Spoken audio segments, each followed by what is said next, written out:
A young man jolts awake from a stupor, his body drenched in sweat. At that very moment, a hand unexpectedly pats Qin Yu on the shoulder from behind. Hey, you alright? Unconsciously, Qin Yu's instincts take over. He kicks in, grabbing the nearest object to defend himself. When he comes to his senses, he realizes he's holding nothing but a computer mouse. The person who patted his shoulder is one of his co-workers. Qin Yu, what's with you? Did you stay up all night watching Jade Rabbit Studio or something? Realizing his surroundings have changed, Qin Yu stares blankly at the computer mouse in his hand, muttering repeatedly, a computer mouse. How can this be? After composing himself, he shoots his colleague a cold, sharp glare and asks for the time. His coworker, thinking Qin Yu is just groggy from sleep, simply replies that it's only 10:30, a long way from lunch. Hearing this, Qin Yu suddenly gets agitated, grabs the man by his collar and screams, I asked, what year is it? A female colleague nearby immediately chimes in, It's 2019. What's gotten into you today? Did you hit your head or get bitten by something? Seeing this, the other coworkers start to laugh and joke around. Haha, you've been reading too many Rebirth novels. This is Earth. Oh, and I've got a big surprise for you, a mountain of deadlines. At this moment, Qin Yu's attention is completely focused on the distant horizon, where it seems something is staining the entire sky red, looking extremely bizarre. Seeing Qin Yu staring blankly at the sky, his boss runs over to scold him. Hey, Qin Yu, are you slacking off again? Get back to work now, or I'll dock your pay. Contrary to his usual timid demeanor, Qin Yu glares at his boss with a chilling look, as if death itself is in his eyes. Instinctively, he attacks anyone who tries to get close to him, and with a single simple move, he slams his boss to the floor. All the while, he's trying to piece his thoughts together. 2019. Isn't that the year the apocalypse started? 2019. A blood-red sky. Could it be? Today is April 1st. As Qin Yu is still processing this, a colleague suddenly tries to calm the situation. Qin Yu, what's wrong with you? This April Fool's prank of yours has gone way too far. Confirming that today is indeed the day of the apocalypse, Qin Yu immediately turns to leave. Before going, he offers a kind warning to his colleagues. You all should hurry and use this time to see your families. Today might be the day the world ends. History recorded April 1st, 2019, as the first day of the apocalypse. It was truly a bloody and brutal ordeal. In the most literal sense, no one ever suspected that a terrifying virus, unlike anything humanity had ever seen, would be mixed into this bloody rain. People touched by the rain would collapse one by one, only to rise once more. They had mutated into zombies and monsters, frantically hunting down humanity. From that moment on, the world turned into a living hell. That was exactly what Qin Yu had already experienced once before. The horrific memories of that day would never fade from his mind. Right now, Qin Yu is walking aimlessly down the street, wondering how he managed to return to this very day. Suddenly, a man bumps into him from behind. Hey, don't block the doorway. Seeing the man preoccupied with his phone, Qin Yu starts to recall some memories of the pre-apocalyptic world. This is the mobile device of this era. A phone? As expected, I have one too. Checking his phone, a name in his contacts grabs his attention, of Qin Yu. The image of his younger sister suddenly flashes in his mind, and with it, a flood of faded memories returns. A massive amount of information suddenly overwhelms him, causing Qin Yu to clutch his head and scream in agony. Are these the memories of this body? It looks like the memories are starting to merge. After regaining his composure, he immediately calls his little sister, Xiao Yu. The moment Xiao Yu answers, Qin Yu frantically shouts, Xiao Yu, come home right now, hurry! Hearing the panic in her brother's voice, Xiao Yu gets so worried she's on the verge of tears. Bro, big brother, did I do something wrong? Realizing he was too loud, Qin Yu quickly softens his tone. No, it's not that. Something really important is happening, and there's no time to explain. Xiao Yu, just listen to me and come home now. Hearing this, and not wanting her brother to worry, Xiao Yu agrees to return home. By noon, even so, after hanging up, she is incredibly worried about her brother. In all her life, she had never seen him so panicked. Just then, someone taps Xiao Yu on the shoulder, making her jump. When she turns around, she sees that it's Xiao Ting, her best friend. Noticing Xiao Ting is covered in sweat, with a flushed face and panting for breath, Xiao Yu asks worriedly, Xiao Ting, what's wrong? Xiao Ting replies shakily, It rained in my neighborhood this morning. I must have gotten caught in it and fallen ill. Seeing that Xiao Ting has a high fever, Xiao Yu rushes her to the school nurse's office to rest. Meanwhile, Qin Yu looks up at the sky as it slowly turns a deep, blood-red color. The blood rain is coming soon. I have to prepare quickly. First food, then weapons. Back then, I was like most people. Even though I had the powers of a mutant, I couldn't withstand a single hit from the zombies and mutated monsters. I watched my loved ones and fellow humans get slaughtered one by one until I finally died under the claws of a monster. But the heavens have given me a chance to be reborn 100 years before the apocalypse began. This time, I must become stronger before the enemy arrives. This time, I will use my power to protect my comrades and my family. Having made his decision, Qin Yu immediately starts his preparations. Only after a while, when the red clouds rolled in, did people start to notice something was amiss. But for them, a teenager brazenly carrying an iron pipe down the street was a more immediate cause for concern. Only Qin Yu, who was being treated like a madman, knew what was about to happen to the world. Damn it, is it starting already? There's no time! As the rain began to fall, Qin Yu hurriedly hailed a taxi. To go home. Seeing the young man get in with an iron rod, the driver got a little tense and tried to make small talk to calm his nerves. Look, this rain is a strange red color, isn't it? Ha ha, right now, Qin Yu. Didn't have time for such things and just casually warned the driver. After you drop me off, you should head home quickly too. Otherwise, the traffic will get chaotic soon, and I'm afraid you won't be able to make it back. That was all he could say. After all, if he said the apocalypse was coming, he'd probably be taken straight to a mental asylum. On the way, Qin Yu checked on his sister. When he found out she wasn't home yet, he immediately called her, Xiao Yu. Are you still at school? I'm on my way to pick you up. Worried her brother would be anxious, Xiao Yu quickly explained, Brother, I'm still in the school nurse's office with Xiao Ting. She's sick. Hearing this, Qin Yu shouted agitatedly, Is she sick with burning skin, a persistent fever, and unconsciousness? Just then, Xiao Yu stood up and hurriedly hung up. Yes.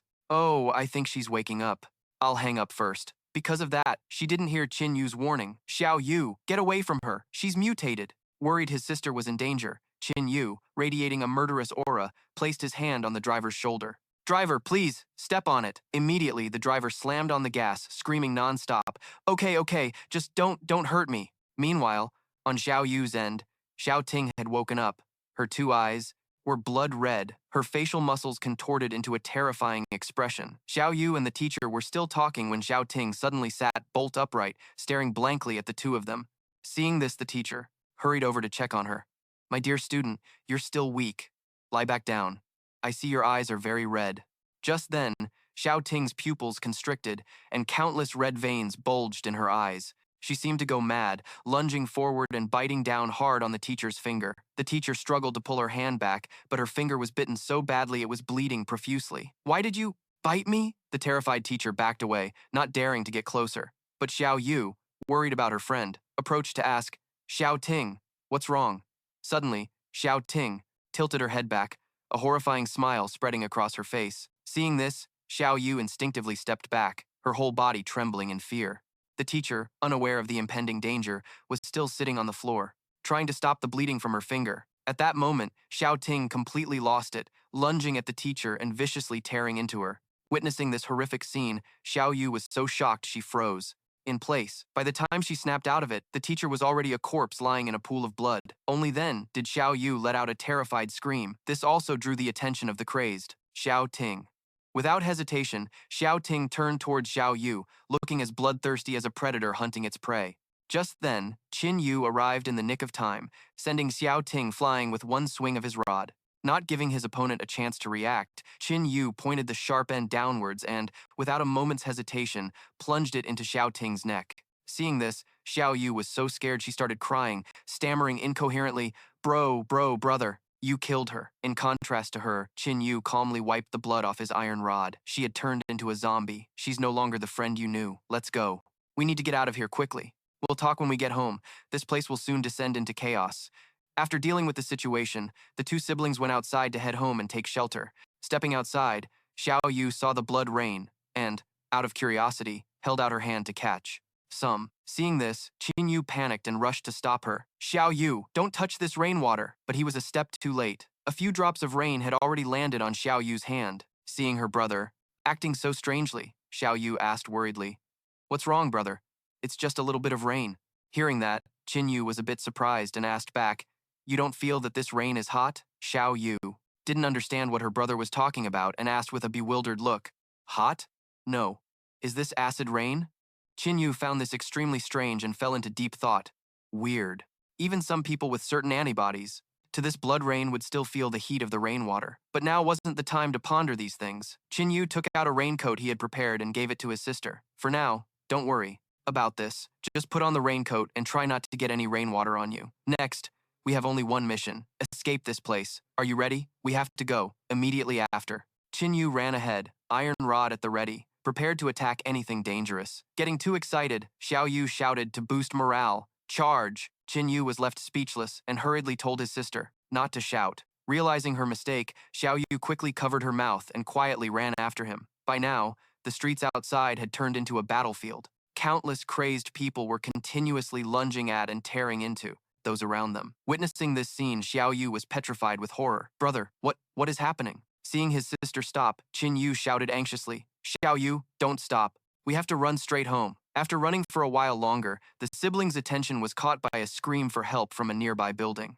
A man was being chased by a horde of zombies, repeatedly begging the siblings for help. Seeing the wound on the man's arm, Qin Yu explained, Brother, you've already been bitten. The zombies can smell the blood and won't stop. Don't follow us. Hearing this, the man screamed in panic. No, I wasn't bitten. I won't turn into them. Qin Yu was unsure how to handle the situation, grinding his teeth. Damn it, this guy. The nearby zombies was drawn over here by him. Realizing he wouldn't make it, the desperate man gripped Xiao Yu's hand tightly, refusing to let go. Why? I got bitten, but you guys didn't. I don't care. If I'm going to die, we'll die together. This action was like touching a raw nerve for Qin Yu. This guy, if you want to die, die alone. Don't drag others down with you. With just one punch, the man was sent flying and was immediately swarmed and torn apart by the zombies. Seizing the opportunity, the two siblings quickly fled. Hearing the blood-curdling screams from behind, a panicked Xiao Yu covered her ears. Brother, we killed him. Qin Yu reassured his sister while they ran. Xiao Yu, don't feel burdened by it. He was already bitten. He was going to die sooner or later. And he even wanted to drag you down with him. If we hadn't done that, we would have all died together. Afterward, the two of them hurried back home. Seeing the ruined scene outside the building, Qin Yu cautiously stopped. Looks like there was some chaos in front of our building too. Xiao Yu, stay close behind me. I'm afraid there are still zombies in this building. Qin Yu led the way, slowly guiding his sister inside. Seeing that it was pitch black with no light, Xiao Yu timidly told her brother, Brother, it's so scary in here. Let's just make a run for our apartment. Just then, Qin Yu heard a strange sound and whispered a warning to his sister. Shh, footsteps. As expected, living up to his reputation as someone who had survived the apocalypse, a zombie really did appear up ahead. As soon as it saw living people, the zombie immediately lunged at them. Qin Yu quickly grabbed an iron rod and stood to protect his sister. Xiao Yu, get back. But with the strength of this body, he still couldn't fight off the zombie. He was pushed back and gradually put on the defensive. Seeing her brother in danger, Xiao Yu hurriedly picked up a nearby brick and threw it straight at the zombie's head. Annoyed at being interrupted at a critical moment, the zombie switched its target to Xiao Yu. Facing the old zombie, Xiao Yu's limbs went weak, and she fell to the ground screaming. Luckily, Qin Yu acted in time, taking the opportunity to finish off the zombie on the spot. Huff, are you okay? Let's hurry home. At that moment, Xiao Yu suddenly burst into tears, with snot and tears flying everywhere. Uncle. That was Uncle Wang from next door. The sudden disaster was hard for an innocent girl like Xiao Yu to accept right away. After she finished crying, Qin Yu quickly led his sister back to their apartment. As soon as they entered, Xiao Yu was stunned by the massive pile of supplies. Brother, did you know about this disaster beforehand? Afraid his sister would get the wrong idea, Qin Yu quickly reassured her. Xiao Yu, listen to me carefully. The apocalypse is here. Every day from now on will be more dangerous. I will protect you, but you must also understand how bad the situation outside is. You have to listen to me. As her only living relative, of course Xiao Yu trusted her brother completely. Okay, Xiao Yu will always listen to you. Then, Qin Yu carefully instructed, the zombie outbreak, the apocalypse has arrived. Everyone will sacrifice others for their own survival. People's hearts will become more sinister than before, so in this situation, you absolutely cannot easily trust others. Even the most common zombies have strength and explosive power as if they're on steroids. Some evolved zombies and mutated monsters can even break through human limits many times over. A normal person wanting to fight them is just daydreaming. As for how I know all this, I'll explain it to you slowly later. Right now, the important mission is to get stronger, evolve, through training and hunting, to gain power on par with zombies and monsters. Sigh, the apocalypse is here. Let's enjoy the last bit of warmth from civilization while we can. While there was still water and electricity, Qin Yu took the opportunity to wash off the rainwater on his body. Suddenly, Xiao Yu pushed the door open and barged in. Brother, you forgot the body wash and loofah. This made Qin Yu extremely surprised. Huh, why did you just come in like that? Or do you want to shower first? Having lived in the apocalypse for too long, he had forgotten all his old habits. But Xiao Yu said this wasn't the first time, so there was no need to be so embarrassed. After they finished showering, Xiao Yu started cooking a few simple dishes. At the dinner table, she brought up an idea. Brother, what if we go to the military? With something this scary happening, only the military can protect us. Without a moment's hesitation, Qin Yu immediately objected. No, they don't know how to deal with zombies. At best, they can only keep us safe for a few years. Hearing this, Xiao Yu asked, Brother, you know how, you can tell them. Qin Yu then explained, do you think the military would listen to an ordinary citizen like me? If we go there, I'm afraid we won't even get to see the faces of the people in charge. Hearing that, Xiao Yu sadly lowered her head to the table. What her brother had just said was indeed irrefutable. Seeing his sister looking sad, Qin Yu offered some encouragement. Xiao Yu, you have to know that staying with a weak legion won't bring many benefits. Only by possessing great power can you truly have a bargaining chip to negotiate with the strong. The things that threaten us, besides zombies and monsters, are human hearts. Having survived for so many years in the apocalypse, Qin Yu understood all too well the dangers they would face. He was determined to become strong so that the tragic ending of the past would not repeat itself. That night, Xiao Yu saw her brother had locked himself in his room, so she went in to check on him. Brother, what are you doing in your room? Qin Yu was carefully working with a bunch of test tubes and was a bit tense from the sudden interruption. Xiao Yu, go outside for now. I'm making ammunition. It's dangerous in here. Hearing the word ammunition, Xiao Yu was completely shocked. Brother, you even know how to make this stuff? In her memory, her brother was just an ordinary office worker. How could he possibly know how to make such dangerous things, right? Too lazy to explain, Tanvu just gave a vague answer. It was easy. You can find them anywhere.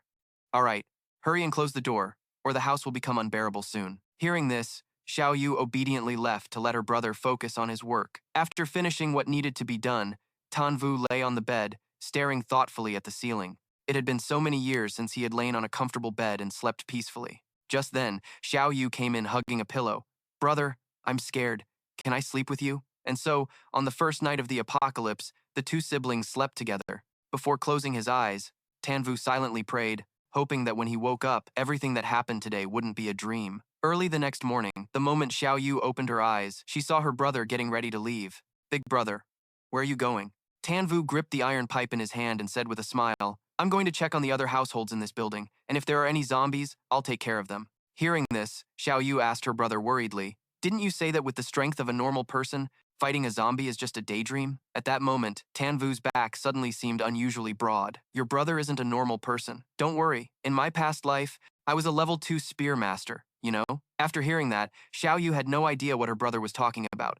All she could do was tell her brother to be careful. On the first day of the apocalypse, Tanvu stood in the middle of the hallway and sighed. Phew, it's about to begin. After preparing himself, he started knocking on each door one by one. Right from the first room, he hit the jackpot with a cute little zombie. Hearing a sound coming from inside the room, Tanvu quickly rushed forward and took a fighting stance, just as expected. Come and be my first prey. With astonishing strength, the zombie smashed through the door, its eyes searching for survivors nearby. Not making it wait long, Tanvu leaped forward and swung the iron pipe hard at its head. Stop looking. I'm right here. With just a few basic strikes, the zombie was taken down on the spot. With the strength of a normal person, fighting just one zombie was enough to leave Tanvu panting heavily. After confirming the zombie was dead, Tanvu carefully used a knife to cut open its stomach. I wonder if there's any evolution energy inside this zombie's body. After rummaging around for a moment, he finally found a crystal, but it wasn't what he was looking for. As expected, a zombie of this level would hardly have any evolution energy. Not stopping there, Tanvu went through the entire floor, knocking on every door and defeating the zombies that rushed out. By the time only one room was left, he was a little disappointed. This is the last one. Is there really not a single lucky survivor left on this floor? Just then, the sound of crying came from the room at the end of the hall, renewing his hope. A child's cry. Could there be a survivor in this apartment? Not letting his excitement cloud his judgment, Tanvu carefully opened the door and went inside. As soon as he opened the door, he immediately spotted a shadow flash before his eyes. What was that? A zombie, a mutated beast. Following the sound of the crying, Tanvu attacked without hesitation. Monster, die! Just then, his instincts screamed that he had fallen into a trap. A child zombie suddenly lunged from behind, trying to bite Tanvu's neck. Luckily, Tanvu reacted in time, using the pipe to knock the zombie away. While it was stunned, Tanvu rushed forward, using the sharp end of the iron pipe to deliver the finishing blow. But unexpectedly, this zombie was incredibly agile, dodging the attack and even knowing how to flee. It has intelligence? Crap. An intelligent child zombie will easily hold a grudge, letting it run like this. Immediately, Tanvu gave chase to eliminate the future threat, but in the end, he was a step too slow, and the zombie jumped out the window. Having escaped with its life, the zombie was overjoyed, and it turned to wink at Tanvu, taunting him. But it had forgotten that this place was several stories high, and a fall from here would only turn it into meat paste. Witnessing this scene, Tanvu revealed a smug smile. It was just a low-level zombie, after all. He then looked around the apartment, trying to find any survivors or leftover supplies. Ah, it seems the child's guardian was eaten. That explains it. Let's see if there are any useful supplies left in the kitchen. It wasn't until sunset that Tanvu returned home with 2 sacks of supplies. Xiao Yu, I'm back. Xiao Yu, who was cooking, heard her brother's voice and ran to the door to greet him. Big brother, where did you get all this stuff? Tanvu replied. There were no lucky survivors in our building, so there are a lot of supplies. I still need to make a few more trips. After that, Tanvu took a shower and then continued to gather supplies. The next morning, Xiao Yu was once again woken up. Are you going out again today, brother? Tanvu explained that he had to become an evolved person within 3 days, and also find more food reserves. Hearing this, Xiao Yu stood up and said she wanted to go with him. Tanvu immediately raised his voice. No way, it's too dangerous. With your current physical strength and survival skills, it would be very difficult for you to survive. Don't worry, when I'm strong enough to fully protect you, I'll take you outside with me. Being an obedient sister, Xiao Yu didn't want to be a burden to her brother, so she could only agree. Okay, big brother, please be careful out there. After clearing out the entire building, Tanvu decided to go outside to try his luck, spotting a zombie wandering around. He took the opportunity to launch a sneak attack, finishing it in a single blow. Suddenly, another zombie lunged out from inside a car, grabbing Tanvu's shoulder. Without panicking, Tanvu finished it off quickly and continued to look for his next target. As dusk fell, Tanvu sat amidst a pile of zombies and lamented, damn, over 10 of them, and I broke a few weapons, but not a single one had any evolution energy. It's getting late. I bet Xiao Yu is really worried. As soon as he got home, Xiao Yu threw her arms around him. Big brother, you were out for so long today. I was so worried. Tanvu comforted her. Don't Xiao Yu. I killed dozens of zombies today, but unfortunately, I didn't find what I was looking for. Seeing her brother's disappointment, Xiao Yu comforted him. Don't worry, you'll find it. I'll stay home and pray for you. Just then, a loud voice shouted from outside, damn it, run! This caught the siblings' attention. At that moment, a group of survivors was being chased by a horde of zombies. Seeing the fence ahead, the group scrambled over it, successfully escaping the zombies. Damn it, can't even die quietly. Just stand out there like idiots, the leader cursed. Then, a subordinate suddenly pointed to a window upstairs. Boss Huang, look, there are people up there. Realizing they'd been spotted, Qin Yu immediately pulled his sister's head down. Seeing that there were other survivors, Xiao Yu wondered, Big brother, there are survivors. Should we help them? Qin Yu replied coldly, Xiao Yu, have you forgotten what I told you? In the apocalypse, people are unpredictable. We have to be careful. Meanwhile, the survivors were overjoyed to see people and began searching. It wasn't long before they were at the front door, banging on it. Is anyone there? Don't play dumb, we just saw you. Hurry up and open the door. When the door slowly creaked open, the leader immediately snapped, Hey, are you deaf? What took so long? But upon seeing the steel pipe in Qin Yu's hand, they quickly backed down. Qin Yu's eyes were sharp and cold, looking incredibly intimidating. Is there a problem? The leader hastily explained, Ah, brother, don't get worked up. We're not bad people. We were just a little excited to see other survivors. The men behind him also started to play along. The leader spoke while trying to peek inside the house, looking around. Brother, can you let us in? We've been starving for days. But before he could take a step inside, Qin Yu blocked him. No. Just then, Xiao Yu came out with 2 bags of supplies. Big brother, maybe we should give them some food? This girl was truly too naive. The moment the leader saw Xiao Yu, a vile look appeared on his face. Ah, thank you. This chick's chest. No. The girls. I mean, this girl is so kind. Sensing that these people were no good, Qin Yu handed them the supplies and pointed decisively towards the room across the hall. The room opposite is empty. No zombies either. If you want to stay, go over there. Being driven away, the survivors complained while eating their instant noodles. He thinks a few cups of noodles is enough to get rid of us. A subordinate, however, thought getting any food was good enough. After eating, the bald one gloated, as he recalled the morning's events. Hey, you guys notice? The look in that B times Ch's husband's eyes when we did our thing this morning? He looked like he wanted to eat us alive. Ha ha ha. The others started laughing along. How could I not? Humph. That B times Tosh used to act all high and mighty with her money, never even giving us the time of day. Now she knows what we're capable of. Suddenly, the leader changed the subject. Oh, speaking of which, did you two see that girl from earlier? The subordinate immediately understood. Of course I did. She's a total knockout. So? You want a piece of that, huh? They both laughed loudly, their vile intentions on full display. The bald guy lit a cigarette and said, it's just that punk with her is way too arrogant. Tomorrow, we'll teach him a lesson. They then began to plot together. Tomorrow morning, we'll go ask them for food again. After he opens the door, the three of us will jump him. Right, and who knows if that girl is his girlfriend or his sister. Tomorrow, we'll use the same old trick. Have our fun with her right in front of him, and then kill him. Yeah, just kill the punk. We'll keep his little girlfriend to enjoy later. We can stay here for a while after that. I saw they have a ton of food in there. Little did they know that Qin Yu was secretly hiding on the balcony, overhearing their entire plan. Waiting until late at night, when the three men were sound asleep, Qin Yu stealthily snuck inside. First, he covered the mouth of the bald guy and finished him off instantly. Hearing a strange noise, the shaggy-haired guy woke with a start, but before he could even make a sound, he was stabbed to death. In no time, all three men had been swiftly dispatched by Qin Yu. When his sister found him, Qin Yu just said one cold sentence. They were all bad people. The next day, Qin Yu woke up early again to kill zombies, but he still found nothing, which left him a bit disappointed. Why is my luck so bad? It's been days, and I've killed over 100 zombies, but they're all low level. How can there not be a single evolved one? Could it be that because the outbreak just started, there hasn't been enough time to form evolutionary energy? Suddenly, he realized he had unconsciously walked to the nearby supermarket. Taking the opportunity, he went inside to see if there was anything useful. Just then, a loud noise echoed from the distance. Instinctively, Qin Yu found a nearby spot to hide. The source of the loud sound was a giant monster the size of a car. A mutated beast. Excellent. It must weigh around 130 to 150 pounds. It might have evolutionary energy. A beast of this level is a bit dangerous with my current strength, but if I'm careful, I should be fine. Silently following the monster, Qin Yu saw it enter the supermarket, but as soon as it went in, it was sent flying. Qin Yu's jaw dropped in astonishment. My God, what the hell is going on? A giant arm suddenly shot out from the supermarket and grabbed the monster's tail. Instinctively, the monster severed its own tail to escape. The prey's escape caused the thing inside the supermarket to fly into a rage, letting out a deafening roar. Immediately after, a colossal creature charged out. The mere sight of its silhouette made Qin Yu's face turn pale. It can't be a demon type, can it? But he quickly regained his composure. No, this isn't the time to be stunned. Demon-type zombies are incredibly terrifying.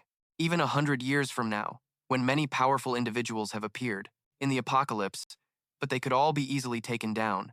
Each one had a different form and ability, but the common trait was that the mere mention of them could strike fear into people's hearts, making their faces turn pale. Although their numbers were very few, countable on one's fingers, any single one of them could annihilate 100 or even 1,000 people, as if wielding demonic power. That's how the devil species got its name. If I hunt it before it fully matures, I can take its evolution energy and directly possess the superclass abilities of 2 evolved beings at once. Just the thought of it made Qin Yu so excited he could barely contain himself, but he remained extremely cautious, hiding to the side and secretly observing the devil species. After finishing its hunt, the devil species slowly entered the supermarket. It didn't rampage destructively, but carefully ducked down, avoiding damage to the store. From the outside, the supermarket looked completely normal. So much so that even Qin Yu almost went inside. Qin Yu hid to the side, carefully assessing the situation before making a move.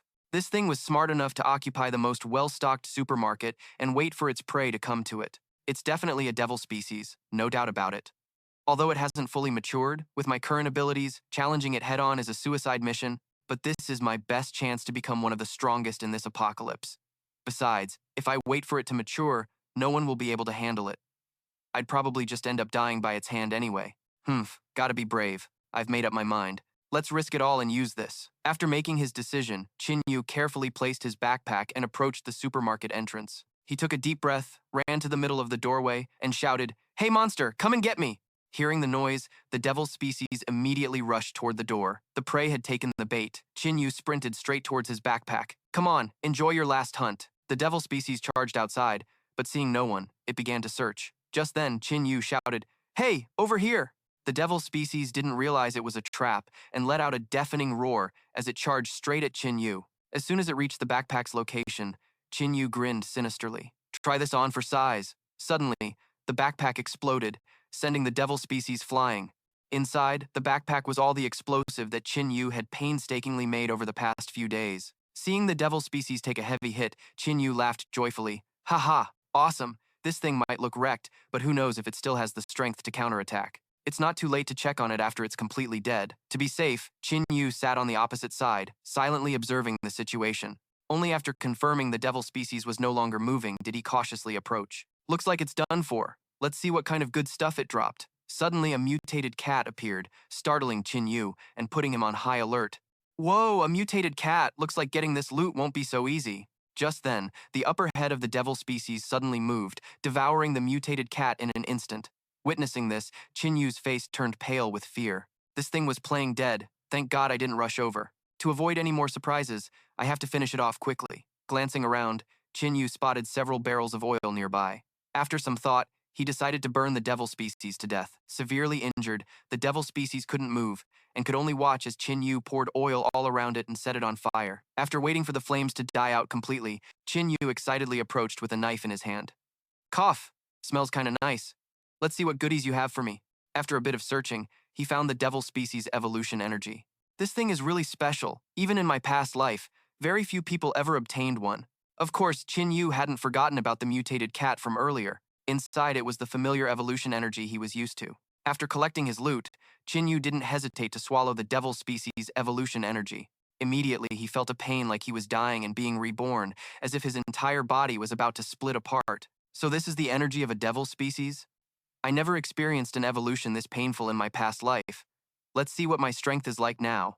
Qin Yu casually picked up a rock and threw it straight at a wall. With just a little force, the wall shattered into pieces. He had at least 4 times the strength of a normal person. In this era, that could be considered rare. Next up, testing his abilities. Qin Yu closed his eyes, carefully checking the changes in his body. First was the flame ability. Great, my ability in my past life was also flame, so I won't need time to adapt. From a small spark in his hand, Qin Yu easily conjured a giant flame that engulfed his body. Ha ha ha! The flame ability might not be extremely rare, but it's powerful enough and very practical. I'm very satisfied. Next was the second ability. Qin Yu found it very strange and needed to find something to test it on. He then bent down and casually tried the ability on a rock on the ground. In an instant, 1 rock suddenly became 2, leaving Qin Yu completely stunned. A copy ability? I don't know much about this one, but there's no doubt it's an extremely rare ability. It seems the copy ability can only be used once on the same item. If I can copy a rock, what about evolution energy?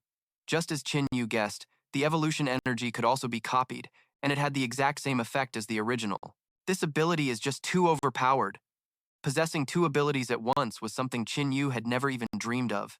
Just then, the commotion attracted more and more zombies from the surrounding area. Suddenly, a bold idea popped into Qin Yu's head. He focused his mind and used the copy ability on his own body, and to his surprise, it actually worked.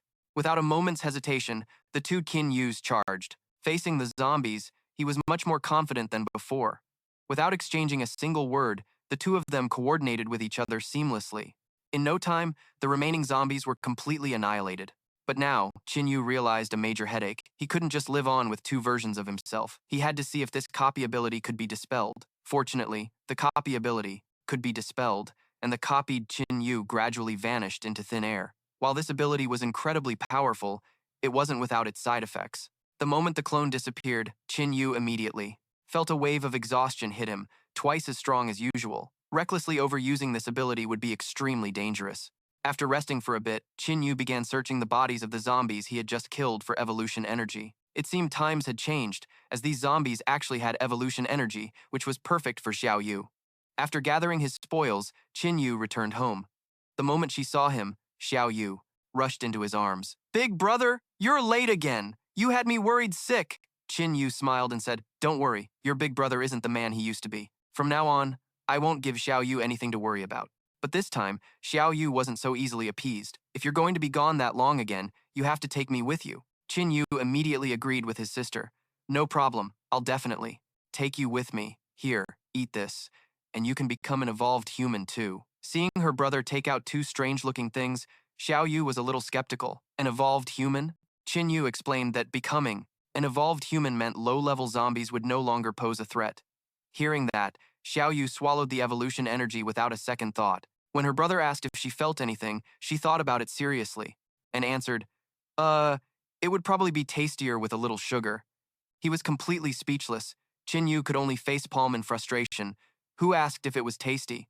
Ahem, a surge of power erupted, and Xiao Yu looked blank for a moment, then replied, I don't feel any power surging. Qin Yu couldn't understand the situation and scratched his head in confusion. It was impossible to consume evolution energy and not become an evolved human. Try eating this one. This time, Xiao Yu ate it with a little sugar to improve the taste, but the result was exactly the same. She felt absolutely nothing. This case made Qin Yu ponder deeply. This was beyond his comprehension. Having no reaction after consuming 2 sources of evolution energy was something that had never happened before. Seeing her brother's serious expression, Xiao Yu felt a bit sad. Big brother, is this stuff really valuable? It had no effect on me, so I just wasted it.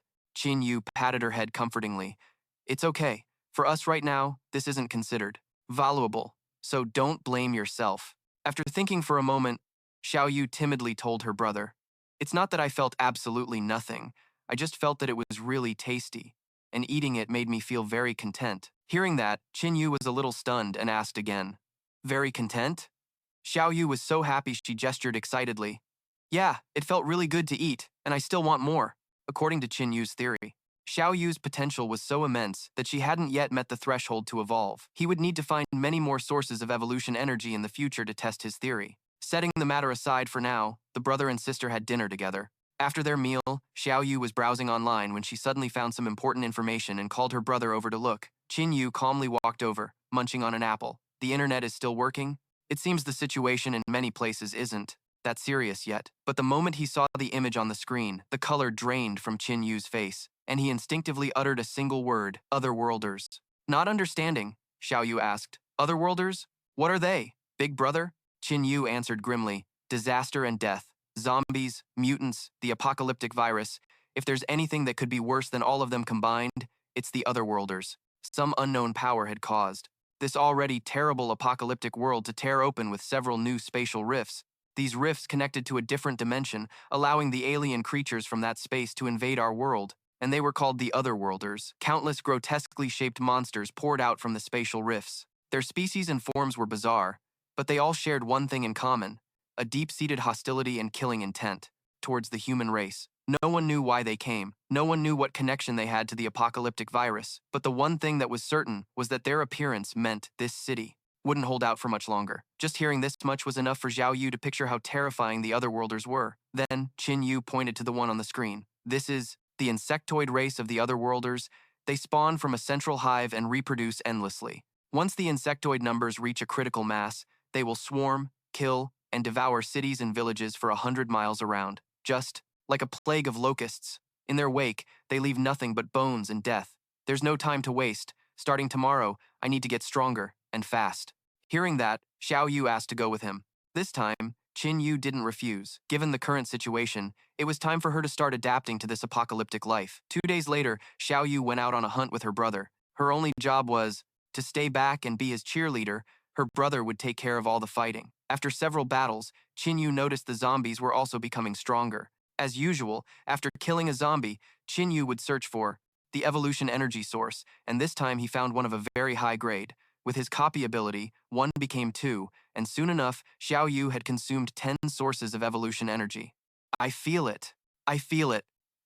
I feel something now. Hearing that, Qin Yu asked excitedly, You feel something? What is it? Xiao Yu immediately struck a fighting pose. Ha!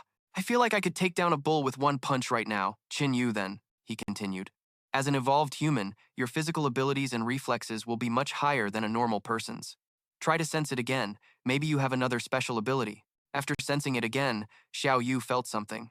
It was a great feeling, as if her life had reached its peak. Suddenly, she seemed to sense something strange. I think I feel something. It's hard to describe. It's a kind of, a feeling that can make everything stronger. Upon hearing this, Qin Yu immediately guessed it was an enhancement ability. He quickly picked up a brick from the ground, broke it in half, and gave it to his sister. If it was an enhancement type, that would be truly great. Try using your ability to enhance this. After enhancing it, Xiao Yu handed the half brick back to her brother. First, Qin Yu crushed the unenhanced half-brick in his hand. See? The brick that you haven't enhanced I can crush very easily. Now I'll try the other half that you've enhanced. Even though they came from the same brick, their hardness was completely incomparable. Qin Yu had to use all his strength just to be able to shatter the enhanced half-brick. There's no mistake, it's an enhancement ability. Xiao Yu, you've become a top-tier evolved human. Hearing this, Xiao Yu was visibly overjoyed. Even though she didn't fully understand these things, she was just happy that she could help her brother. To test the ability, Qin Yu asked his sister to enhance him. Immediately, he felt a surge of power and couldn't help but unleash a few blows, easily shattering a brick wall. With this ability, Xiao Yu could now go hunting with her brother. Starting tomorrow, Qin Yu would teach her combat techniques. The next day, Qin Yu specifically found a zombie for his sister to practice on. See that zombie over there? Defeat it. First, use your ability to enhance your weapon. Then, from over there, take it down. I'll be watching from behind, so don't be nervous. Listening to her brother, Xiao Yu cautiously approached the zombie, muttering to herself, "Don't be nervous." But just as she got close, the zombie suddenly turned around. Startled, Xiao Yu missed her chance to attack, but luckily, as an evolved human, she could easily dodge its blow. After that, Xiao Yu shut her eyes tightly, shouted loudly, and repeatedly smashed the zombie's head. She didn't stop until Qin Yu came over to stop her. "Hey, that's enough! That's enough!" It was her first kill, and Xiao Yu was so scared she was sweating profusely. Phew, did I win? Qin Yu carefully evaluated her performance. Yeah, your mindset was a bit off, but you have the power and technique. All in all, it was very good. Then he checked the zombie's corpse. If you had hit it a few more times, I wouldn't know where to find the evolution source. Oh, how lucky. This one has one. Xiao Yu, use your enhancement ability on this, then I'll use my copy ability to split it in two. That way, we'll have 4 evolution energy sources. The abilities of these two siblings were truly heaven-defying. Turning one into 4, they'd get stronger in no time. After trying it out, Qin Yu came to a conclusion about his speculation. My guess was right. Even though it's a copy, the enhanced evolution energy source retains nearly double the effect. This is great. At this moment, Xiao Yu spoke up. "Brother, I feel like if I keep eating these, I can even comprehend a new ability." Qin Yu recalled his sister's unusual behavior. Xiao Yu wasn't afraid of the blood rain. She was once unfazed when she touched the acid rain. Hot? Not at all. Is this acid rain?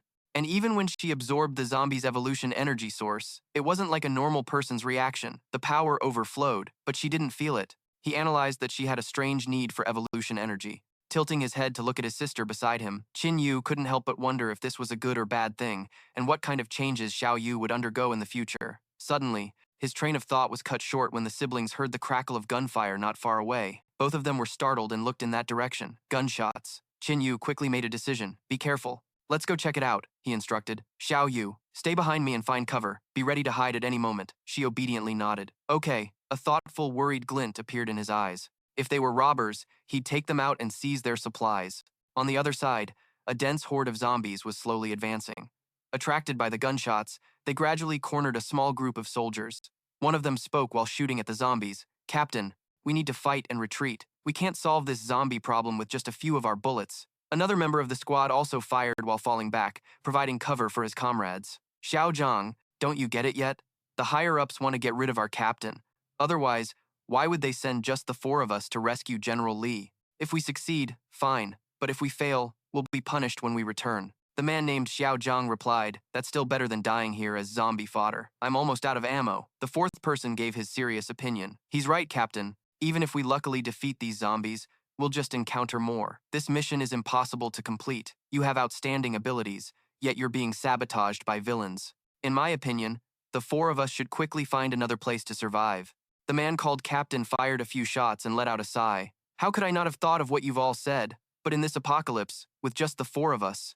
He stopped mid-sentence, because his eyes were drawn to something. The 2 siblings, Qin Yu and his sister, appeared on a large pile of rubble. This slightly startled the group of soldiers. "Look, there are people over there." Qin Yu and Xiao Yu stood high above, looking down, observing the zombies and searching for survivors. Qin Yu's crimson eyes suddenly lit up when he saw the group of soldiers. He thought to himself, survivors. Among the zombies below, a female zombie suddenly turned its head and looked up at Qin Yu with soulless eyes. I guess being boy crazy doesn't stop, even in undeath. And it wasn't just that female zombie.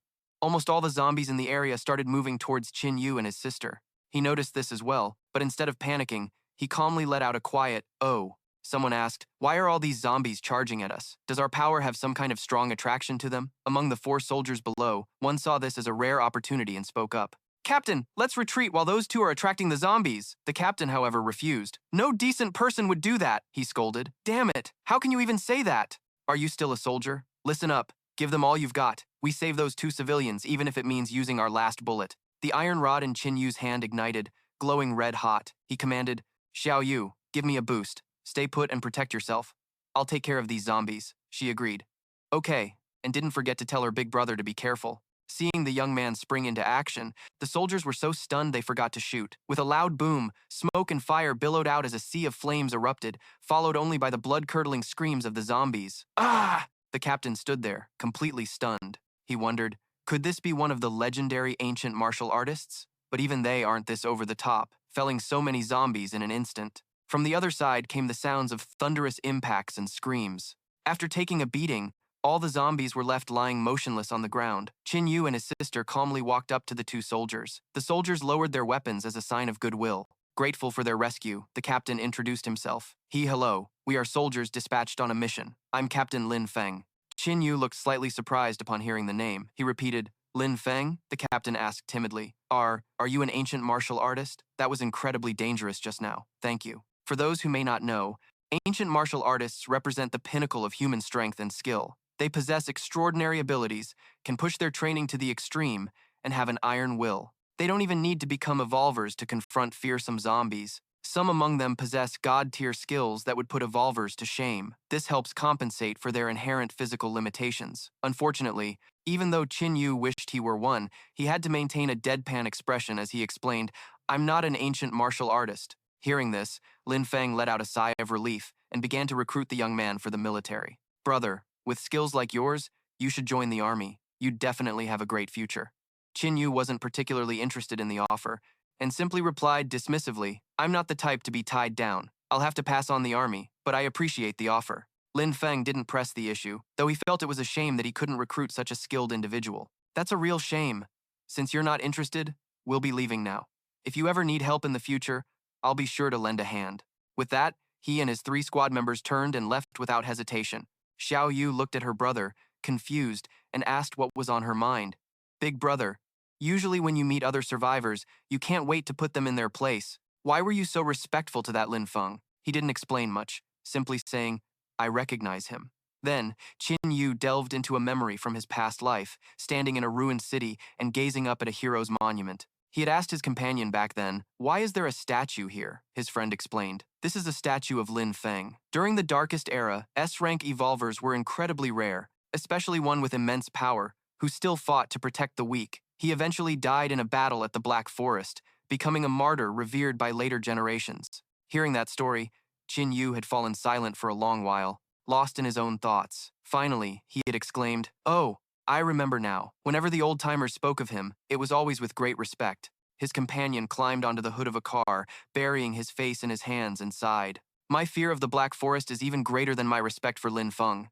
I just hope a catastrophe like that never happens again." The memory faded, and Xiao Yu could tell her brother wasn't going to elaborate any further. "How do you know him, big brother?" she asked. Qin Yu had no intention of telling his sister too much. The more she knew, the more danger she'd be in. So he just replied, "Oh, it's nothing. A while back, a friend of mine mentioned him, so don't worry about it." Watching Lin Feng's retreating back, Qin Yu's thoughts drifted to the Black Forest outbreak. That disaster was still more than 10 years away. "Lin Feng, you should enjoy this time while you still can." The soldiers were gone. The streets were now eerily empty. In the middle of the road, an animal was gnawing on an unlucky corpse. It was a mutated dog, its flesh torn and mangled. As it ate, it growled, as if worried someone might suddenly try to steal its food. Hiding in a nearby alley, Qin Yu motioned to Xiao Yu. "Shh, be quiet. Based on this thing's appearance, it's likely a highly evolved mutant. I'll handle it." The dog was busy enjoying its meal when it suddenly sensed something was off. It lifted its head and saw Qin Yu plunging down with his iron rod. Already midair and unable to alter his trajectory, he gritted his teeth and cursed. "Damn, it saw me!" And just as he expected, by the time he landed, the dog had dodged the fatal strike. It immediately lunged at Qin Yu. It seemed to prefer its meat fresh, but this particular meal wasn't going to be easy. Qin Yu swung his rod and knocked the creature to the ground. The dog growled and then fled. Seeing it run, Qin Yu tensed up and yelled, "This is bad! If it gets away, intelligent mutants are known to hold grudges. Just then, Xiao Yu appeared behind him and shouted, "Big brother, throw! Let's do it." Qin Yu smirked. Great minds think alike. I was thinking the same thing. With that, he grabbed the iron bar, adjusted his angle, took careful aim, and hurled it. His target was the mutated dog that was trying to escape. The iron bar pierced the dog's leg, causing it to howl in agony. But that wasn't all.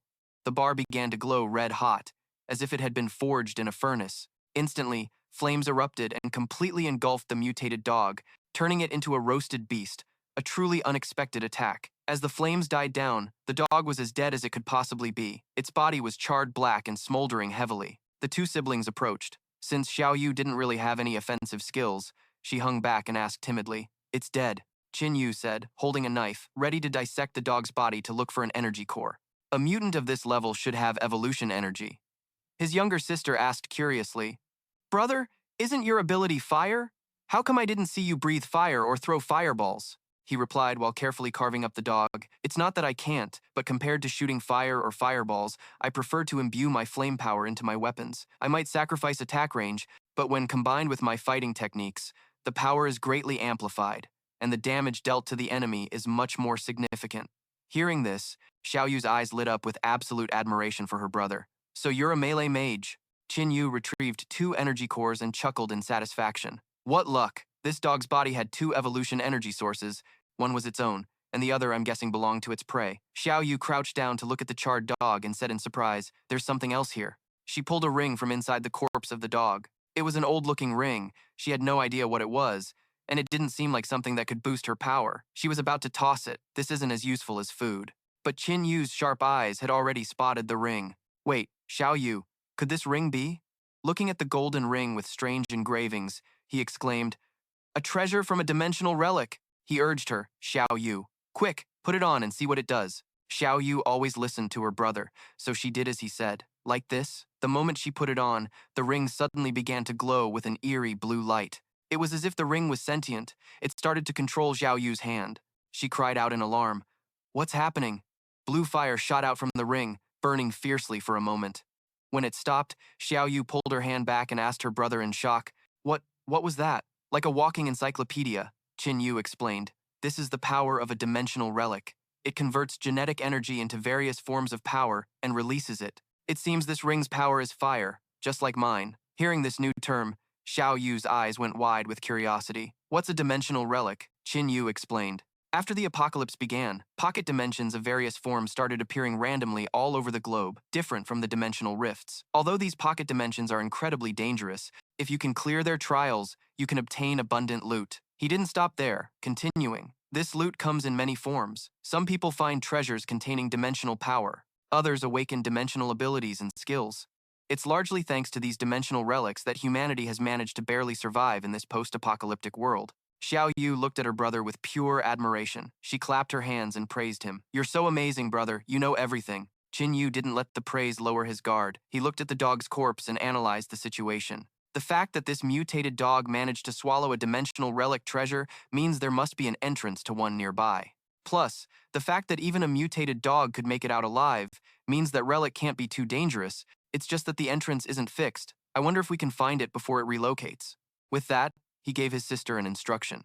"Xiao Yu, enhance the ring, and then I'll copy it." As always, she obediently complied. "Okay, brother." And just like that, the two siblings were each wearing an identical ring. After observing and evaluating his own ring, Qin Yu was a bit disappointed. "Just as I thought, it's nothing special. No wonder that dog was able to get its paws on it." The two siblings returned home and used some of their food reserves to make a simple meal. At the dinner table, Xiao Yu looked at her brother with sparkling eyes and exclaimed, "Brother, we had such a great haul today." Qin Yu smiled and summed it up. "Now, even your physical constitution is 5 times stronger than a normal person, while mine is 8 times stronger. And when my power is combined with your ability, it's amplified to 16 times that." She let out a curious "oh" and asked, "What does being 16 times stronger even mean?" He patiently explained. "To put it simply, in the eyes of a normal person, or even most zombies and mutated beasts, we're basically monsters." Hearing this, Xiao Yu cheered with excitement. "Are we really that powerful?" Qin Yu nodded. "Yes, but we still haven't found that dimensional relic. Once we find it, we can reach a whole new level." After their chat, the two turned off the lights and went to bed. He suggested they get some rest, as they would continue hunting tomorrow, and Xiao Yu immediately agreed. Suddenly, a rustling sound came from the dark hallway outside. In the apocalypse, Qin Yu had become much more vigilant than before. He never slept too deeply, and the slightest sound was enough to make him open his eyes. He fumbled out of bed and turned on the light. The two of them shared a bed so he could keep his sister safe. So when the light flickered on, Xiao Yu was also woken by the movement. "Brother, it's the middle of the..." He raised a hand to silence her. "Shh, be quiet. There's something outside the door." Qin Yu carefully picked up his iron bar and moved towards the entrance. The door creaked as he quickly opened it. Outside, a giant centipede was waiting. It opened its massive, fang-filled mouth, let out a shriek, and lunged at him. Luckily, he was quick enough to block its attack with an iron bar. Seeing his sister coming downstairs, Qin Yu warned, "Xiao Yu, be careful, we have an enemy." He used all his strength to push the centipede out of the house. "Get the hell out of here." Afraid something would happen to her brother, Xiao Yu quickly ran outside after him. "Brother, I haven't even strengthened you yet." Stepping into the hallway, she saw that Qin Yu had already killed the centipede. The iron bar in his hand was still stuck in its head, while he was panting beside the corpse. Xiao Yu rushed over to strengthen him. He sighed, wiped the sweat from his face, and remarked, "Without your strengthening, that was a really tough fight." Looking at the giant, multi-legged centipede corpse in front of their door, Xiao Yu was a bit scared. "What is this thing? It's so disgusting." Qin Yu answered while wondering to himself, his expression growing grim. "An iron wire centipede. How is this possible? Did the insectoid tribe already defeat the army and infiltrate this area? No, that's not right. The insectoid tribe can't be this strong yet. This centipede must have come up from underground." Seeing her brother muttering to himself, Xiao Yu asked with concern, "Brother, is there something wrong with this thing? Why do you look so pale?" Suddenly sensing something was wrong, Qin Yu immediately pushed his sister's head down. The moment he did, they both narrowly dodged a green projectile that shot past them. They both turned to look inside the house. Seeing where the attack came from, Xiao Yu fearfully huddled against Qin Yu. A green bug was hovering in the air with two massive pincers. It was clearly no pushover, not to mention it had just launched a long-range attack. Even Qin Yu started to feel uneasy. This is bad. The siblings looked at the bug with pale faces, muttering, "The insectoid tribe's small hunting parties. They got here so fast." Seeing the bug was about to charge, Qin Yu pushed his sister aside and prepared to fight. The bug landed where Qin Yu had just been standing, its landing as heavy as a meteor strike, shattering the floor tiles as he nimbly leaped up high. The situation was now reversed. Qin Yu clung to the ceiling, looking down at the bug, while it looked up from the ground. He didn't hesitate, deciding to strike before it could react. With a whoosh, Qin Yu leaped down from above. With a squelch, the iron bar in his hand pierced the bug's body, and green fluid gushed out. He stood up, pulled out the iron bar, and flicked the green goo off it, not forgetting to warn his sister, Xiao Yu, "Stay alert. This hunting party probably has more than just two of them." Qin Yu cautiously looked around. "We have to be care." Before he could finish his sentence, boom, a blast of blue flame shot out from nowhere and engulfed him, shocking Xiao Yu. Thinking her brother was gone after that attack, she cried out, "Brother!" But tragedy was averted. Qin Yu had managed to summon a shield just in time to block the attack. The shield was shattering, but it had prevented a fatal blow. If that had hit me directly, it would have been no joke. Looking at the new insect that had attacked him fly into the house through the broken window, Qin Yu was surprised. This was a winged insect that looked like a mutated bee. It gave Qin Yu no chance to counterattack, preparing to launch another assault. He bolted towards his sister, Xiao Yu. "Run." Afraid she wouldn't make it in time, he grabbed her hand and pulled her along. After running for a bit, Xiao Yu came to her senses. She asked worriedly, "Brother, what about our house and our food?" "How did these things find us?" Qin Yu explained. "They're a hunting party from the insectoid tribe. The one that spits fire is called a firebug. It's probably their leader, and it's very dangerous. Even a dozen low-level evolved humans fighting together might not be its match for it." As soon as he finished speaking, a loud explosion rang out. The firebug launched another fire attack right through the wall, causing Xiao Yu to crouch down and cover her head in fear. Unable to fight back, they could only run. Qin Yu ran behind his sister, urging her to run faster. The firebug seemed to be enjoying this game. It hovered high in the air, pointed its rear end, and fired another blast of fire. Another loud explosion erupted, hitting the spot right behind Qin Yu. Smoke filled the air. Qin Yu luckily dodged the attack and jumped out of the way. Because they were fleeing, they didn't have time to change. He was still wearing slippers. But surprisingly, this time he stopped running. Qin Yu turned to face the firebug, his face dark as he cursed, "You damn bug! You give it an inch and it takes a mile." He angrily raised his hand and launched a fireball. "You want some more, huh?" The fireball shot towards the firebug as directed, but it didn't even try to dodge. A deafening explosion roared, the small blast in the sky lighting up an area in the night, looking like New Year's Eve fireworks. Seeing her brother had stopped running, Xiao Yu stopped too. She asked hesitantly, "Brother, did you get it?" He turned his head and yelled, "Xiao Yu, don't stop, keep running." As the smoke in the air cleared, the firebug was completely unharmed. It just hovered in place as if mocking Qin Yu for being too weak. He was extremely annoyed and cursed at it. "You didn't even bother to dodge? Are you looking down on me?" In his hand, a flame flickered as he decided, "Then let's see whose fire is stronger." In the sky, the firebug accepted the challenge, firing another blast. Down below, Qin Yu refused to back down. He launched a fireball to counter the firebug's attack. The two different colored flames collided like a close-up of fire and ice, illuminating the night sky. Qin Yu gritted his teeth and let out a cold snort, trying his best to hold on. But obviously, the firebug was much stronger. His fireball was completely engulfed by its attack, which even shattered the ground and forced him to jump aside. The winner was clear. Qin Yu pouted. All right, yours is stronger." Suddenly, he noticed something new. Xiao Yu was struggling to create a blue fireball. Qin Yu yelled in a panic, "Xiao Yu, run away, you can't help." She shouted loudly and, launching a fireball at the firebug. After the attack, Xiao Yu was panting heavily. Qin Yu saw the fireball hit the firebug up high and exclaimed in surprise, "Is it too lazy to even dodge now?" Just as he said that, the firebug plummeted from the sky like a kite with a snapped string. Qin Yu, utterly amazed, immediately turned to his sister. "Xiao Yu, how did you do that?" She explained, "Brother, I tried using my enhancement ability on the fireball, and it really worked." He smiled and praised her generously. "That's my Xiao Yu. Leave the rest to me." Before rejoining the fight, Qin Yu carefully analyzed that the firebug's power was over 20 times that of a normal person. Even with Xiao Yu's enhancement, I'm only at 16 times. Winning against it will be incredibly difficult, but I can take advantage of the moment it's disoriented by the enhanced fireball and break its wings. That way, it won't be able to hunt us down anymore. From behind him, his sister cheered, "Brother, do your best and be careful."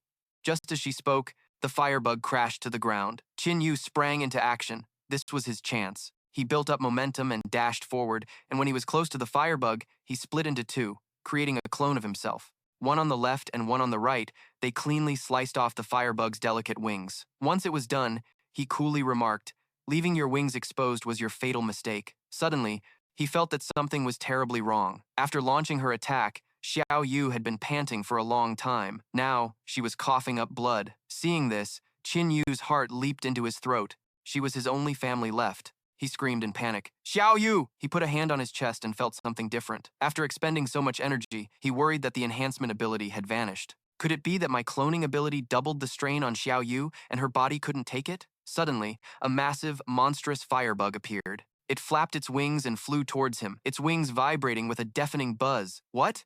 After flying for a bit, it crashed to the ground on its back, unable to get up. He gripped a sharp iron rod, relieved that this one couldn't fly either. Qin Yu turned and ran back to his sister.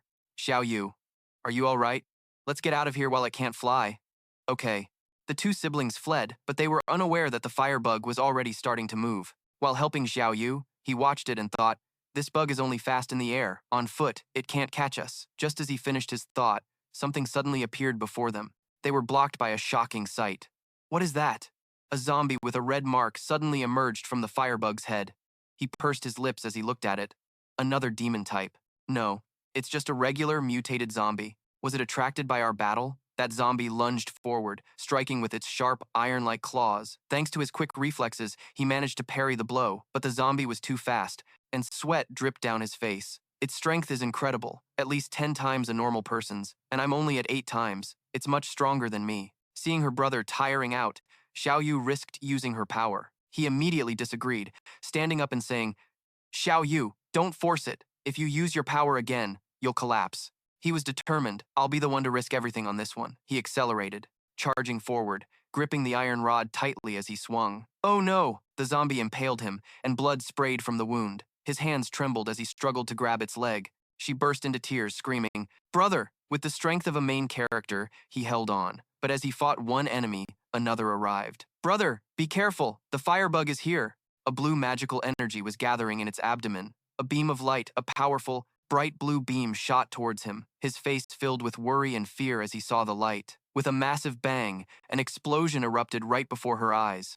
Tears welled up in her eyes. "Brother, my brother." Suddenly, a voice called out, "Xiao Yu, run." It was her brother. "When did you?" A shot of his boots answered her question. "The moment that thing charged, I had already created a clone." Hearing those words, she broke down, laughing through her tears. "Brother, You're incredible. You even tricked me.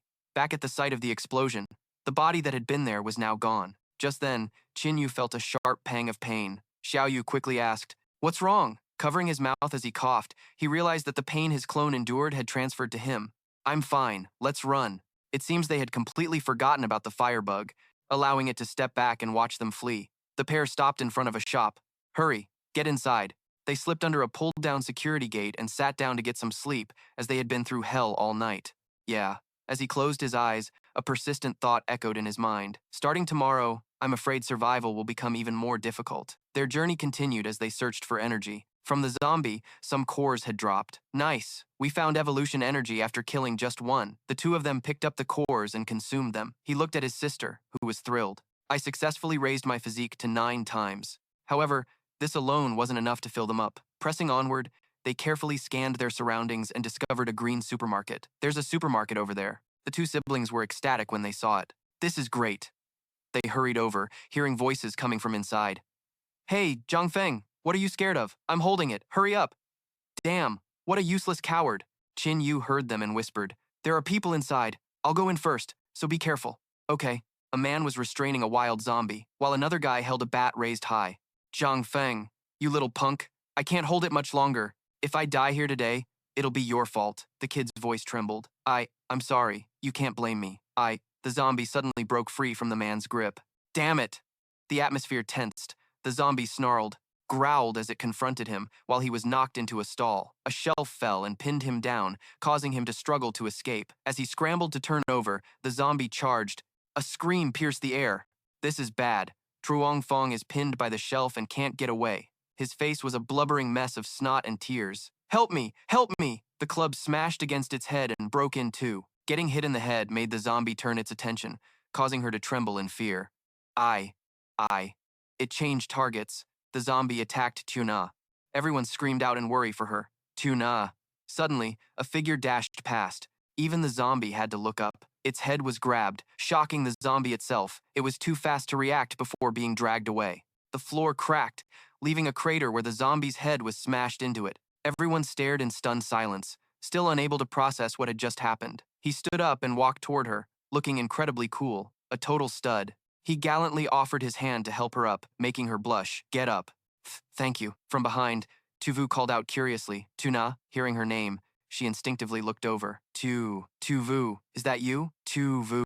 The two girls ran to each other, ecstatic at the unexpected reunion to meet a good friend here. Both girls turned to Tanvu and said with a smile, "Brother, this is Tuna. She's my best friend from school. Thank you for saving me." Tanvu's gaze was fixed on Tuna. That Tuna. He recalled a street in a neighborhood swarming with zombies. "We're surrounded. What do we do?" Tanvu and Trong Fong were worried.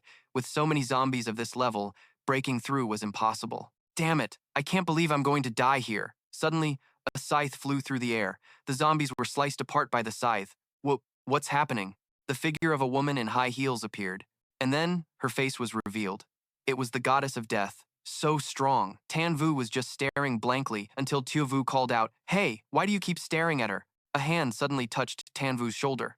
"Oh, it's Noth In." Lu Kun looked at Tanvu and said, "My friend, your skills are amazing. Thank you so much for what you did just now." After saying that, he turned to check on Tuna, forgetting about the person who still hadn't been rescued. "Tuna, are you hurt?" "Uncle Lu, I'm fine. Don't worry. Could you all help me get out first?"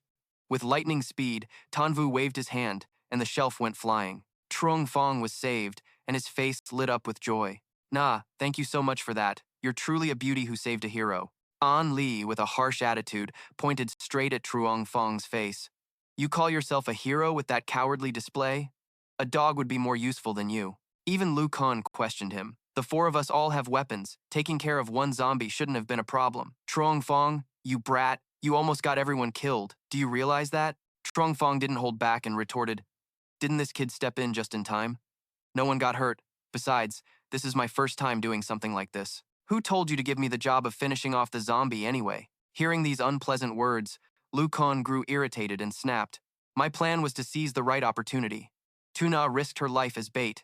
He was supposed to control the zombie from behind. Out of these 3 tasks, what could you possibly do? Our strategy has already killed several zombies. The only problem was with you, endangering everyone, and you're still making excuses." Seeing that this wasn't going well, and realizing he was a little bit in the wrong, Truong Fong conceded. All right, I get it. I was wrong, okay? Truong Fong's gaze then fell upon Tu Vu. Truong Fong walked over to Tu Vu, smoothed his hair, and started hitting on the girl. So, you must be Tu Vu, right? My name is Truong Fong, the campus king of number 2 high school. You've probably heard of me, and I've certainly heard of you. Tu Vu, hearing Truong Fong's flexing, replied awkwardly, Oh, so you're Senior Truong. I've heard the name. I've heard the name. Suddenly, Lu Kon's face tensed up and he frowned. Something was wrong. Lu Kon shouted, A noise! There are still zombies! Huh, an earthquake? No, that's just Tanvu eating. He was speechless, his mouth just stuffing in food. This kid must be starving. Everyone else must be hungry too. Let's get something to eat. After we eat, we'll head back to the camp. Tu Na looked at Tu Vu for a moment, then asked, Tu Vu, how come your brother doesn't look anything like you? She joked. We're not blood-related. What's wrong?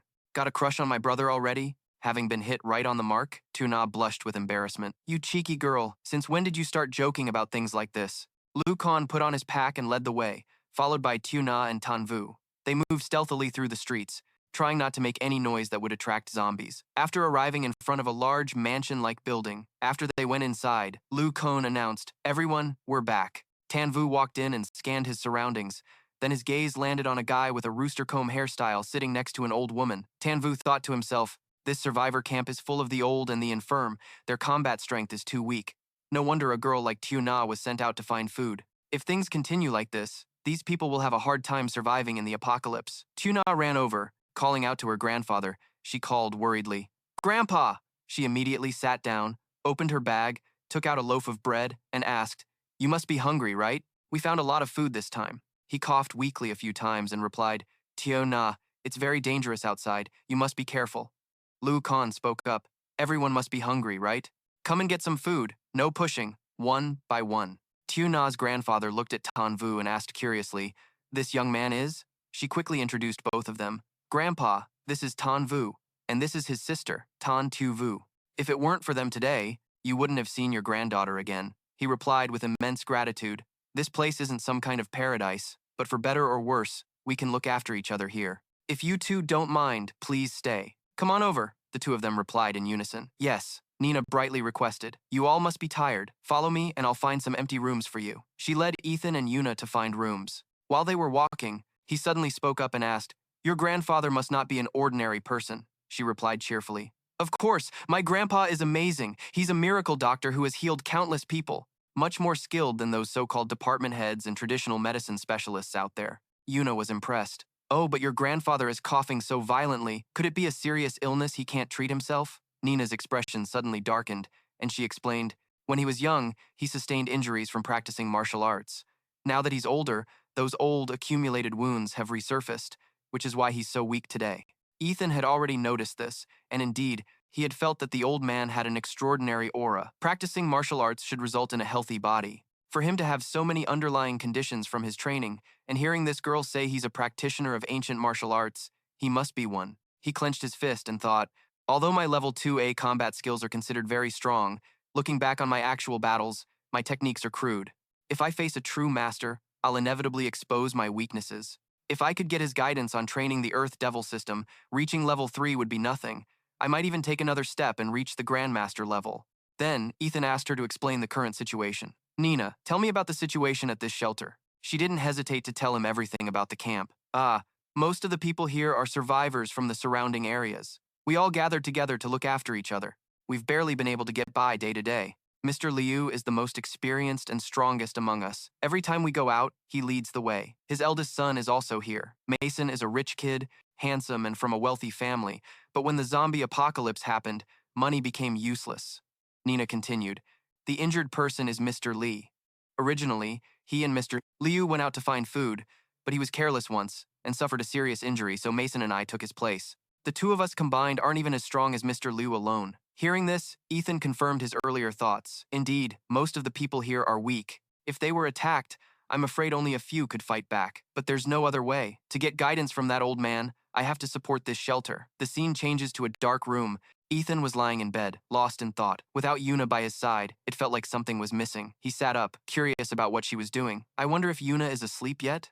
I'll go surprise her. He then went out into the hallway to look for Yuna's room. Ethan came across a room with its door left slightly ajar. He thought she must be feeling empty just like him. That girl Yuna is thinking the exact same thing as me, but she's pretty bold, deliberately leaving the door open for me. Without a second thought, Ethan entered the room. After stepping inside, he saw Nina wrapped tightly in a blanket, tossing and turning on the bed. Ethan was convinced it was Yuna, completely unaware that the person in the bed was actually Nina. He frowned, standing in thought for a moment, recalling his past life where he struggled every day among zombies, monsters, and other powerful beings. Even finding a place to stay and securing 3 meals a day was a challenge, let alone matters of romance. Ethan decided to surprise her. He climbed onto the bed and grabbed Nina's foot. She was startled and quickly pulled her leg back. He just thought Yuna was being shy and trying to hide. Just then, Nina spoke up. Yuna, you're at it again. Still not giving up? Come on, let's go another 100 rounds. Hearing Nina's voice, Ethan finally realized something was wrong. Yuna was standing outside, knocking on the door. Nina, why did you close the door? I can't get in. Hearing her voice from outside, Nina's face turned bright red. She quickly sat up, only to find Ethan sitting on her bed. They were both caught in an awkward situation. He went to open the door for Yuna. She asked, puzzled, Big brother, I just went out to get some sweet potatoes. Why are you here? He hastily explained. It's nothing, just a misunderstanding. I was worried you'd be scared alone, so I wanted to check on you. Since Nina is also here, I'll head back first. After saying that, Ethan immediately slammed the door shut and hid outside. His face was completely flushed red, showing an incredibly awkward expression. He was panicking and helplessly screamed in his mind, What the hell am I doing? Afterwards, Ethan went downstairs and saw Nina's grandfather. He politely spoke first. Hello, sir, the old man replied. Ah, Ethan, my boy. It's still early. You kids have been through so much out there for so long. Why not sleep in a bit? He walked up to the old man and said, It's all right, sir. I came to see if there's anything I can help with. Ethan breathed a sigh of relief. The old man called him by the affectionate name Ethan, my boy, again. It seems Nina didn't tell him about last night. From outside, the growling of zombies could be heard as they frantically pounded on the door. Mister, Lee whispered a reminder to everyone. Everyone, stay quiet. Outside, there are several zombies climbing up to our position. A young girl started to cry. She tried to cover her mouth to stifle her sobs. I don't want to die. The teenage boy next to her panicked, clutching his head. Damn it. What do we do? There aren't many people who can fight. Nina's grandfather suddenly stood up, leaning on his cane. Ethan walked over and put a hand on his shoulder. Sir, don't move. They're just a few zombies. Leave them to us young folks. Mr. Liu cracked the door open, peeking outside to assess the situation. Not far from the main entrance, a few zombies were trying to claw at the windows, looking for a way in. He looked at them and asked with some worry, How did these zombies know we were in here? Ethan calmly replied from the side. Among the zombies, some have evolved and gained intelligence. Though it's probably only at the level of a wild animal, it's enough for them to find us. After all, even wild animals know how to track and hunt prey. Hearing this, the old man's face grew even paler. He clutched his forehead and lamented, With just the few of us. I can handle one, no problem. With 2, I'm afraid someone might get hurt. But what are we going to do about 5? Just then, he looked up to see him heroically stepping out with an iron bar and quickly shouted, Hey, Qin Yu, do you have a death wish? You can't fight that many zombies all by yourself. The moment he finished speaking, Xiao Yu appeared beside him to reassure him. Uncle Lu, don't worry.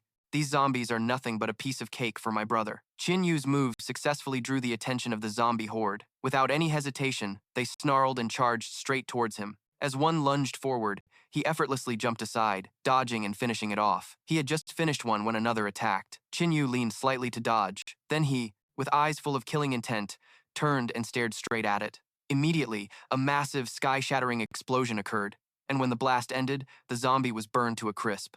Witnessing this, Liu Kun stammered in complete shock. Is your brother a monster? A moment later, Qin Yu had dealt with all the zombies and stood triumphantly among them. He quickly turned and walked towards him, and said it was done, telling him to send people out to fix the wooden and iron boards while he protected everyone. Time passed, and the sky above the apartment complex remained bleak. Having completed the task, Liu Kun returned to tell the people inside, Everyone, don't be afraid. The danger has passed, and the wooden and iron boards are fixed. The residents of the building heard this and cried out in relief. Thank God. I was scared to death. Then, he walked up to Qin Yu to express his gratitude. Today was incredibly dangerous. Thank goodness for Qin Yu. While Qin Yu politely watched him leave, Xiao Na's grandfather got up. Just then, the old man called out to Qin Yu. Qin Yu, come over here. I want to talk to you. Qin Yu immediately answered, Yes, sir. And then the two of them quickly went into a small room. After closing the door, Xiao Na's grandfather was the first to speak. You've killed people, and not just one. Hearing this, Qin Yu's expression changed instantly, and he answered grimly, "You have very sharp eyes." That's right, more than one person. Upon receiving the answer, he carefully began to unbutton his shirt, saying, "I know that in this frail body, I'm no match for you, but if it comes down to it, I must risk my life to stop you from harming the others, even if all I can do is buy some time." So he now drops his cane, and in a raspy voice, he confronts Qin Yu. "Tell me, what is your real purpose?" Looking at Xiao Na's grandfather's actions, Qin Yu felt a sense of respect and praised him. Truly, the older you get, the wiser you become. He quickly said something to placate him. "Sir, please don't be so tense. I only wish to make a transaction." Hearing this, he hesitated slightly before asking, "A transaction? What kind of transaction?" Seeing the old man calm down, he revealed his intentions. "It's simple, a deal that benefits us both. You take me as your disciple and pass on all your skills to me, and in return, I will cure your long-standing illness so you can be completely reborn." Upon hearing this, Xiao Na's grandfather let out a helpless sigh. "Kid, if you want to learn my techniques, I can teach you.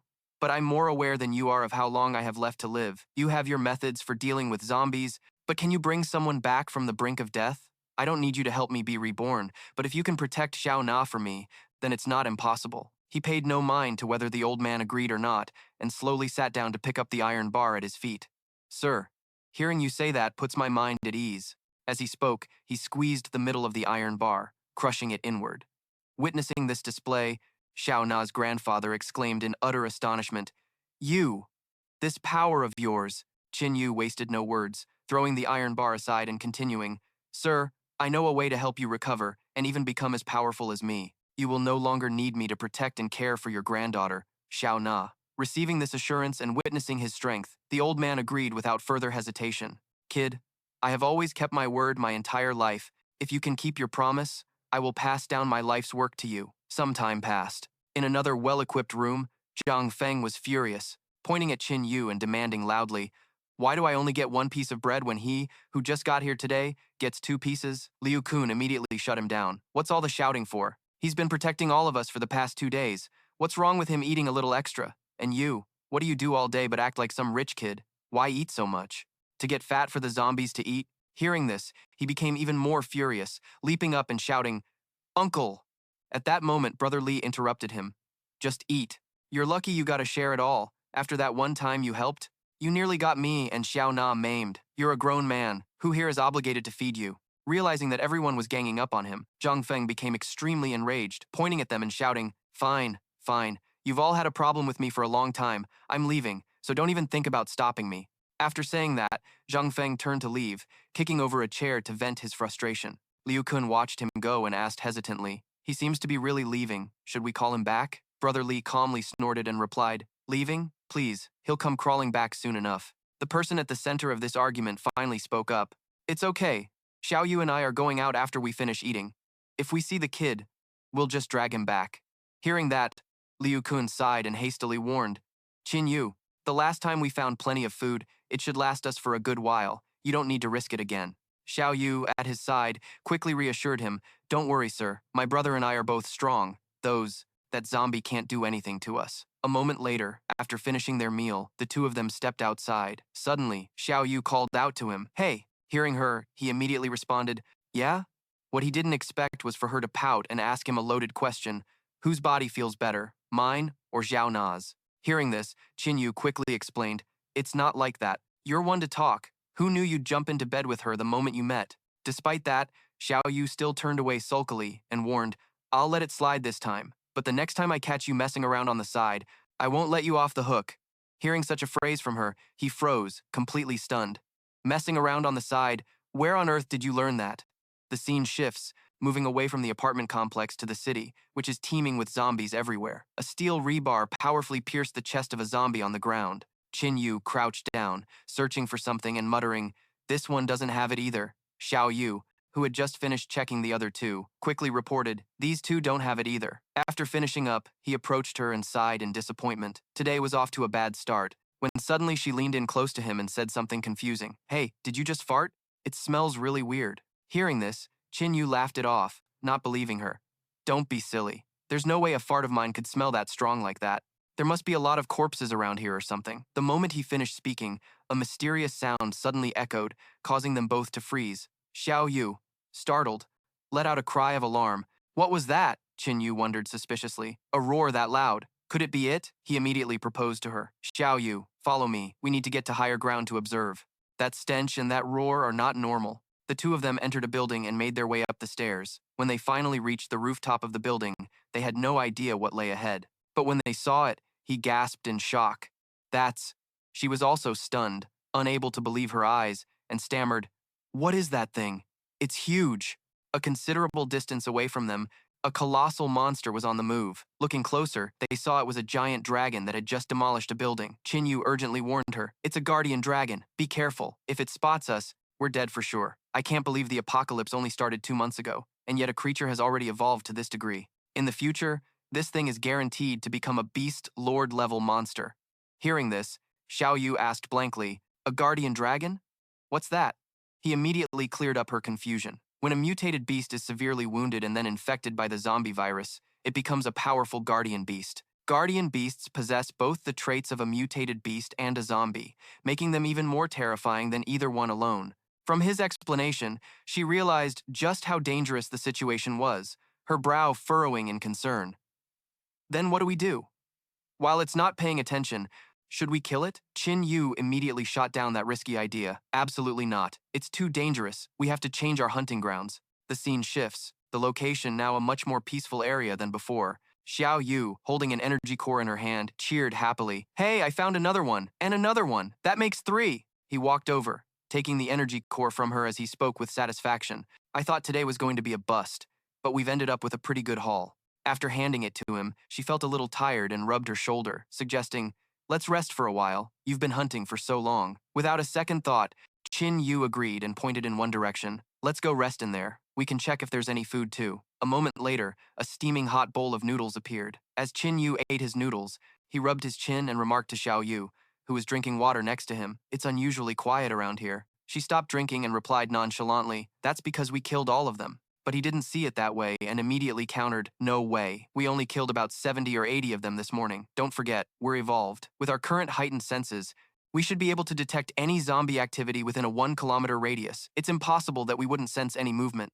Unless," he said, glancing out the glass window, "unless they're deliberately hiding." And just as Qin Yu suspected, only a few feet away, a zombie was silently watching their every move. Spotting it, he shot to his feet, startling her into crying out, "Hey, what's wrong?"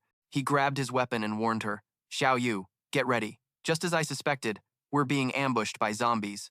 The second he finished speaking, the ceiling right above them suddenly started to show a few cracks. An instant later, the ceiling collapsed, and a horde of zombies came crashing down on top of them. Qin Yu swiftly impaled a zombie with his steel rebar, taking one down immediately. He urgently commanded her, "Xiao Yu, those evolution energy cores we just found, leave one for the old man, but we're using the rest now." She nodded obediently without a second's hesitation. Right. After that, the small convenience store was filled with the sounds of snarling and slaughter. A second later, a massive explosion erupted, blasting the horde of zombies away. Qin Yu, with blood-red eyes, stood protectively in front of Xiao Yu, his steel rebar glowing brightly. Just as he managed to calm himself slightly, he struggled to say, "This is not good." Just then, a swarm of strange black shadows rained down on them from the sky. He quickly grabbed her and started to run, shouting, "Xiao Yu, run! We've walked right into an ambush." The two of them sprinted forward with all their might, followed closely by a massive horde of zombies in hot pursuit. At that moment, Xiao Yu asked, confused, "Hey, aren't zombies supposed to be stupid? How would they know about tactics?" Qin Yu, just as baffled, replied, "I don't. I know, theoretically, they shouldn't be this intelligent." Unexpectedly, as they approached an intersection, another horde of zombies rushed out to block their path. "This is bad. We're surrounded." Thinking they were cornered, he cursed in frustration. "Damn it, we have no escape route." But then Xiao Yu suddenly spotted a way out. "Brother, there's a small alley over there." Immediately, the two of them dashed into that narrow alley. However, the zombies relentlessly pursued them. Suddenly, Qin Yu stopped in his tracks. Seeing this, she cried out in confusion, "Brother!" But before she could say anything more, he cut in, "Xiao Yu, this area is narrow. You'll be safe behind me. Just focus on buffing me. If these mongrels are smart enough to cooperate, then I'll have to show them what's what." His face filled with killing intent as he spoke menacingly, and what real terror feels like. Qin Yu then let out a great shout, unleashing his power as if to vent all his fury. He then immediately charged forward to battle the zombies. Instantly, Qin Yu began to fight relentlessly. Yet, the creatures showed no fear, continuing to lunge and growl. Seeing this only fueled his fighting spirit as he challenged, "Bring it on." The moment he spoke, a massive explosion erupted at the site of his fiery battle. Right after the blast, he quickly landed a hit on a leader zombie. Although many were eliminated, they stubbornly and continuously swarmed him. This persistence irritated Qin Yu. "Still not done? Looks like you won't stop until I take care of all of you." Meanwhile, Xiao Yu spotted something and yelled, "Brother, look over there!" On a tall building in the direction she was pointing, 3 zombies were intently watching them. It only took him a single glance to understand. "I knew it. There's no way zombies would have tactical capabilities. It must be because of those things up there." Then, Qin Yu began to give instructions, a plan already forming in his mind. "Xiao Yu, stick close to me. We're charging over there to settle the score with those 3. The zombies kept pouring into the narrow alley where they stood. Suddenly, a wave of power shattered the wall of the building next to them. Both he and Xiao Yu were ready to put their plan into action. At that moment, a big-headed zombie on the skyscraper was staring down at them. The two of them quickly made a break for it to lose the zombie horde. As soon as they reached the staircase, Qin Yu said, "Xiao Yu, hurry up. I'm going to destroy the stairs and see how they chase us then." Immediately after, he swung his arm, delivering a decisive blow to the staircase. Just as he promised, the bottom of the staircase exploded into fragments. Amidst the chaos of the zombie horde, the path was destroyed. Xiao Yu made a face, taunting the zombies below. In an instant, the zombies roared in fury and surged forward.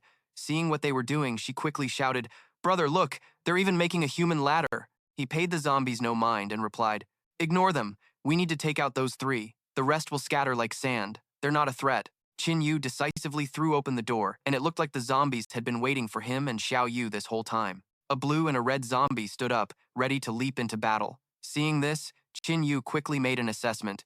"Xiao Yu, be careful. If I'm not mistaken, the ability of the middle zombie is to control the others. The 2 next to it are also under its command."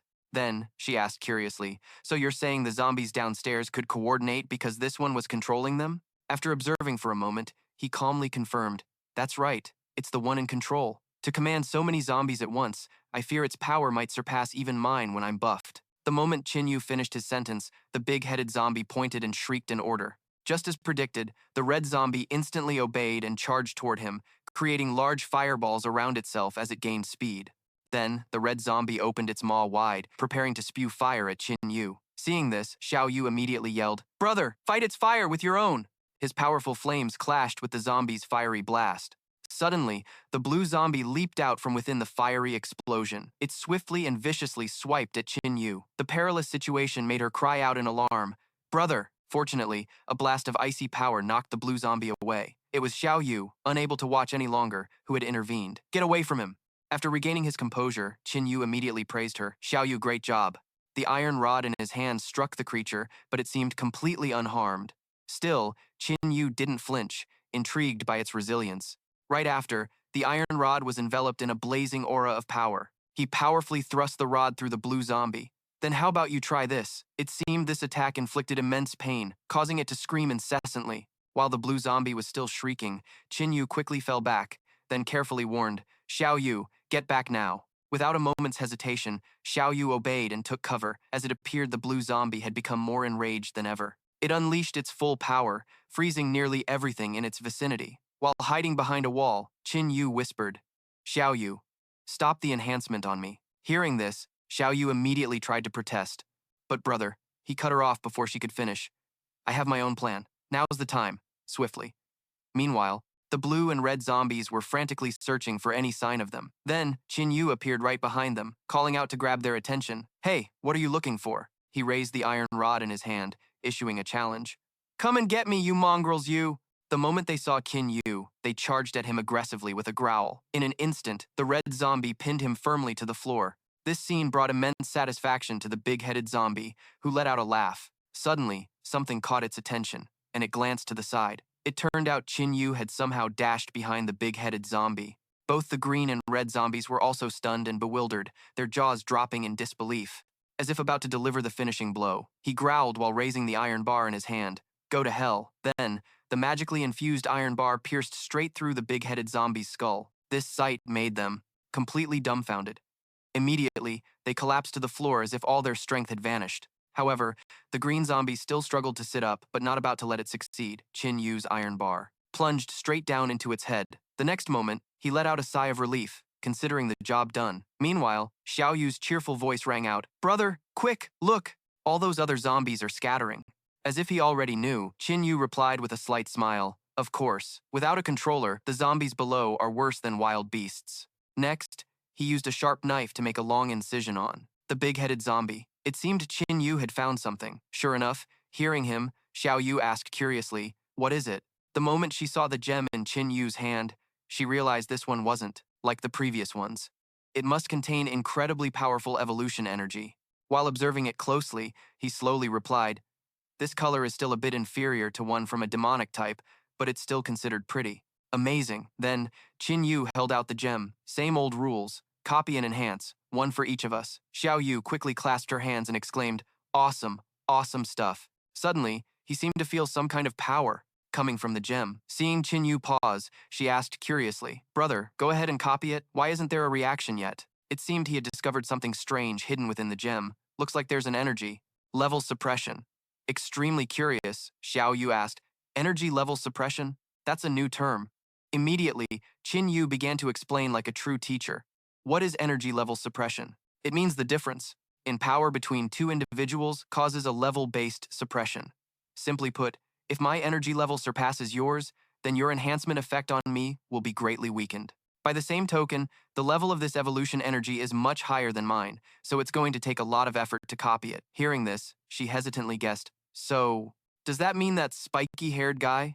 With just that one sentence from Xiao Yu, Qin Yu quickly confirmed, "You guessed right. That guy is even stronger than we thought." However, his ability is quite special. It can't increase his own combat power, but his luck was bad. He only managed to find an ice user and a fire user who were just a bit powerful. I'm guessing he controlled the zombies to attack us because he wanted to defeat us and then control our bodies to expand his zombie army. Then, he closely observed the glowing gem in his hand. Looks like it's going to take us a lot of time to copy and enhance this. A long time. Later, she sat on the ground exhausted, sighing in relief. Finally, it's done. Qin Yu looked at the gem and wondered aloud, "I wonder how much of a boost this will give us?" As soon as he finished speaking, they both put the gems in their mouths and ate them. Suddenly, his eyes flew wide open as if he had experienced something terrifying. In an instant, Qin Yu shot up with his hands in the air, then bent over and let out a huge roar. It turns out Qin Yu was just being dramatic. I can feel that my current strength is now 15 to 16 times that of a normal person. Even Xiao Yu couldn't understand why he had to be so theatrical every time he ate one of these things. "Huh?" Then he feigned a serious tone and asked, "Xiao Yu, surely you feel it too?" But it seemed she was already used to Qin Yu's antics. "I do. I feel much stronger, about 12 to 13 times a normal person." After Xiao Yu's explanation, he asked in confusion, "With such a big boost, why didn't you roar?" She repeated his question helplessly. "Why would I need to roar?" He still calmly said, as if it were obvious, "Don't you see that I roar every single time?" At this point, Xiao Yu finally reached her conclusion, "And that's why I said you're being so extra." After that, the two of them left the tall building and began walking slowly down the street. As if suddenly remembering something, Qin Yu spoke up, "These past few days we've been out hunting have been very fruitful. We've both gotten much stronger, and we even found the evolution energy for the old man. This way, we can help him start a new life, and I won't have to feel guilty about learning kung fu from him." Paying no mind to his long-winded speech, she exclaimed, "I'm exhausted. When we get back, I need to eat a ton." Ignoring her expression, he bluntly criticized, "Still thinking about food? In this apocalypse, everyone is starving to skin and bones, but look at you. You've actually gotten a bit fatter." Provoked by Qin Yu, she snorted coldly and landed a punch on him. "You're the fat one." After being dazed by the blow for a moment, Qin Yu said, "Xiao Yu, your body is now 12 to 13 times stronger now. That punch of yours. Damn." Before he could finish his sentence, Xiao Yu noticed something and warned, "Brother, something's not right." Qin Yu immediately stopped joking and said, "I feel it too. It's the smell of fresh blood." As she made the assessment, she said worriedly, "Our shelter is just up ahead. Don't tell me it was overrun by zombies." Just as they arrived, the sight of everyone in the shelter, brutally murdered, appeared before them. He was stunned, unable to believe his eyes. Xiao Yu was also horrified. How? How could this happen? Next, Qin Yu knelt to examine the scene and discovered that this wasn't the work of zombies. He stated firmly in a low voice, "This was done by people." Xiao Yu shouted in a panic, Xiao Na, are you alive?" Seeing the situation, Qin Yu also grew Worried, Xiao Na, the old man, and Liu Kun are missing. Unable to find the people she was looking for, tears streamed down her face. They were all unarmed. Who could do something so completely heartless? What? The next second, he stepped outside and discovered footprints, but he couldn't contain his rage. Qin Yu's face darkened. Whoever you are, for ruining my plans, you're as good as dead. The sky outside was as gloomy as their current mood. Both Qin Yu and Xiao Yu quickly searched everywhere. While surveying the area, he noticed that all the zombies on the street had been killed. This person must be an evolver. Suddenly, something startled her, and she shouted, "Brother, look over there." It turned out to be a group of zombies growling at someone hanging from a tree. They were immediately horrified to see it was Uncle Liu. Unable to control his anger, Qin Yu gritted his teeth, deciding to rescue the man first. As Uncle Liu slowly opened his eyes, they repeatedly called out, "Uncle Liu, Uncle Liu." Seeing him wake up, he urgently said, "Uncle Liu, tell me who did this." Despite having been tortured, Uncle Liu was still filled with extreme resentment. He cursed, that animal, that beast, that ungrateful monster. Just hearing this, Qin Yu already had a guess. Zhang Feng, the man confirmed in agony. Yes, it was him. After identifying the enemy, he gently comforted him. "I will get revenge for everyone." Then, Uncle Liu, in immense pain and unable to hold back his tears, begged, "Please do one thing for me. Kill me. Let me be free." This request saddened Qin Yu, but he had no other choice but to agree. "I understand."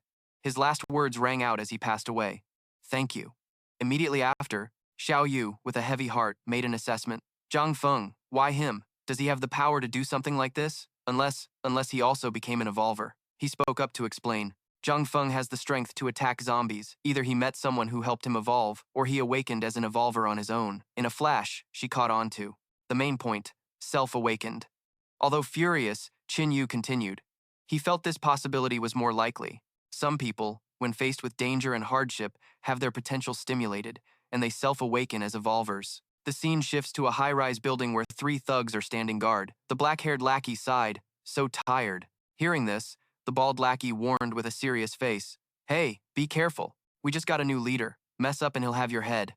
In response, the spiky-haired lackey quickly replied, "Yeah, I heard the new leader is even more vicious than the old one."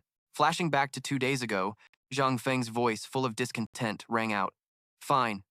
You've all had it out for me for a while now. I'm leaving. Just don't you dare fall into my hands." He stormed out of the room, slamming the door behind him. As Zhang Feng walked down the street, he cursed continuously. "Everyone's always targeting me. When have I ever had to put up with this crap? Just you wait." The city gradually sank into a gloom that matched his mood. Just after encountering a single zombie, Zhang Feng was already filled with regret. Damn it, how am I supposed to survive in this apocalypse? I was too impulsive. It's all their fault. Then, the zombie snarled and lunged as if to bite his head off. Luckily, Zhang Feng managed to duck in time, but he suddenly froze at the sight before him. It turned out that during the struggle, a horde of zombies had closed in on Zhang Feng. Seeing this, he immediately took off running, screaming, "Help! I don't want to die here!" But it seemed Lady Luck was not on Zhang Feng's side, as he tripped over a metal bar in the road. Right after, Zhang Feng tumbled onto the street right in front of them. A zombie approached and opened its mouth wide, preparing to devour him. The next second, the sound of 2 gunshots rang out, easily taking down the zombies. It was a cocky-looking lackey who said, "Look what we have here." Their help brought Zhang Feng to tears. "Thank you, big brothers." Ignoring his gratitude, the man walked over and asked, "Is this kid a boy or a girl?" Another lackey chuckled and spoke up. "We're in luck. Found a pretty boy. Let's take him back to the boss. Trade him for a girl so we can have some fun." After being slung over a shoulder like a piece of merchandise, Zhang Feng screamed, "You people, what are you talking about? Where are you taking me?" Hearing this, the man laughed loudly and replied, "You'll find out when we get there, kid. You're gonna have a good time." The group dragged him to a large high-rise building. Inside, a very satisfied voice could be heard. "You guys did a good job." It was the blue-haired leader, his eyes gleaming as he commented, "Just my type." He was tied up tightly, crying and begging for mercy. "Big brother, sir, please let me go." It seemed the leader couldn't wait any longer, saying, "Go on, pick whoever you guys like. I have important business to attend to now." Seeing this, the lackeys knew to take their leave, replying, "All right, boss, we won't disturb you then." Seeing the grim situation before him, Zhang Feng, his face pale with despair, tried to bargain, No, big brother. I'll give you anything you want. I have money. No, I can take you to a place with lots of supplies and food, and there are women too, big brother." Completely ignoring his words, The blue-haired leader licked his lips as if preparing to savor a delicacy. He moved closer, lifted Zhang Feng's face, and said affectionately, "Beauty, I'm not short on those things. I only want you." After that, his agonizing and humiliated screams echoed throughout the luxurious room. While getting dressed, the blue-haired leader laughed and praised him. "Little finger, you've shown me a pleasure I've never known before." He panted as he spoke, as if marking his territory. "I will cherish you. From now on, you are my exclusive male pet." After being tormented for a while, Fong, drenched in sweat, still forced himself to reply, "Yes, master, I'll be obedient." However, the blue-haired leader was still possessive, saying that Fong couldn't betray him, especially for those women. "I won't allow you to be making eyes at those women, so I have to find a way to completely sever your interest in them." It seems he had guessed his intention, letting out a horrified scream. "Master, you can't possibly mean to." Before Fong could finish, the leader, knife in hand, ordered a doctor to be brought over to stop the bleeding. "I have to castrate my pet boy." Hearing this, all the blood drained from Fong's face. "Please, spare me, don't do it, master. I promise I'll be good. I won't even think about women, please." In an instant, the blue-haired leader made his move, inflicting a pain so intense it left Fong paralyzed. His agonizing screams echoed throughout the building. A long while later, Fong slowly opened his eyes and woke up. Seeing this, the leader spoke in a loving tone. "Now this is my good little treasure." Afterward, he jolted upright, staring intently at his own empty groin. The horrific sight left Fong frozen in shock. While he was radiating a murderous aura, the leader mocked him. "I'll love you even more from now on. You don't need that thing anyway." Just as he finished speaking, a sharp crack echoed like the sound of a bone snapping. The blue-haired leader's body suddenly went rigid, and he asked in terror, "What did you do? Why can't I move?" Hearing this, both Fong and the doctor turned in surprise. Suddenly, the doctor bolted, screaming, "There's a monster!" Not about to let him escape, Fong waved his hand, unleashing his dark power. In an instant, the doctor's body was also sealed in place. He shrieked desperately, "Don't kill me. I only helped stop the bleeding. He's the one who hurt you." Fong's entire body was shrouded in dark power. Seeing his crazed state, the blue-haired leader finally became frightened. "You! What do you want? I'm your master. Stay away from me." His terrified voice echoed in the room. "Stop it. Help. Somebody. I'm begging you. Don't." Meanwhile, outside the building, the moon was high in the pitch-black sky. At some point, Fong had captured Tuna and her grandfather. Fong's ferocity made Tuna visibly worried. It seemed the earlier trauma was so great that he had gone mad. "I used this knife to carve piece by piece of flesh off that mutt. That mutt's life force was truly tenacious. It took him over 2 hours to die. Fong's cruelty was more than she could bear. You're a demon." Tuna's words made him pause. "A demon?" Fong glared, his voice low as he expressed his displeasure. "I'm a demon? Isn't that what you all made me? If you all hadn't turned against me, would I have left?" Then, he decisively shifted the blame. "Would I have been captured by that bastard, been forced by that animal, and ended up in this situation?" As if unable to stand Fong's blame-shifting nature, Tuna, with tears streaming down her face, still argued that he brought it on himself, clearly not helping at all. "You were always wearing that hateful expression, causing trouble for everyone, yet no one ever kicked you out. You're the one who left on your own." She lowered her head, her voice sad.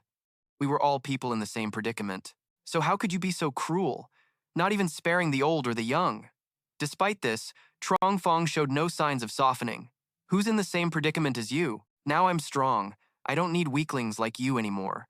In my eyes, you're all just prey and toys." These words made Tuna's grandfather furious, and he began to curse at him. "You ungrateful little animal. I never should have saved you in the first place." The old man's voice made him turn his attention, and as if discovering a new plaything, Fong gave a cold smile. "I almost forgot about this old fossil. Back when I was pursuing Tuna, you did everything to stop me. You even hit me. Now that you've fallen into my hands, do you think I'll let you have an easy death?" Paying no mind to his threat, Tuna's grandfather provoked him loudly.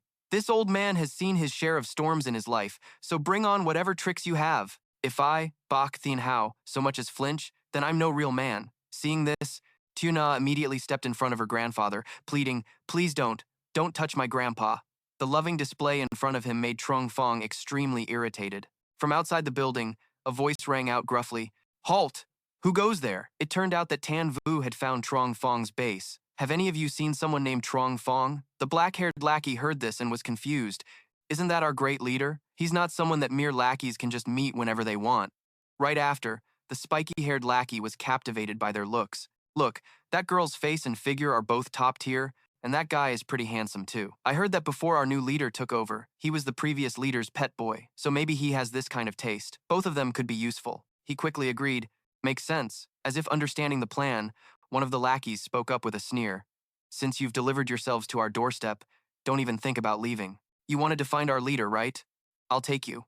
He then reached out to touch Tuvu. As for this girl, before the lackey could get what he wanted, Tanvu swiftly twisted his arm, asking through gritted teeth, "What do you think you're doing?" Being restrained by him caused the lackey immense pain. "Ow! It hurts! Kill him! Kill him!" His two buddies immediately pulled out their guns and started firing repeatedly. It seems their insolence had angered Tanvu, his face darkening. They still hadn't realized the danger and kept shooting. Then, both the black-haired and spiky-haired lackeys wondered, where'd he go? Turns out, he had already appeared with a blade to their throats. I'll ask again. Where is Trong Fong? Under threat, the spiky-haired thug trembled in fear and confessed. On the third floor. The third floor lounge. Ignoring them completely, Tanvu spoke up. Xiao Yu, let's go. With just one move, was enough to leave the thugs terrified and trembling for a long time. In front of Trong Fong's room were two guards, one with green hair and one with pink, curiously staring at something. It turned out to be Tanvu. And Xiao Na approaching, which made the pink-haired guy wonder, who are you people? How did you get in here? He quickly spoke, as if not wanting to involve innocent people. I'm here for Trong Fong. This has nothing to do with you. Get out of the way. Upon hearing this, the green-haired underling immediately got angry and cursed. What do you think the Dai Sun gang is? A place you can just waltz into? Then, he rushed forward with a knife in his hand. I think you're looking to die. Before the green-haired guy could even attack, Tanvu grabbed and held his hand tightly. In an instant, the green-haired guy's body was sent flying far away. This horrifying sight left the pink-haired underling completely stunned. His jaw dropped. He couldn't help but scream, "Monster!" This commotion woke up the other people in the building. What's going on? What's all that noise? That's right. What's with all the racket? What's wrong? Seeing his buddies had arrived, the pink-haired guy immediately snitched. This kid is a monster. Everyone be careful. They didn't believe him, speaking with scorn. Are you stupid? There's no such thing as monsters. He's clearly just a pretty boy and a little girl. If you guys don't want this fresh meat, I'll take it. A guy in sunglasses who wasn't afraid of death stepped forward. Hey little girl, today I'll let you experience the joys of being a woman. Their stupidity disgusted Tanvu so much that he didn't even bother to speak. With just one hand, he slammed the guy's head hard against the wall. Seeing Tanvu's incredible strength, the others were in disbelief. Damn, is this kid trying to sneak attack us? Let's get this bastard together. At the same time, from inside Truong Fong's room, Xiao Na's terrified scream rang out. Grandpa, Grandpa! He was gloating triumphantly. See that? This is your end. Ignoring Truong Fong, she couldn't help but cry out in agony. Grandpa! Immediately after, he reached out his hand to cast his magic. Next, it's your turn. Truong Fong's power spread across his hand as he prepared to attack Xiao Na. The next second, she clutched her body as if enduring some kind of pain. Suddenly, a series of loud bangs echoed from outside the door. What's going on? Luckily, Tanvu and Xiao Yu managed to break down the door and rush in just in time. Seeing them appear, he broke out in a nervous sweat. It's you people. How did you get in here? As soon as she entered, Xiao Yu was horrified by the sight before her. She yelled out the moment she saw Xiao Na completely entangled in vines. Xiao Na. Looking closer, Xiao Yu quickly said, Brother, do you see that? Those sharp thorns and tentacles? Tanvu immediately replied, I see it. This is a calamity-type power. While Truong Fong was aggressively casting his magic, he calmly stated, painful imprisonment. Then, Tanvu continued to explain, the abilities gained after awakening and evolving are divided into several types. My flame ability is a natural type. The ability of the guy in front of us looks very sinister, most of which belong to the calamity type, while your enhancement and my copy abilities belong to the divine principle type. As soon as he finished speaking, Xiao Na cried out, Xiao Yu, he killed my grandfather. This information shocked him, and he asked again, What? Truong Fong arrogantly ordered, You rotten brat. Who are you glaring at? I'll give you one chance to kneel and beg for mercy, or else. The next second, he threatened in a superior tone, I'll let you feel the torment of hell. Dark, sharp thorns shot straight towards Tanvu. Seeing this, Xiao Yu shouted worriedly, Brother, be careful, get out of the way. Unfortunately, he couldn't dodge in time and was pierced by the sharp thorns. At the same time, Truong Fong smirked with satisfaction and contempt, too scared to even move to dodge. Before he could finish, Tanvu's eyes glinted with killing intent. His demeanor quickly sent Truong Fong into a panic. How are you completely fine? Then, he suddenly burst out laughing as if to reassure himself. I get it. You must be pretending you're not in pain, right? I've seen right through you, not letting Trong Fong stay happy. For long, Tanvu tightened his grip on the iron bar in his hand. At that, his face darkened as he stammered, you bastard. As the iron bar was gradually enveloped by magic, Trong Fong was terrified. Stop. Stop right there, don't come any closer. Suddenly, a voice of agreement echoed from behind him. Hearing that, Trong Fong immediately glanced back. It seemed he was utterly horrified to see Xiao Na gradually changing. Then, with his face covered in sweat, Trong Fong hesitated. Xiao Na, you too. However, everything was still within Tanvu's expectations. As expected, while carefully observing her, dark image, he confirmed. She is the female reaper. Xiao Na's eyes burned with absolute rage. Leave this animal to me, Tanvu answered without a moment's hesitation. Okay. At the same time, Xiao Yu was still worried about Xiao Na. The scene flashes back to the past, as desperate voices cried out, "We're surrounded. What do we do? There are so many high-level zombies. Breaking through is impossible." Tanvu thought to himself. The first time he met the female Reaper, he was still a rookie. Voices full of admiration constantly rang out. "That's the female Reaper! She's so strong!" Recalling the image from the past, Tanvu continued his train of thought. She has monstrous combat power. Killing hundreds of zombies is a piece of cake for her. He continued to muse.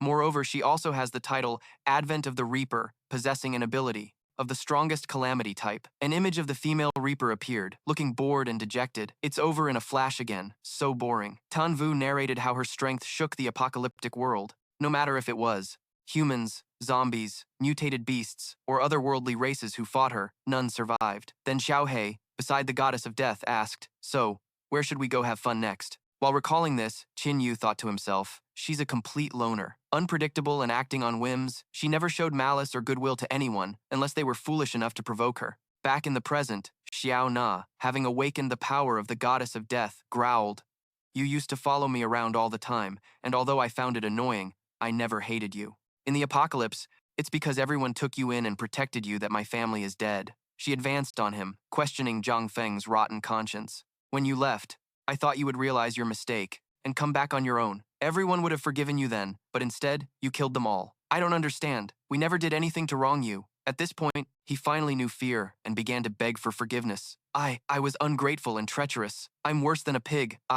Spare me." Unable to stand Zhang Feng's shamelessness, Xiao Na retorted, "Only now do you think to apologize." She immediately gave the order, "Eat, Xiao He." Hearing this, the shadow Xiao He gleefully rushed forward. "As you command, master." It stretched out its hands as if to seize him. What followed was Zhang Feng's terrified scream, much to Xiao He's delight. In the blink of an eye, it had siphoned away his rotten soul. With just a glance, Qin Yu realized that Zhang Feng's evolutionary energy was being drained away by the creature. As if confirming his suspicion, Zhang Feng's face went completely blank. After its hearty meal, Xiao He dropped him to the ground and let out a satisfied laugh. It praised the meal with great delight. How refreshing! Witnessing this, Qin Yu theorized that it had gotten stronger, and it now radiated an aura of imprisoned suffering. Could it be that when this thing consumes someone, it also gains the abilities it absorbed? Then, Xiao He flew back to Xiao Na, saying, "Master, I'm finished eating. That was delicious." Despite this, Qin Yu wasn't celebrating, and he approached her to ask, "Xiao Na, are you okay?" Hearing this, Xiao Na slowly replied, "I'm okay now." Unable to contain her emotions, she turned toward her grandfather. Immediately, Qin Yu advised her, "We need to cremate your grandfather's body, or else he'll turn into a zombie and get killed all over again." His bluntness made Xiao Yu extremely upset. "Do you have any tact at all?" But it seemed Xiao Na wasn't angry and simply agreed calmly. "You're right.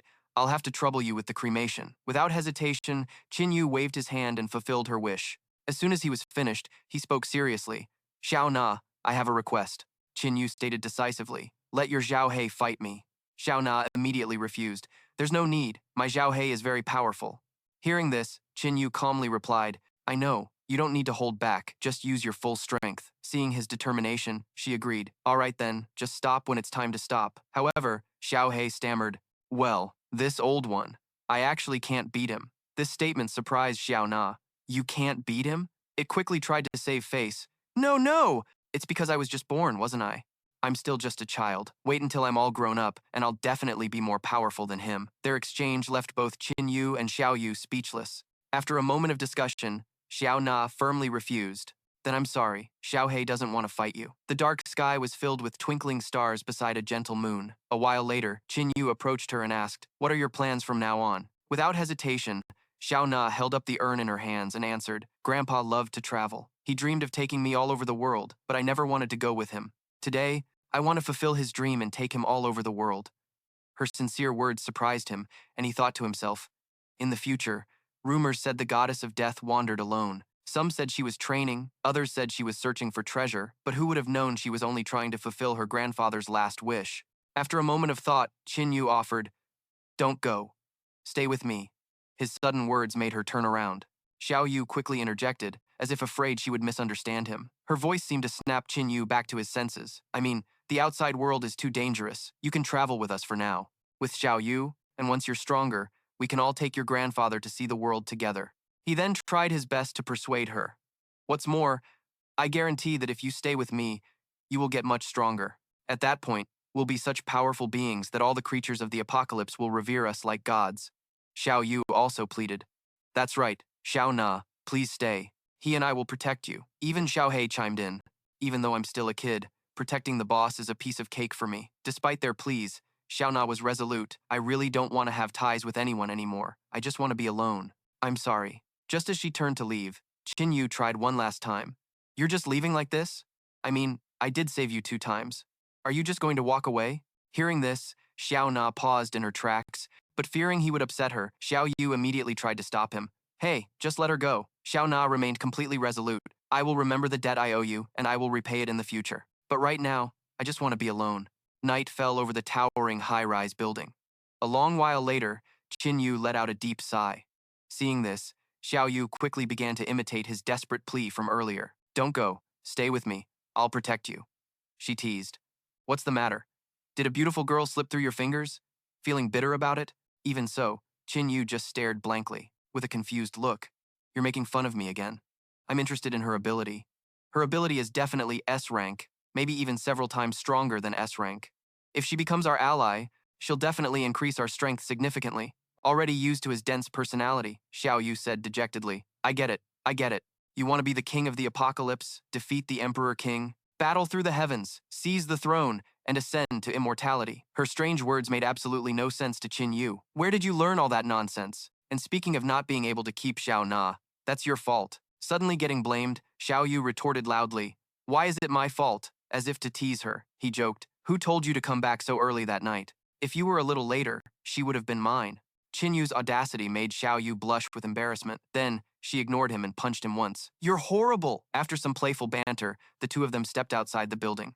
Immediately, a group of people rushed over, begging, Boss, from now on, you're our new boss. If you tell us to go east, we'll never go west. Please accept this bow from your humble underling." However, Qin Yu couldn't care less. "I'm not interested. Find someone else." Suddenly, he remembered something and said curiously, "Your private clubhouse must have a lot of weapons, right? Take me to see them." The underling spoke up. "Then you've asked the right person. This clubhouse belonged to our previous leader, Li Deshan. Besides his preference for men, his other hobby was collecting weapons like guns, knives, swords, axes, hooks, pitchforks, ropes, and clubs." Hearing the underling ramble on, Sho got annoyed, slapped him on the head, and yelled, "Why are you even mentioning all that? The boss wants to know about guns for dealing with zombies. What's the use of listing all that other stuff?" Qin Yu was actually a little interested and said, "Those kinds of weapons are good too. Take me to see them." Inside the room, a shelf was filled with all sorts of swords, and next to it, various long and short blades were displayed. The underling excitedly introduced the weapons to Qin Yu. "Boss, look, these were all Li Deshan's prized possessions. The cheapest item here would sell for at least 10,000. From the design to the materials, everything is authentic." Qin Yu stared intently in one direction, and the underling next to him noticed. It was a spear, placed on a separate rack, away from any other weapon. The underling recognized it immediately and started chattering on about the spear. "Boss, you really have a good eye. This was Li Dashan's favorite piece. The shaft is made from a solid, flawless iron casting, and the spearhead was tempered 100 times through cold forging. It's very heavy, but unfortunately, it's just too heavy for a normal person to even lift." Sho and the underling struggled to carry the weapon over to Qin Yu. "Boss, look, it took so much effort for us." Qin Yu grabbed the spear with one hand and twirled it. Qin Yu spoke, Very good. It's a perfect fit." Xiao and the underling stood there clapping nonstop, flattering him. The king is born with divine strength. You have no equal. Seeing so many weapons, Xiao Yu also asked, "Is there anything light and easy for me to use?" The underling quickly replied, "Yes, of course." He brought out a blade, handed it to Xiao Yu, and said, "This blade is perfect for you. It was forged with the best techniques.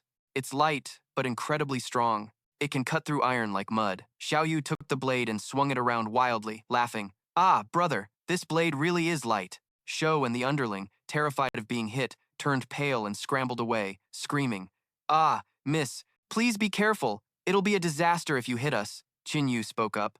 "You two, I won't make things difficult for you. These two weapons aren't that important to everyone." Qin Yu stated his terms. "Give each of us a gun and we'll be on our way. As for your boss, whoever wants the job can have it." Half a month later, Qin Yu held his weapon in his hands. Surrounded by a flying monster darting about, Qin Yu was quite surprised by its speed. This thing's physique is 16 times that of a normal person. The flying rat suddenly appeared behind Qin Yu. As it flew in, Qin Yu quickly turned and pointed his spear at it. "After image," Xiao Yu warned anxiously. "Brother, watch your back." The flying rat was behind Qin Yu again. "Boo!" Qin Yu's face darkened as he watched it fly around. "The next time I catch you, I'll shove this right in your face. Die," Xiao Yu said. "This thing's evolution energy is obviously so good, but I don't feel any increase in my physique. I always feel like something is missing," Qin Yu replied. A physique 20 times the norm is a watershed moment, the limit for a level 1 evolver. If we break through it, we'll be considered to have entered level 2 evolution, and our strength will increase dramatically. Looking at the dead flying rat on the ground, Qin Yu continued. "The two of us are currently stuck at the 20 times physique limit. Breaking through it is extremely difficult." Qin Yu clenched his fist and replied, "But I can feel it. If we absorb just a bit more evolution energy, we can successfully break through to level 2. Suddenly, something appeared in the sky. Xiao Yu spoke up. "Brother, hold that thought. Look." Seeing the red clouds gathering in the sky, the blood rain had returned, and it began to pour down. Qin Yu said with dissatisfaction, "Even with a 20 times physique, it still hurts when the blood rain touches me." Qin Yu asked Xiao Yu with concern, "You don't feel anything when the blood rain hits you?" Xiao Yu replied, "Nope, nothing at all." He instructed Xiao Yu, "In any case, let's get out of the rain first." At a warehouse, Qin Yu pushed open the door, and the two of them entered. Qin Yu said, "Looks like this is a lumber warehouse." Xiao Yu turned to him and said, "Brother, I'm hungry. We haven't eaten in a while. Should we eat some noodles?" The two sat by a fire, each holding a bowl of instant noodles. "Smells so good." Noticing something, Qin Yu warned her, "Someone's approaching. Be careful." Xiao Yu asked, "Is it a zombie?" Qin Yu replied, "No. Zombie footsteps are irregular, so those must be human." Li Song sniffed the air and said, "Seems like someone's here. I can smell noodles." Li Song pointed his gun at Qin Yu's head. "Ha! So there really is someone here." Qin Yu calmly continued eating his noodles and said, "Don't point that gun at me. I'm only going to say this once." Seeing the tense situation, Lao La spoke up gently. "Sorry about that, brother. We didn't expect anyone to be inside. Sorry for the trouble. Do you mind if we take shelter from the rain here?" Qin Yu replied, "Yeah, sure." Li Song, just waiting for an excuse, got angry. "You little brat. Don't you have any manners, or do I need to teach you some?" Lao La stepped in to stop him. "Li Song, be quiet and behave yourself." Xiao Yu turned and asked, "Brother, are they all evolvers?" Qin Yu began to explain, "Yeah, all 4 of them are evolvers, but they're very low level. They probably haven't been evolvers for long. That bearded guy has practiced martial arts, so he has some real strength, but the other 3 are far weaker." Everyone's jaws dropped after hearing Qin Yu speak, and Lao La praised him. "This young man's judgment is so sharp, it seems you have some real strength yourself." Li Song, standing nearby, was not convinced and said, Lucky guess. He probably just pulled that out of thin air." As everyone was eating and minding their own business, a sudden noise made Xiao Yu look up towards the door. Click! A stranger appeared with a smirk on his face. Everyone looked at Jai Xiaofeng, confused and bewildered. Xiaofeng pushed the door open, leaned against the frame dramatically, and recited, "Let the winds howl and the rains pour, for a simple staff and sandals are lighter than a steed. A simple cloak of misty rain is all I need for this life. How is everyone this fine day?" Xiaofeng spoke in a mocking tone. "This humble one is merely a passerby. Seeing this place is bright and spacious, I came to seek shelter from the rain. I hope you all will permit me." Li Song, disgusted by Xiaofeng's tone, tried to shoo him away. "Cut the crap with me. You're not welcome here. Go find somewhere else."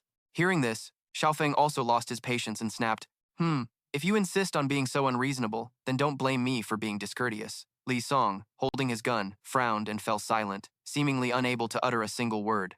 Qin Yu witnessed this scene and glanced at Xiao Yu, gently reminding her, "If a fight breaks out, make sure you protect yourself." Xiao Feng raised his middle finger, his voice dripping with provocation. "Who the hell are you? Is this your house? I'm gonna stay right here and take shelter, so why don't you come and bite me?" His face was full of mockery as he continued to tease. "Yeah, get mad. Na, boo-boo." Li Song was seeing red and cursed. "You rotten brat." Xiao Yu stood by, watching them argue, and couldn't help but find it amusing. Covering her mouth to hide a giggle, Li Song said angrily, "I'm definitely going to take care of you today." Suddenly, Laola walked over, placed a hand on his shoulder, and tried to calm him down. "All right, that's enough talk. You're the only one who likes to stir up trouble." Xiao Feng noticed Xiao Yu standing there and called out to strike up a conversation with her. "And who is this beautiful young lady over here? Miss, you are truly beautiful. More beautiful than a fairy descended to the mortal world." Hearing his compliment, she smiled and replied, "Thank you for the praise." Xiao Feng then seemed to catch a familiar scent and asked, "That smells so good.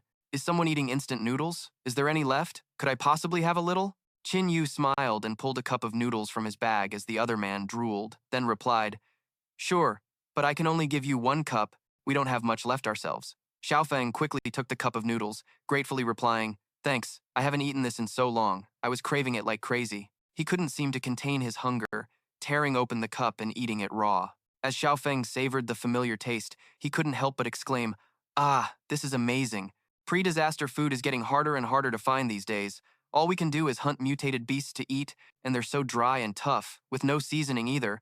I'm starving to death." He suddenly realized something, then placed a hand on his chest and introduced himself with a smile. "Oh, right, I haven't even introduced myself. My name is Zhai Xiaofeng, devastatingly handsome, and may I ask the names of you two?" Xiao Yu smiled and replied, "Brother, he's quite interesting. My name is Qin Xiao Yu, and this is my brother, Qin Yu." Upon hearing their introductions, Xiao Feng stroked his chin thoughtfully and said, "Qin Yu, Qin Xiao Yu. With a name like that, he sounds less like your brother and more like your dad." Li Song, holding a pack of crackers, stared with wide eyes, his face filled with confusion as he muttered, "How has a guy like that managed to survive in the apocalypse without being beaten to death?" A while later, the blood rain outside began to fall even heavier. Inside the room, everything was quiet. While most everyone was sound asleep, Li Song stood silently by the door, keeping watch. Qin Yu sat in a corner with Xiao Yu sleeping on his shoulder. Qin Yu was deep in thought, calculating. Those 4 are all evolvers who gained their powers not long ago. Although they're not very strong, they can just barely manage to survive in this apocalypse. He glanced at the sleeping Xiaofeng, thinking warily, "But this guy, Zhai Xiaofeng, I can't seem to figure him out." Xiaofeng was snoring away, dead to the world. As Qin Yu assessed him internally, his muscles are flabby, his skin is fair, his entire body is one big weak spot. You can tell at a glance he's never trained or suffered a day in his life. He doesn't even have a single weapon, just charging through the apocalypse barehanded. How can he do that?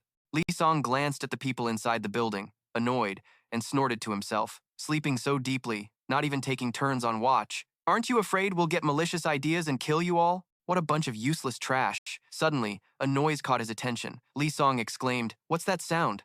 Qin Yu sensed danger. His eyes snapped open, and he jumped to his feet, shouting, "Everyone get up, there's danger." The others immediately got to their feet upon hearing him. A sleepy Xiao Yu stood up, asking in confusion, "Brother, what's going on?" Qin Yu, with a grim expression, warned her, "Xiao Yu, stick close to me, it looks like. We're in big trouble. If the rest of you want to live, stick close to me. If you fall too far behind, you're on your own." Hearing this, Li Tong couldn't help but get angry, scoffing and shouting, "Who do you think you are, some kind of savior? Do you think the 4 of us are useless?" Lao La, standing behind him, said, "Don't be so stubborn. Let's stick close to him. An extra hand gives us a better chance of survival." Qin Yu held his blade and stepped outside, with the others following behind. He commanded, "Let's go." They all froze, their eyes widening at the scene before them, and Li Tong's jaw dropped as he stammered, "Oh, my God, this is..." They were surrounded by countless zombies, just waiting to rush in and devour them. A confused voice spoke up, "How did these zombies manage to sneak up on us so quietly?" The zombies, with their bloodshot eyes and hideous forms, stared at the group like a delectable feast. Xiao Feng frowned and asked worriedly, "They even know how to use tactics?" Xiao Yu, also confused, added, "Could there be a mastermind zombie?" Qin Yu calmly reassured them, "Don't be afraid. We broke through last time, and we can do it again." Seeing this, Lao La stepped forward and warned, "Brother, with this many zombies, if we all fight for ourselves, we'll definitely get picked off by the enemy. No one will survive. He clenched his fist and proposed, we need to focus on breaking through in one direction and watch each other's backs.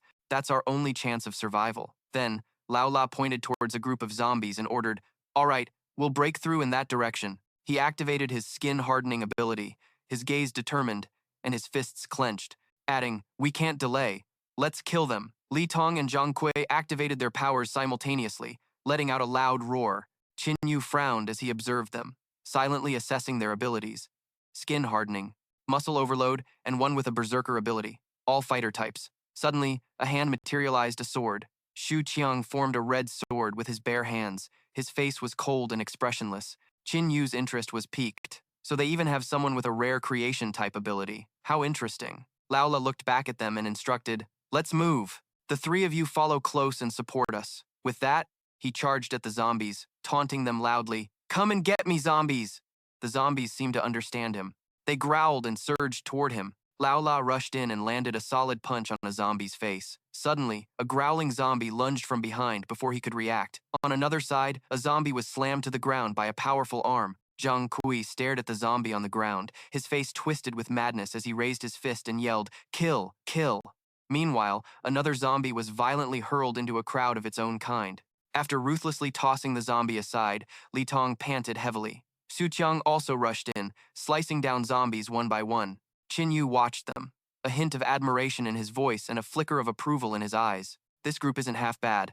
Back with Captain La, he turned his head while fighting a zombie and ordered, stay close. Qin Yu, holding a glowing spear in his hand, issued a command. The four of you, split up on both sides and flank the point we need to break through. Xu Qiang's eyes widened in confusion as he asked, what are you planning to do? Qin Yu replied with a completely calm expression, just do as I say. I don't want any friendly fire. He then turned to Xiao Yu and said softly, Xiao Yu, give me your hardening buff. Qin Yu braced himself, his blood-red eyes filled with killing intent. As the spear in his hand began to glow brightly, he raised the spear, and intense flames burst forth from it. The zombies continued their frenzied, relentless charge. The fire erupted fiercely, incinerating the zombies that were rushing in. Witnessing such a scene, the others couldn't hide their shock. Laola frowned and exclaimed in disbelief, is this guy really human? Just then, he noticed something and looked back. Laola saw that Xiao Yu was surrounded by numerous zombies and yelled anxiously, oh no! That girl, it's dangerous! Get away! Before he could even react, a blade slashed through the zombies. Standing among them, Xiao Yu showed no mercy, cleaving the zombies in two and causing them to shriek in pain. Laola watched the scene unfold, completely stunned. His jaw dropped as he wondered aloud, even that little girl is that terrifyingly strong? Over with Xiao Feng, he was being swarmed by zombies, causing him to scream in terror. Xiao Feng covered his head, desperately trying to dodge the lunging zombies. He yelled, don't come after me. Go bite them instead, will you? Suddenly, a zombie appeared behind Xiao Feng. He glanced back in terror. This is bad! His face went pale as he fell to the ground, coughing nonstop. Seeing this, Xiao Yu said to Qin Yu, brother, that guy was knocked down by a zombie. Qin Yu could only reply helplessly, there's nothing we can do. We can't get to him. Seeing Xiao Feng frozen in fear, the zombies thought they had an easy meal and began to slowly close in. He stammered in fear. No, don't! Then suddenly, a golden light erupted around him. Xiao Feng squeezed his eyes shut and complained angrily, this was my last outfit! An explosion sent the surrounding zombies flying. Seeing this, Laola turned and yelled, what was that? Xiao Feng had transformed into a monster and roared as he grabbed a zombie. Qin Yu turned to look at him, inwardly surprised. A transformation-type ability. What a powerful evolutionary aura. In his monster form, Xiao Feng impaled the zombie with his claws and said angrily, you filthy creatures, you ruined my last outfit. I'm going to tear you to shreds, he continued in a crazed tone. A bunch of trash, a bunch of filth. At that moment, Qin Yu couldn't help but think in shock. It seems this guy's ability affects the mind. Suddenly, he felt something's eyes snap open as a hand burst out from the ground and grabbed Tan Vu's ankle. He was shocked. Looking at the thing at his feet, he yelled, what the hell is this? On the ground, a long arm was pinned down by a blade. That arm, split in two by Tan Vu's blade, retreated in fear. He frowned and asked in confusion. An Hantu Kuang did his best to warn the others. There are mutated zombies among them. Be careful. Seeing this, Trong Kui got angry. Damn it, the regular zombies are already annoying enough. Li Tong glanced at Laola and warned him. My strength is reaching its limit. I can't hold on. Over where Tan Vu was, a snake suddenly lunged out unexpectedly. Before it could strike, he raised his hand. and brought his blade down, splitting the snake in half. Tanvu's face darkened as he said with annoyance, "What a pain." A mutated female zombie stood before Tanvu. He wondered in confusion, why is another mutated zombie here? The zombie used the snakes on its body, directing them to charge at him. Tanvu gripped his blade, built up his momentum, and dashed towards her. Tanvu rushed forward, slashing at her and obtaining an evolution energy core. He brought the evolution energy core to his mouth and said, "I can't worry about that much. I'll go first. As long as I successfully evolve into a level 2 evolver, then it'll be easier to deal with these zombies." Truong Kuei's body slumped slightly. A defeated zombie lay where he stood. He was exhausted, sweating profusely and panting heavily. Suddenly, a zombie lunged and bit his arm. Truong Kui swung his arm, throwing the zombie off as he yelled, "Get off!" From beneath his feet, a shadow appeared, a red-eyed shadow that roared and pounced on Truong Kui. The surprise made his eyes widen, unable to react in time. It knocked him down, and then other zombies swarmed in. Tears streamed down Truong Kuei's face as he screamed in terror. Lao La, who was nearby, heard the blood-curdling scream and turned his head, anxiously calling his name, Truong Kui. A zombie saw its chance and bit Lao La's arm, but unfortunately for it, it only managed to break a few of its own teeth. Seeing this, he threw a punch at the zombie, sending it flying like a sandbag. The rest of its teeth shattered on impact. Lao La frowned at the bite mark on his arm, a bad feeling brewing inside him. He spoke up, "I'm not going to last much longer either." Tu Kuang, panting and sweating with a dazed look in his eyes, replied, "Lao La, I'm about to collapse." Li Tung asked with an exhausted and desperate expression, "Are we going to die here today?" Over where Tuovu was, she was still fiercely cutting down zombies. Seeing their condition, she reported to Tanvu with a worried expression, "Brother, they're not going to make it." Tanvu turned to her and reminded her, "Tuovu, don't get distracted. Focus on yourself first." He frowned, thinking to himself, "Is it still not over? Have all the zombies in the area gathered here?" Thieu Fong laughed maniacally. He used his sharp claws to slaughter the zombies, saying contemptuously, "A bunch of trash. Die, die, all of you die." Tanvu stood watching Thieu Fong, mercilessly venting his rage on the zombies, assessing him internally. What's with this guy? In this form, his physical stats are already over 15 times normal, and they're still growing. Could it be that his stats increase with the intensity of the battle? He looked at Thieu Fong with great interest, thinking, this guy is very likely an evolver. Possessing a top-tier ability, he could be recruited as a teammate. Suddenly, a roar echoed out, affecting all of them. They looked around warily. Tu Vu asked in confusion, "What was that?" From where she stood, she looked up at a building where a dark figure was standing imposingly in a gaping hole. On that building, a terrifying level 2 zombie looked down at the group below. It stepped out into the air, and the zombie's whole body went into a freefall without any hesitation. The level 2 zombie landed on the ground without a single scratch. Tanvu looked at the zombie before him, his brow furrowed. He warned Tuovu beside him with caution. "Tuovu, stay away from it. This thing isn't something we can handle easily. This is a level 2 zombie," he calculated grimly. Even with Tuovu's enhancement, the best outcome would be mutual destruction. If I want to defeat it completely, I can't do it right now. Tu Fong saw the level 2 zombie, his face a mix of joy and surprise as he asked, "A giant?" Seeing it, he excitedly charged forward.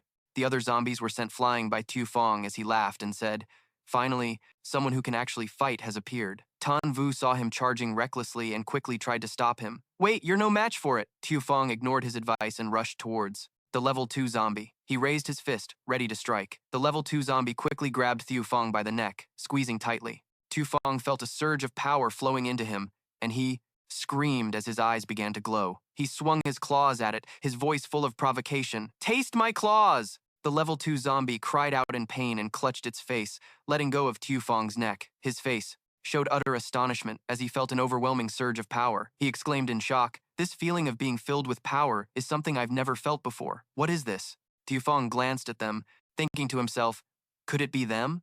Tu Vu was putting all her effort into enhancing Thieu Fong. Tan Vu stood beside her, encouraging her. "Tu Vu, great job." Thieu Fong stood proudly before the level 2 zombie, his voice taunting. "So you've come. Big head. This master is many times stronger than before. I'm not kidding." It moved in front of Thieu Fong, and the level 2 zombie swung its arm down at where he stood. Fortunately, with the incredible speed he just gained, Xiao Feng managed to dodge in time and suddenly appeared behind the monster, landing a punch right in the middle of its back. He gritted his teeth, his expression a mix of shock and annoyance. Its skin is as hard as rock. The level 2 zombie retaliated by landing a vicious straight punch to his gut. Xiao Feng was sent flying, glaring at it with furious eyes. Over where Qin Yu was, he asked worriedly, Xiao Yu, I need to clone myself. Can you hold on? Xiao Yu, still focused on enhancing Xiao Feng, gave a slight nod. Hearing that, he felt a bit more at ease. He then proceeded to clone himself, commanding, copy. He thought to himself, kid, Xiao Yu, you two have to hold on. A zombie shrieked in pain as a blade slashed down on it. After killing the zombie, Qin Yu smiled as he looked at the evolution energy core. He thought, great, there is evolution energy. One of Qin Yu's clones was squatting down, taking out a core and thinking, there is one over here too. I hope this can help me evolve smoothly. Qin Yu brought the two energy cores over to Xiao Yu and asked gently, Xiao Yu, can you still enhance these? Xiao Yu wearily reached out her hand, grabbing the two evolution energy cores and replying, leave it to me. Qin Yu clenched the energy core in his hand and continued, leave the rest to me. Then he copied the energy cores, turning them into 4, and commanded, copy. Xiao Yu, exhausted, panted and struggled to get the words out. Brother, I'm not doing so well. On the other side, Xiao Feng felt the surge of power disappear. He turned his head in confusion and asked, what's going on? That power is gone. Just then, the level 2 zombie suddenly reached out and grabbed Xiao Feng's head, causing him to panic. It looked at Xiao Feng mercilessly, its hand gripping his head, and squeezed hard, causing blood to splatter everywhere. Qin Yu screamed in horror. Jai Xiao Feng, Xiao Yu clutched her chest and cried out in pain. Hearing her scream, Qin Yu whipped his head around, his voice filled with worry. Xiao Yu. She was sitting on the ground, panting from exhaustion. Seeing the situation turn critical, Qin Yu immediately swallowed all 4 energy cores, cursing angrily. Damn it! He roared as he felt a surge of power. A horde of zombies was slowly approaching the seated Xiao Yu, who looked on in fear and anxiety. Qin Yu raised his hand, a white light glowing in his palm, and he commanded it to burn everything. A massive white light erupted from his hand, incinerating the approaching zombies. The horde was annihilated by that white light. They roared in pain and terror. After all the zombies were destroyed, Qin Yu knelt down and supported Xiao Yu, holding out a core to her and urging, Xiao Yu, wake up, hurry and eat these evolution energy cores. She looked at Qin Yu gratefully. Brother. Suddenly, the roar of the level 2 zombie drew their attention. It held Xiao Feng's body high in the air like a trophy. The zombie let out a terrifying roar, a savage smile on its face. Seeing this, Xiao Yu was filled with sorrow and guilt, and she began to sob. Brother, Jai Xiao Feng. I'm the one who got him killed. Qin Yu looked at her, his voice comforting. How could this be your fault? You did your best. You even risked your own life. This was not something you could control. Then he stood up, his expression darkening. He gripped his spear tightly and instructed her. Xiao Yu, listen to me.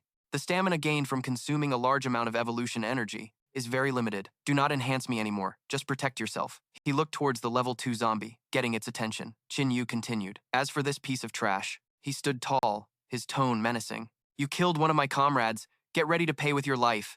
But the level 2 zombie seemed to ignore his threat. Instead, it just roared, provoking Qin Yu. The burly level 2 zombie, which was 2 to 3 times the size of a normal person, appeared, accompanied by its zombie cronies. Qin Yu took a small step back, cautiously on guard against this horde. These zombies seemed to understand conserving their strength, not wanting to sacrifice themselves. The one controlling them is no simple foe. The boy carrying the injured person looked on with fear and doubt. Can he really defeat that giant?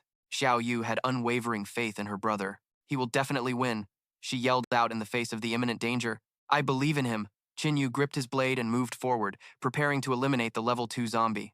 Its 2 eyes flashed as it leaped, closing the distance to Qin Yu in a flash. Qin Yu broke out in a sweat. It seemed he had anticipated this. Here we go again. It leaped into the air, about to deliver a fatal blow. He looked up, glaring at it. Qin Yu's life was hanging by a thread. It is too fast. Getting hit by this would be no joke. The level 2 zombie landed with a ground-shattering punch, the earth shattering in an instant.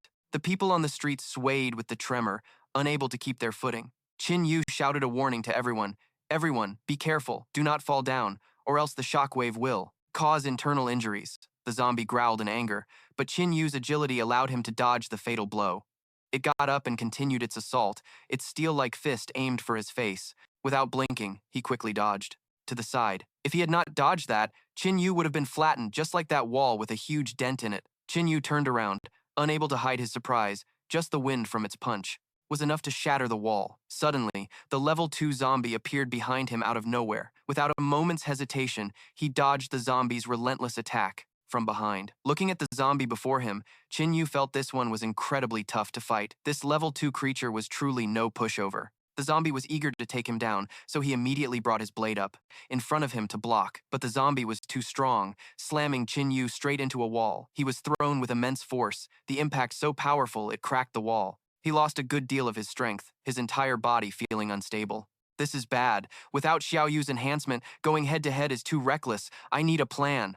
The level 2 zombie attacked again, wanting to finish off Qin Yu with one blow before moving on. It punched continuously into the wall. A series of explosions rang out. Xiao Yu, extremely worried, screamed, "Brother!" A large explosion of light appeared in front of her. A rain of blood poured down. The level 2 zombie cried out, in pain, submerged in a strange mist. Qin Yu flew out from somewhere, attacking with his blade. It grabbed the tip of the sword right before his eyes. Qin Yu's face turned pale, caught in a situation that was difficult to escape. This is bad.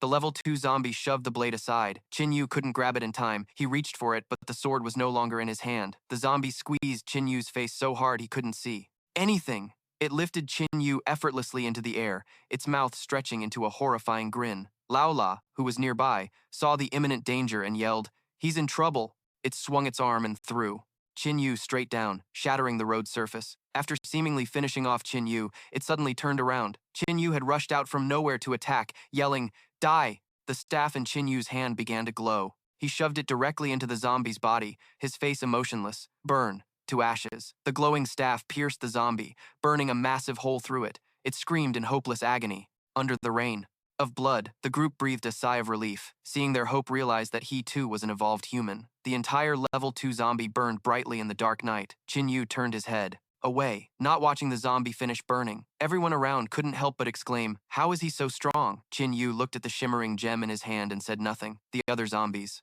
saw Qin Yu and were suddenly struck with fear. They tucked tail and ran for their lives. Lao La watched in disbelief as the zombies fled for dear life. The zombies are actually running away? Xiao Yu's eyes sparkled as she looked at him after his victory. "You're so amazing. Even the zombies are scared of you. Can you believe it?" Qin Yu remained expressionless, speculating about the mastermind behind the recent plot, the one controlling them from behind. The zombie is actually smart. Knowing how to restrain itself is an incredibly difficult thing for a zombie. Suddenly, someone crawled out from nowhere towards Qin Yu's group, groaning in pain. "It hurts like hell, that bastard." "Blockhead, he beat me like a dog." Xiao Yu was completely astonished. She looked at the person and stammered, "You, aren't you young Master Xiaofeng?" He slowly walked over, completely naked without a single scrap of cloth on him. "Ow, ow, it hurts so much." He held his head and looked blankly at everyone. "What's with those looks? It's like you've seen a ghost." Li Song was also baffled. I saw with my own 2 eyes that guy crush your head." Xiao Feng was confused about the situation, feeling that his own revival was impossible. "That's right, I also remember my head being crushed. Could it be that I have an immortal body?" Li Song found the story increasingly unbelievable. Even an immortal body can't be that immortal. Your head was completely smashed. "Do you remember what happened before?" Xiao Feng chuckled and confessed, "Maybe I'm a creature who thinks," with his lower half. The Qin siblings were truly speechless with this guy. Qin Yu, having just finished fighting the zombie, walked over to advise him. "You should still be careful. An immortal body doesn't mean you can't die. If you suffer a severe injury in a short period, you won't be able to recover." He held out his hand, a light appearing in his palm. Next up is harvest time. The corpses of zombies were scattered all over the street. They were everywhere. Qin Yu used his spirit energy to incinerate all the zombie corpses, and a faint white flame flared up in the dark night. Xiao Yu saw this fire, found it a bit strange, and asked, "Brother, why is your flame white?" He calmly replied to his little sister, "This is the pale white raging flame I comprehended after leveling up. The higher the ability, the greater the destructive power. It can incinerate a zombie in an instant." In a flash, shimmering heat orbs appeared in the surrounding area. Xiao Yu was endlessly delighted, her mouth breaking into a bright smile. So many evolution. Energy sources. She ran over to the energy cores floating in the air, chatting with Qin Yu, who was using the white flame. "Brother, now that you have this pale white raging flame, from now on we won't have to cut them open to get evolution energy anymore. It's so convenient." Xiao Yu picked up the energy cores one by one, hugging them. "What a huge harvest. This is great." Lao La looked at the pile of energy cores in Xiao Yu's hands. "Truly a once-in-a-lifetime sight. We risk our lives for every single energy source we get, and he just picks them up like fruit from a tree. The gap between us and a legend." is just too vast. They moved to their base. Xiao Yu and Qin Yu were sitting and looking at the energy cores they had just harvested. She held her hands out over 2 bags full of the gems, warming them as if by a fire. Qin Yu's face darkened as he thought deeply. A mutant system, immortality. This can't be a coincidence, can it? He recalled rumors from his past life. In his previous life, he had heard of a zombie lord who dominated an entire region. It could transform into a powerful humanoid monster. Hundreds of thousands of people were no match for it. What was even more terrifying was that it possessed an immortal body. Several survivor camps in the vicinity of the zombie lord's territory gathered their elites, formed a joint task force to deal with it, and paid a devastating price to finally kill it. The zombie lord had risen from the rubble to dominate the world. They thought the zombie lord would be gone for good, but unexpectedly, just a few short days later, that same zombie lord rose again, attacking all the survivor camps. Qin Yu leaned against a pile of bricks, thinking deeply, if I hadn't come back, I probably would have died here, or become a zombie, or been absorbed by a stronger one, becoming the terrifying zombie lord of the future. Xiao Yu beside him started feeling the budding emotions of a teenage girl. Bro, why are you staring at Jai Xiaofeng so intensely? Don't tell me you're trying to ship them? Qin Yu turned to explain profusely. Hey, don't be ridiculous. I was just thinking about his ability. Xiao Yu covered her mouth and giggled. I get it. He gave a wry smile, not knowing what to say about his little sister. The atmosphere between the siblings was so strange. Even Xiaofeng, standing far away, found it odd. What's up? Qin Yu stood up and walked over to him, wanting to invite Xiaofeng to join their team. Jai Xiaofeng, your ability is very good, and your strength is not ordinary. Join us. You've seen my ability. If we team up, we'll definitely become powerhouses in this apocalypse. Qin Yu's words left him speechless for a few minutes. Xiaofeng finally turned down his tempting offer. Sorry, I admit that you guys are as strong as me, and following you two is the best choice, but this world isn't like that. I have a freedom I've never had before, and I don't want any ties. I want to go and see everywhere, to live an unburdened life. Hearing this, Qin Yu felt a little regretful. All right then, I respect your choice.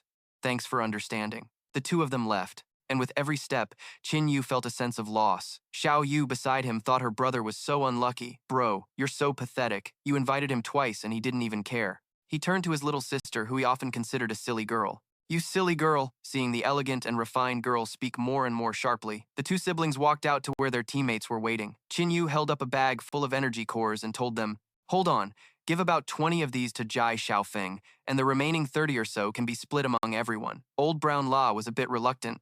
How can we do that? Qin Yu was generous and gave most of the energy cores to them. I've already reached level 2. Xiao Yu will also probably reach level 2 after consuming a large amount of evolution energy. These will be more meaningful for you guys. Don't be shy. They happily took the bag without further hesitation. Then, thank you, we'll take them. Qin Yu didn't try to hold them back either, saying his goodbyes for a future meeting. If you all still have other missions, I won't keep you. I hope we can meet again later. Xiao Yu stretched and stepped outside to enjoy the fresh air after a very long rain. The rain finally stopped. Qin Yu went after his little sister, carrying a small bag. We've rested enough. It's time to use the evolution energy. He took out 2 glowing cores for her to see. Then, without a word, Qin Yu popped them into his mouth and swallowed them. Qin Yu's eyes suddenly turned bloodshot and glowed. His face went pale as if he was suffocating, and he let out a sky-shattering scream. He panted heavily, feeling the waves of energy. As expected of level 2 energy, it increased my physical constitution from 20 times normal to 23 times. Xiao Yu followed Qin Yu's example and swallowed the energy core.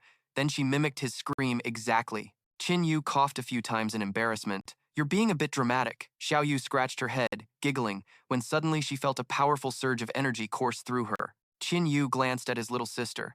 Still thinking Xiao Yu was acting, he reminded her, that's enough now. Stop pretending. This time she was completely serious. She placed a hand on her chest to feel it. No, this time it's real.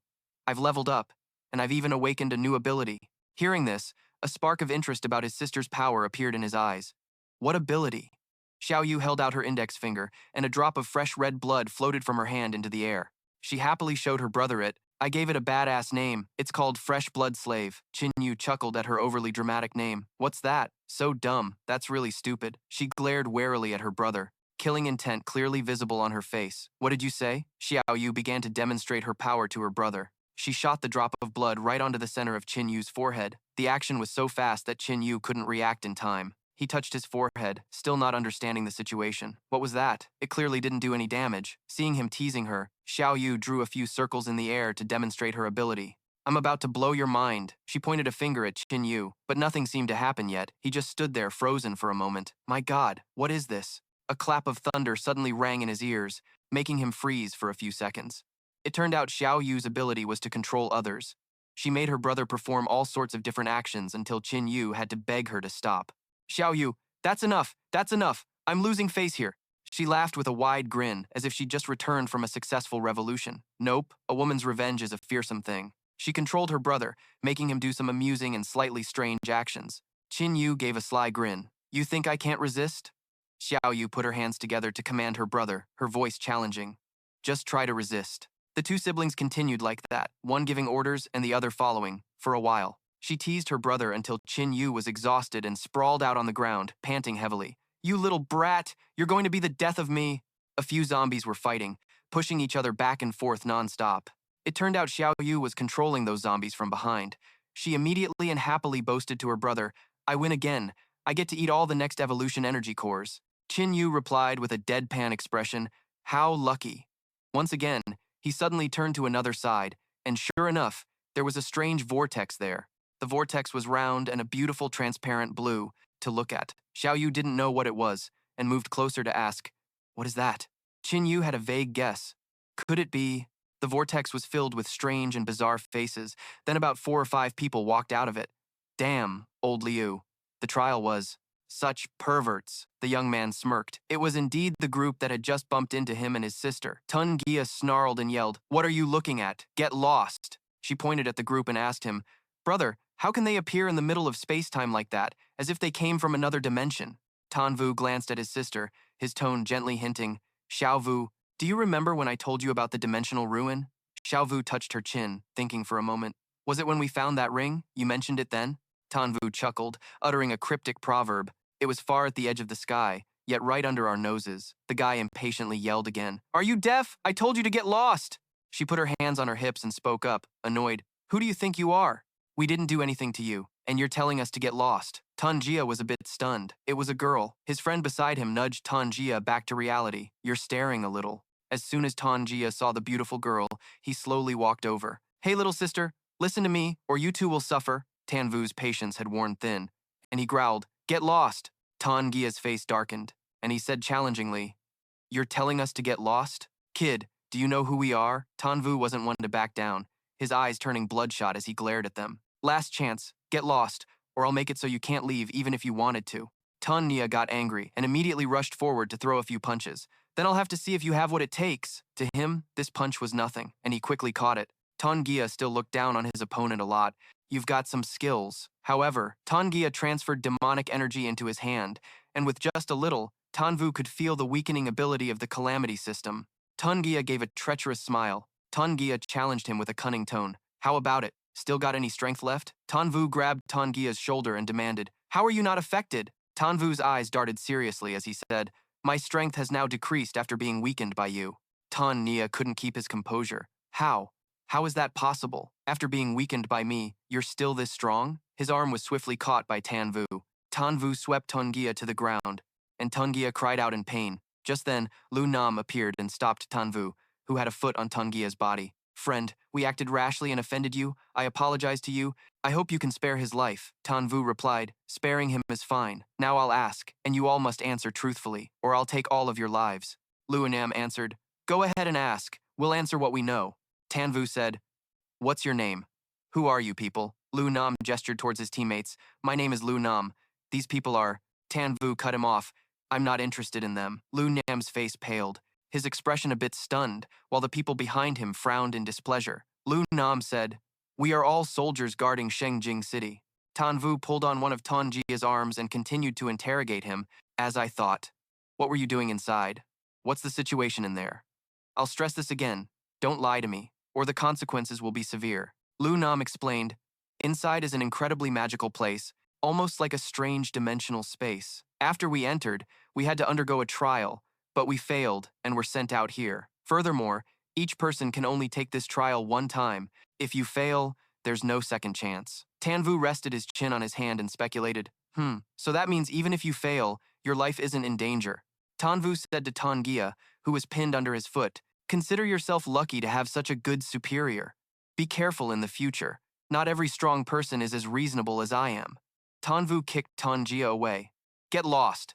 At that moment, footsteps could be heard from behind them. Tanvu and Xiaovu immediately turned their heads, and Tanvu said, "There's someone else." Tanvu arrived with the others. "What happened to you guys? Why did it take so long for you to return?" "I thought you'd been taken care of by zombies," Lu Nam called out. "Captain Tan," Longfeng shouted happily. "Tanvu!" Longfeng walked up to the Tanvu siblings. "This is great!" "I knew it. With your methods, surviving in the apocalypse would definitely be no problem," Tanvu replied. "It seems you've been doing well during this time." Tanvu looked at his younger brother, Tangia, curled up on the ground. Tanvu's face darkened as he said, "Who did this?" Lu Nam stammered, unable to speak. "This." Longfeng looked around and then said, "Tanvu, did you break this person's arm?" Tanvu replied calmly with a serious face. "He started it. If his superior hadn't pleaded for him, I would have killed him." Longfeng lowered his head and replied sorrowfully, "There's something you don't know. This Tan Nagia is nothing, but his brother, Tanvu, is the war god that the military in Shengjing City is putting all its resources into cultivating. Later, don't say anything. I'll go plead for you. Tanvu still gives me some face." Tanvu crossed his arms and replied, "A war god, huh? No wonder his little brother is so arrogant." Xiaovu asked curiously, "Brother, what's a war god?" Tanvu glanced at Xiaovu and replied, "A war god. The god part refers to a human, who in the apocalypse is considered the strongest of the strong." As a scene of zombies appearing on the street is shown, Tanvu continues to explain, "To survive in the apocalypse, humans have come up with many ways to cultivate war gods, and that is one of the most effective ways. They, the so-called war gods, receive the best training and supplies in the survivor camps to become powerhouses who can fight against zombies, mutated beasts, and other races. These war gods appear in a sea of fire," as Tanvu continues his story. "But at the same time, they also endure suspicion and fear from the very people they protect. To prevent betrayal and tyranny from the war gods, the bases of the survivor camps have no choice but to install threats against them. Perhaps it's a self-detonating collar on their neck, or maybe an electrode implanted deep in their heart." An image shows a pair of hands tightly locked in shackles. Crossing his arms, Tanvu continued, "That's them. When the gods of war obtained their power, they also had to pay a very steep price, their freedom." Longfeng said in a panic, Tanvu, this is all classified information. Within our military, how do you know about it?" Tuvu put her hands on her hips and immediately defended him. "My brother knows everything." Tanvu turned his back and replied, "Giving them power but taking away their freedom, and you call it by such a grand name? Like God of War? In my opinion, calling them fighting dogs would be more fitting." Tanvu and Tuvu's faces darkened, their expressions unreadable. Tanvu continued angrily, "You injured my brother, and now you dare to call me a fighting dog?" Tuvu went on, "What does a brat like you understand? This is a responsibility, an honor that so many people can only dream of." Tuvu said nonchalantly, "Oh, I get it. Being chained by a golden leash at the door, the glory of a loyal dog guarding someone's gate?" Longfeng, standing to the side, frantically tried to stop her. "Young lady, could you please talk a little less?" Tanvu was ready to fight. "Very well. Then I will show you just how terrifying the power of a loyal dog can be." Longfeng hurriedly shouted, "Tanvu, I am your commanding officer. I order you to stop." Tanvu could no longer keep his composure. His brows furrowed as he drew his sword. "Major Lamb, get out of the way! They injured my brother and insulted me, and you're still protecting them?" Longfeng broke out in a cold sweat, saying helplessly, "Oh, for heaven's sake, we were the ones who provoked them first, you guys." The sharp tip of the sword decisively plunged down. Tanvu decisively slashed out, rushing past a bewildered Tuvu who didn't understand what was happening. Tuvu was shocked and exclaimed, "Whoa, fighting dog, are you for real? If I hadn't reacted in time, you would have sliced off my ear." Tanvu gritted his teeth and turned his head, thinking to himself, "How is this girl so strong that she could clearly see my movements?" Suddenly, Tanvu had appeared behind Tanvu at some point, his face livid with rage. Tanvu said, "I might forgive you for other things, but touching my sister," Tanvu couldn't defend against. Tanvu's attack in time, his face paled, and his entire body was sent flying. The others watching couldn't hide the horror on their faces. Tuvu stood silently, watching her brother, Lamfeng, beside them, was completely panicked. Tanvu hadn't given up yet. Taking a deep breath, Tanvu shouted, charging at Tanvu with his knife, "Die!" The tip of the blade aimed straight for Tanvu. Tanvu easily caught the blade with one hand and said calmly, "Oh, this is a pretty good blade." Tanvu was astonished, thinking to himself, "How is this possible? His strength is even greater than mine." Tanvu's eyes widened, bloodshot. Tanvu radiated an overwhelming aura. effortlessly sending Tan Vu flying again. Tan Vu gritted his teeth as he pushed himself up. It's just a power-nullifying flame. As Tan Vu used his technique, Tan Vu's power source began to dissipate. Tan Vu raised his hand, wondering, could it be that my divine system ability has been nullified, my potential regressed? Tan Vu laughed mockingly, feeling stupid now, huh? Tan Vu hastily attacked with his sword. Without your powers, I'd like to see what you're going to do. Tan Vu easily dodged the attack. Tan Vu was stunned, his sword tip plunging straight into the ground. Tan Vu said, even without my powers, I'm still much stronger than you. Get over yourself. Stop fighting. I don't want to make an enemy of the military by killing you. Tan Vu was dumbfounded and said nothing. The sharp blade was stuck firmly in the ground, not budging at all. Tan Vu said, what I'm curious about is where this blade came from. It's really high quality. At that moment, Lu Nam quickly answered, Mr. Tan, that blade was made by my younger brother. His name is Lu Thiet Trui, and he's very skilled at crafting weapons. Come back to the military base with us, and we'll have him forge a weapon for you. Tan Vu replied, thanks, I'll meet him if I get the chance. Tan Vu turned his head to Tu Vu and said, let's go, we'll check it out in there. Tu Vu and Tan Vu stepped through the doorway, leading to another dimension. Lam Fong pointed and said to Lu Nam, they. Lu Nam replied, Major Lam, don't be afraid. This is the reason we were late. Inside there is an alternate dimension, but it's not dangerous. The scene changes to Tan Vu and Tu Vu arriving in the other dimension. Tu Vu looked around curiously. This is magical. Tu Vu pointed, brother, look over there, it seems like. There's someone. It's the system of this dimension. The system announced, welcome to Trial Arena number 108. Tan Vu replied, so it's the God of War civilization's relic. How lucky. The God of War civilization holds no ill will towards humanity, so we won't be in danger here. The system announced, initiating scan, analyzing data. The system began scanning Tan Vu, carbon-based species, belonging to Earth's final civilization, level 2, evolutionary energy. Scan complete. Passed. The system moved on to scan Tu Vu. Initiating scan, analyzing, scanning. Scan cannot. Classify. Anomaly detected. Anomaly detected. Tan Vu's face grew serious as he thought, anomaly detected? Anomaly detected? Noticing something was wrong, Tan Vu quickly grabbed Tu Vu's hand and shouted, let's go! The system was still, continuously announcing, anomaly detected. Tan Vu quickly pulled Tu Vu out of the strange dimension. To everyone's astonishment, Lam Fong said, Tan Vu, are you two okay?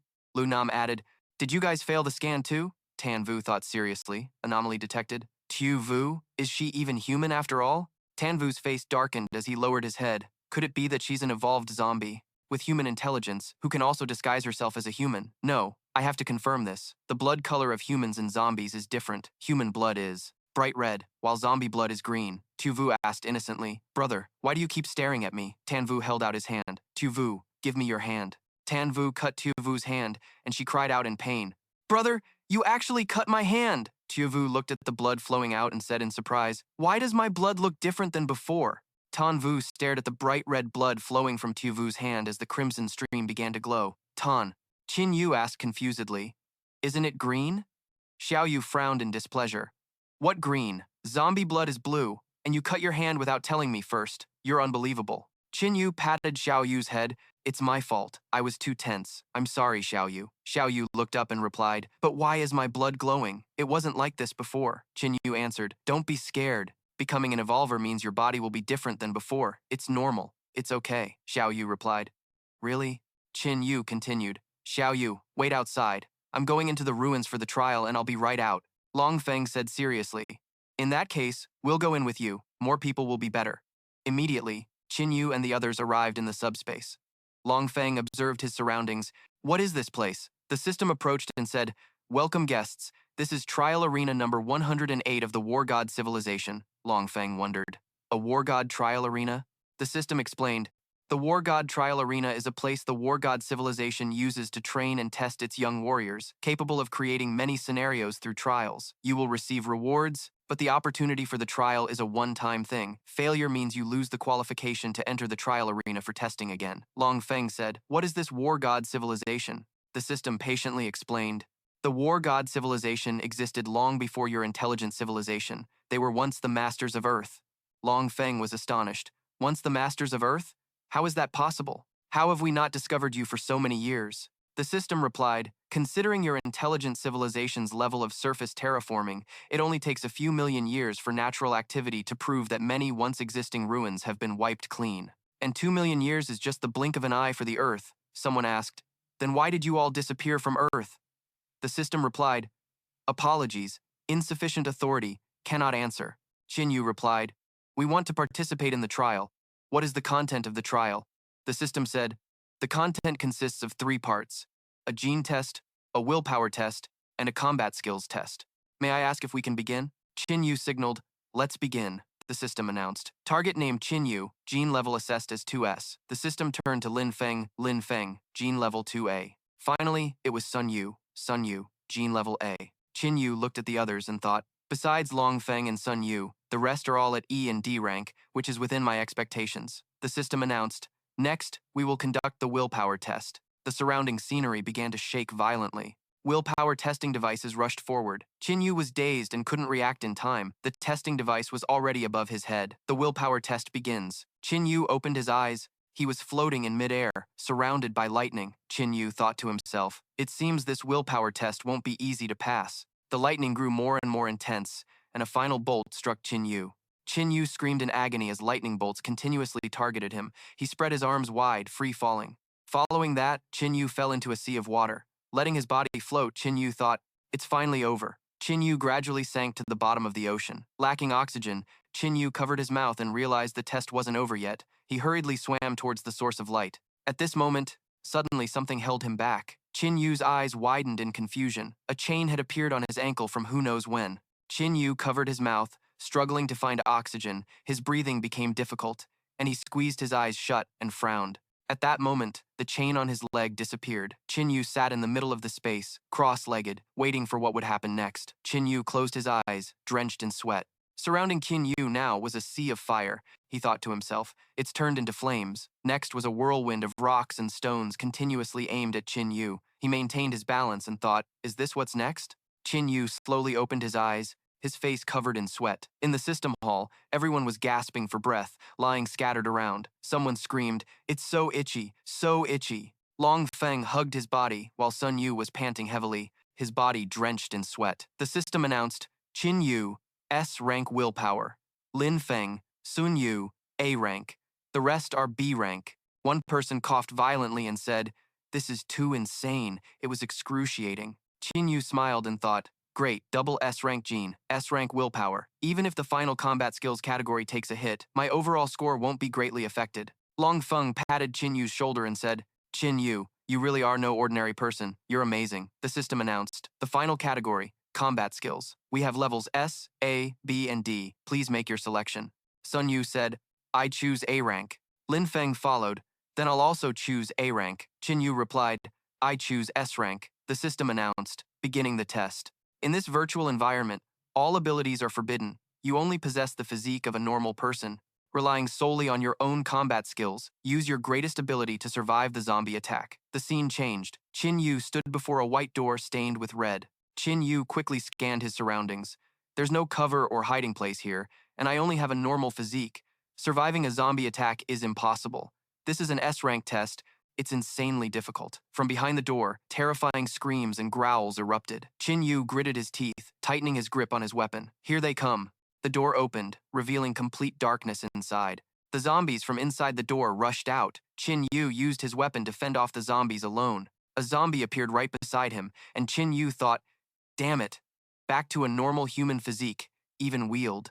The iron weapon has become more difficult. The zombie opened its mouth, approaching for a bite, and Qin Yu attacked with his weapon. Suddenly, Qin Yu's hand went slack, and the weapon fell from his grasp. Shockingly, another zombie launched a surprise attack. It lunged unexpectedly, its sharp teeth sinking into Qin Yu's arm, causing him to scream out in shock. He swung his arm, smashing his elbow right into the zombie's hideous face. In a deep voice filled with disgust, he snarled, die! The zombies seemed fearless. They charged madly, pouncing on Qin Yu like starving beasts, giving him no time to react. He cursed in shock. Damn it! The zombies swarmed him relentlessly, and their combined weight sent Qin Yu crashing to the ground, completely defenseless. Suddenly, Qin Yu's eyes flew open, still holding a trace of panic as he stared into space, his body stiff, his face pale, and drenched in a cold sweat. Lin Feng walked over to the panting Qin Yu, supported his arm, and asked with concern, "How are you?" "Qin Yu?"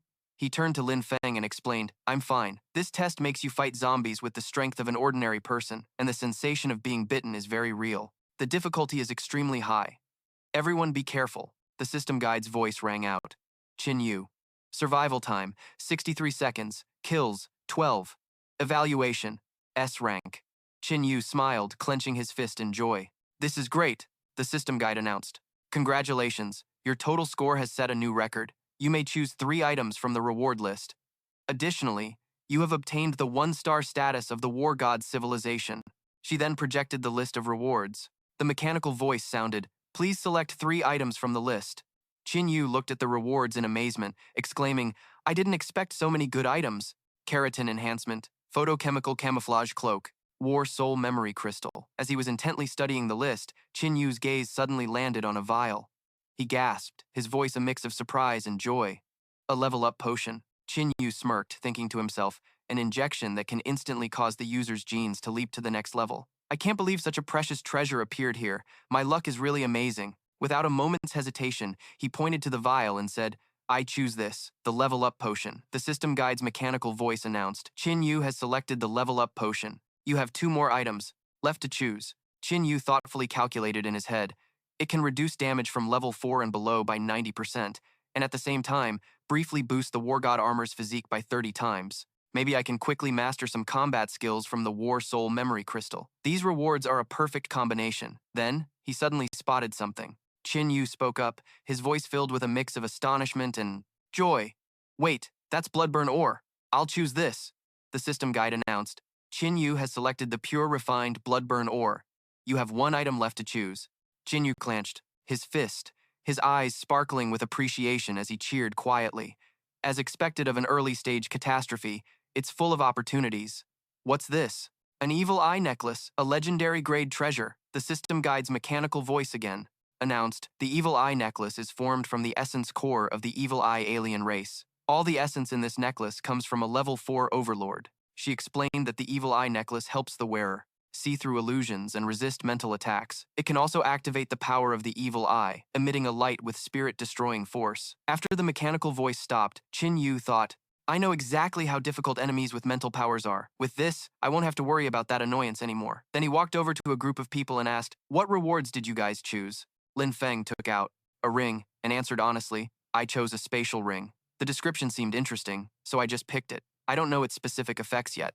Qin Yu reached out his hand and replied, "I know about this thing. It's extremely rare. It can create an independent parallel space and can be used to store items, almost like a dimensional pouch. Can I borrow it for a moment?" Sun Yu, standing nearby with his underlings behind him. His face darkened. He looked at Qin Yu warily and said in a cold voice, "What do you want? Are you going to rob him?" Qin Yu turned to look at him and replied nonchalantly, "If I wanted to rob him, would I need to say all this? Don't worry, Lin Feng is my friend, and I, Qin Yu, would never betray a friend." At that moment, Lin Feng stepped in to mediate. "Hey, stop arguing. I trust Qin Yu. After all, you saved my life. Even if I gave this to you as repayment, it would only be right." Qin Yu reached out to take the ring, his eyes flashing coldly, but his tone was reassuring.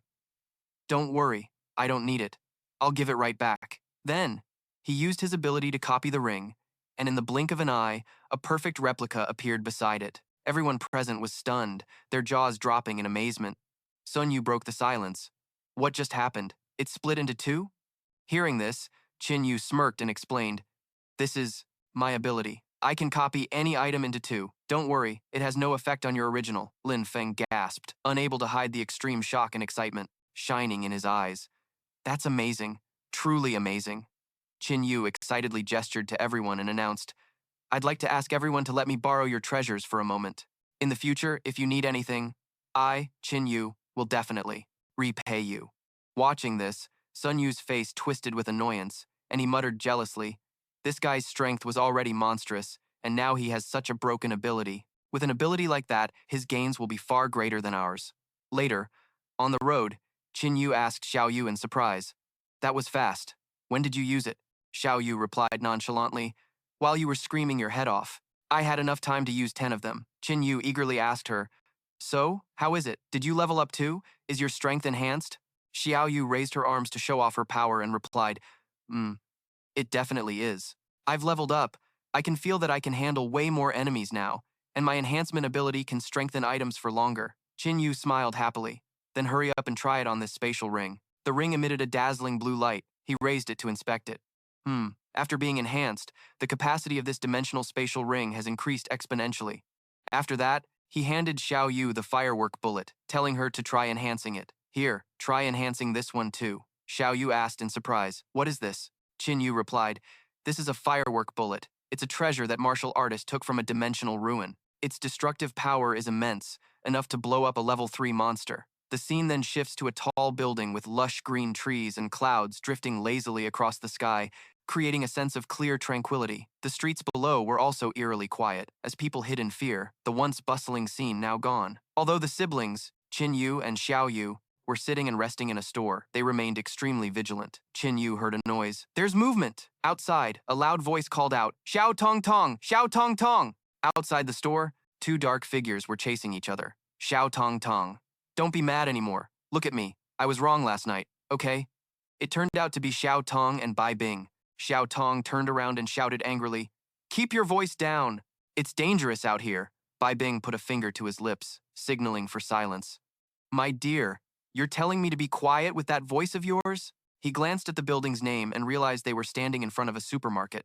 Bai Bing said hopefully to Xiao Tong, hey, there's food here. Let's go check it out. But inside, there was nothing left at all. Disappointed, Bai Bing said. Man, food is getting harder and harder to find.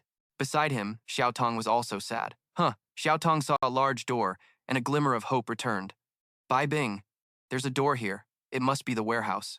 Bai Bing checked the door. Damn, it's locked. Move aside a bit. Watch me work a miracle with one kick. He kicked the door hard to break the lock. Suddenly, Xiao Tong placed a hand on Bai Bing's shoulder to stop him. Wait, I think I hear something moving inside. Clicking and clattering sounds were heard. The door burst open, and a figure appeared behind it. Terrified, Xiao Tong screamed, run! Bai Bing also let out a terrified cry. From behind the door, the zombies swarmed out, letting out menacing growls. Xiao Tong and Bai Bing quickly ran outside. Suddenly, Bai Bing stopped, blocking the supermarket entrance. Xiao Tong asked doubtfully, what are you doing? The zombies reached the main door, and Bai Bing said anxiously, Tong Tong, run! Xiao Tong tearfully hugged him tightly. I won't leave you behind and run. The horde of zombies slammed hard, and the main door flew open. Xiao Tong and Bai Bing were thrown back, screaming in fear. They watched in terror as the zombies approached. Bai Bing got up and stepped forward, determined to fight and protect his love. I'll hold them off. You run, Tong, he yelled. I'll take you all on. However, the zombies quickly overwhelmed him. Xiao Tong cried out in worry. Bai Bing, no. Suddenly, a foot stepped forward. The person was holding a spear, flames blazing on it. Xiao Yu stood with her hands on her hips, looking at Xiao Tong and comforting her. You guys are really lucky. We just happened to be nearby. A moment later, Qin Yu had eliminated all the zombies. Xiao Tong supported Bai Bing, calling out worriedly, Bai Bing! She cried out desperately, Bai Bing, don't die! Bai Bing replied weakly, Tong Tong, as long as you're okay, that's all that matters. Suddenly, he coughed violently and vomited blood. Xiao Tong sobbed as she called Bai Bing's name. Seeing this, Xiao Yu's heart softened and she told Qin Yu, brother, maybe we should save him. As if she'd found a glimmer of hope, Xiao Tong asked hastily, can he still be saved? Qin Yu glanced around. He saw a zombie staggering down the street. There's a way, just hang on a little longer, don't die yet. He quickly called out, hey, you over there. The zombie turned back in surprise, and Qin Yu said casually, I have something to discuss with you. After that, the zombie was defeated by Qin Yu. He dug out the zombie's spirit stone and gave it to Bai Bing. You'll be fine if you eat this. Bai Bing weakly resisted. Zombie meat? No, I won't eat it. Qin Yu shoved the spirit stone into Bai Bing's mouth, saying, I went through all the trouble to get this, and you're saying you won't eat it. Xiao Tong and Xiao Yu stood by, watching Qin Yu coax Bai Bing. There, sit still and be good. After swallowing the spirit stone, Bai Bing's eyes widened, his expression tense, unable to believe what was happening. He stood up, spread his arms, and shouted loudly. Xiao Tong asked worriedly, Bai Bing, are you okay? Bai Bing smiled and replied, the wounds on my body are gone, and not only that, I can also feel a strange power. Xiao Yu explained, that zombie meat I gave you was the source of energy that helped you evolve. Many people would kill for a chance to eat it, yet you were crying and refusing. Bai Bing scratched his head awkwardly. If I had known, I would have listened to Granny Wang and not come out. She said we would be in danger, and she was right. If it weren't for you two, we would have really died here. Granny Wang? Xiao Yu was surprised. Xiao Tong explained, Granny Wang is a 100-year-old lady. Although she's a bit eccentric and often babbles nonsense, she claims she can see the future. Bai Bing, who had been staring at his palm this whole time, then discovered in amazement. What? I think I feel like I have some kind of strange superpower. Qin Yu replied, becoming an evolver means you awaken an ability. You can try to see what you've awakened. Bai Bing smiled meaningfully at Xiao Tong, raised his hands, and focused on channeling his spiritual power towards her, and a strange red light enveloped her. Xiao Tong asked fearfully, Huh, what's happening? I can't control my body. He knelt down, raised a hand, and laughed as he looked at Tong Tong. So it really does exist, body. Xiao Dong was shocked. What? Bai Bing spread his arms again to try the move. Xiao Dong got angry. What the hell are you doing? Qin Yu watched with his arms crossed, amused, and said to Xiao Yu, So it's a calamity-type puppet doll. Its effect is similar to your blood servitude. On the other side, Xiao Dong shouted, Yang Bai Bing, you bastard, let me go. Xiao Yu retorted irritably, regardless of quantity or intensity, it's far inferior to mine. After that, the four of them went to a residential area and stood before a familiar door. Bai Bing knocked. Someone inside asked loudly, Who is it? Bai Bing replied, Uncle Zhang, Uncle Wang, it's us. The door creaked open, and Uncle Zhang was startled to see Bai Bing and Xiao Dong. Seeing their miserable state, Uncle Zhang asked worriedly, What happened to you two? Xiao Dong replied, We ran into a horde of zombies and almost died. We barely made it back alive. Uncle Zhang frowned and asked uneasily, Little Yang, were you bitten by a zombie? Bai Bing stammered, Well, I was bitten, but don't worry, I already. Uncle Zhang angrily scolded, You knew you were bitten, and you still dared to come back? Are you trying to drag us down with you? Get out of here now, a gentle voice advised.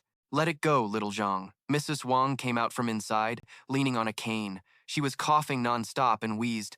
Let them in, Mrs. Wang kept coughing, and Uncle Zhang called out worriedly, Grandma, Mrs. Wang weakly said in between breaths, It's fine, I'm okay, let them in. Uncle Zhang obeyed and replied, Yes, all right. He glanced at Bai Bing and said, You, come with me. I have to be responsible for everyone's safety. Until we confirm you're not a zombie, I can't let you out of my sight. Mrs. Wang called to the siblings, Qin Yu and Xiao Yu, You two, follow me. I have something to say. Little Zhang, the rest of you don't come over here.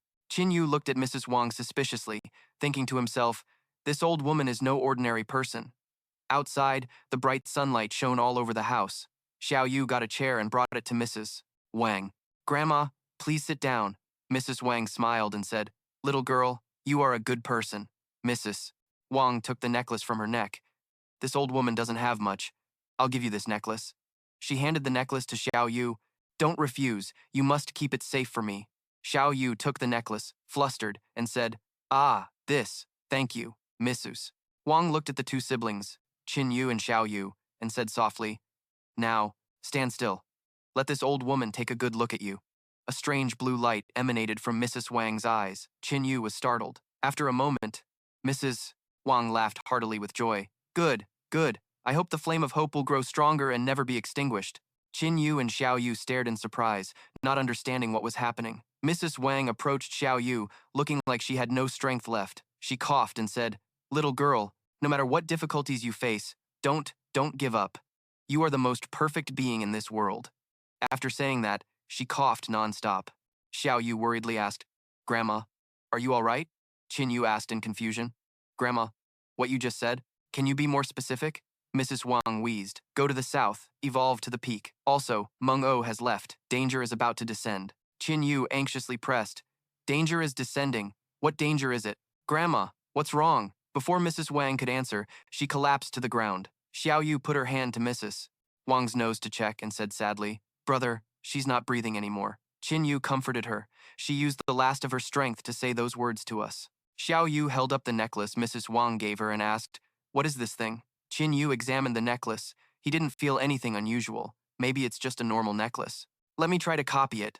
He activated his skill, but it failed, much to Qin Yu's surprise. Xiao Yu was stunned. What's wrong? You can't copy it? Qin Yu wondered. With my current level 3 ability, I can't replicate this thing? Xiao Yu, try to enhance my copy ability. Xiao Yu used her skill but got no results. Qin Yu was frustrated. As expected, it still failed. Xiao Yu replied, "Didn't you say at the beginning that you couldn't copy zombies either?" Qin Yu explained. "At first, copying zombies didn't work mainly because zombies have a very strong resistance to my ability. Back then, my gene energy was still weak, so it failed, but it's different from copying this thing. My energy is being drained a lot, yet with no success at all." He looked at Xiao Yu, flustered, and stammered an explanation. "It's like, you have a truck full of sand, which is a lot, but what you're facing is an endless ocean." Xiao Yu was scared. "Is it that terrifying?" Qin Yu replied, "Put it in the spatial ring. Maybe we can use it later." Outside, the sunny yellow sky suddenly turned a strange red, and a scream rang out. "Ah, what is that?" Qin Yu asked in confusion. "What's happening outside?" A moment later, he and Xiao Yu ran outside. Everyone looked up at the sky in fear, asking, What is that?" In the sky appeared a strange crack. From within the crack, countless horned demons emerged. More and more horned demons appeared, flying all over the sky with ferocious faces. The people below pointed in fear. "Look, something is falling from the sky." Qin Yu frowned and said worriedly, "Horned demons." Xiao Yu was puzzled. "What are these horned demons? There are so many of them," Qin Yu explained. "They are an alien race from a spatial rift, mostly humanoid in appearance. People call them demons, and the kind with ox horns on their heads are naturally called horned demons." Qin Yu described their appearance to Xiao Yu. "However, among demons, they are just a low-class race, but their numbers are vast, and they are extremely brutal. They are a terrible nightmare that terrifies everyone in the apocalypse." Suddenly, a terrifying force landed on the ground. The impact was so strong it created a crater. From within the thick dust, a figure emerged. A picture shows a horned demon. It glanced at the crowd, and they were terrified as it looked their way. The horned demon sped up, rushing toward the people. Everyone was scared out of their minds, screaming, "It's coming, run!" Little Gray trembled and said, "Stay away from me." The horned demon charged at Little Gray, throwing a punch. Little Gray was sent flying into a wall, coughing up blood and dying on the spot. The horned demon let out a threatening screech. Qin Yu looked at it disdainfully. His spear flew through the air, and with a single strike, he killed the horned demon. Qin Yu arrogantly told everyone, "Anyone who wants to live, get over here." A moment later, Xiao Yu held a handful of evolution cores. She explained that they were a source of evolutionary energy, and eating one would allow them to become an evolved, gaining power far beyond a normal human, so each person gets one. "Hurry up and eat them." Everyone looked at Xiao Yu suspiciously. Bai Bing suddenly ran over and vouched for them. "Trust me, he's telling the truth. I was saved because I ate one of those. We can't delay." "Don't hesitate." Xiao Yu handed a core to each person, and they trustingly swallowed them. Qin Yu warned Bai Bing, "Kid, my power level will attract most of the demons. You need to take everyone and find a place to hide. And keep yourselves safe." Bai Bing replied, "Yes, benefactor. You be careful too." Qin Yu then turned to Xiao Yu and said, "Let's find a new spot.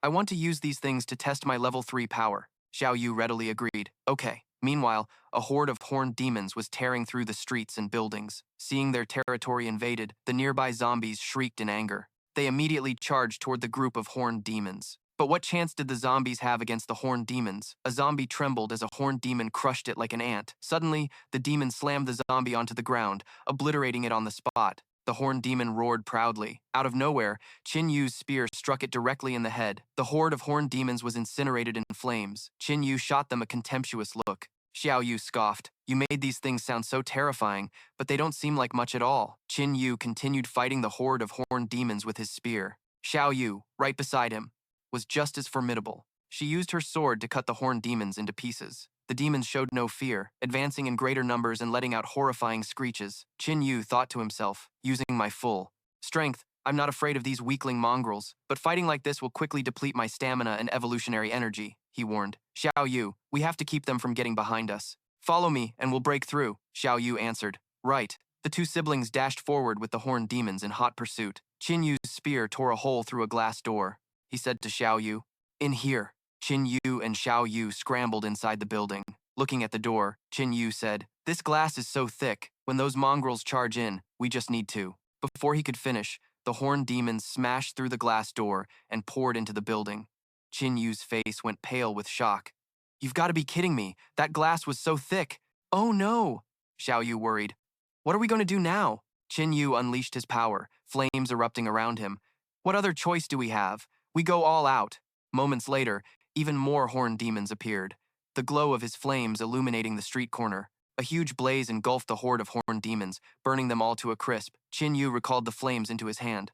Xiao Yu complained wearily, "Brother, all this fighting is making me hungry." Qin Yu grumbled, "Damn it. Going on like this is pointless. This is such a pain. Suddenly, he sensed something strange. A massive force slammed into the ground, and Qin Yu swiftly dodged aside. He wondered aloud, what is that? It was a killer bull, he thought to himself. This guy's power is no less than a level 2 zombies. Xiao Yu quickly gripped her sword and rushed toward the killer bull. Qin Yu yelled, Xiao Yu, stay back. The killer bull slammed its fist down, knocking Xiao Yu away. Qin Yu's face twisted with rage. How dare you? He raised his spear and charged the killer bull. Don't think I'm scared of you just because you're level 2. Because I'm level 3 now. The killer bull's huge fingers effortlessly caught his spear. Qin Yu frowned, thinking, just as I thought. Even though I used a potion to reach level 3, in terms of physical strength, I'm only about 30 times stronger than an ordinary person. For a level 2, that's not even considered that powerful. Then, he grinned maliciously. However, Qin Yu channeled his power into the spear and roared, My Violet Inferno is a true level 3 power. The flames engulfed the killer bull, which shrieked in agony. Qin Yu strained, sweat dotting his face. Burn it to a crisp. Don't fail me now. After a moment, the killer bull was charred black, devoid of life. As it collapsed to the ground, Qin Yu breathed a sigh of relief. He raised his spear to deliver the finishing blow, yelling angrily, You dared to strike my sister. You're going to die right here, right now. Clutching her injury, Xiao Yu ran over. Wait, brother. Qin Yu turned and asked, What's wrong? Xiao Yu let a drop of her blood fall onto the killer bull's head. In his rage, Qin Yu had completely forgotten about her ability. He said, Oh, I almost forgot you could do that. A moment later, the killer bull suddenly got to its feet. Xiao Yu pointed at it cheerfully and declared, I choose you, Pika Bull. A nearby horned demon screamed. All of a sudden, Pika Bull coughed up blood as if its bones were breaking. It collapsed to its knees. Qin Yu was surprised. Uh-oh, I think I hit it too hard. It's not going to make it. Xiao Yu continued to draw blood from her fingertip. She said, Wait, try this. Droplets of blood from her finger floated through the air and were absorbed by Pika Bull. Like a miracle elixir, Pika Bull instantly regained its strength. Qin Yu was astonished. You can even do that? Xiao Yu crossed her arms proudly. I can use the genes in my blood to heal the puppets under my control. Pika Bull immediately charged toward the horned demons. He threw his fist, punching them to death one by one punch after another. The horned demons fell in droves, when suddenly another horned demon appeared. Qin Yu worried, Another one. Xiao Yu controlled it. Xiao Yu shouted, Pika Bull, get it. The Pika Bull grabbed the horned demon's hands. On the other side, Xiao Yu used her blood to cast her skill. A drop of blood seeped into the head of a horned demon. 2 horned demons are now under control. Qin Yu was delighted. With these 2, our fight will be much easier. Xiao Yu yelled, You guys, throw a few more over here. The Pika Bull threw a punch at the horned demon, and it fell to the ground unconscious. Xiao Yu was ecstatic. That's the 3rd one. She counted them one by one. The 4th one, the 5th one, the 6th one. Qin Yu said softly, Are you getting addicted to this? Xiao Yu replied happily, proud of her blood enslavement and strengthening ability, boasting that she could now control 6 more, making it 12 in total. Xiao Yu continued to cast her skill, then strengthened them. She continued, A strengthened Pika Bull is much stronger than you wild bulls. Qin Yu was speechless. Geez, you're maliciously exploiting a loophole in the game. Xiao Yu sat on the side enjoying a drink, watching the Pika Bulls fight, when suddenly a strange sound rang out. Qin Yu was shocked. That's the sound of space cracking. Could it be that another place is about to be torn open? The horned demons saw something that made them all gape in shock. They fled in fear, and Xiao Yu pointed and commanded, Pika Bulls, pursue them. Qin Yu shouted, These guys dare to run. Xiao Yu, let's go up to the rooftop and see. I wonder what's falling down this time. The 2 siblings quickly ran up to the rooftop. They looked up at the sky.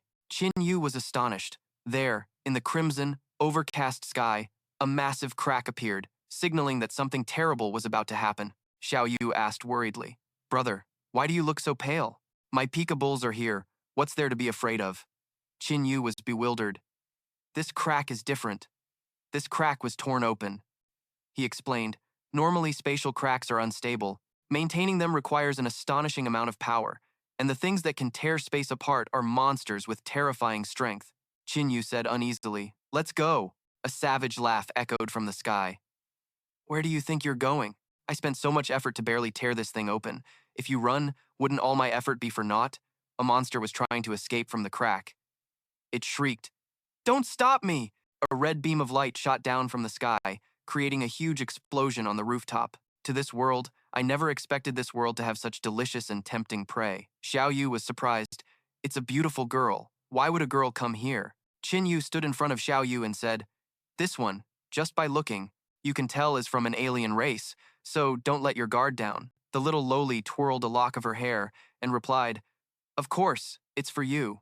Also, this queen's name is Xue Li Ti. Don't call me girl. You'll regret looking down on me. You know. Xiao Yu asked back in confusion. For me?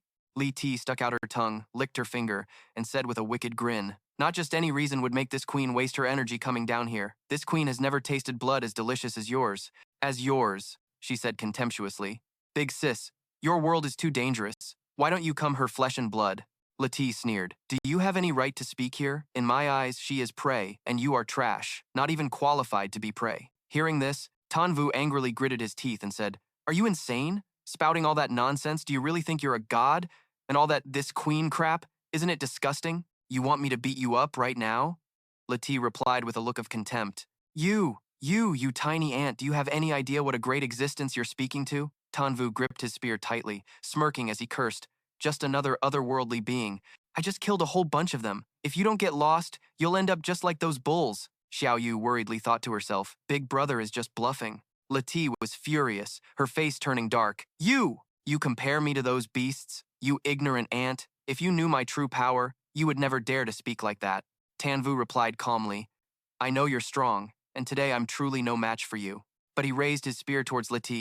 Your real body didn't come through the rift. The you before me is just a projection. Lati was stunned. How did you know? Tanvu laughed. You never made a move, just kept trying to persuade my sister to leave. So I knew you were just bluffing. I'm guessing that with your projection's power, you're not confident you can take me on. In his mind, Tanvu was laughing hysterically. Let me take a wild guess. I was right. Phew, thank heavens.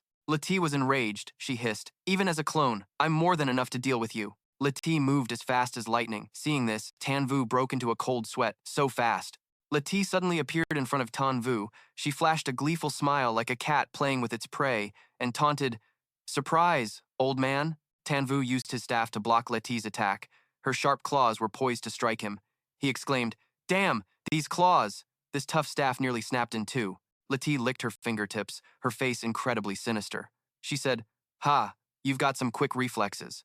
Next, Tanvu turned to his sister and shouted, Xiao Yu, enhance! Xiao Yu replied, right. Before he could even react, she lunged at him like a moth to a flame, her eyes sharp, smiling wickedly. Let's see if you can keep up. The exchange of blows between the two was incredibly fast. With just one swipe of her claws, Lati managed to snap Tanvu's long spear in half. Consider it a trophy, she said mockingly. Ha, your long spear was broken by me. Let's see what you'll defend yourself with now. Let's continue. Lati swiped at Tanvu again, but this time he couldn't dodge, leaving a rather deep wound. Xiao Yu, watching from a distance, saw her brother get hit by Lati and couldn't help but scream out in worry. Brother. Over here, despite being injured, Tanvu had managed to grab both of her hands. He gave a triumphant smile and said, ha, gotcha. Lati blushed with embarrassment, momentarily at a loss for witty retorts. Quickly, Lati pulled her hands back. Seeing this, Tanvu remarked, wow, so slippery. Getting angry out of embarrassment, are we? Lati threw a punch at Tanvu's face, but he quickly dodged it. She furiously shouted, ah, an ant like you dares to do such a thing to me? But Tanvu was nowhere to be seen. Lati froze for a moment. Huh? Suddenly, Tanvu appeared from behind, grabbing Lati, which made her extremely indignant and surprised. Let go of me, you damn male, half-breed, beastly ant! He activated his skill, burn to death. As he finished speaking, an explosion erupted, and it was quite a large one. Whether it was good luck or bad, no one was injured in the blast. Lati seemed furious after the sneak attack, gritting her teeth at Tanvu. I'm going to tear you limb from limb. The claw attacks from Lati were unleashed, heading straight for Tanvu. Right now, Tanvu was in a lot of pain. His left arm seemed to be in bad shape. He struggled to say, my enhanced clone was dealt with just like that. Damn it, half of my genetic power was wasted just like that. Without giving Tanvu a moment to rest, Lati charged again. This time she looked even more determined to defeat him. Her eyes sharp. Ant, die. Suddenly someone appeared, throwing out enchanted talismans. Lati was a bit surprised by this. Humph, you bold demon, don't you dare harm anyone. She was completely taken aback and froze in her tracks, stopping, placing a hand on her hip and asking, who's there? Who dares to stop me from executing this ant? The person who appeared to save Tanvu was Dao Yi, a Taoist priest. The burning talisman in his hand was thrown out. Lati swatted the talisman away, saying with a voice full of contempt, just for show, it's useless. Suddenly, A flash of light appeared before her eyes. That light quickly spread out into magical threads, binding Leti tightly. Leti was tied up securely, yet she still screamed, "What kind of sorcery is this? Untie me at once!" Dao Yi stood watching, a victor's smile on his face. He said, "Trapped by my golden talisman, not even a great immortal could escape." It seems Dao Diek underestimated Leti's combat prowess. She let out a loud cry and quickly broke through his golden talisman. Dao Diek was stunned, not having anticipated this situation, and gritted his teeth, saying, "This demoness is too powerful." From a distance, Tan Vu and Tu Vu watched, exclaiming in awe, "Ah, a cultivator. A Dozong-level expert, so strong." Dao Diek seemed a bit embarrassed that his golden talisman was broken so easily by Leti, and was a little annoyed with the Tan Vu siblings. "Hey, you two. You should probably get out of here. The golden talisman won't hold for much longer." Hearing this, Tan Vu struggled to say to his sister, "Tu Vu, enhance it again." After he spoke, a purple aura of power enveloped him. Leti said in a slightly surprised tone, "You aunt, you dare?" The purple flames quickly engulfed Leti. Tan Vu was about to lose control. He said to his sister in an extremely weak voice, "Tu Vu, enhance my flame ability." Tu Vu obediently complied. Yes, big brother. Tan Vu poured all his strength into this decisive attack, but because his injuries were too severe, he spat out a mouthful of blood. Tu Vu ran to support him, her face filled with worry. "Brother, are you okay?" Tan Vu was in great pain and struggling to breathe. He said weakly, "I'm fine. Just overexerted myself. Used up too much power. My injured body probably can't take it." Meanwhile, Leti was furious. She screamed, "You people, you dare do this to me?"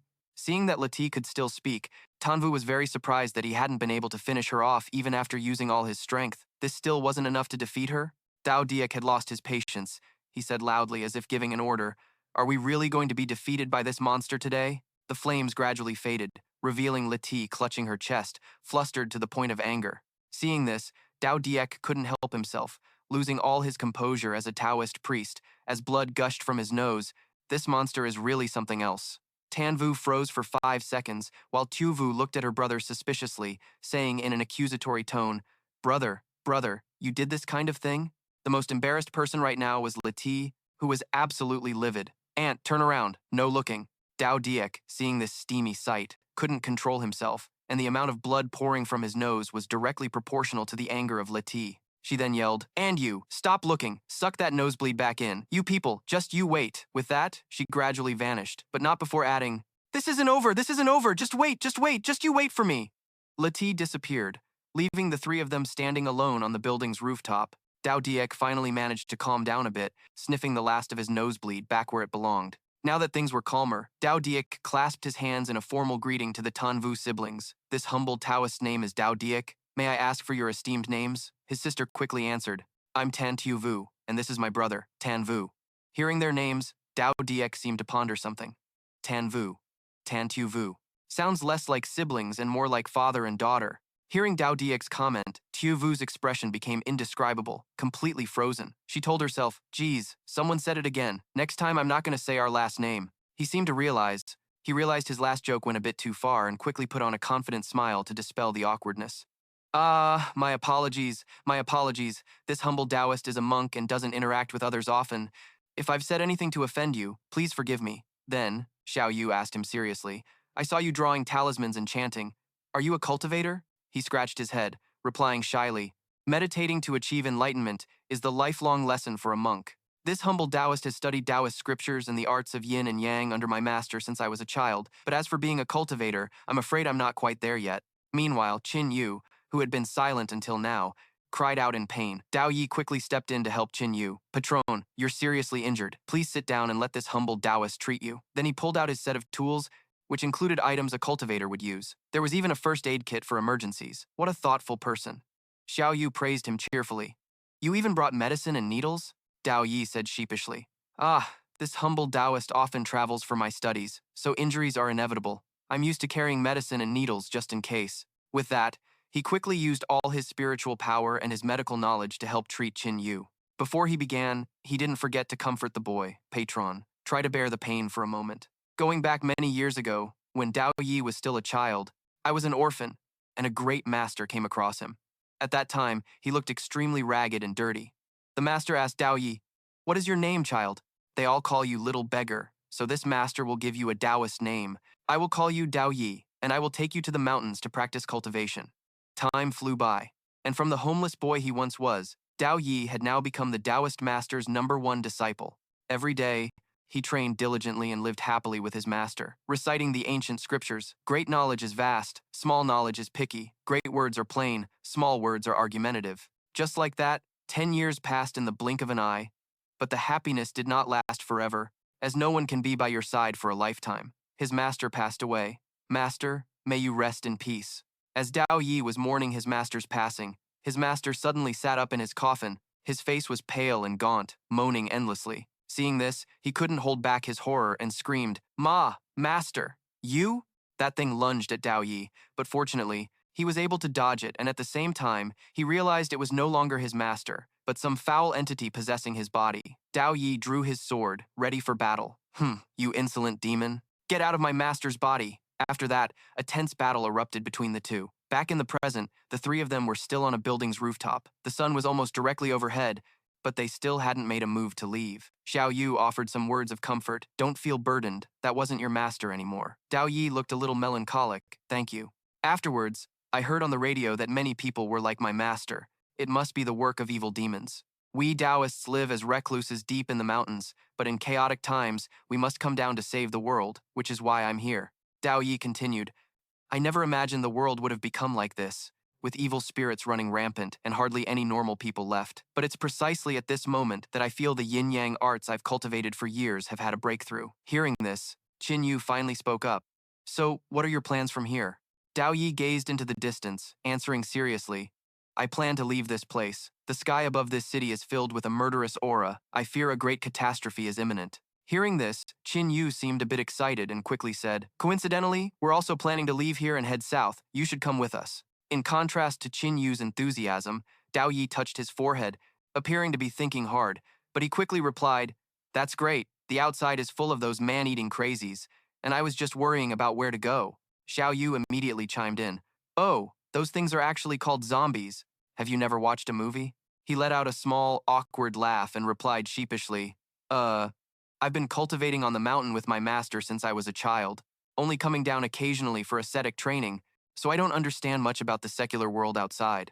Realizing she had put Dao Yi in an awkward spot, Xiao Yu quickly added, Oh, well, just come with us. We'll catch you up on things when we get a chance. The three of them walked and chatted happily. Qin Yu said, So, that talisman magic you just grasped, it's probably because you've awakened as an evolver.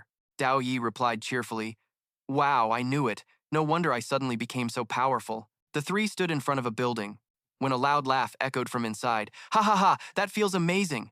Qin Yu was completely surprised. What's going on? The three of them saw the sight of a man and a bull performing identical movements, and what's more, the bull was standing on its two hind legs. The scene left all three of them frozen in place. Bai Bing, along with the bull standing on its two legs, cheerfully greeted everyone. Oh bro, you guys are back? But the bull wasn't as fortunate. It took an attack from Qin Yu straight through its head. The bull was taken down by him and collapsed onto the floor. Bai Bing looked on with a pout, annoyed at his brother's actions. Hey, don't kill it. I wasn't finished playing. With a sharp, determined look in his eyes, Qin Yu said, Conserve your gene energy and hurry up and get someone to clean up those corpses over there and fix the door, otherwise you'll attract those zombies. Dao Yi then noticed a body lying in the middle of the room, and he stammered, Isn't this Grandmaster Wang? Qin Yu looked a little surprised. Oh, you knew her? He began to explain, Yes, Grandmaster Wang was a highly respected and senior prodigy within the Taoist sect. I met her a few times when I was a child, and even my master had immense respect for her. My master and I had planned to come down the mountain to visit her, but I never imagined this. Qin Yu came up behind Dao Yi and added, So she was an old one too. Senior from the Taoist sect, I won't hide it from you. The one who told us to leave quickly and head south was her. Arriving in the south, Qin Yu and Xiao Yu are sharing a bed, but right now, neither of them is asleep yet. Xiao Yu playfully touches his chest and exclaims, Brother, your chest is so hard. His only response is a cold and indifferent expression. I have a wound there. Behave yourself. And just go to sleep. Xiao Yu looks worried. No, it's still early. Do you need me to rub it for you? He turns completely towards her and whispers a warning. Hey, keep your voice down. You don't want people to overhear us. That wouldn't be good. In the next room, Dao Ye is still awake, talking to himself. Masters, teacher, your disciple has been unfilial. With my own strength, I couldn't save many people in Shengjing City. I could only retreat for now to preserve this useful body, so that I can become stronger and save more lives later. From the next room, a voice drifts over. Brother, your chest is so hard. Hearing that, he becomes bewildered and a bit awkward. Are those two really siblings? The pair in the other room doesn't stop, continuing to say things that make Dao Ye blush. Hey, stop messing around and just go to sleep. Unable to take it anymore, he clutches his head and buries his face in his pillow, trying to block out the awkward words. It's not early. Do you need me to rub it for you? Utterly helpless, Dao Ye sits up again, his expression dead serious. Forget it. I'll just make some talismans. While the Taoist is concentrating his power to create talismans, Qin Yu and Xiao Yu still haven't stopped. Brother, your body is amazing. The next morning, Qin Yu and Xiao Yu emerge from their room wearing matching red outfits. Qin Yu looks a bit annoyed, while Xiao Yu is stretching her arms, looking like she had a very high-quality sleep. She says, I slept so well. Turning to Dao Ye's room, he's also stumbling out. Seeing him, Xiao Yu asks with concern, Oh, did you not sleep well last night? Dao Ye has dark circles under his eyes and is holding a stack of talismans he worked on all night. He forces a laugh. Haha, I was running out of talismans, so I had to make more all night. Bai Bing and Xiao Tong show up. Bai Bing says, Aren't you staying a few more days? Qin Yu replies, We have urgent business to take care of. Besides, Shengjing City isn't safe anymore. You all should leave soon too. Hearing that, Bai Bing is momentarily at a loss for words. Qin Yu continues, Okay, I know it's not easy for you to find a safe place, especially since you have to bring along so many elderly, weak, and sick people. It's difficult to relocate. When danger strikes, don't hesitate. Go find the army. It'll give you a chance at survival. At this, Bai Bing waves with a smile, while Xiao Tong next to him blushes a little. Okay, thank you. The three of them leave the inn and continue their journey. Xiao Yu says excitedly, Brother, it's like we're on a trip. He replies with a serious look on his face. What's there to be happy about? You don't get it. The wilderness is far more dangerous than the city. She turns to look at her brother, her eyes sparkling, and says, Huh? But in zombie movies, aren't the densely populated cities the most dangerous places? There's nobody in the wilderness, so even if there are zombies, there would only be a few. Disagreeing with his sister, he immediately retorts, You're talking about movie zombies. Don't forget, there are also mutated beasts, the various birds and animals. In the wild are far more numerous than in the city, and there might even be mutated plants. One careless mistake, and you'll be attacked by those things. Seeing how seriously Qin Yu is arguing with her, she averts her gaze and says softly, Oh, is that right? Qin Yu continues, Let's head to Lin Feng's encampment first. I need to ask them for a favor. When they reach the gate, they're met by two guards, one of whom says, Who are you? Halt. Qin Yu speaks up, I'm here to find Lin Feng. My name is Qin Yu. I'm his friend. Could you please let him know? The other guard recognizes him immediately. Oh, you're Major Lin Feng's friend. Please wait a moment while I inform him. He adds, We can't be careless during these critical times. I hope you understand. Just a few days ago, there were several incidents of infected people among the refugees, causing countless casualties. Qin Yu nods. I understand. I'll wait. Soon after, Major Lin Feng walks out and greets him. Qin Yu, you're here? Qin Yu and the other two quickly walk over to Lin Feng.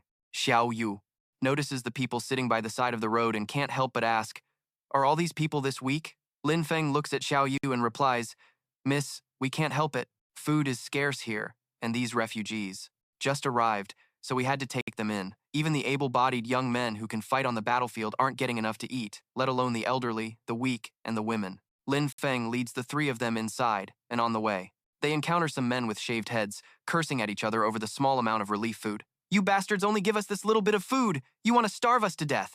If you won't let us live, we won't let you live in peace either. Everyone, let's go beat them to death. Lin Feng shouts, Stop it! What do you think you're doing? The shaved-headed men, who were shouting just a moment ago, immediately shrink back when they hear Lin Feng's voice. One of them stammers, Oh, Officer Lin, we're not getting enough to eat. Lin Feng doesn't accept that excuse and gets even fiercer. Enough to eat? Go ahead and ask if anyone in this entire camp is getting enough to eat. You all are able-bodied young men. Why aren't you out there fighting with everyone else? What kind of men are you, hiding in the refugee camp? One of them can't stand it and shouts back, Fight to the death. Even if we fight, we only get a little more food. It's still not enough to fill our stomachs, is it? Lin Feng assumes the posture of a major, lecturing the man to make him understand. You know that even the soldiers aren't getting their fill. So what are you making a fuss about? If all the soldiers fall, you people will lose your food source entirely. Then it's over for everyone. After dealing with those men, Lin Feng sighs. Sigh. You can see it for yourself. With enemies from within and without, everyone is trying to hide their stress and despair. Qin Yu ignored what just happened and said, I came here to see Liu Tiechui. I want to ask him to make a weapon, and once it's done, I'll leave. I won't be a burden to anyone. Lin Feng turned back to look at him with a hint of desperation in his eyes, asking Qin Yu, "You came here just for that? The situation here, you've seen it for yourself. If you can, I hope you'll lend a hand," he replied immediately. "It's not that I won't help you. I'm truly helpless against the insectoids. I'll be honest with all of you, this mission is almost impossible to complete. Retreating immediately to find another camp is the best course of action." He scratched his head, his face filled with exhaustion. "Why wouldn't I have thought of what you said? But if we do that, I'll take you to see Liu Tichui." Lin Feng led Qin Yu to a 4-story building, pointing upwards and giving him directions. "Go up to the 3rd floor. You can find him by following the sound of hammering steel. I still have things to do, so I can't go with you all." Qin Yu turned to look at Lin Feng. "All right, you go handle your business." With that, Qin Yu, Xiao Yu, and Dao Ye went inside. Xiao Yu asked, "Brother, why don't we bring Lin Feng with us? Is it better to just leave him here to die?" There was a hint of indifference in Qin Yu's voice.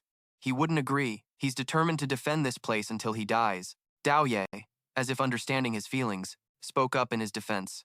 "Everyone in this world has their own duty. To die without regret makes one a hero." The 3 of them reached the room Lin Feng had pointed to, and standing before the door, Xiao Yu complained, "It's so hot in here." Entering the room, they saw a large man intently focused on something, holding an iron hammer and wearing only an apron. Seeing the man, Qin Yu was quite surprised, thinking to himself, "No wonder this man is an evolver, and a rare creation type at that." Then he spoke up to greet him. "You must be Mr. Liu," the man replied with extreme indifference, not even bothering to glance at him. "Yeah, Liu Tieju, Liu Tiechui, call me whatever." Qin Yu stepped closer, extending a hand to start a conversation. "Hello, Mr. Liu, I'm Qin Yu, a friend of Lin Feng's. I'd like to ask you to help me make a weapon." Tichui, with a stern and indifferent expression, said, "Write down your requirements on a piece of paper. I'll make it for you after I finish this." Qin Yu seemed to be in a great hurry. "Can you make mine first?" "I have something urgent." The man gave him a sharp glare, one filled with judgment for Qin Yu. He said, "You have something urgent, more urgent than the decapitation strike of the war gods? Just wait patiently.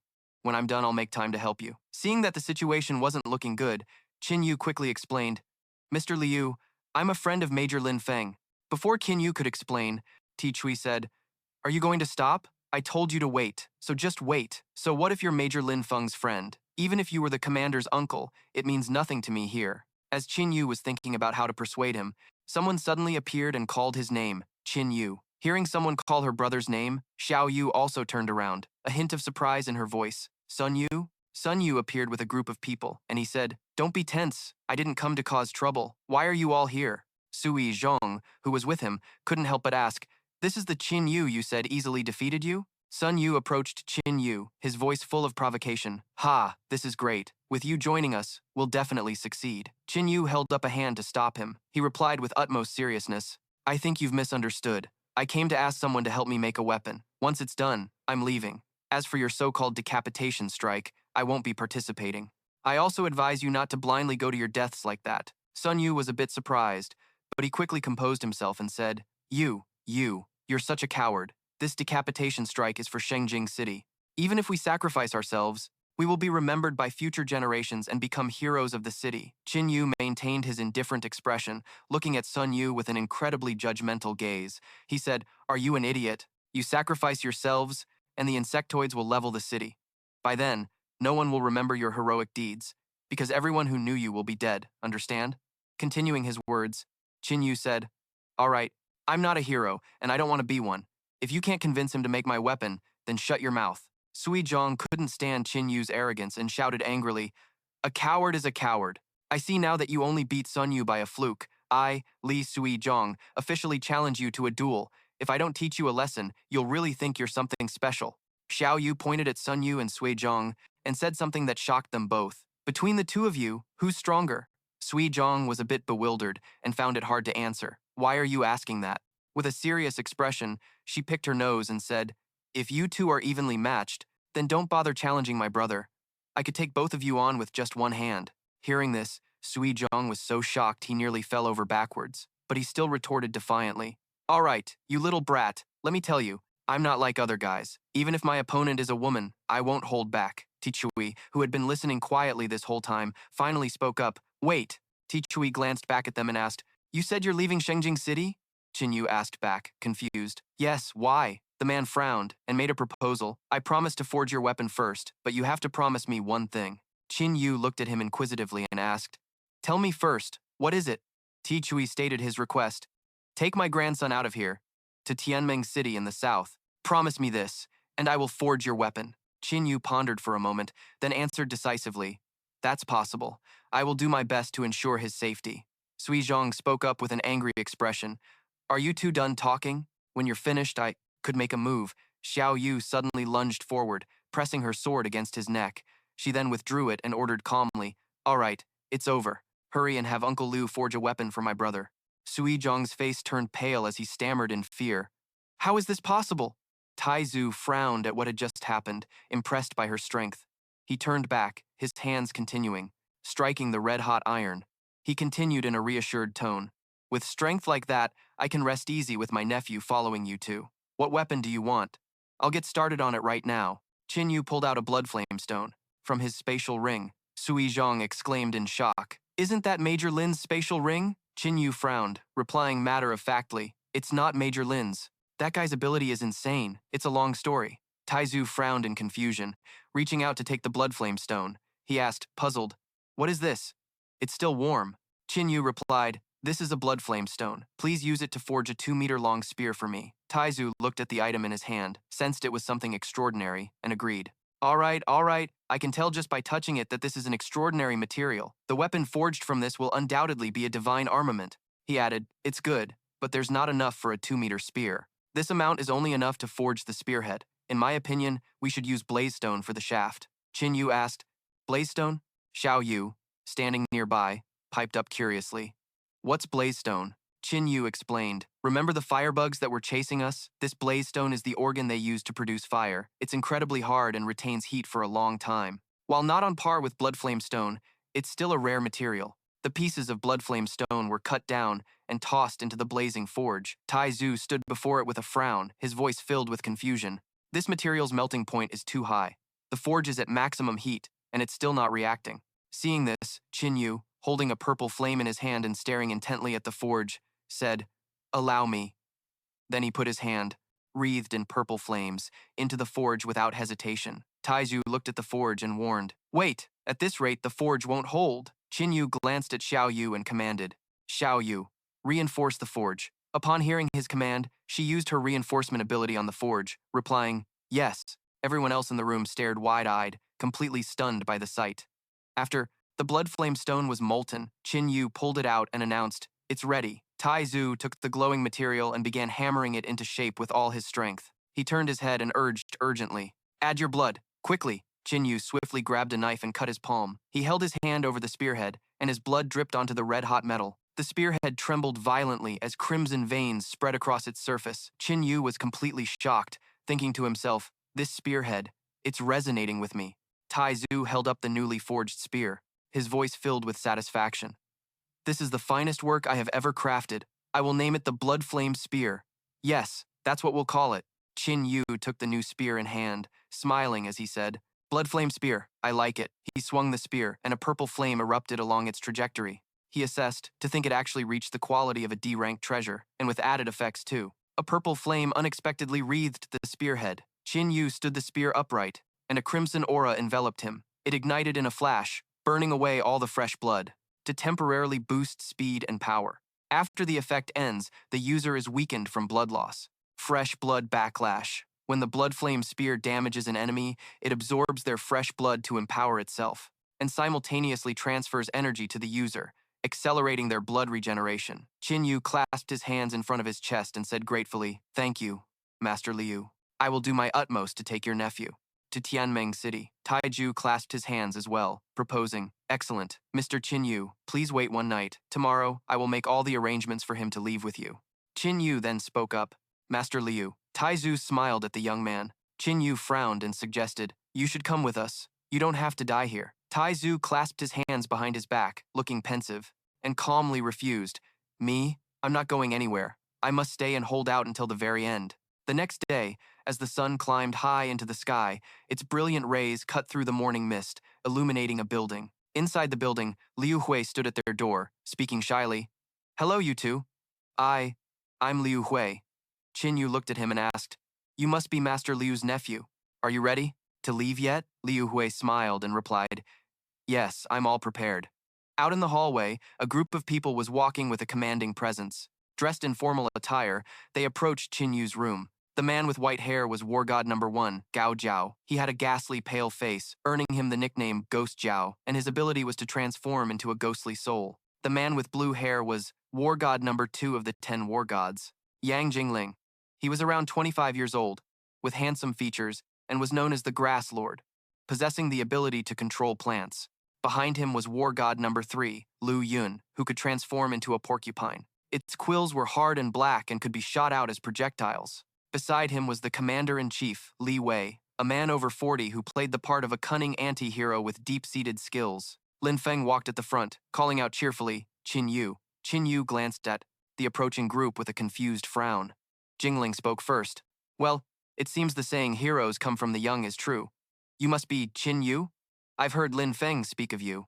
Qin Yu placed a hand on his hip and smiled, asked, Judging by your appearance, you must be the commander-in-chief of Thin Can City. Lin Yi crossed his arms behind his back and smiled, praising him before introducing himself.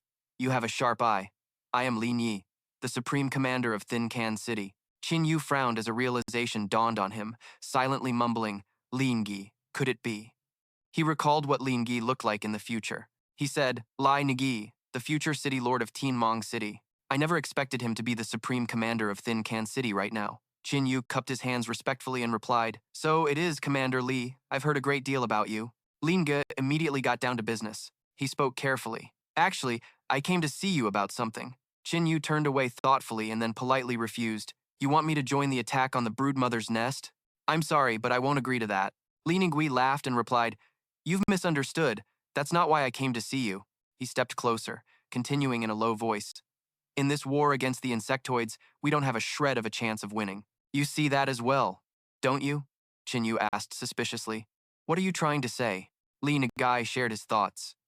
Instead of fighting a battle we are destined to lose, it's better to preserve our strength so that in the future we can contribute more meaningful things to humanity. Qin Yu smirked coldly and asked mockingly, You mean break out of the encirclement, Commander Li? A truly wise decision on your part. Seeing his reaction, Li Nagai immediately corrected himself, clarifying it was not a breakout, but an escape. Lin Feng frowned and asked Commander Li doubtfully, I have no problem with abandoning Thin Can City, but why is it just our squad that gets to retreat? Are we just going to abandon the hundreds of thousands of soldiers and civilians just like that? Hearing this, Li Yingui instantly flew into a rage, whirling around to face Lin Feng, his voice shrill and accusatory, full of bitterness and irrationality. Major Lin, watch your tone and your attitude. If the entire force retreats, the insectoids will surely pursue us, and besides, we don't have enough food. We simply can't provide rations for everyone. Qin Yu gave him a contemptuous look and muttered under his breath, This guy is truly vicious. No wonder he becomes a regional warlord in the future. Seeing that Qin Yu was silent, he thought Qin Yu had the wrong idea, and quickly explained, Qin Yu, are you worried we won't make it? You don't have to be. We have over 500 people with us, all of them elites. Once we get to Tianmong, we'll secure a position no less significant than the one we have in Thin Can City. My older brother is Li Hongming, the supreme commander of Tianmong City. Hearing this explanation, Qin Yu's expression darkened, and he rested his chin in his hand, thinking to himself, Li Hongming? I never heard of him in my previous life. Could it be? Li Nai smirked as he recounted, Not long ago, my brother sent me news. The situation there isn't bad, Tianmong City has essentially been completely cleared. With its current military power, it's not an exaggeration to call Tianmong the safest place in the world. Once we arrive, given my relationship with my brother and your group's strength, we are guaranteed to have a significant status in Tianmong City. Qin Yu fell into deep thought, recalling his past life. He remembered that in his previous life, he only knew that the lord of Tianmong City was Li Nui. He had never heard the name Li Hongming. Logically, a city lord, especially one who laid the groundwork for Tianmong, should have been recorded in history, even if just briefly.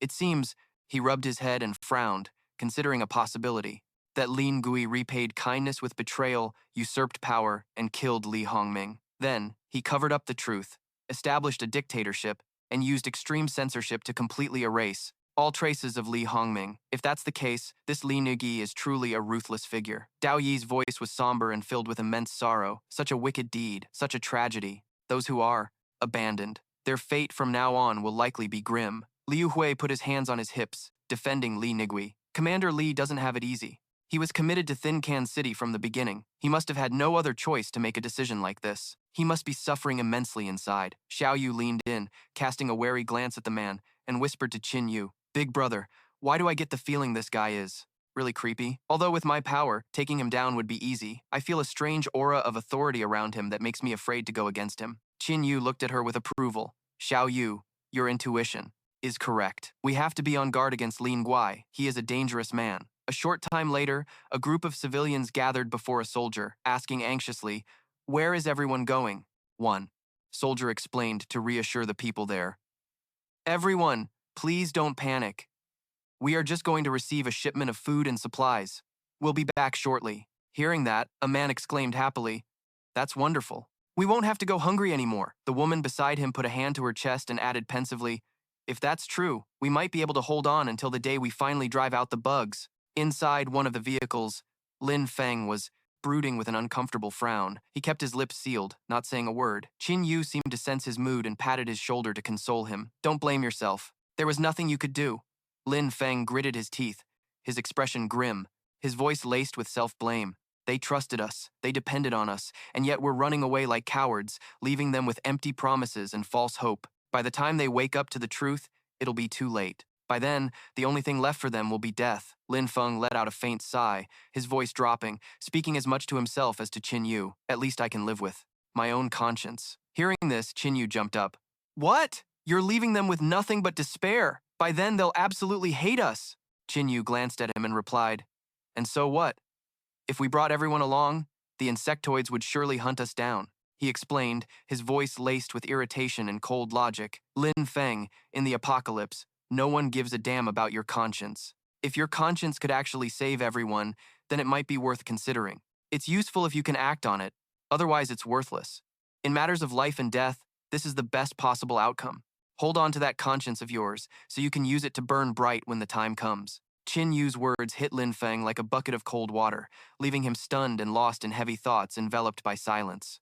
As the vehicles started rolling, Lin Feng, sitting silently inside, seemed to have an epiphany. He spoke softly, his voice tinged with bitterness. "Qin Yu, you're right. I'm too weak right now. I have no say, only a conscience, which is meaningless." Despite the oppressive silence, the convoy pushed steadily forward, showing no signs of stopping. Nimble motorcycles led the pack, their riders observing the situation, checking every corner of the road ahead. In the distance, a horde of zombies gathered like a vast gray sea. They seemed to be mindlessly searching for something. A soldier up ahead spotted the zombies and immediately got on the radio to inform the others. "We've got a situation up ahead. Situation up ahead. The road is blocked by a horde of zombies." The vehicles came to a halt, and soldiers disembarked one by one, weapons in hand. They formed ranks, and the captain ordered them into position. Gunshots rang out as they opened fire continuously. Hearing the noise, the zombies turned their heads and quickly charged forward with terrifying growls. A voice rang out, ordering the other soldiers, "Fire!" Continuous volleys of bullets rained down, causing the zombies to shriek in agony. The captain's voice rang out again, "Change positions." Receiving the order, Qin Yu watched the coordination and remarked with admiration, "As expected of elite troops, their teamwork is flawless." The captain's voice sounded once more, "Suppressive fire. Heavy weapons. Prepare to reload." A moment later, everything returned to its initial silence. After the zombies were completely wiped out, the soldiers quickly moved up to assess the situation. A soldier's voice boomed out the order, "Collect the spoils of war. Gather the evolution energy." The sky gradually turned a dark purple, signaling nightfall, and the group stopped in front of a gas station. A steady voice announced, "We'll rest here for the night." Another voice immediately replied, "Understood." Inside the gas station, a group of people were gathered around a hot pot that was bubbling away. Dao Ye spoke up, looking pensive and uneasy. "I keep feeling anxious, like something bad is about to happen." Xiao Yu, holding a bowl of noodles, looked at him and asked in confusion, "Little Taoist, why are you always so paranoid? My intuition is always right." Hearing this, Qin Yu warned them, "Be extra careful tonight. Don't sleep too deeply. If there's danger, Liu Hui, you must stick close to Dao Ye, and then the two of you find me and Xiao Yu immediately." In another room, Li Wei was leisurely eating his noodles, his voice firm, "Everything will get better. Once I reach Tianmeng and join forces with my older brother, we will surely achieve great things." Outside the room, a group of armed men stood guard silently. Suddenly, the sound of footsteps was heard. Lu Yun looked in the direction of the sound, and upon seeing who it was, he spoke, "Zhao Kui, What are you doing here? Zhao Kui stood at attention, adjusted his cap, and reporting, I have an important matter to report to Commander Li. Lu Yun replied, it's late. Commander Li is probably asleep. Whatever it is, say it tomorrow. Zhao Kui gritted his teeth without a word, then agreed. All right, I'll come back first thing in the morning. Just then, from inside the room, Li Wei's voice called out, let him in. Today's business should be settled today. Don't wait for tomorrow. Zhao Kui immediately opened the door and shouted, Commander Li. Li Wei walked up to him and asked, what is it you have to report? Zhao Kui's face was pale, his eyes lifeless, as he spoke in a threatening tone. Li Wei, today is your day. Li Wei's eyes widened as he shouted, this is bad. Gao Jiao heard him, and his face darkened as he cried out in alarm. We're in trouble. The scene changes to where Qin Yu and Xiao Yu are sleeping peacefully, when suddenly an insectoid monster appears. It raises its sharp stinger. It flies towards the soundly sleeping Xiao Yu. Suddenly, he opens his eyes and uses his power to incinerate the insectoid monster. A powerful flame burns it to ashes. An alarm siren blares throughout the building. Enemy attack! Enemy attack! It's the insectoids! Xiao Yu is also awakened by the alarm. She sits up slightly and asks, brother, what's wrong? Qin Yu explains, it's the insectoids. Judging by the sound, there are a lot of them. Get ready quickly. We're gonna find Dao Ye and Liu Hui. A foot kicks the door, forcing it open. The two of them rush into the room. Qin Yu asks worriedly, are you two all right? The insectoid monster was trapped inside a golden box. Dao Ye stood protectively in front of Liu Hui, holding a talisman as he looked at Qin Yu. Qin Yu frowned and announced loudly, the insectoids have launched a surprise attack. It's dangerous outside. Everyone hide in a corner and absolutely do not reveal yourselves. Outside the building, the soldiers had already taken their battle positions. The captain ordered, fire, fire. They fired continuously at the insectoid monsters that were frantically advancing. A middle-aged soldier kept firing, his voice dripping with sarcasm. You ants, just die! We are the elite of the elite! The soldier next to him saw this and shouted a warning. Watch out, it's a claw insectoid. Sharp claws suddenly shot out, piercing the soldier. He cried out in agony. A large, terrifying claw insectoid appeared before them. It spat out numerous spikes. The claw insectoid fired these projectiles at the soldiers. They rained down on the men, causing them to scream in pain, desperately trying to get help. Find cover, find cover. A massive insectoid monster advanced and pinned a soldier underneath it. As he screamed in terror, a bullet suddenly flew straight into the monster's head. A swipe destroyed the bug. A soldier, seeing this, heaved a sigh of relief and exclaimed joyfully, awesome! It's a sniper! The sniper team is finally in position. Inside the camp, a chaotic battle broke out. Amidst the swarm of bugs and the soldiers, voices of encouragement could be heard, kill these beasts, along with chaotic screams, save me. Suddenly, 3 sharp spines flew through the air, followed by the thud of them piercing human bodies. 3 soldiers died instantly. Longfong and 2 other soldiers looked in that direction, exclaiming in horror as they saw a massive bug with sharp legs over there. Its 4 crimson eyes glared with indignation. A bald soldier shouted loudly, it's dangerous. Find cover now. The other soldiers also quickly fled. Quick, find cover! The bug, which looked like a mutated spider, was the source of the sharp spines. Under the moonlight, it forcefully shot out numerous spines towards everyone. Although it wasn't aiming at any specific target, with the spines raining down like that, they were bound to hit a few unlucky soldiers. One person calmly pointed at it and commanded, attack it. It's the leader. A sniper positioned high up received the order, Roger that. He carefully aimed at the mutated spider. But as he was taking aim, a large red bug landed behind him. He realized the danger far too late. The sniper lost his life. A piercing, was his final sound. Seeing someone fall to their death from above, the soldiers with guns below were stunned. They looked up and saw a red bug with wings and a long, lizard-like tail, but its body had 4 human-like limbs. Only its head retained insectoid features. It's unclear who shouted, but someone identified it. The armored bug king. A panicked soldier yelled, get away, get away. But it was too late. The armored bug dove down to their position, creating a shockwave that sent everyone flying. Dust and dirt filled the air as it moved like the shadow of the Grim Reaper. Wherever it went, people died, and the army lost another 2 men. Sun Wu quickly devised a plan. Brothers, the enemy is close. Switch to melee weapons. Just as he finished speaking, a bug with sharp pincers lunged at them. His comrade quickly warned, be careful. The bug slammed its blade-like pincer into the ground, but Sun Wu had already leaped high into the air. He laughed triumphantly. Didn't expect that, did you? I can jump this high.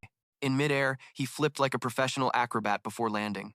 delivering a straight thrust into the bug's head. Elsewhere, another bug that had just charged forward was frozen solid, unable to move. It turned out this squad was composed of evolved soldiers, all of whom had awakened abilities.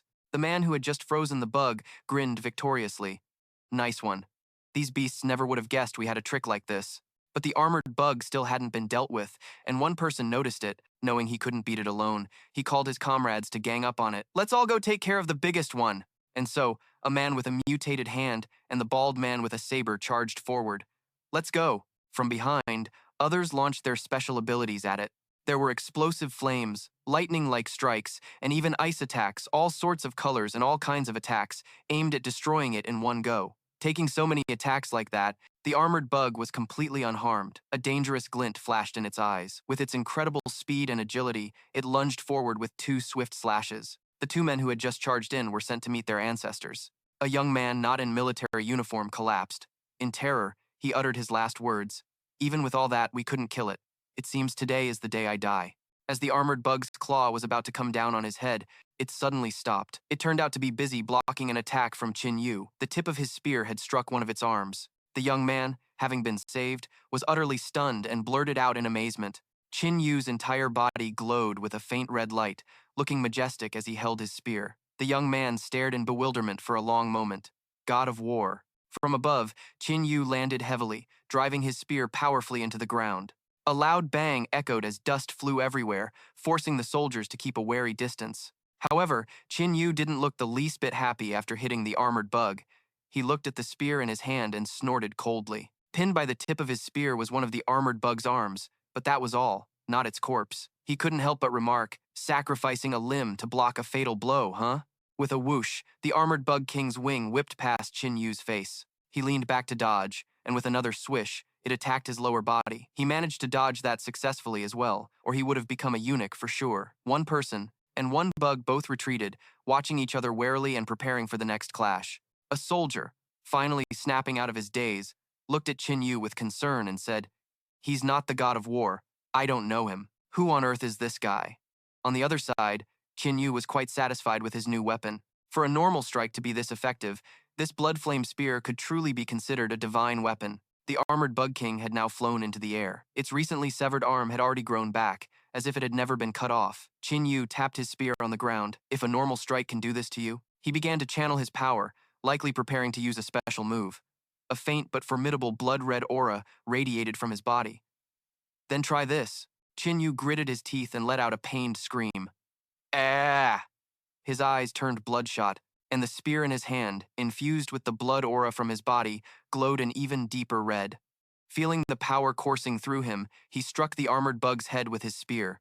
A shocking bang of impact resounded, loud enough to give it a concussion. Qin Yu spun the spear in his hand. Die! At that exact moment, Xiao Yu appeared behind him. Brother Yu, the undercurrent bug. He looked at his sister in confusion. No, knew what she wanted to do. Xiao Yu drew blood from her body, explaining, "Leave it to me." The drop of blood shot into the armored insect king's head and entered its body. Suddenly, its damaged body was restored to its peak condition. It was now completely under Xiao Yu's control. She cheered joyfully. "This is great." She climbed onto its back, grabbing the 2 antennae on its head and holding them like reins. After some simple maneuvering, the armored insect flew high into the air. Xiao Yu happily boasted, "I've got a helicopter now." Watching this scene, Qin Yu was speechless. He retracted his power. The 2 soldiers below watched with their jaws dropped, thinking they were in some kind of wonderland. In the blink of an eye, the formidable armored insect had been tamed by the 2 siblings. They stammered, "What kind of monsters are these 2? The situation outside was temporarily considered stable. Back in Li Wei's room, the officer who came in to report began to transform his body. A malevolent laugh echoed, "Li Wei, today is the day you die." Gao Jiao realized the situation was dire and rushed in just in time to help. Trouble! The man had now transformed into an insectoid mutant with a human torso and multiple legs sprouting from it. It opened its mouth and roared loudly. Gao Jiao used his phantom form ability to phase right through it. He tried to get to Li Wei to save him. Thanks to his incredible speed and skill, Gao Jiao grabbed the commander and pulled him away from the mutant insect's mouth. It snapped its massive jaws shut but only bit into thin air, with no human flesh for it to taste. Seeing its attack fail, it turned its head to look for an escape route. Jingling saw this and shouted a warning. "It's trying to escape," Lu Yun yelled, beginning his transformation. His shirt ripped apart as sharp spines erupted from his body, just like a human porcupine. But unfortunately, this was a hystrix, not a porcupine. By the time Lu Yun's transformation was complete, his handsome hair was replaced by stiff, black quills, and his mouth had sprouted two fangs that looked both ferocious and unappealing. Jingling bent down and threw out a green sapling. The sapling hit the humanoid insect mutant. Immediately, a cluster of vines erupted like dried seaweed hitting water. They expanded and enveloped the insect. In just a moment, the green vines had tightly wrapped the creature into a fresh mummy. Lu Yun stepped forward and effortlessly broke the 6 scythe-like claws on its back, disarming it of its powerful weapons. Commander Li Wei finally came to his senses, still trembling slightly. How did he suddenly turn into such a disgusting monster? Outside the base, commands rang out, attack, attack them, watch the left flank, hold the line, hold the line. Li Wei was startled and asked what was happening outside. The 2 soldiers guarding the door reported, Commander Li, it's bad.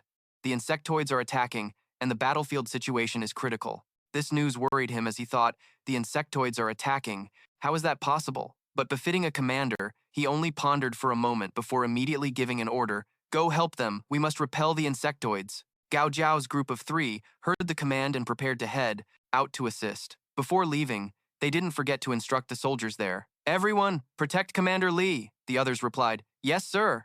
A moment after stepping outside, Gao Zhao, Jingling, and Lu Yun looked up at the sky in astonishment. There, in the sky, Xiao Yu was controlling the armored insect king, wiping out other flying insects. The 3 of them looked like they'd seen a ghost. What is this situation? Before they could recover from their shock, something purple crashed down with a loud bang, the impact sending dust flying everywhere. From within the cloud of dust, Qin Yu launched himself out like a Superman, then landed amidst a swarm of insects that looked like ants, and slammed his spear into the ground. Purple sparks traveled rapidly along the cracks in the earth, followed by a series of rumbling explosions. It turned out that Qin Yu himself was the epicenter of the aftershock. Gao Zhao's face turned pale as he remarked, not that his face is ever rosy to begin with.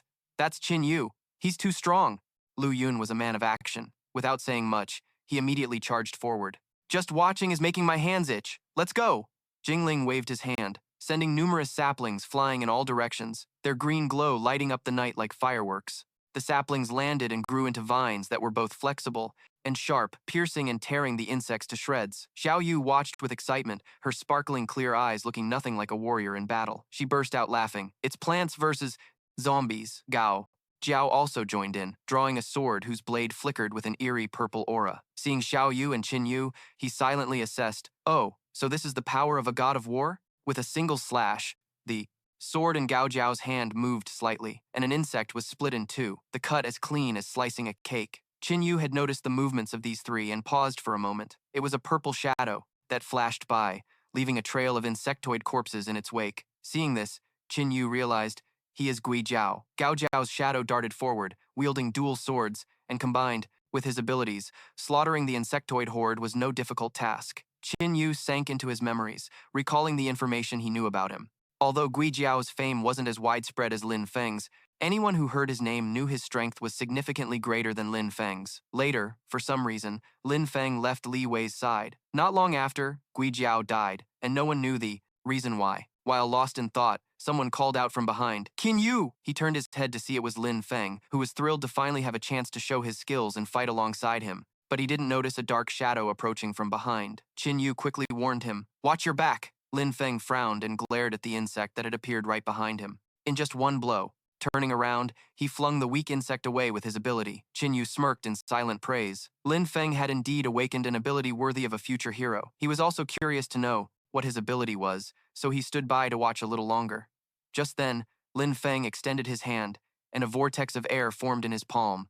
The vortex was quite powerful, drawing in a few more insectoids, crawling nearby, but they didn't realize their end was near. Seeing the vortex grow stronger, Lin Feng shouted, vacuum! His vacuum vortex began to expand and suck the insects into that black hole. Once the black hole formed and had drawn in a large number of insectoids, Lin Feng ordered it to detonate. A pitch-black sphere in the air, like a cosmic black hole, spun and then, boom. The explosion thundered, and the ground shook. Under the moonlit, starless night sky, the insects seemed to receive some kind of command on the wind, letting out a collective growl towards the sky. Immediately after, they fell into formation and fled. The soldiers saw this and exclaimed in shock, they're retreating! Lu Yun held a leg he had broken off from some dead insect. He laughed heartily. Such cowards, the strength of their race, is nothing special after all. Qin Yu was confused, analyzing silently. What's going on? Even if this insectoid army continued to fight, they would ultimately be annihilated, but retreating isn't the style of the insectoids. That was his thought, but with them retreating, no one wanted to give chase. The field was now littered with insectoid corpses everywhere. Xiao Yu jumped down from the armored insect king. She laughed with cheerful excitement. It's time for the much-anticipated harvest of spoils. How much evolution energy do these have, brother? Qin Yu put away his weapon and storage ring, replying nonchalantly. These insects' bodies don't have any evolution energy. Xiao Yu's mood suddenly soured. Is that so? Qin Yu continued. But they do have the precious essence of an alien race. And Xiao Yu's heart was happy again. She eagerly urged her brother. That's great. Hurry up and set them all on fire. Let's start collecting. Qin Yu didn't act, explaining, the essence of the insectoids can't withstand heat. My flames will burn the insectoids, and the alien essence will be destroyed along with them. Looking at the insectoid corpses strewn across the ground with no efficient way to find the alien essence, he sighed. So many corpses, searching them one by one, is just too troublesome. Just then, Xiao Yu made a sudden discovery. Hey, it seems like my helicopter can sense the alien essence. So she immediately made use of her flying mount. She ordered it to get to work. Go, go. The armored insect king obediently listened, picking up the insectoid corpses that contained alien essence for Xiao Yu, while she acted as its translator. That one has it. Qin Yu dissected the insectoid corpse brought before him, pulling out a blood-red stone. He let out a soft "oh," seemingly quite surprised by this harvest. A flame crystal? A moment later, Xiao Yu had collected a bag of flame crystals. She quickly showed off to her brother, waiting for praise. Brother, look, more than 20 of them! At this moment, Lin Feng walked over, scratching his head awkwardly. He cleared his throat lightly. Qin Yu, there's something you might not know? Cleaning up the battlefield has always been handled by a specialized department. What you're doing is against regulations. Xiao Yu clutched the bag of flame crystals tightly, retorting unhappily, these things, we fought for them ourselves. If you want some, go find them yourself. Lin Feng understood the situation and didn't know what to say, only growing more flustered. Well, what now? Suddenly, Li Wei appeared with 2 bodyguards. He laughed loudly. It's a small matter. If young Mr. Qin wants to use them, just keep them. Suddenly, his face turned pale when he saw something that terrified him so much he stammered. It was the sight of the giant armored insect king, standing behind Xiao Yu, and Li Wei ordered everyone, an armored insect king. There's still one over there. Take it down quickly. Lin Feng quickly stepped forward to explain and stop them. Commander Li, don't worry, that one has been controlled by Qin Yu's sister. It's no threat to us. Li Wei then breathed a sigh of relief, his expression brightening considerably. So that's how it is. Miraculous, truly miraculous. After speaking, he didn't let his guard down. He immediately issued an order. Everyone, stay on high alert. Although the insectoids have been repelled, we cannot lower our guard. Call in the cleanup crew to clear the battlefield and sort out the valuable materials, essences, insect carapaces, bladed legs, collect anything that can be used. Jingling stepped in front of Qin Yu, bowing warmly and extending a hand for a handshake. You must be Qin Yu, correct? I've heard Sun Yu mention you, saying you are very strong. Seeing is believing. Your reputation is well-deserved indeed. Qin Yu didn't extend his hand to shake Jingling's, nor did he reply. The atmosphere suddenly became somewhat awkward. Xiao Yu spoke up to break the embarrassing silence, hugging the bag of flame crystals with a smile. My big brother is just like that. He's just putting on an act. Don't mind him. Jingling straightened up, scratching his head sheepishly. It's fine. Powerful people like to act cool. I get it. At this point, Lu Yun had retracted his boar-like bristles, his fangs disappeared, and his hair returned to normal on his handsome face. He teased Jingling. Who told you to act all friendly and greet everyone you meet? Feeling awkward now, huh? You should learn from that guy. All action and no talk. A moment later, Qin Yu turned and walked towards the base, and Xiao Yu ran after him, grabbing his hand. Brother, that Commander Li was just staring at me. His gaze was weird. He had obviously noticed this, his eyes showing a hint of displeasure. He replied, Although on the surface he was just looking in our direction, I could tell it was a cover. In reality, he was looking at you. Hearing this, Xiao Yu got scared. He's not some kind of pervert, is he? Qin Yu smiled. You think someone like Li Wei would be like that? She retorted with a rather naive argument. Why not? I heard that the more successful someone is, the more likely they are to be a creep. They've returned. Back to the Taoist's room. Xiao Yu opened the door and called out for the little Taoist and Liu Hui. She suddenly fell silent when she saw what had happened in the room, her eyes wide with shock. The bug was dead on one side of the room. Liu Hui was lying face down on the floor, motionless. Dao Ye was clutching his head, sobbing uncontrollably. Ah, I'm sorry, I'm sorry. Qin Yu walked in, just as shocked and stunned as his sister. What happened here? Dao Ye was drowning in self-blame. He took all the blame. It's all my fault. I should have held him tighter. He recounted what happened in the room to the Qin Yu siblings. At that moment, a bug had broken down the door and charged into the room. Dao Ye had quickly used a talisman to create a golden protective barrier around himself and Liu Hui. The protective barrier was quite sturdy. The bug attacked several times but couldn't even make it waver. But instead of staying put inside until the Qin Yu siblings returned, the boy, out of sheer panic, wanted to flee. So he ran out of Dao Ye's protective barrier on his own. It happened so fast. He didn't have time to hold the boy back, only managing to cry out in alarm, "Hey, don't run!" Seeing its prey run out of the solid barrier, the bug seized the opportunity, raising its pincer for a single strike. A cut as clean as slicing fruit, slashed across Liu Hui's back. The boy only had time to let out a short scream before collapsing. After finishing his story, Dao Ye became even more devastated. He covered his face and cried, "I should have held him tight. It's all my fault." Xiao Yu patted his back to comfort him. "You can't be blamed for this, little Taoist. Who would have thought he'd be scared out of his mind?" Qin Yu rubbed his forehead and let out a weary sigh. He had promised Liu Tiechui that he would protect his grandson all the way to Tianmeng, but unexpectedly, they hadn't even left Shengjing City yet. An eventful night passed just like that. Early the next morning, the army bustled as they gathered to set out. The troops did a head count, then boarded the vehicles and departed, under the bright sunlight of hope. Thankfully, the journey was very smooth, with no obstacles encountered so far. Inside a vehicle, Jingling remarked, "We haven't even seen a single bug." Lu Yun, while driving, laughed loudly and asked his comrade, "Haha, were you hoping we would?" The atmosphere was much more relaxed than the tension of the previous night. In the sky, Xiao Yu's armored Beetle King flew, scouting the surroundings. It would report any unusual findings back to Xiao Yu, who was riding in the vehicle. Qin Yu sat in the car, and with his sensitivity to danger, he didn't let his guard down for a moment. "Be careful. Something's not right." In Li Wei's vehicle, Lu Yun suddenly asked, "Old Cao, Thao Ni, do you guys hear that?" Jing Ling heard it too. He anxiously closed his eyes as if trying to block out the unsettling sound. "I hear it. It's a tragic cry." A wailing sound began to echo along the road. The vehicles also started to enter a hazy fog. A few soldiers in the vehicles whispered fearfully among themselves. "What's that sound? Is that crying? It's so creepy." Cao Jiao transformed into his ghost form and flew out to scout for information. The vehicles also stopped, but the heart-wrenching wailing did not. Someone gave a stern command, "Ready your weapons, prepare for combat." As the soldiers took up defensive positions, fully armed, the crying suddenly stopped and silence filled the air. Someone said in bewilderment, "The crying is gone." Up ahead, Cao Jiao appeared, seeming to have finished his reconnaissance. Li Wei also got out of the car, breathing a sigh of relief when he saw his man return. "Good." Lu Yun, curious, called out, "Old Cao, what was that, crying so miserably?" Cao Jiao paid no attention to Lu Yun's question and walked right past him. Lu Yun snorted in annoyance. "He's ignoring me." Jingling laughed and tried to smooth things over. "It's not like you don't know old Cao. He's a man of few words." But Qin Yu sensed something was wrong. He remained silent, his expression grim, as if facing an enemy. Seeing this, Jingling suddenly raised his hand to stop him. "Hey, what are you doing?" Because at that moment, Qin Yu had raised his spear to block Cao Jiao.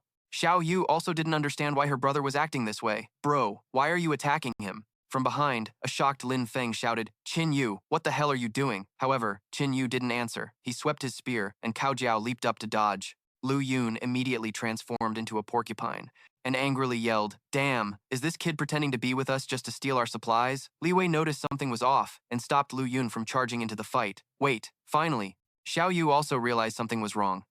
"That's not right. This guy shouldn't be this weak. You're clearly not using your full strength, yet you've pushed him to the point where he can't fight back. Compared to his previous performance, it's like two different people." The situation was indeed just as she described.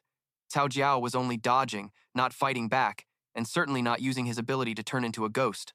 After being brutally overwhelmed for a while, Cao Jiao trembled, and his body began to change. That wasn't Cao Jiao at all. It was clearly a shape-shifting monkey. A few soldiers in the back gasped in astonishment upon seeing this. Commander Cao turned into a monkey. It seemed that only after reverting to its true form could the monkey unleash its full power. It ran circles around Qin Yu, making it impossible for him to find a clear target to strike. Finally, it seized a moment when he seemed distracted and opened its mouth, lunging at Qin Yu's face. It turned out he was just feigning an opening to lure it into a trap. As it lunged, Qin Yu simply held his spear and thrust it through its body. Then, he used his endless burn skill. Flames channeled into the spearhead erupted, a purple blaze like hellfire incinerating the monkey's body and soul. In the end, an evolution energy crystal dropped. Qin Yu gently caught it, letting the wind blow the monkey's ashes into the air.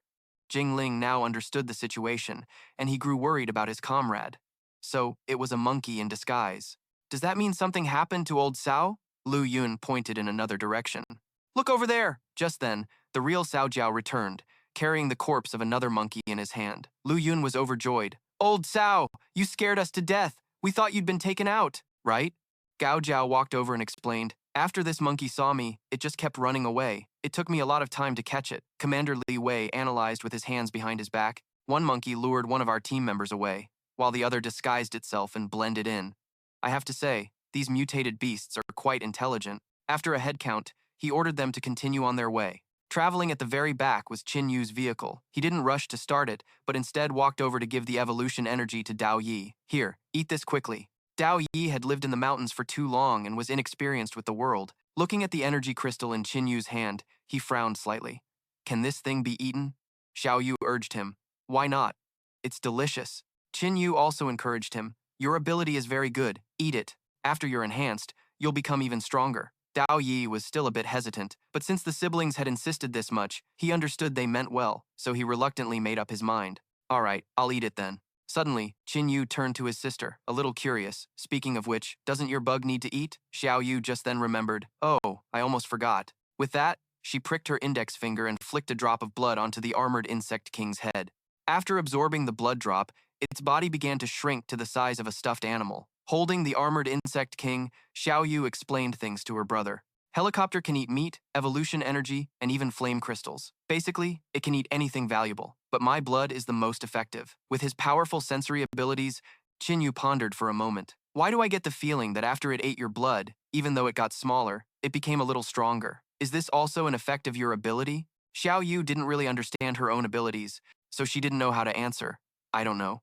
Maybe it's just full and has more energy. Night fell, and everyone stopped to rest in the forest. They lit a fire for warmth and to ward off monsters. The flickering flames cast a warm glow in the dark night. Xiao Yu sat by the fire warming herself and complained, We've been on the road all day. That truck is so bumpy and doesn't even go fast. I'm exhausted. Qin Yu told his sister to be grateful. At least she had a vehicle to ride in instead of having to walk. Suddenly, he noticed a rustle in the bushes and immediately dashed off with his spear. The few soldiers on guard nearby immediately became alert. Was there danger again? They anxiously awaited orders from their superiors as well as from Qin Yu. He returned, holding a rabbit in his hand, and grinned brightly. Dinner's getting an upgrade. So, the rabbit was skewered and roasted over the campfire. Xiao Yu whined in protest. Rabbits are so cute! How can you eat a rabbit? Qin Yu didn't care, holding the cooked rabbit meat in his hand, ready to eat. Fine, I'll eat it myself. Torn between protecting the already roasted rabbit and going hungry, or eating the fragrant rabbit meat to fill her stomach, Xiao Yu decided to eat the rabbit, regardless of its cuteness. Add a little more spice. Just then, someone sniffed the air, catching the delicious aroma of meat. Jingling exclaimed excitedly, Oh, roasted rabbit. Lu Yun scratched his head and laughed shyly. You guys go ahead and eat. We were just passing by to take a look. Xiao Yu made a polite offer. Why don't you sit down and eat with us? Who knew they would actually sit down and eat? Well, this is a bit awkward, but all right, thank you. Luckily, the rabbit was big enough for all four of them. Lu Yun ate a huge piece of rabbit meat, chewing noisily. Jingling ate a bit more politely, taking one bite at a time, but the sound of his chewing could be compared to crunching bones. They probably hadn't eaten fresh food like this in a long time. After eating, Xiao Yu snuggled up to Qin Yu, whining, I'm full. Hold me while I sleep. He pushed her head away in disgust. Hey, your mouth is all greasy. Don't rub it on me. The next morning, sunlight streamed through the trees as everyone folded their blankets and packed up their tents. Qin Yu was already awake, stretching his muscles and greeting the sun. Suddenly, something caught his red eyes. It was a bug that looked like the armored insect king, but not quite, as this one had more armor on its body than the old one. Without a word, Qin Yu immediately took out his spear, intending to send it flying with one hit. However, his action was stopped by Xiao Yu. She stood in front of it protectively. Wait, brother, that's helicopter. Qin Yu was surprised and couldn't help but ask, why did it change? Its appearance is different too. She scratched her head. Apparently, Xiao Yu didn't know why either. I don't know, but it's definitely him. He sensed it for a moment and remarked, even its aura has gotten stronger. Looking at his sister playfully patting the evolved armored insect king's head, Qin Yu silently wondered, how could it break away from the insectoid race and still be able to evolve? Is it Xiao Yu's ability, or is it because of her blood? Not long after, under a clear blue sky and sparkling sun, the group set off again. In the back of the truck, the Taoist Dao Yi and some soldiers who hadn't slept well the night before were trying to catch a nap whenever they could. After driving for a while, the convoy suddenly stopped. Xiao Yu and Qin Yu were sitting next to the driver's seat. She looked around curiously. Why did we stop?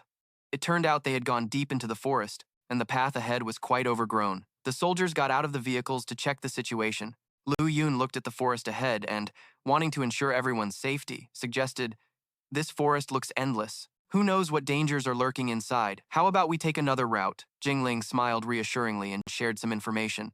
"I know this place. It's called the Red Pine Forest, and it's very large. Taking a detour at our current speed would take at least 4 days." Li Wei saw that a detour would take too much time and asked, "Is there a path in this forest? Is it possible our vehicles can't get through?" Jingling immediately replied, "There's a path, and it's wide enough. On the other side is a small town called Lindu County. We can rest there and reorganize for 2 days before setting off again." Hearing this, Li Wei, he immediately gave the order. "Once we cross this forest, we'll reach a town where we can rest for 2 days." The soldiers behind them cheered joyfully. "That's great. We can finally rest for 2 days." The sun was high in the sky, shining brightly. Jingling assessed the situation for a moment. It was noon, with a few hours left until nightfall. "If we go through at full speed, we should have enough time to cross the Red Pine Forest." With that said, he immediately commanded, "Move at full speed."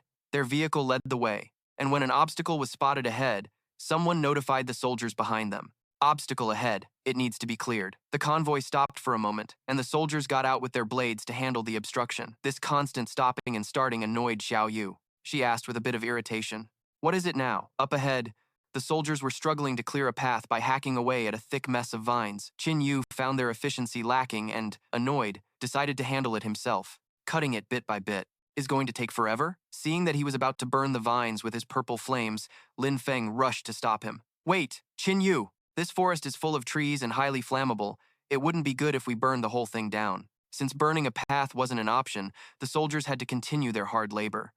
As they kept chopping the vines, they heard rustling and rattling noises nearby. When they looked up, several mutated monkeys had gathered on tree branches not far away. They stared greedily at the group with glowing red eyes, like predators eyeing their lunch. Someone shouted loudly, with a warning, "Be careful, mutated beasts." Qin Yu immediately called to his sister, "Xiao Yu, enhance me." He broke into an eager smile. How could he pass up prey that delivered itself to his doorstep? Little did the monkeys know, one moment they were the predators, and the next, they had become the prey. Sensing his terrifying aura, they realized their prey below was no easy meal. Qin Yu's entire body radiated a fearsome presence. Like a spear-wielding god of death, faint purple flames flickered across his body, and the monkeys knew that running away was the right move. But Qin Yu had already powered up, and he wouldn't let them escape so easily. He swung his spear, down, yelling, "Where do you think you're going?" In the monkey's terrified eyes, the last thing it saw was the figure lunging forward with a spear. With a sickening squelch, blood splattered everywhere. The monkey was sent to meet its maker. This scene was not for the faint of heart and has been censored. A moment later, Qin Yu held 5 evolution energy cores in his hand. Who was he giving them to? Ah, it was for Dao Yi, the sibling's companion. "Eat these." Dao Yi obediently ate them one by one. After he finished, Qin Yu casually remarked, "You're now an evolver with 13 times the physical strength, so you can be considered one of the strong ones." Suddenly, a loud scream erupted from the other side. Startled, Dao Yi and Qin Yu looked over as someone asked, "What happened?" A soldier was writhing on the ground, clutching his leg and groaning in pain. "Something bit me?" Everyone immediately checked his leg. "It's a snake.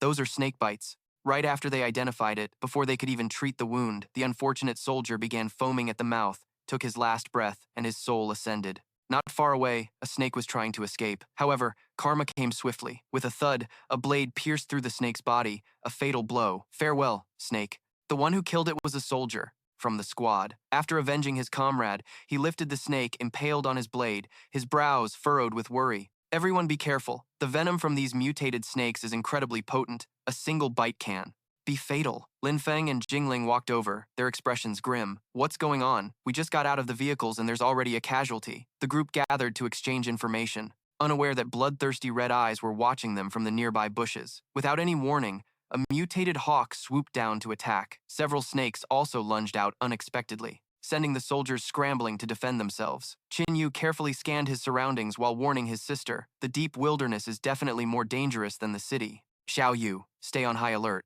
Xiao Yu wasn't one to stay vigilant, so she immediately summoned her protector. Helicopter, come protect us. Suddenly, there was a loud crash in the forest as something plummeted down. The armored Beetle King's eyes flashed with a dangerous glint, as if any enemy before it would become a lifeless corpse the moment it moved. From the bushes, two mutated wolves leaped out, intending to attack Qin Yu and his sister. But the armored Beetle King had arrived. It landed on the ground, its blood-red eyes cold and sharp. An indescribable pressure radiated from it, making the two wolves wary. They only dared to growl, not daring to advance. Xiao Yu smiled and patted its head, praising the armored Beetle King. We have a guard dog, so no one dares to bully us. Just then, a green frog leaped out from nowhere. Even though it was just a frog, no one knew if it was poisonous or not. Qin Yu didn't let his guard down and thrust his spear towards it. Careful! Dao Yi immediately took action. A golden light flashed from his hand, and a yellow circle instantly enveloped the frog. The frog's body began to glow as if it had just achieved enlightenment. A moment later, the light vanished, and the frog disappeared. It then instantly reappeared behind Qin Yu. Its new position was also closer to the ground than its original spot, its body still glowing, making it look like a moving target. Xiao Yu's eyes lit up with excitement. What's happening?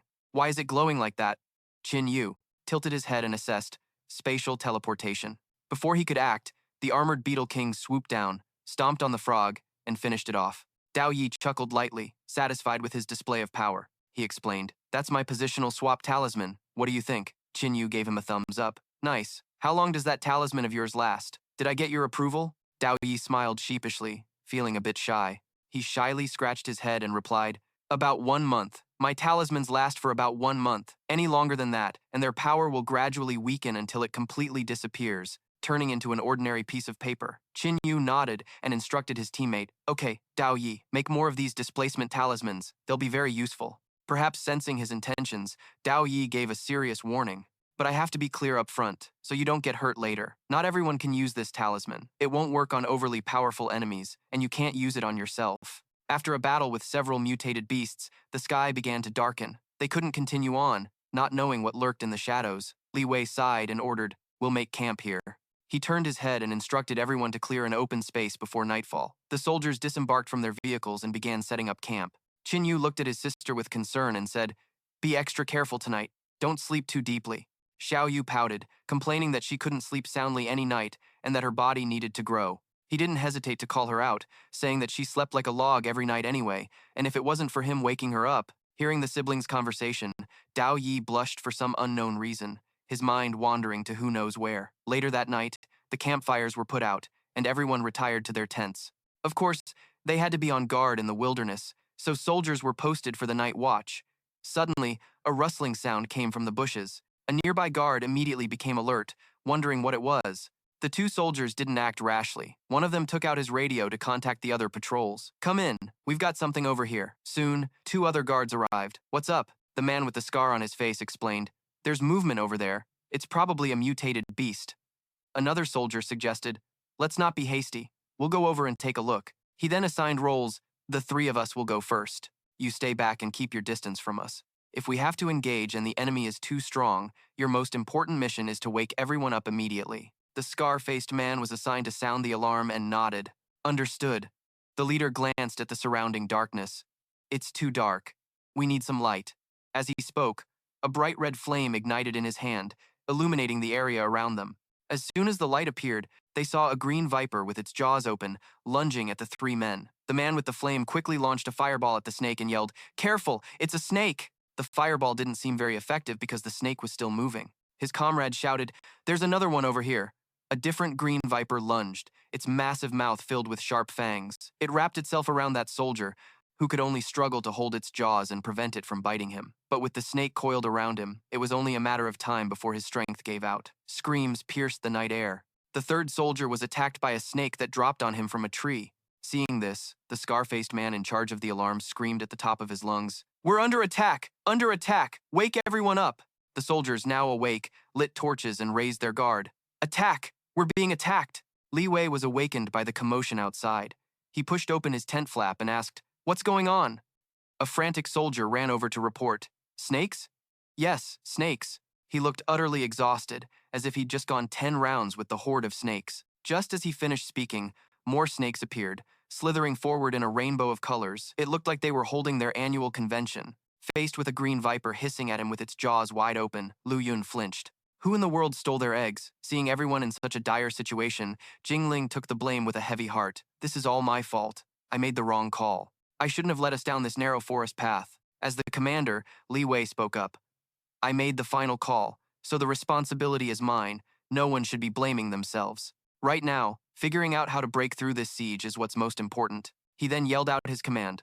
All units, pass this along. Attack as one, cover each other, and do not get separated. The snakes grew even more aggressive, and one leaped down from a tree, its sharp, venom-filled fangs glinting under the moonlight. The soldiers scrambled backwards in panic, while their comrades raised their guns and opened fire. The powerful barrage knocked the snake out of the air and onto the ground. The inevitable happened. The soldier closest to it became its target. The snake lunged, sinking its fangs deep into the man's side. A terrified scream erupted. Ah, help me! But those would be his final words. Blood instantly soaked his uniform. The venom spread with terrifying speed. He was dead just moments after he screamed. Lu Yun realized something was off about these snakes. Wait, these aren't just tough-scaled pythons. They're venomous vipers that mutated and grew to an immense size. After dealing with its first victim, the venomous snake sought its next target. It spewed a cloud of purple mist, which enveloped a bald soldier, who then collapsed and died, bleeding profusely. In just a moment, 2 men were dead. The snake then went after a third target, but from the flank, a figure wielding twin swords rushed forward. It was Gao Jiao, his expression grim and his gaze determined. Jingling shouted a warning. Old Gao, be careful. That smoke the snake breathes is poisonous too. Gao Jiao didn't answer. His ghostly form could phase through physical attacks, and he easily dodged the cloud of purple mist from the snake. With a series of flashes, his twin swords sliced through the air, dicing the snake into multiple pieces. If it weren't venomous, it would have made for some excellent snake soup. Standing off to the side, Lu Yun offered some flattering praise. That's old Gao for you. Effective as soon as he makes a move. The words had barely left his mouth when a glob of venom shot past him. He quickly dodged, narrowly avoiding death. As expected, the venom that splattered on the ground sizzled and bubbled, eating away at the dirt, and gave off a foul stench. Jingling, controlling the vines in his hands, warned everyone, this poison is too strong, don't touch it. The camp descended into chaos as the horde of snakes relentlessly slithered in to attack. Everyone struggled to fend them off. A group of armed soldiers emerged from the military barracks, and the commander's voice rang out. Reloading! Enemy attacking on the right! Copy that! Suppressing fire.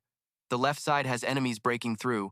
Stop them! Lin Feng saw Qin Yu's group of 3 just standing in one spot and called out, Hey, Qin Yu, what are you spacing out for? Let's go. Qin Yu was dazed for a long moment, then suddenly uttered 2 words. As expected. He turned around and said to Lin Feng, You guys break through first. I'll catch up later. Xiao Yu wondered, Why aren't we going? Without answering his sister's question, he asked another one, Does everyone smell that? A faint, sweet scent. Dao Yi stroked his chin, pondering, What sweet scent? All I smell is the stench. Xiao Yu sniffed the air intently, and finally noticed it. I think I do smell it. It's very faint, but it's definitely there. As if he understood something, Qin Yu sighed. It's no wonder. Why would so many venomous creatures appear in a place like this for no reason? Xiao Yu was confused. What are you talking about? Only then did he clarify for his sister. If I'm not mistaken, these venomous snakes and that gas frog from before are all being controlled by the 5 poisons beast. Xiao Yu frowned. Her knowledge wasn't as extensive as her brother's. The more her brother explained, the more stunned she became. The 5 poisons beast. He shared the information with Xiao Yu and Dao Yi. It's said that the 5 poisons beast is the king of 10,000 poisons and can control all sorts of venomous creatures. Inside its body is a 5 poisons pearl. Consuming it grants immunity to all poisons and also the abilities of the beast of 10,000 poisons, making it an incredibly rare item. Considering the danger ahead, Qin Yu decided, Xiao Yu, Dao Yi, you 2 go with the main group. I'm gonna check out that 5 poisons beast. Without her brother, Xiao Yu refused to leave with anyone else. She firmly stated her opinion. No, I want to go with you. We already agreed. When I became an evolver, I'd fight side by side with you. Dao Yi thought for a moment, then hesitantly raised his hand. Then I'll go too. Qin Yu patted his shoulder and advised him, I know you're determined, but you should go with the troops. The 5 poisons beast is very strong. It's too dangerous, and if you come, you'll only hold us back. Having been rejected, Dao Yi could only scratch his head and laugh awkwardly. Right after, he took out a stack of yellow talismans and gave them to Qin Yu. Take these talismans with you. They might come in handy. There are 5 displacement talismans, 5 golden light talismans, and 5 demon blinding talismans.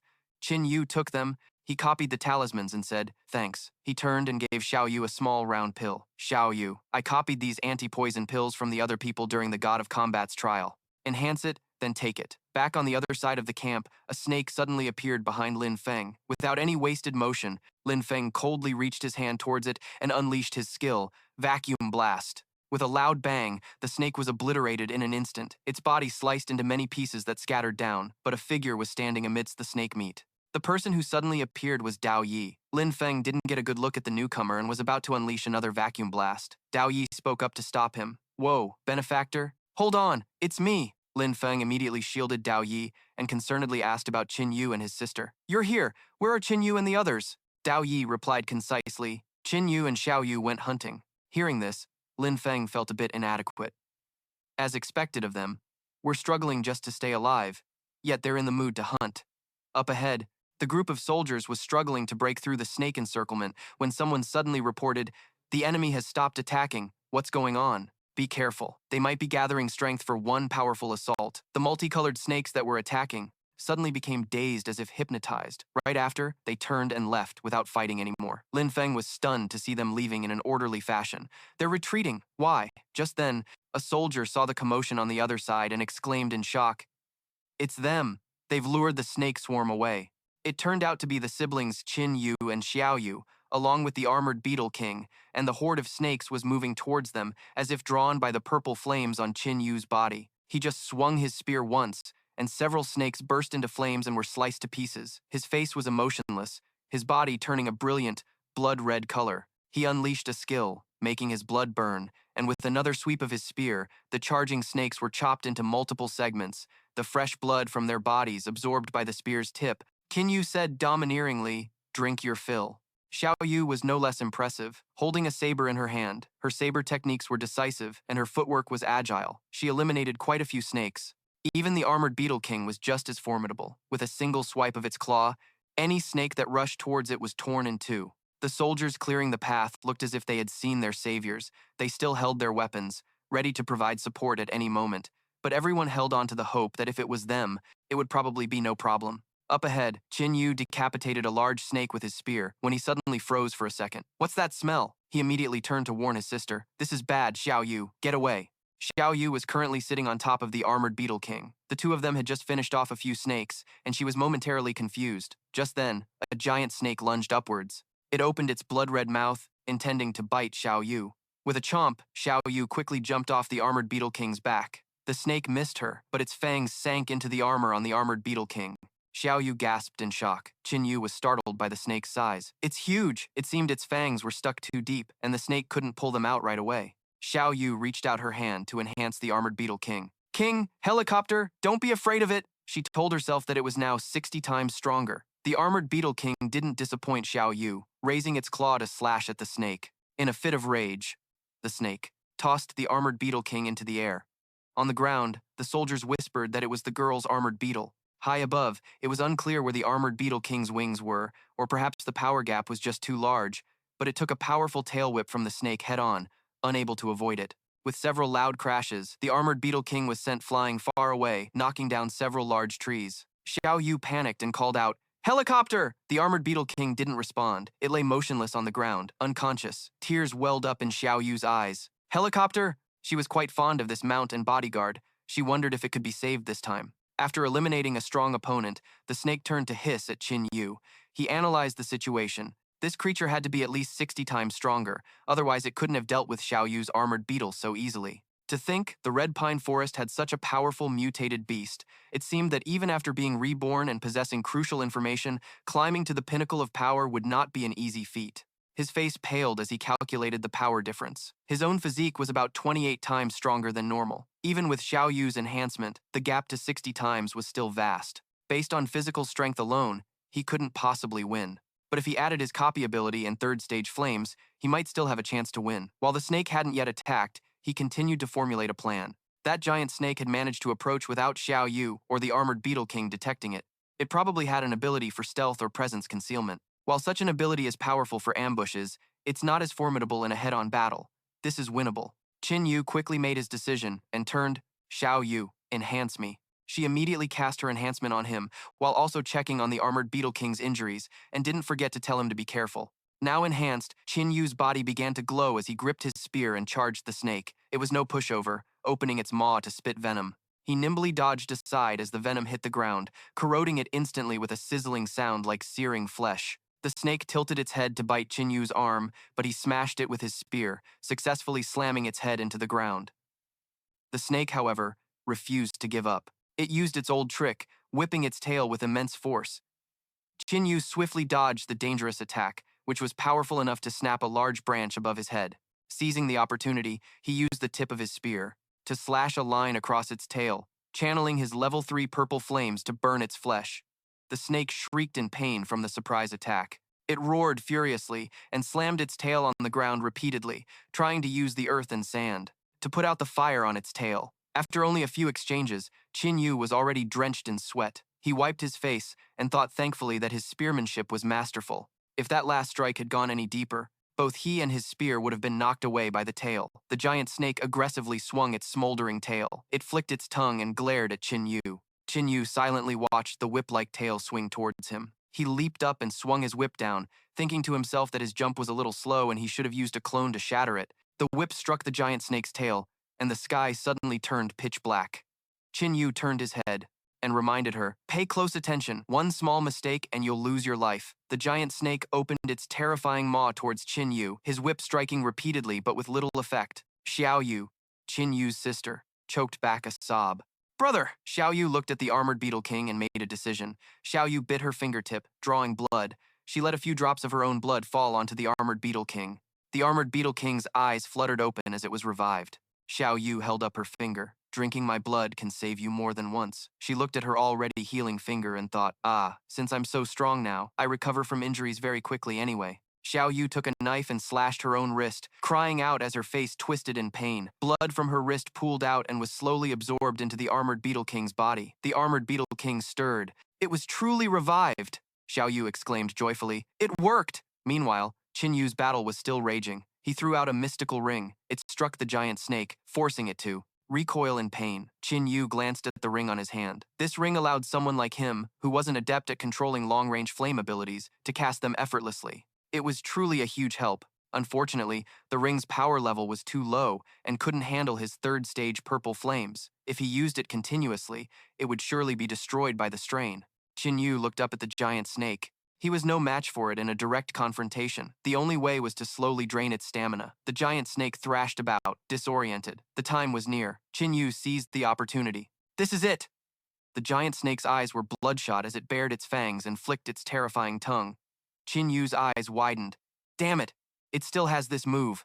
The giant snake coiled its body into large loops, opening its maw towards Qin Yu. Qin Yu countered by drawing a magic array. He said, "Damn it, the opening I spent so much effort creating was wasted just like that. I gave it time to recover, and now defeating it won't be so easy." The colossal snake's attack failed to break through Qin Yu's barrier. The great snake focused on a single point, attacking relentlessly. The armored Beetle King appeared directly behind the giant snake. Its powerful hands dug into the snake's body. The armored Beetle King held on tight, not letting go, causing the snake to rear its head in agony. Qin Yu seized the chance, attacking instantly with his whip.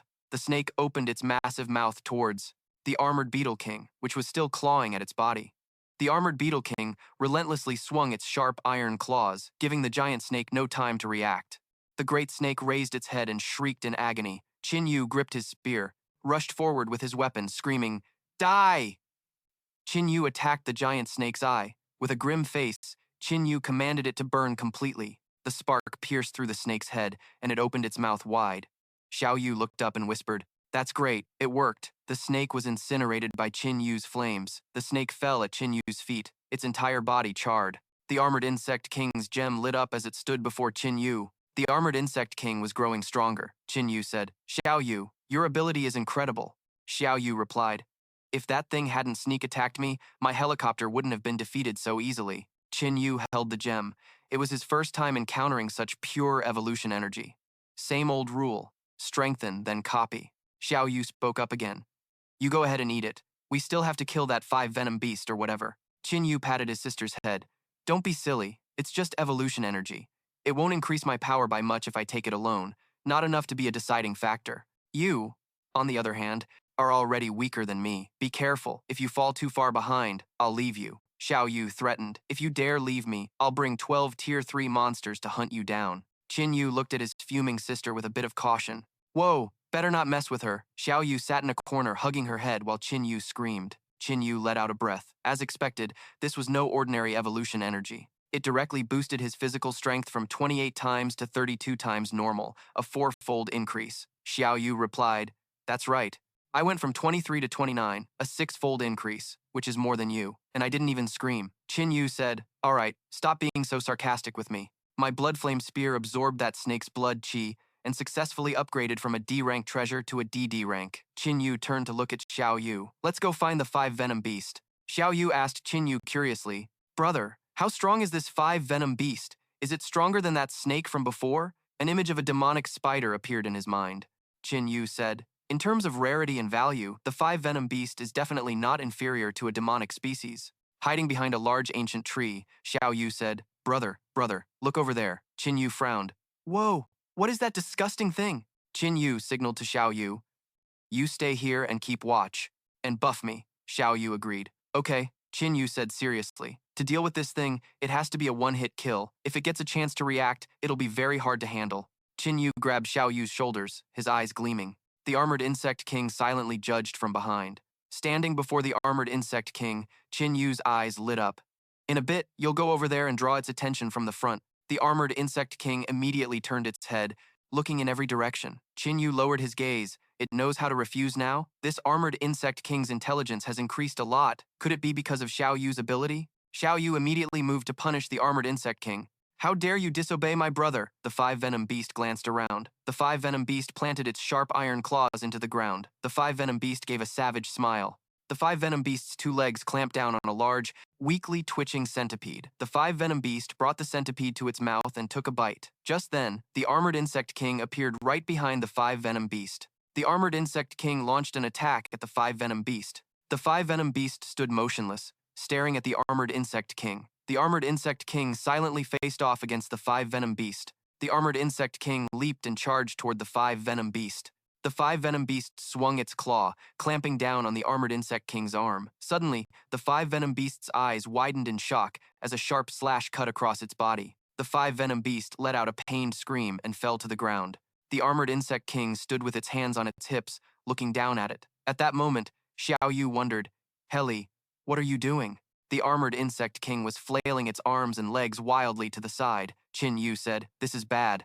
It's been hit by the 5-venom beast's hallucinogenic toxin." The 5-venom beast appeared behind the armored insect king. It opened its hand and flung out a sharp, poison-coated spike. The 5-venom beast reached out and stabbed the armored insect king in the back. Struck by the venom, the armored insect king stood completely still. The 5-venom beast reached out, watching with satisfaction as the armored insect king collapsed.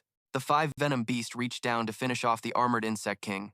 Xiao Yu covered her mouth and screamed in anguish. "Heli!" At that moment, Qin Yu, who had appeared behind the 5-venom beast at some point, drove his spearhead through its head. Qin Yu tightened his grip on the spear, unleashing an endless burn. Qin Yu watched as the 5-venom beast slowly fell. Qin Yu said to himself, "It's a success." The 5-venom beast raised its head and shrieked in pain. Qin Yu held his spear and said calmly, "Ha, so this 5-venom beast really does have 3 heads. I was wondering why it didn't match the rumors. Looks like they were right after all." Qin Yu unleashed his skill. Die. Qin Yu aimed for the center of the 5-venom beast's chest and attacked decisively. The 5-venom beast arched its back, its entire body spraying streams of poison. The poison from the 5-venom beast soaked into Qin Yu's clothes. Qin Yu's eyes widened in horror. "Not good! The poison got on me!" Qin Yu's whole body began to feel strange. Qin Yu clutched his chest, his shoulders trembling slightly. Qin Yu used his spear to support himself, his face contorted in pain. "This is bad. Is this a toxin that gradually weakens my abilities?" The spear tip dug into the ground began to lose its stability. The 5-venom beast appeared behind Qin Yu, its lips twisting into a grotesque smile. The 5-venom beast continued to spray poison. Qin Yu turned to dodge the attack. Qin Yu tried to counter with his spear, thinking to himself, "It's taking all my strength just to summon a little flame." The 5-venom beast got closer and closer, and Qin Yu was unable to attack. Qin Yu gritted his teeth. As expected of the 5-venom beast, it's truly formidable. While this degenerative toxin hasn't fully affected my body, if I'm careful, there's still a chance. The 5-venom beast unleashed a brutal attack. Qin Yu immediately realized. Poison smoke again. The five venom beasts' attacks grew more ferocious, and Qin Yu struggled to defend himself. Qin Yu used all his remaining strength, leveraging the length of his blood flame spear to keep his distance from the beast, using what little flame he had left to repel the poison smoke. The five poisons beast continuously spewed smoke, and Qin Yu struggled to dodge, thinking to himself, damn it. It fights so flawlessly, without a single opening, I can't create an opportunity. Just then, the five poisons beast reached Qin Yu's sword and gripped it tightly. Qin Yu gritted his teeth. This is bad! He was yanked into the air by the five poisons beast as the toxic smoke closed in, and Qin Yu thought to himself, I'm screwed. He recoiled in pain. Qin Yu was flung away, his body suspended in midair. He used his weapon to brace himself, trying to regain his balance. Qin Yu coughed violently from inhaling so much toxic gas. A cold sweat broke out on his brow. He gritted his teeth. Damn it. The poison seeped into his body, and the five poisons beast in front of him started to blur. Xiao Yu frantically screamed, Brother, watch out! Qin Yu's mind raced as the five poisons beast pressed its advantage, attacking relentlessly. Qin Yu unleashed his replication ability, creating multiple copies of himself. The five poisons beast became disoriented and attacked erratically. Qin Yu bowed his head, clutched his chest, and let out a yell. He tightened his grip on his weapon, seizing the moment. Now is the time. Qin Yu mustered all his strength, raising his weapon and plunging it straight into the center of the five poisons beast's head. As he pulled the weapon out, the beast shrieked in agony, and its tail stabbed into Qin Yu's shoulder. Qin Yu's face contorted, covered in sweat, as the poison spread and his heart seized up. He clutched one side of his chest, screaming in pain. Qin Yu collapsed to his knees at the feet of the five poisons beast. Qin Yu's eyes widened as he clutched his chest, realizing this was the ultimate weapon of the five poisons king, a lethal toxin where just a few milligrams could kill anyone. As Qin Yu knelt there, the five poisons beast grew even more ferocious. The five poisons beast curled its lip in a sneer, its expression full of defiance. Qin Yu thought desperately, I was so close. Is this really the end? I won't accept this. The five poisons beast swung its arm, launching sharp spines, intent on finishing off Qin Yu. A razor-sharp spine flew closer and closer to him. Qin Yu tried to block it with his weapon. At that moment, Xiao Yu appeared with a knife, shouting, Get away from him. The five poisons beast turned its attention, spotting Xiao Yu. It now targeted her, swinging its claws and immediately lunging. The knife clattered to the ground. Xiao Yu was scooped up and held tightly in one of its hands. Let me go! You monster! Qin Yu yelled. Put her down! Xiao Yu gripped the beast's claw with her tiny hands. Her little face contorted as she cried out in misery. Qin Yu forced himself to his feet with every last bit of his strength and once again stabbed his weapon through the five poisons beast's head. The beast's eyes rolled back in confusion as it loosened its grip, causing Xiao Yu to fall to the ground. Qin Yu commanded, Infinite blaze! A violent energy erupted, shaking the entire forest. The five poisons beast had been defeated. Qin Yu turned his head to Xiao Yu, who was lying injured on the ground. Xiao Yu! Xiao Yu! Qin Yu cried out worriedly. Xiao Yu, are you okay? Xiao Yu's eyes were half closed, her face a little flushed. Brother, I'm sorry, I think I have to go on ahead. Qin Yu replied urgently, Xiao Yu, don't say such things, I'm going to save you. Qin Yu picked Xiao Yu up in his arms. Right, I have to stop the bleeding, Xiao Yu replied. It's no use, brother, I'm not doing so well. Suddenly, Qin Yu looked confused. He put his hand on her stomach. It's already healed. Qin Yu let go, dropping Xiao Yu back on the ground and yelled, Seriously, now is not the time for jokes. Xiao Yu scratched her head. I just wanted to see if you would be sad. Qin Yu extended his hand to help her up. Humph. Don't be ridiculous. You're the only family I have left. How could I not be heartbroken? Xiao Yu shyly took her brother's hand. I know. Qin Yu warned her. Next time something like this happens, don't be so reckless and rush in like that. Xiao Yu retorted stubbornly. Well, if I hadn't been in danger, how would your true potential have been unleashed? If you had failed, it would have killed me anyway. Qin Yu sighed. You're right. We barely made it out alive. The poison in that beast's tail is no joke. If I hadn't taken that 3-level boost potion, I'd be dead for sure. Just then, Qin Yu clutched his heart and collapsed to his knees, making Xiao Yu worry. Brother, what's wrong? Qin Yu's brow furrowed, his face contorted in pain. As I suspected, the poison from the tail hasn't fully cleared out yet. Cough, cough. Xiao Yu rushed over to support him, asking with concern, Are you feeling any better? Qin Yu put his hand on his chest, lowered his head, and replied hesitantly, It's not good. This poison won't kill me right away, but if I stay like this, I'll be killed by another mutant beast. Xiao Yu frowned suspiciously and asked, Brother, you're not faking it, are you? Hearing that, Qin Yu shot up in anger, gritting his teeth. Ha! What kind of person do you think I am? Someone like you? Xiao Yu scratched her head and laughed to smooth things over. Ah, I was just worried you were tricking me. Qin Yu glared at her ferociously. Aren't you afraid I'll actually die here? Suddenly, Xiao Yu turned her head back, seeming to have spotted something. Huh, she said, and quickly ran off. Seeing this, Qin Yu cried out, Hey, I'm dying over here. And you have the energy to just run off. Xiao Yu ran to a corner and squatted down, picking up an orb and holding it up to look. Then she shouted, Brother, look what I found! Qin Yu looked at the orb gleaming in her hand and said uncertainly, A 5 poisons orb?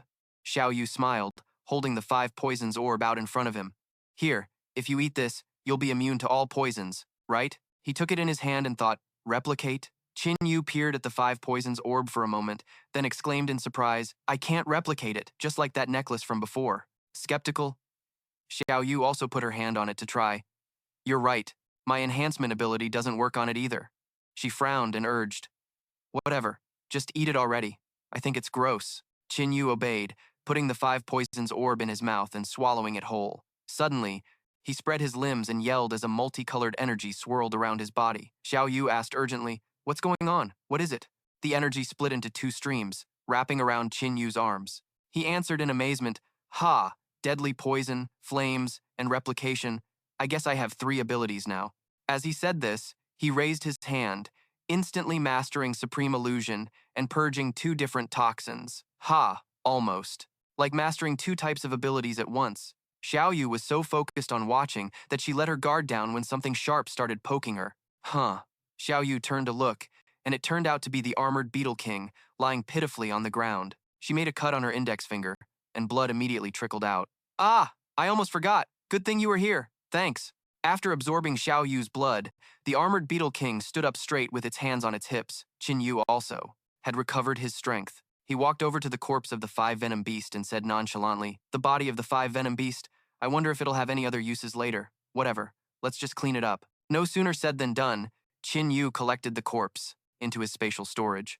Xiao Yu asked hesitantly, Hey, now that you've stored it, can we still eat the things inside? Qin Yu smiled and replied, Don't worry, the space in the ring can be partitioned at will. He stretched, yawned, and urged, Let's get a move on. We need to catch up with the army. The 2 of them crossed the forest and arrived at the village gate.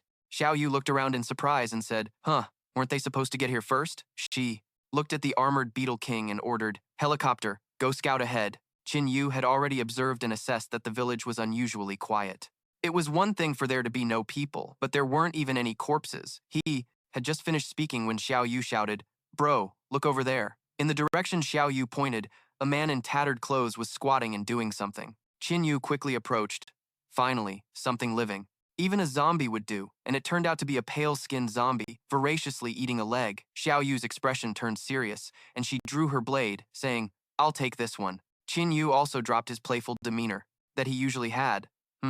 Based on this zombie's state, even a normal zombie now has 5 times the physical strength. For ordinary people who haven't become evolved, survival is becoming more and more difficult. While Qin Yu was analyzing the situation, Xiao Yu had already rushed forward and slashed the zombie. She slung her blade over her shoulder and said proudly, How's that, quick and clean? A 1-hit kill. Qin Yu couldn't look her straight in the eye, replying with a wry smile. Uh-huh, killing an ant in 1 hit. You're really something. Xiao Yu put her hands on her hips and said angrily, You're so mean, making fun of me again. She looked at the corpse lying not far away. Puzzled, what was it eating? After a closer look, Xiao Yu didn't dare to get any nearer, covering her mouth as she dry heaved. Oh, Qin Yu crouched down beside it to observe. Judging by its appearance, it's probably not human or a zombie. It must be some kind of aberrant. It seems that an aberrant race has appeared here before. Xiao Yu then guessed that there were probably no living people left nearby. A flock of sleeping birds nearby suddenly panicked and flew off in all directions. Qin Yu's expression changed as he yelled, Something's up! In the middle of the village square, 3 strangely shaped creatures had appeared out of nowhere. Baring their teeth and holding weapons, they ran towards the 2 of them. Qin Yu glanced at them, spear in hand, and identified them. They're lich ghouls, a lower-class aberrant race than the horned demons we faced before. The leader charged forward, brandishing its club and screaming in some unknown language. When they were just a short distance from Qin Yu, he swept his spear in an arc. The lich ghouls were incinerated, their bodies scattered across the ground. Xiao Yu enthusiastically waved, Ah! Let's search them! Let's search them! Qin Yu immediately poured cold water on her excitement. No need. They're the lowest tier of aberrants. They won't have anything useful. A few flower petals drifted through the clear sky as the two continued deeper into the village. While passing a house, Xiao Yu saw the faint silhouette of a person standing on an upper floor. She exclaimed in surprise, "Huh, I'm not mistaken. There's really a man standing there." His face was frighteningly gaunt, with deep, dark circles under his eyes. Xiao Yu enthusiastically waved from the ground. "Hey, hello, mister. Can we ask you a few questions?" The man raised an eyebrow, looking down at them. Seeing this, Xiao Yu tried to be even friendlier. "We're not bad people. We don't have any ill intentions." But unexpectedly, the man who had been standing by the pillar suddenly disappeared.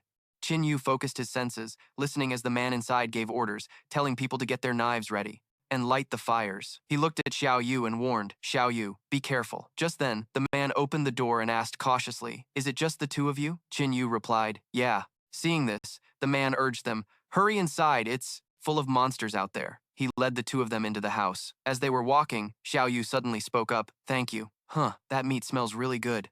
The man said in a strange, eerie tone, "You two, watch your step." Qin Yu smiled slyly, "Mister, where did you all get this fresh meat?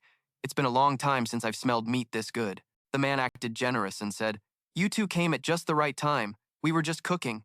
Why don't you join us?" Xiao Yu clapped her hands in delight. "That's great. Mutant meat is so dry and tough. I was about to throw up from eating it. Today I finally get a treat." In contrast, Qin Yu had been silently observing the whole time without saying a word. Song Mao, a well-built man, licked a ladle and said, "Ah, welcome, welcome." The beautiful Ching Ching, sitting at the table, also warmly invited her. "Come here, little girl, come eat some meat." Xiao Yu approached and said politely, "Thank you, ma'am." She lifted the pot lid to take a sniff. Smells so good, so good." Xiao Yu asked curiously, "What kind of meat is this?" When she got a clear look at what was cooking in the pot, her eyes widened in shock. Xiao Yu covered her mouth and gagged, then turned and yelled to Qin Yu, "Bro, they're eating human flesh." Ching Ching pulled out a knife hidden under the pot. She glared menacingly at Xiao Yu, muttering incoherently, "Food." With that, she lunged forward, stabbing wildly. "Ah!" Over on the other side, Ba Jian bolted the door shut. He looked at Qin Yu with a wicked grin. "Heh, we'll be able to eat our fill for a few days." Song Mao also grabbed a knife and joined in, thin skin and thick meat. "This is definitely going to be great." He jumped in front of Qin Yu, slashing down hard with the knife in his left hand, but Qin Yu dodged it. Qin Yu spun around and drove his elbow straight into his face. Song Mao's cheek immediately started to swell. He clutched his face, screaming in agony. Then he dropped his hands and looked at Qin Yu. Then turned to see Xiao Yu being cornered by Ching Ching. Suddenly, he raised his knife and slashed towards Ba Jian. "Yeah, Ba Jian!" screamed in a daze. "Ah!" Than Than saw that the situation was bad. She stopped what she was doing and yelled, "Are you crazy?" Tung Mao's face darkened. His mind seemed to be controlled by something, and he kept muttering, "Food, food." Than Than was so terrified she trembled uncontrollably. After Tung Mao finished off the tyrant ant, he approached her, roaring loudly, "Wah!" The doors to the house were tightly shut, with only horrifying screams echoing from within. Inside, the corpses of the tyrant ants were scattered all over the floor. Tu Vu asked curiously, "Why were they fighting each other?" Tan Vu pointed to himself and replied, "It was my hallucinogenic toxin." Tu Vu frowned worriedly. Her voice choked with emotion as she hesitated. "Brother, there are so few people and zombies here. Do you think it's because?" Tan Vu quickly patted her shoulder to reassure her. Tu Vu, don't make wild guesses. Even if the apocalypse forces people to resort to cannibalism, absolutely not everyone would sink to that level. People who would become that depraved are still very rare. The two were startled to hear someone outside suddenly shout, "What's all this commotion?" In the yard, a group of people was surrounding the armored beetle king. "Whoa, what is this monster? It looks terrifying," Ma Tung said doubtfully. "It doesn't seem very strong. It doesn't seem to have any killing intent." Luke Tuyet coldly raised her bow and cursed, "Die, monster," Li Tiu said contemptuously. "Humph. Why even bother with it? Whether it's a terrifying monster or not, it won't be able to withstand an arrow from Luke. It's a guaranteed win." Luke Van crossed his arms, waiting for the show to start. "Ha, this thing looks intimidating, but I didn't expect it to be so weak. It's already scared stiff." Luke Tuyet waited for the right moment and fired her arrow. The armored beetle king stood still without dodging, and the arrow shot straight into its head. The spot where the armored beetle king was standing suddenly exploded. Li Tu sneered, "Ah, told you so. This clean energy source. It should be my turn now." When the dust settled, the armored beetle king was still standing tall, completely unscathed. Luke Fong stroked his chin thoughtfully. "It's still there? Not so simple." Luke Tuyet also couldn't believe it. It took a direct hit from my arrow and is still fine. Luke Van cracked his knuckles and took the lead, saying, "Let's all attack, finish it." He raised his hand to gather his power. Ha! Luke Van raised his fist and charged forward towards the armored Beetle King. As he threw a punch, he yelled, "Taste my golden heavy fist." Just then, the armored Beetle King raised its head and flapped its wings as if to fly away. Li Tu, with his sharp senses, saw this, snapped his fingers, and asked, "Trying to run?" Several stone arms erupted from the bare ground, firmly gripping the armored Beetle King's limbs. Luke Van seized the opportunity to leap high and punch it in the head. Luke Fong also raised his hand and shouted, "4 times gravity!" The armored Insect King was pulled back to the ground by the gravity. Lu Wen didn't let up, swinging his arm back, preparing to land another punch.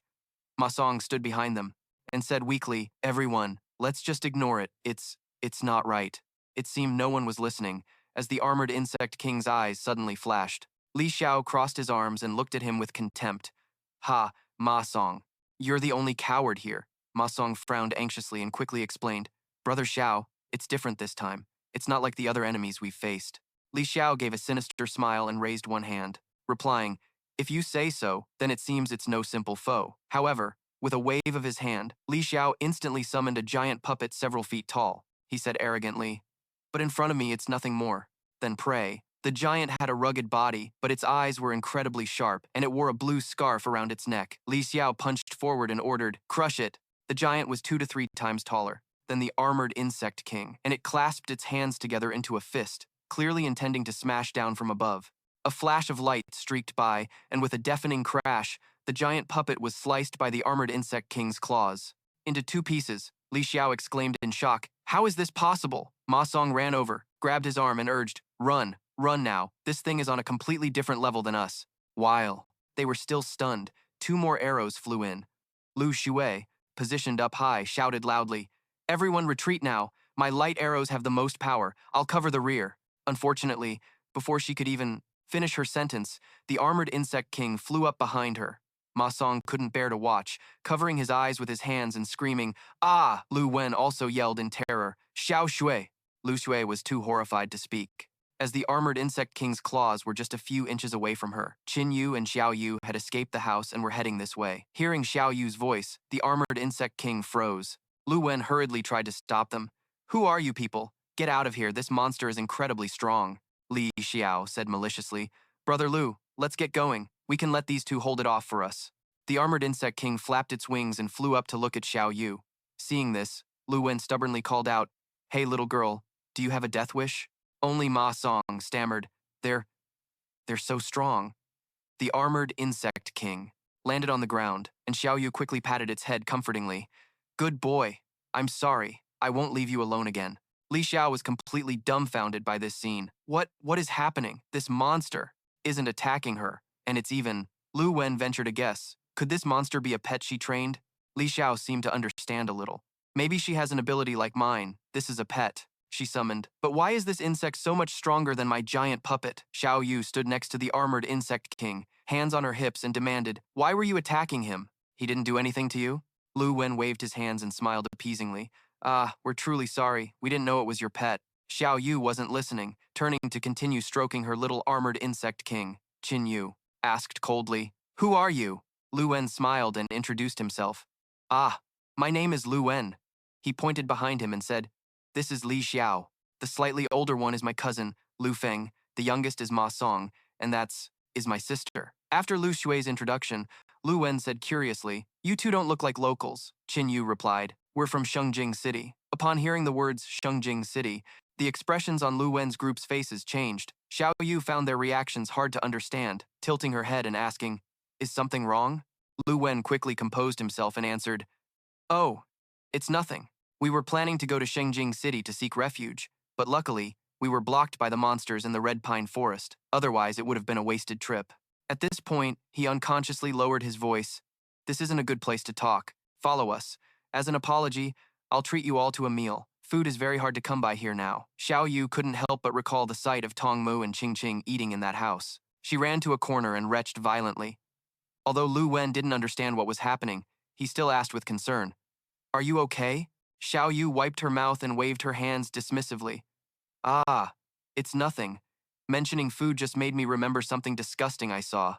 The group headed towards a large residential complex. Lu Wen led the way and explained, I'm really sorry about this. Our people were scared when they saw your pet, so that's why we came out to eliminate it. Qin Yu said understandingly, I get it. No one would feel safe with a monster so close to home. Hearing that, Lu Wen was relieved and continued, the five of us are all locals. Not long after the apocalypse started, we killed a zombie and accidentally discovered a strange crystal inside its body. It looked very alluring. I was the boldest, so I tried eating it. Xiao Yu was surprised. Huh? You guys actually dared to eat something from a zombie's corpse? Weren't you afraid it was dirty or poisonous? Lu Wen scratched his head and explained sheepishly. I used to like reading web novels, and don't the main characters get stronger by eating things like internal cores? So I worked up the courage to eat it, and unexpectedly, I actually gained superpowers. Qin Yu pointed at him and said, if I'm not mistaken, your ability is Golden Body, a type of steel body reinforcement, but the strength of the steel transformation is a bit higher. That girl's ability is the most outstanding among all of you. The power generated by her bow is not just considerable,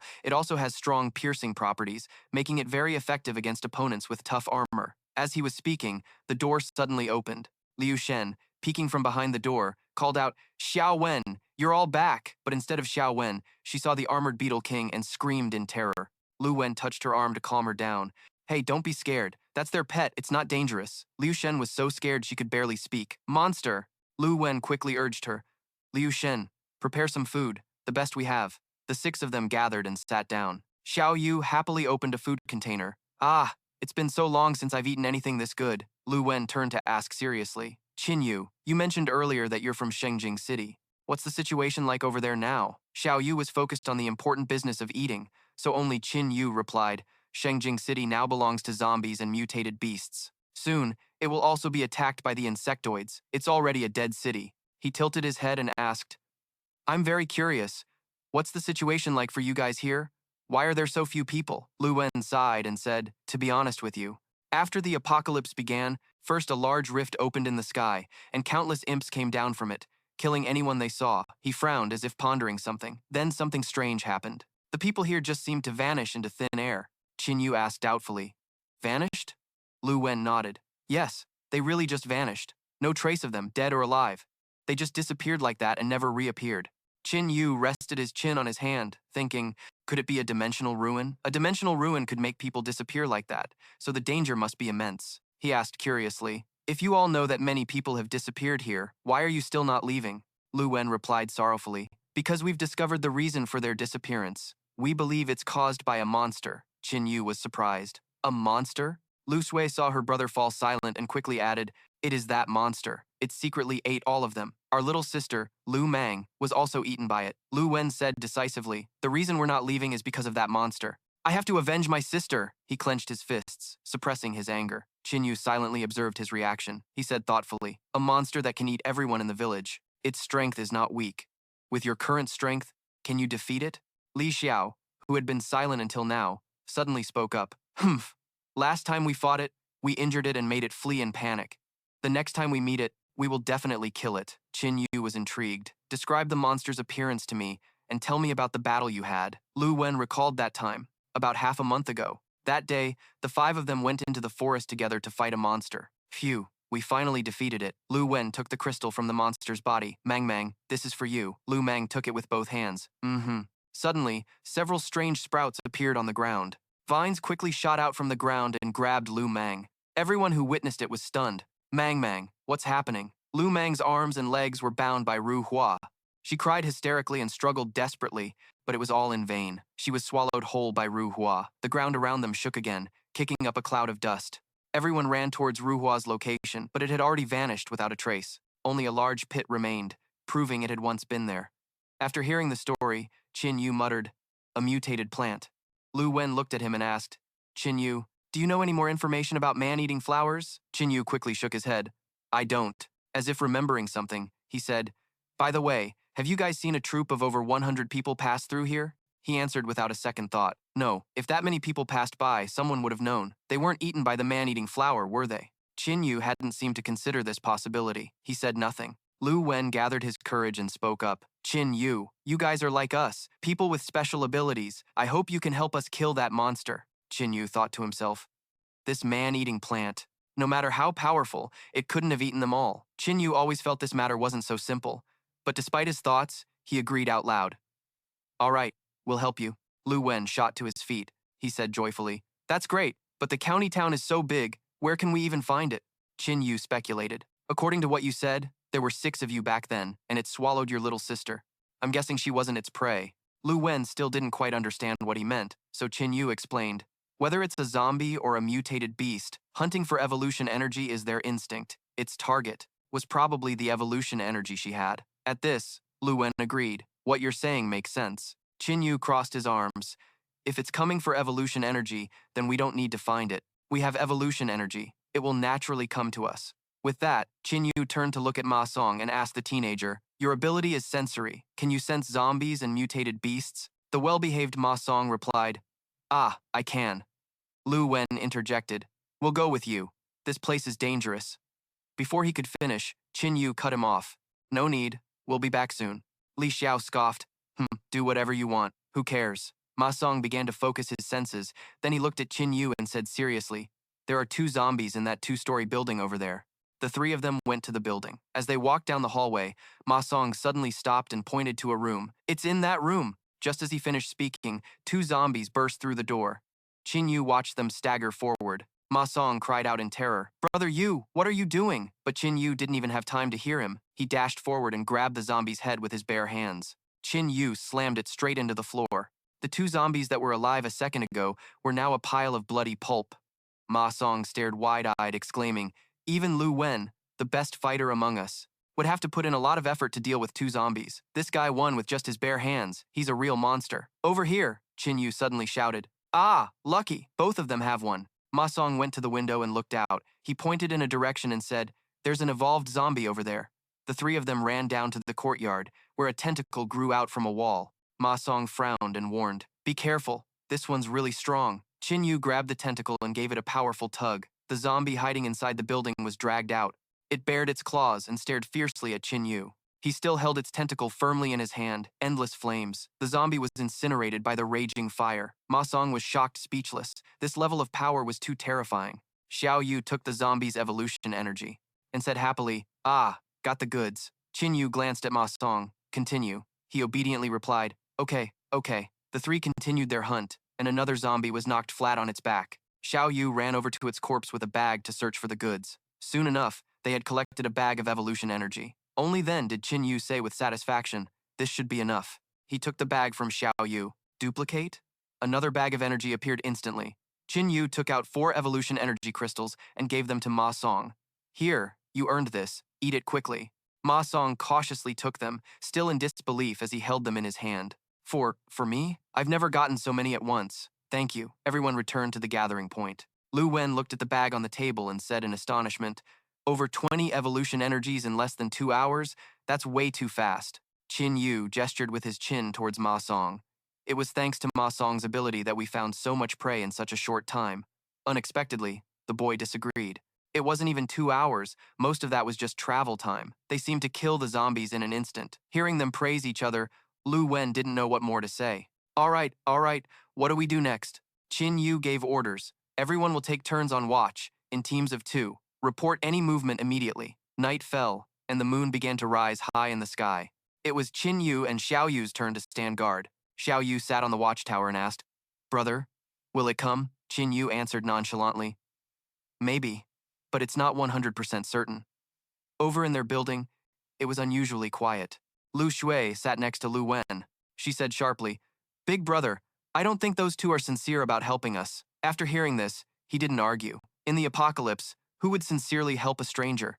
They must have other motives, but I don't think they want to harm us. As long as we can get revenge for Xiao Meng, none of this matters. Lu Wen clenched his fist decisively. When the time comes and the monster is lured here, we must do everything we can to kill it, Lu Shui obediently replied. The night deepened, the moon hanging high in the sky. Lu Wen, who was resting, suddenly sat up and said, Careful, wake everyone up. Everyone came out, still sleepy-eyed. Someone rubbed their eyes and asked, What's wrong? Lu Wen warned in a loud voice. We have enemies. Hearing this, everyone became wide awake. Lu Wen gave orders. Xiao Shui, Li Xiao, Yu Ma Song, let's go outside and check. The rest of you, be ready to run at any moment. From the sounds of it, there are quite a few enemies. The 5 of them stepped out into the courtyard together. where countless mutated beasts surrounded the pile of evolution energy. Li Xiao stammered, tugging on Lu Feng's sleeve. So many. While they haven't noticed us, let's just run, Lu Feng replied coldly. If we run, what about the others? Lu Wen was a bit hesitant and asked, Ma Song, observe those things. Can we win?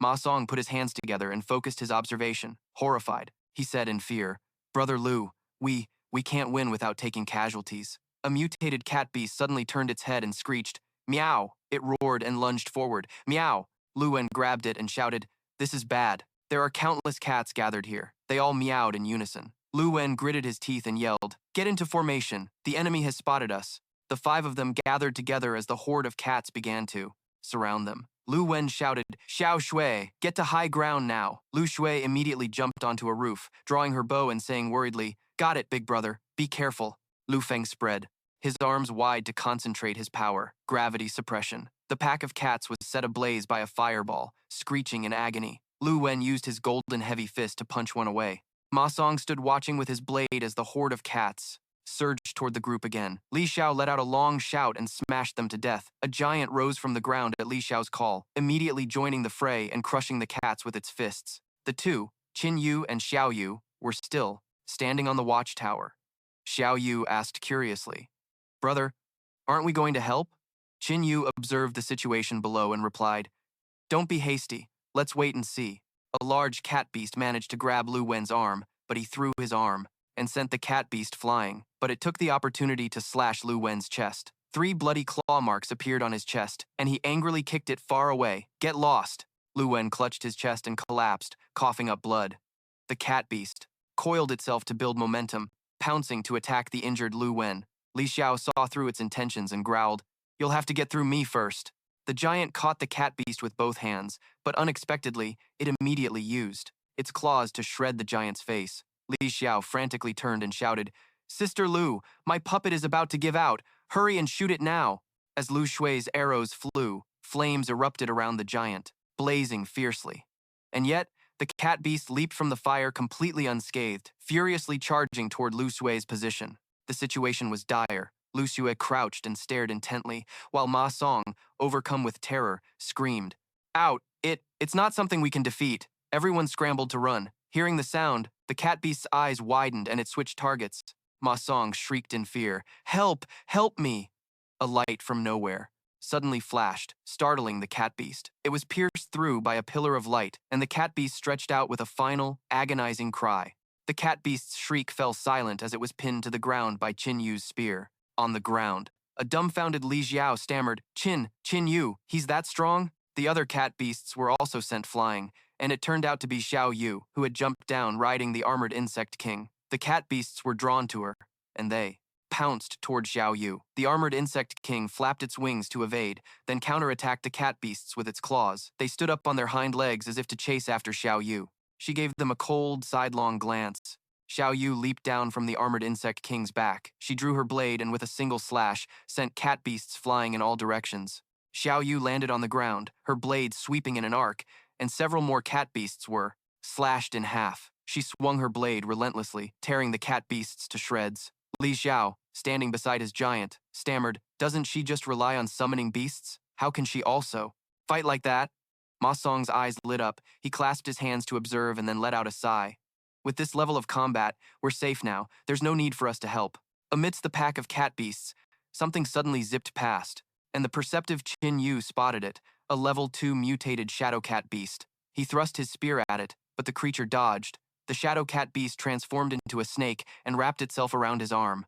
It changed shape continuously, this time forming a clawed arm to attack Qin Yu. He used his free hand to grab its neck, but it turned into a gooey sludge. The shadow cat beast slipped from Qin Yu's grasp and fled. He watched it weave through the pack of cat beasts with contempt. Humph, thinks it's so clever. He pointed his spear at the ground, and the surrounding cat beasts were instantly incinerated by purple flames. The night shadow cat launched a sneak attack on Qin Yu from behind, but its intention was seen through, and he spun around to meet it with his spear. The shadow cat beast was stunned. It swiped its claws to the left, and when that missed, it swiped to the right. The image of Qin Yu in its eyes became distorted and hazy. It stood on all fours, squinting and darting its eyes around as it was surrounded by several versions of Qin Yu. 4 afterimages raised their spears to strike it. The real Qin Yu watched from the side as the night shadow cat stood on its hind legs, swiping wildly in confusion. He held out his hand, and a flame suddenly erupted. Qin Yu unleashed the purple flame at the night shadow cat, incinerating it completely. As it burned to a crisp, a light flashed from within its body. It was an evolution energy crystal. Qin Yu quickly snatched the evolution crystal as it fell. Seeing this, the surrounding cat beasts backed away, watching him warily. Lu Wen's group stared in amazement as the beasts fearfully retreated. He clutched his chest and let out a sigh of relief. Phew, we're saved. Qin Yu summoned a flame to his hand and said casually, "Next, let's see what we've harvested." The fire incinerated the corpses of the cat beasts scattered on the ground. When the burning was complete, the flames died down, revealing several gleaming energy crystals. Lu Xue said in astonishment, "So many evolution energy sources, this is a pretty high yield." Xiao Yu suddenly pointed in one direction. "Brother, there's a disturbance over there." On the flat ground, a crack suddenly appeared, opening up like a flower blooming from beneath the earth. Lu Wen furiously clenched his fists and said, "That's it, the monster that devoured Meng Meng." Lu Feng raised his hand, and a vortex appeared in his palm, gravity suppression. The flower-like bud was pressed down by the gravity, unable to rise any higher. Its vines, which were still hidden underground, were now also revealed.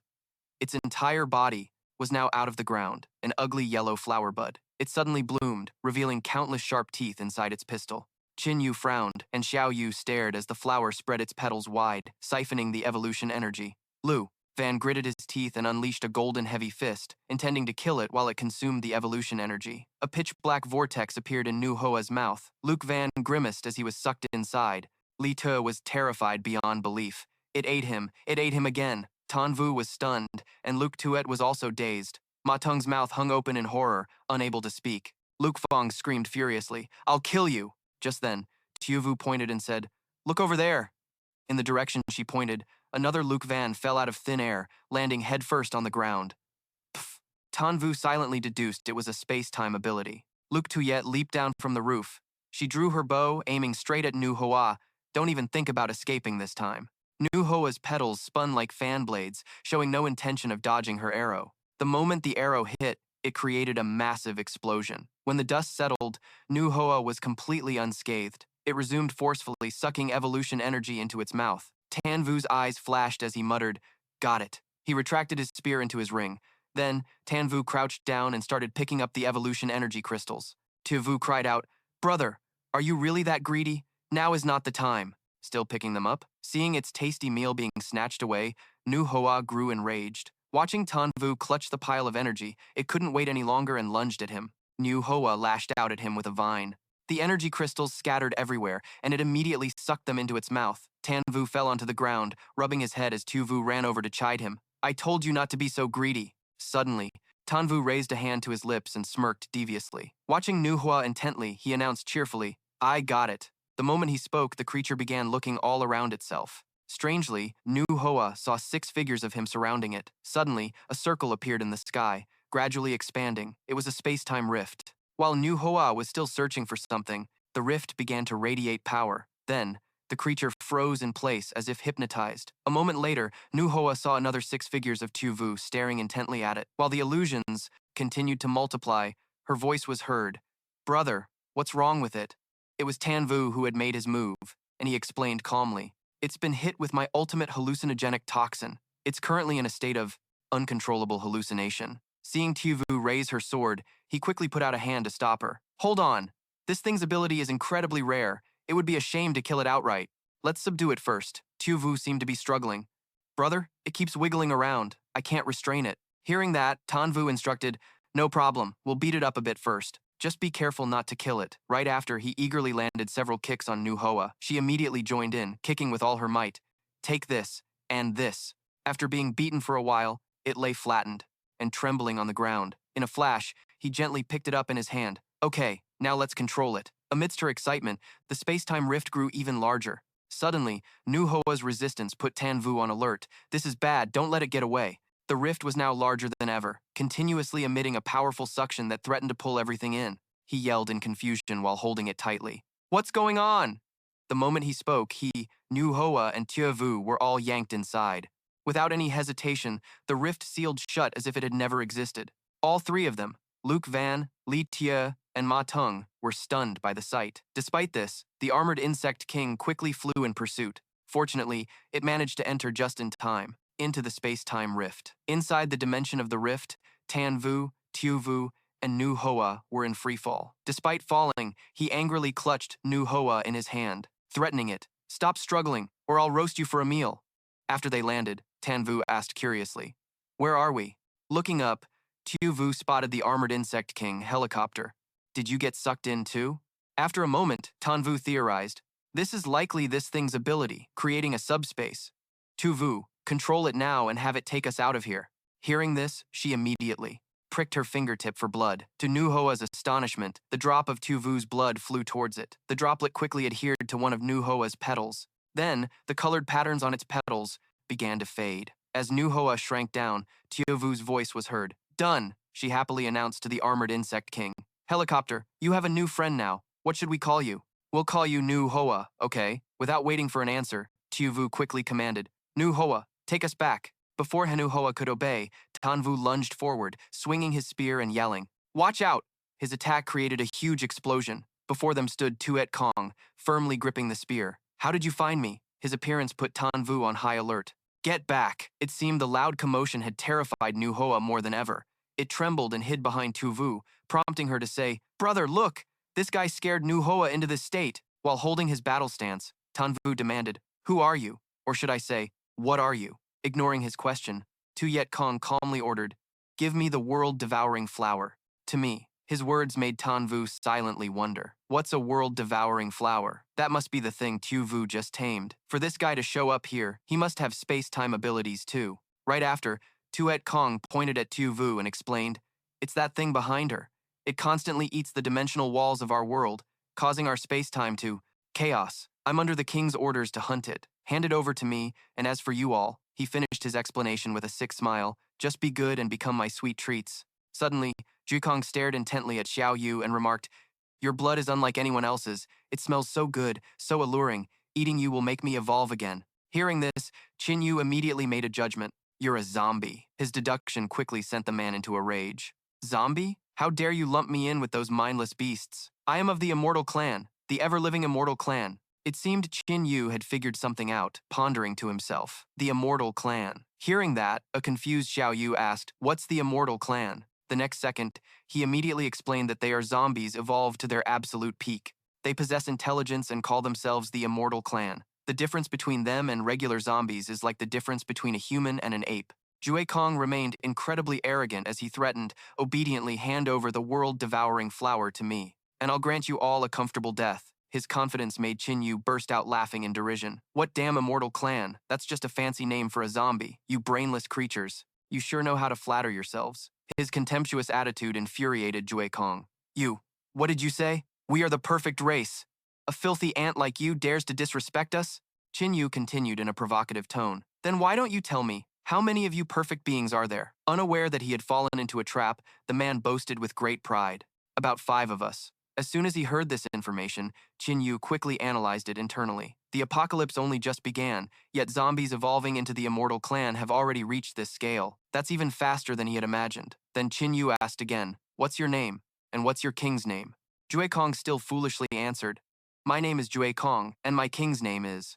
Before he could finish his sentence, he realized what was happening and roared, "You filthy ant! You dare trick me into talking!" Seeing this, Qin Yu slowly denied it. "What do you mean, trick you? I just need to know the name of the enemy I'm about to kill." Qin Yu's nonchalant attitude made him snort in frustration. Such shameless boasting. Do you have any idea how great of a being you're facing? Not letting Jue Kong brag any further, Qin Yu pulled his spear back, causing him to stumble. As if to save face, he immediately sat up and started muttering, "Not bad, huh?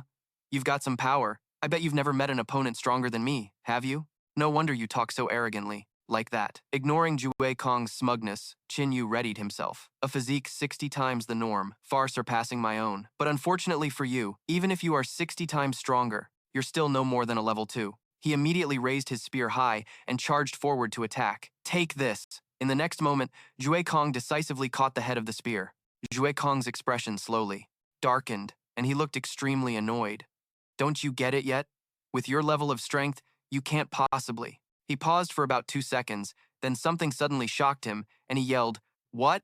Qin Yu powerfully unleashed a move towards Jue Kong ultimate incineration. A purple flame began to burn continuously on his arm, startling him. This is no ordinary fire. As soon as he sensed the danger, Jue Kong quickly swung his arm with great force. It turned out he had opened a spatial rift to suck the flame into it. On the other side of the rift was a horde of zombies, gathered for some reason. The moment the flame poured down from the rift, they were all incinerated. Back in the battle, Jue Kong looked at his smoking arm and exclaimed, "Your power is clearly weaker than mine. Yet you can unleash such a powerful flame.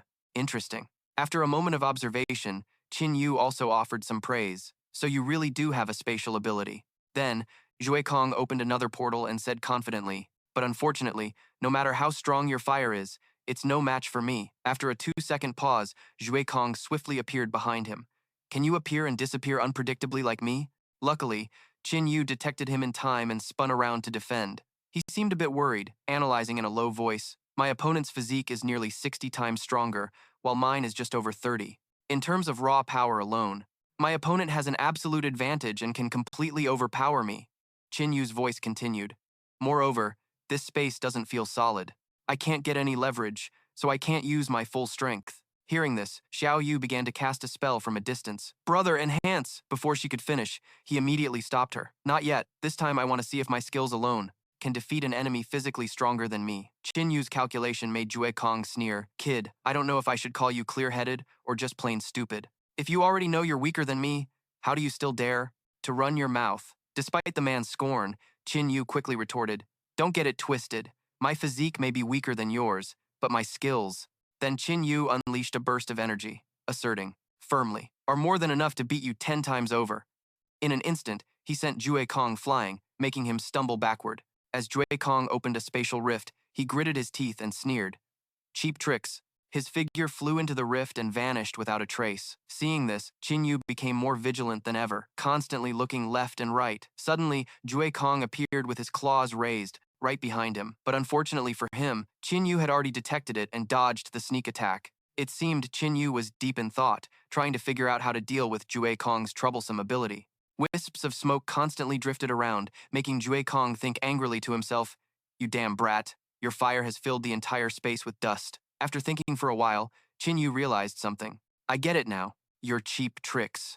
As soon as he identified the attack point, he lunged toward it. The tip of the spear shot straight for where Jue Kong was hiding. It was exactly as Qin Yu had predicted. His attack successfully landed a hit on him. Jue Kong hastily cast a spell to stabilize his body. The next second, he furiously ground his teeth. This guy's combat skills are truly superior to his own. If he didn't go all out, he was afraid he would lose. He then flew in front of Qin Yu and praised him. "All right, I admit your skills are superior to mine. You're the only one I'll kill who gets to. See this move." Jue Kong soared into the air, unleashing a barrage of shards aimed straight at Qin Yu. Seeing this, he quickly put up a defense, the flame barrier. But suddenly the shards flew in and cracked Qin Yu's defensive barrier. This turn of events made him widen his eyes in shock. Qin Yu's surprise brought a satisfied laugh from his opponent.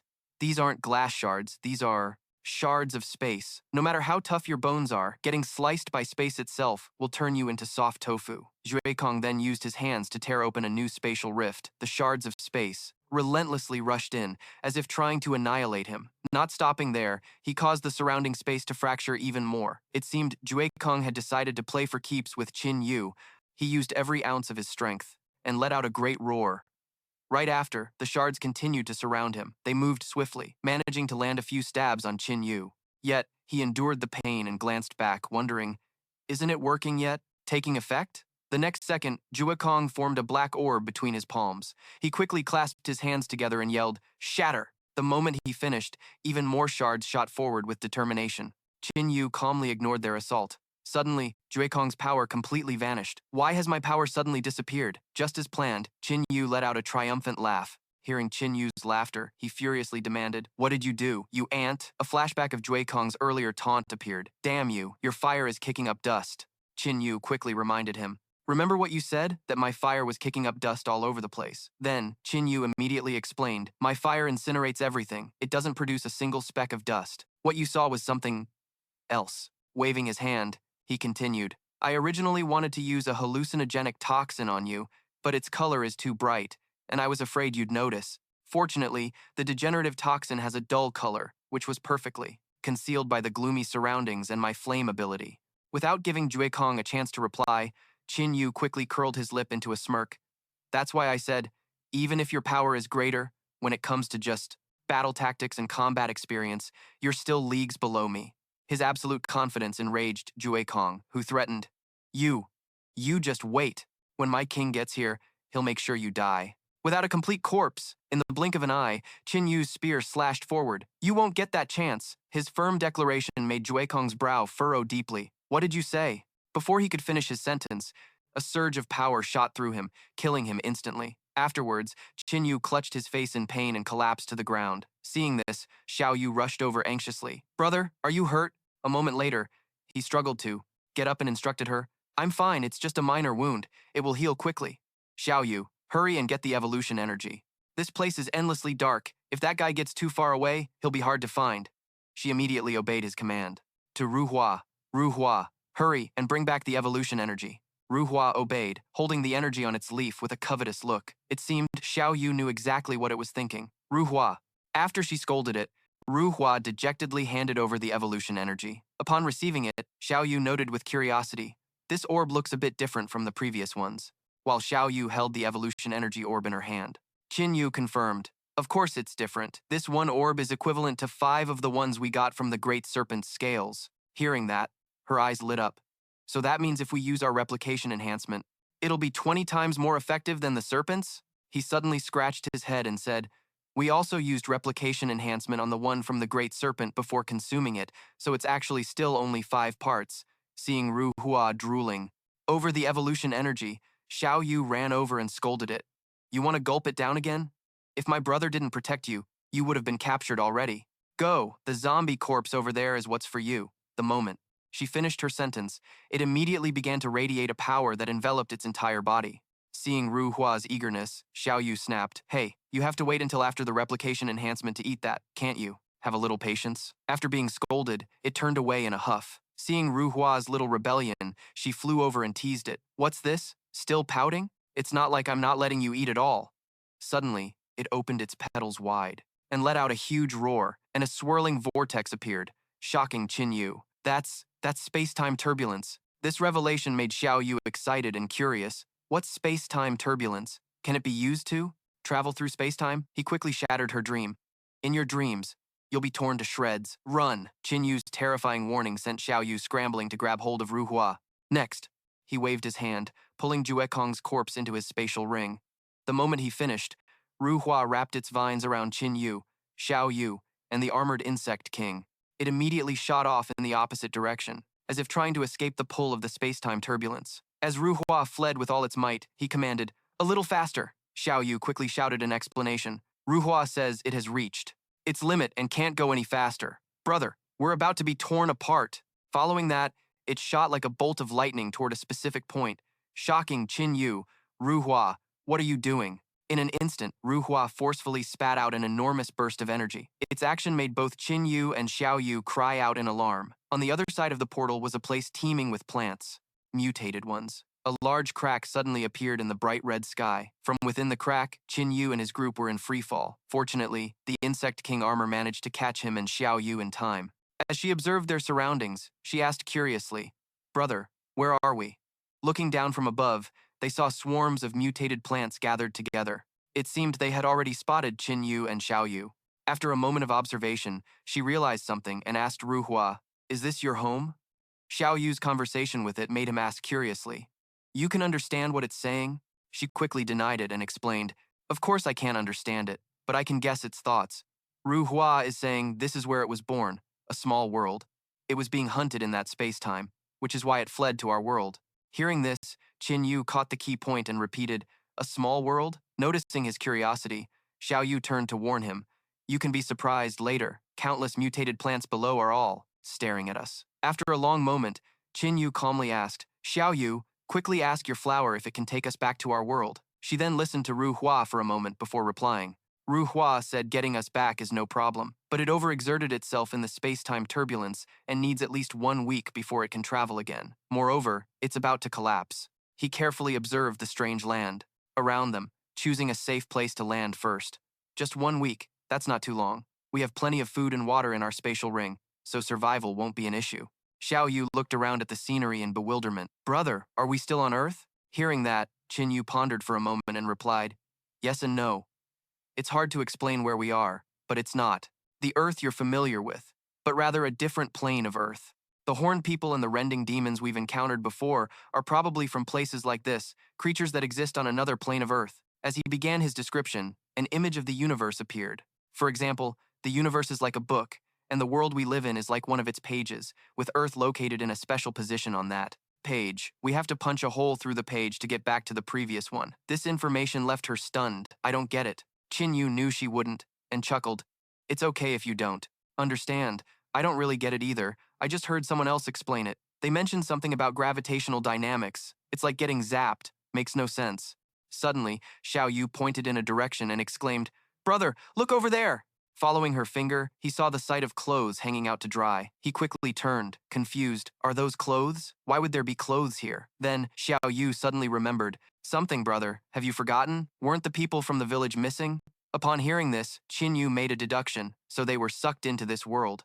In that case, it seems Li Wei's army was likely sucked in here too. He immediately instructed the Insect King armor, let's fly a little lower and see if there are any survivors. A moment later, she exclaimed happily, it looks like there are no mutated plants over there. Let's land! As soon as they touched the ground, Xiao Yu let out a sigh of relief. It feels so good to finally be on solid ground again. Then she touched Ru Hua and said, get some rest. You worked hard. For us. Just as Xiao Yu finished speaking, it began to shrink. In an instant, Ru Hua had turned into a small flower. She pinned it to her hair and asked, how does it look? Do you think it's pretty? Without a moment's hesitation, Qin Yu threw cold water on her excitement. It's too tacky. His dismissive attitude made Xiao Yu huff. You have no taste. As if to change the subject, he looked around. By the way, where are your insects? They disappeared the moment I looked away. She calmly pointed at Ru Hua and replied, Ru Hua ate them. It seemed Xiao Yu was very proud of this strategy.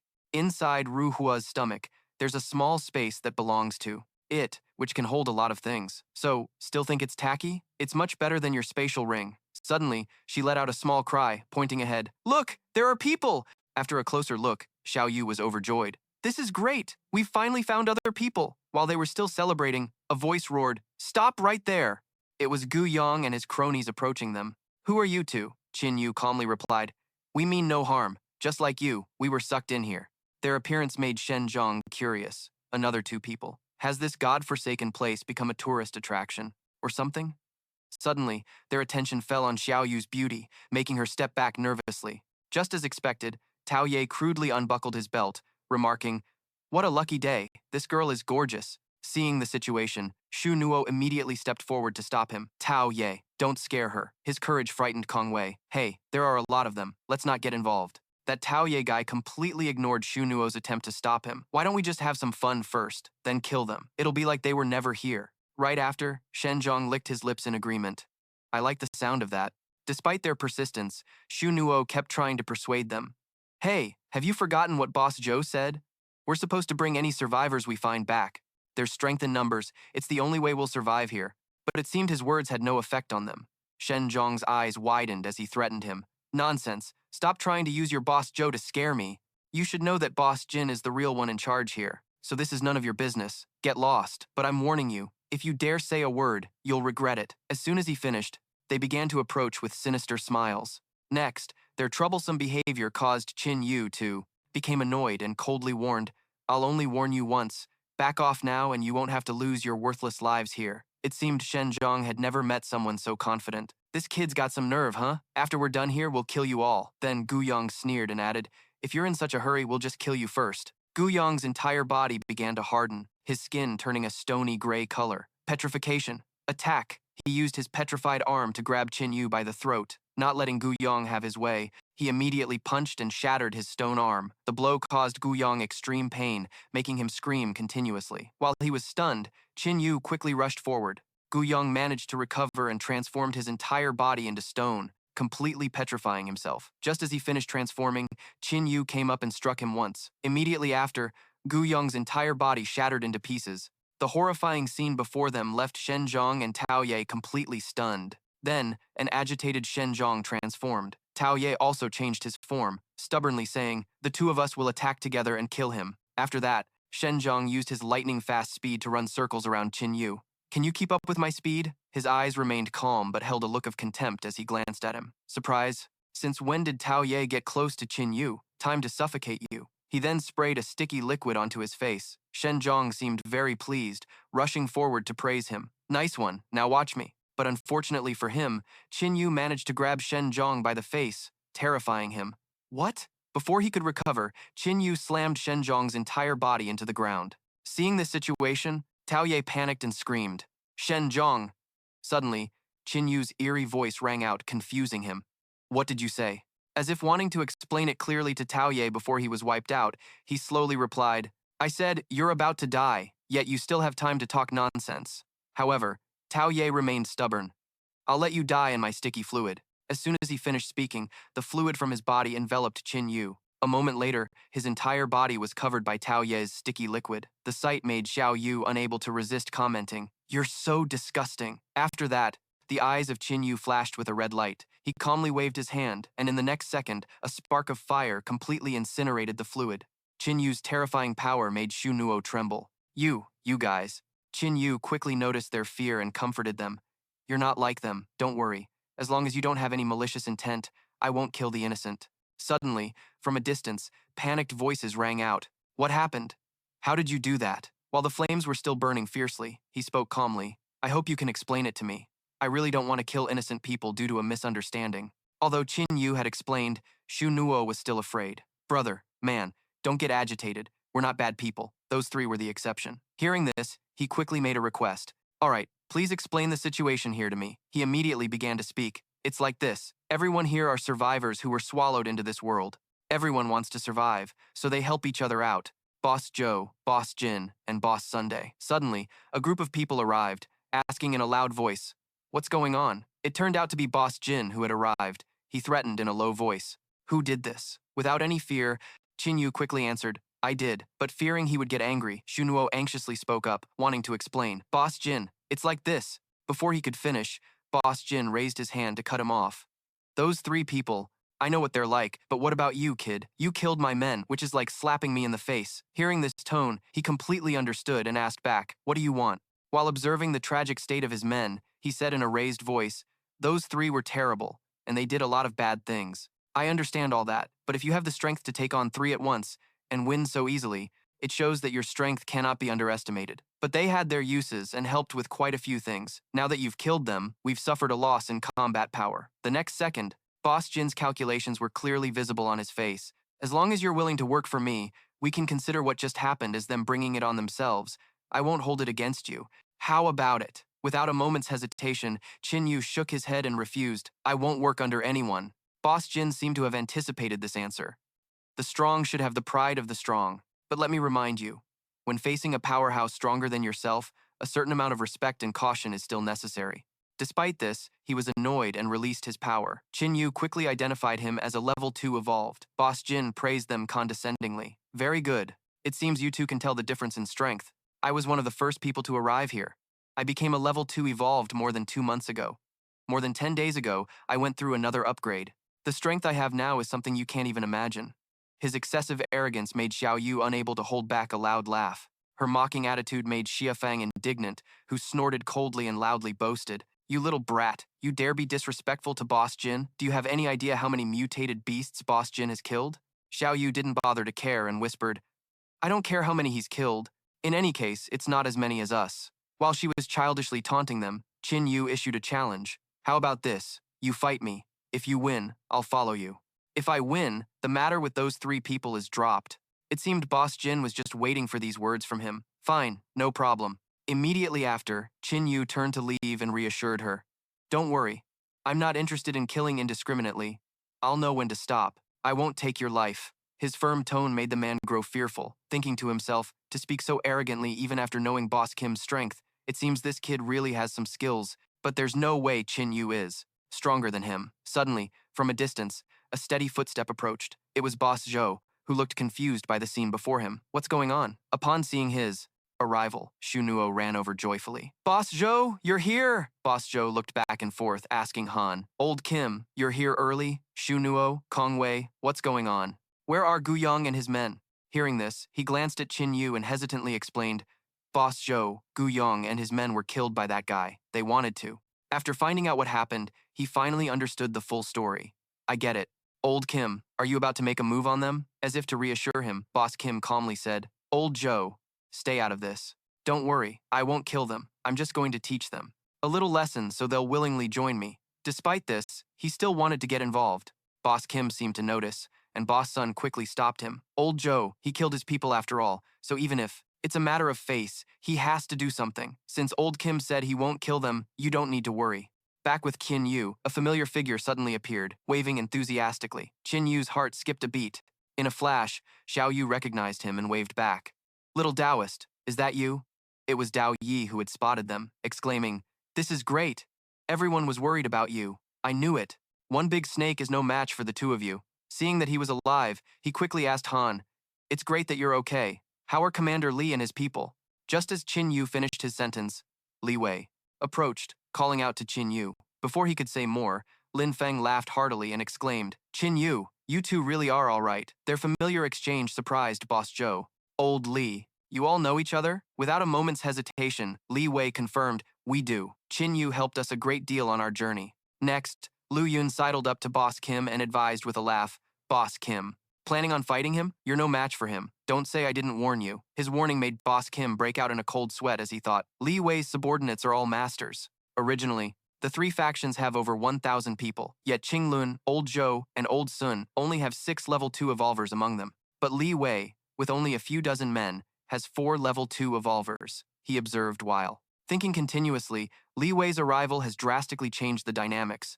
Though they don't show it, they've secretly formed a 4th faction. This Lu Yun's strength isn't much weaker than Boss Kim's. If Lu Yun says I'm no match for this kid, Boss Kim's tension was quickly spotted by Li Wei. It clearly shows this kid's strength is exceptional. He's probably a level 2 evolver too. If he were to lose to Qin Yu, it would be a great loss of face. It seemed Li Wei also wanted to defuse the situation. Boss Kim, there must be some misunderstanding. Give me some face and let this go. Qin Yu, what do you say? Seeing this, Qin Yu also feigned politeness, scratching his head as he spoke. Boss Kim, it truly is a misunderstanding. As for becoming your subordinate, I can't agree to that, but if there's anything this one can help with, I'll do my best. Seeing the olive branch they extended, Boss Kim immediately took it. A misunderstanding. It's all a misunderstanding.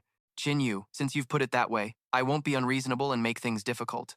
We'll do it your way. Their phony act made Xiao Yu roll her eyes and mutter, You guys are such good actors. But fearing she would cause trouble, he nudged Xiao Yu and whispered, Don't talk nonsense. Keep it down. Boss Kim watched Qin Yu, while thinking to himself, He easily defeated Gu Yong and his men, and he's treated this way by someone like Li Wei. This kid is extraordinary. I need to manage my relationship with him carefully. Right after that, he put on a friendly demeanor and spoke up, You must be Qin Yu? Before Boss Kim could say another word, Boss Zhou made an offer. You two were pulled in by a spatial rift as well, right? Since you can't get out right away, why don't you stay here? And we can figure things out together? Boss Sun chimed in as well. It's dangerous outside. There are many powerful death beasts, and we have to struggle just to survive in this brutal place. If we stick together, we can overcome these hardships. The entire group then headed towards the makeshift village they had built. Along the way, Dao Yi came up to him and said to Qin Yu, I was really worried about you. You have no idea what we've been through. His words piqued Xiao Yu's curiosity. What happened? He then lowered his head sorrowfully and began to explain. It was brutal back then. A lot of our fellow soldiers couldn't make it. Then, a rift suddenly appeared in the sky and sucked us into this strange place. It was gloomy, with no end in sight. We had no idea where we were when we were attacked by a bizarre force. An image of the force flashed through his mind as Dao Yi spoke. That power was incredibly strange. Anyone caught by it was turned to dust before they could even scream. Those of us who were left desperately tried to escape, only to be sucked into another rift. After that, he stopped, his brow furrowed with sorrow. Out of a troop of over 100, only 20 or 30 of us made it out. It was a complete tragedy. Just as Dao Yi finished his story, Boss Kim cheerfully introduced their settlement. This place may be simple, but we poured our blood and sweat into it. Qin Yu quickly responded, building a gathering place in somewhere. As brutal as this must have been incredibly difficult for all of you. Hearing this, he enthusiastically suggested, Not long ago, we found a bunch of wineberries. Old Sun, Old Zhou, it's been a while since we all got together, hasn't it? Why don't we use Qin Yu's joining us as an excuse for a feast? Ignoring Boss Kim's casual demeanor, Xiao Yu pointed in one direction and asked curiously, I've noticed that many of the people on guard duty here are often targeted by an enemy attack? Her question made him let out a long sigh. What else could it be? Every 3 to 5 days, a corpse beast attacks. We never get a moment of peace. This was new information. It made Xiao Yu even more curious. Corpse beasts? Boss Sun, who was behind them, immediately answered her question. They're incredibly tough creatures, a bit like mutated beasts, but more like zombies. They are extremely ferocious and don't fear death. They're a huge headache for us. His description reminded her of something. So, they're zombie beasts? We once encountered a massive zombie dragon. Then, Qin Yu turned to ask Boss Joe. Boss Joe, are the corpse beasts the main threat here? No zombies? Before he could answer, Boss Sun cut in. Almost none. Not enough to feed those plants, but there are exceptions. Pausing for about 2 seconds, he continued in a low voice. We've encountered 4 of them. They weren't normal zombies, more like monsters, terrifyingly strong, and they could even speak. They called themselves the Undying. Hearing this, he realized it was them. Qin Yu's strangely calm attitude caught Boss Sun's attention. Qin Yu, have you met them too? The 4 of them forced dozens of our elites to flee miserably. If it weren't for 2 masters helping us, I'm afraid our entire force would have been wiped out. Hearing his account, he thought to himself that these masters must be incredibly powerful. It took Qin Yu a great deal of effort just to handle the weakest of them. For 2 people to take on 4, they truly couldn't be underestimated. In the next second, Boss Sun said as he walked, Perfect, I'll introduce you to them in a bit. The scene shifts to inside the base, where everyone has settled around a fire. Once everyone was gathered, Boss Sun instructed the person beside him to invite the 2 masters and Mr. Lan over. His subordinate quickly obeyed. Yes, sir. A moment later, a hearty voice suddenly rang out. Boss Sun is so kind to invite us for a meal. Just hearing it, Xiao Yu hesitantly recognized the voice. Why does it sound so much like that guy? As if to confirm her suspicion, Xiao Feng and Xiao Na walked in. It's you, Di Xiao Feng, and Xiao Na too. Seeing Qin Yu and Xiao Yu, Xiao Feng's voice rose with joy. Qin Yu, Xiao Yu, what a coincidence. The appearance of the other party made both Xiao Na and Qin Yu shyly glance at each other. She quickly went over to Xiao Yu's side and greeted her. Xiao Yu, we meet again. As if unable to contain her excitement, she threw her arms around Xiao Na. This is great. I thought I'd never get the chance to see you again. The sudden burst of enthusiasm from Xiao Yu made her blush. Xiao Yu, there are a lot of people here. Seeing this, Xiao Feng quickly stepped forward and demanded, I want a hug too. Without a second's hesitation, Xiao Yu yelled, In your dreams, get lost. The lively scene surprised Boss Sunday. You all know each other? Upon hearing the question, he immediately replied, Of course, Qin Yu saved my life once.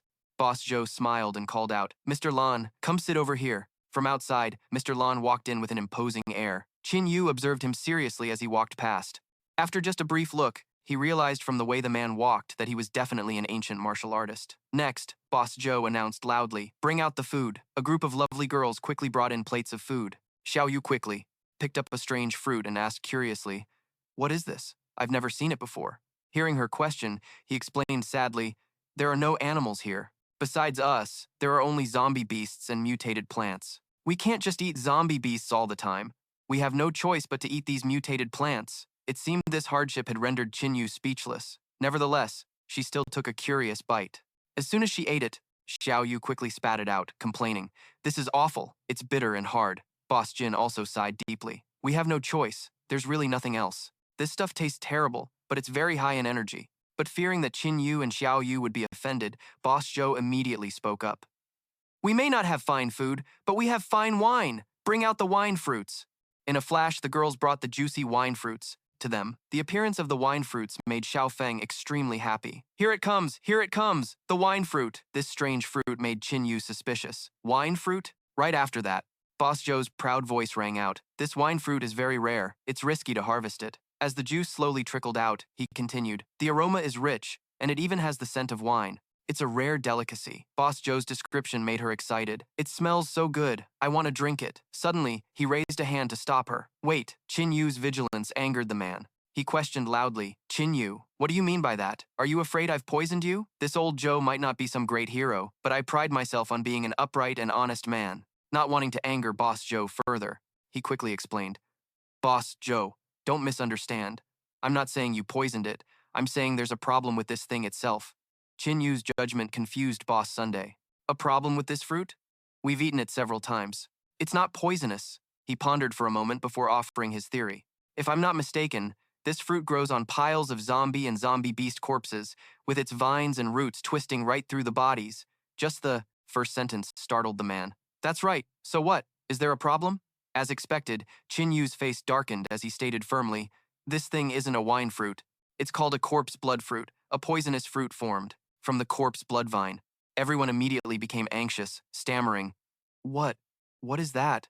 In the next second, he described it. When large numbers of zombies, zombie beasts, or mutated beasts die, their bodies pile up and rot. The viruses or mutation sources within them can reorganize, giving rise to all sorts of corpse blood vines. It's not a plant, but the source of mutation taking on a different form. Others latch onto the host's body. In a sense, they are an extension of the corpse. Like a true teacher, Qin Yu continued his lecture. There are iron vines covered in poisonous thorns, and getting pricked by them will infect any nearby animals or humans. Some spores spray poison into the air, some leach toxins into the water, and others bear fruit that is both poisonous and infectious, but are incredibly delicious. Hearing this, they were so horrified they dropped the wine fruits onto the ground. This information terrified Lin Feng beyond belief. My God, how could this be? But Gao Jiao quickly regained his composure and asked, But we were fine when we drank it? The terrifying nature of this fruit made Xiao Yu stop drinking, not wanting to keep them in suspense any longer. He crossed his arms and reassured them, if a normal person drank it even once, they would have already turned into a zombie. You are all evolved, so you have a strong resistance to it. But if you consume it regularly, you will eventually be unable to resist it, and turn into a zombie. Looking at the wine fruit in his hand, Xiao Feng said dejectedly, What a shame we can't drink it anymore. Boss Jin angrily gritted his teeth and cursed, There is nothing good in this godforsaken place. And now the wine fruit is useless too. It is just one bad thing after another. After a moment of lamenting, Li Wei spoke up with a question. We have only just arrived and know nothing. Is there anything else worth knowing about? Also, is there any way to escape this place? Boss Sun recounted sadly. It is impossible. We have searched everywhere, and every path leads to either an endless void or a boundless sea of mutated plants. Suddenly, a voice interrupted him. It was Xiao Feng, raising his hand like a good student. There is one other way we can try. Hearing this, the faces of the three bosses, Zhou, Jin, and Sun, became incredibly tense, as if all three were hiding something. Li Wei noticed the strange look on their faces and let out an, Oh, bosses, if you know some vital information, please do not keep it from us. We are all in the same boat now, and I believe everyone wants to get out. No one wishes to be stuck in this godforsaken place forever. Boss Jin sighed, made a decision, and shared the information, figuring there was no harm in telling everyone. 1 month ago, our people were out hunting and ran into some strange individuals. They looked very human, but they were actually zombies. They called themselves the Immortal Clan, attacked us on sight, and said they wanted to devour us. He frowned, still terrified at the memory. Their strength is horrifying. 4 of them made 70 to 80 of our elites run with their tails between their legs. Many of our brothers died by their hands. Ju, Boss continued. We received the news, and I and Old Sun led over 100 men to provide backup. By the time we got there, only Old Jin and a few stragglers were left, running for their lives. If we had not previously met, those 2 masters, my squad of 100 men, would have likely been annihilated by them. Li Wei stroked his chin and thought, These zombies, calling themselves the Immortal Clan, are powerful, but what does that have to do with us? Leaving this place? Boss Sun explained, looking pretty resentful towards that Immortal Clan. Those zombies are incredibly arrogant. They said that by devouring us, they could conquer more worlds. So, they definitely know how to leave this place. Li Wei stood up resolutely. If that is the case, it looks like we cannot avoid a run-in with the Immortal Clan. Boss Jin, fearing he might make a rash decision, moved to stop him. We need to think this through carefully. You have not encountered them. You do not know how terrifying they are, especially their king, who from beginning to end never even lifted a finger. His strength must be even greater. Li Wei was very confident in his own thinking, analyzing, the 4 level 2 evolved in our group are all top tier masters. The 3 bosses are also extremely powerful, and that is not even counting the Qin Yu siblings and the 3 other experts here. We will not necessarily lose.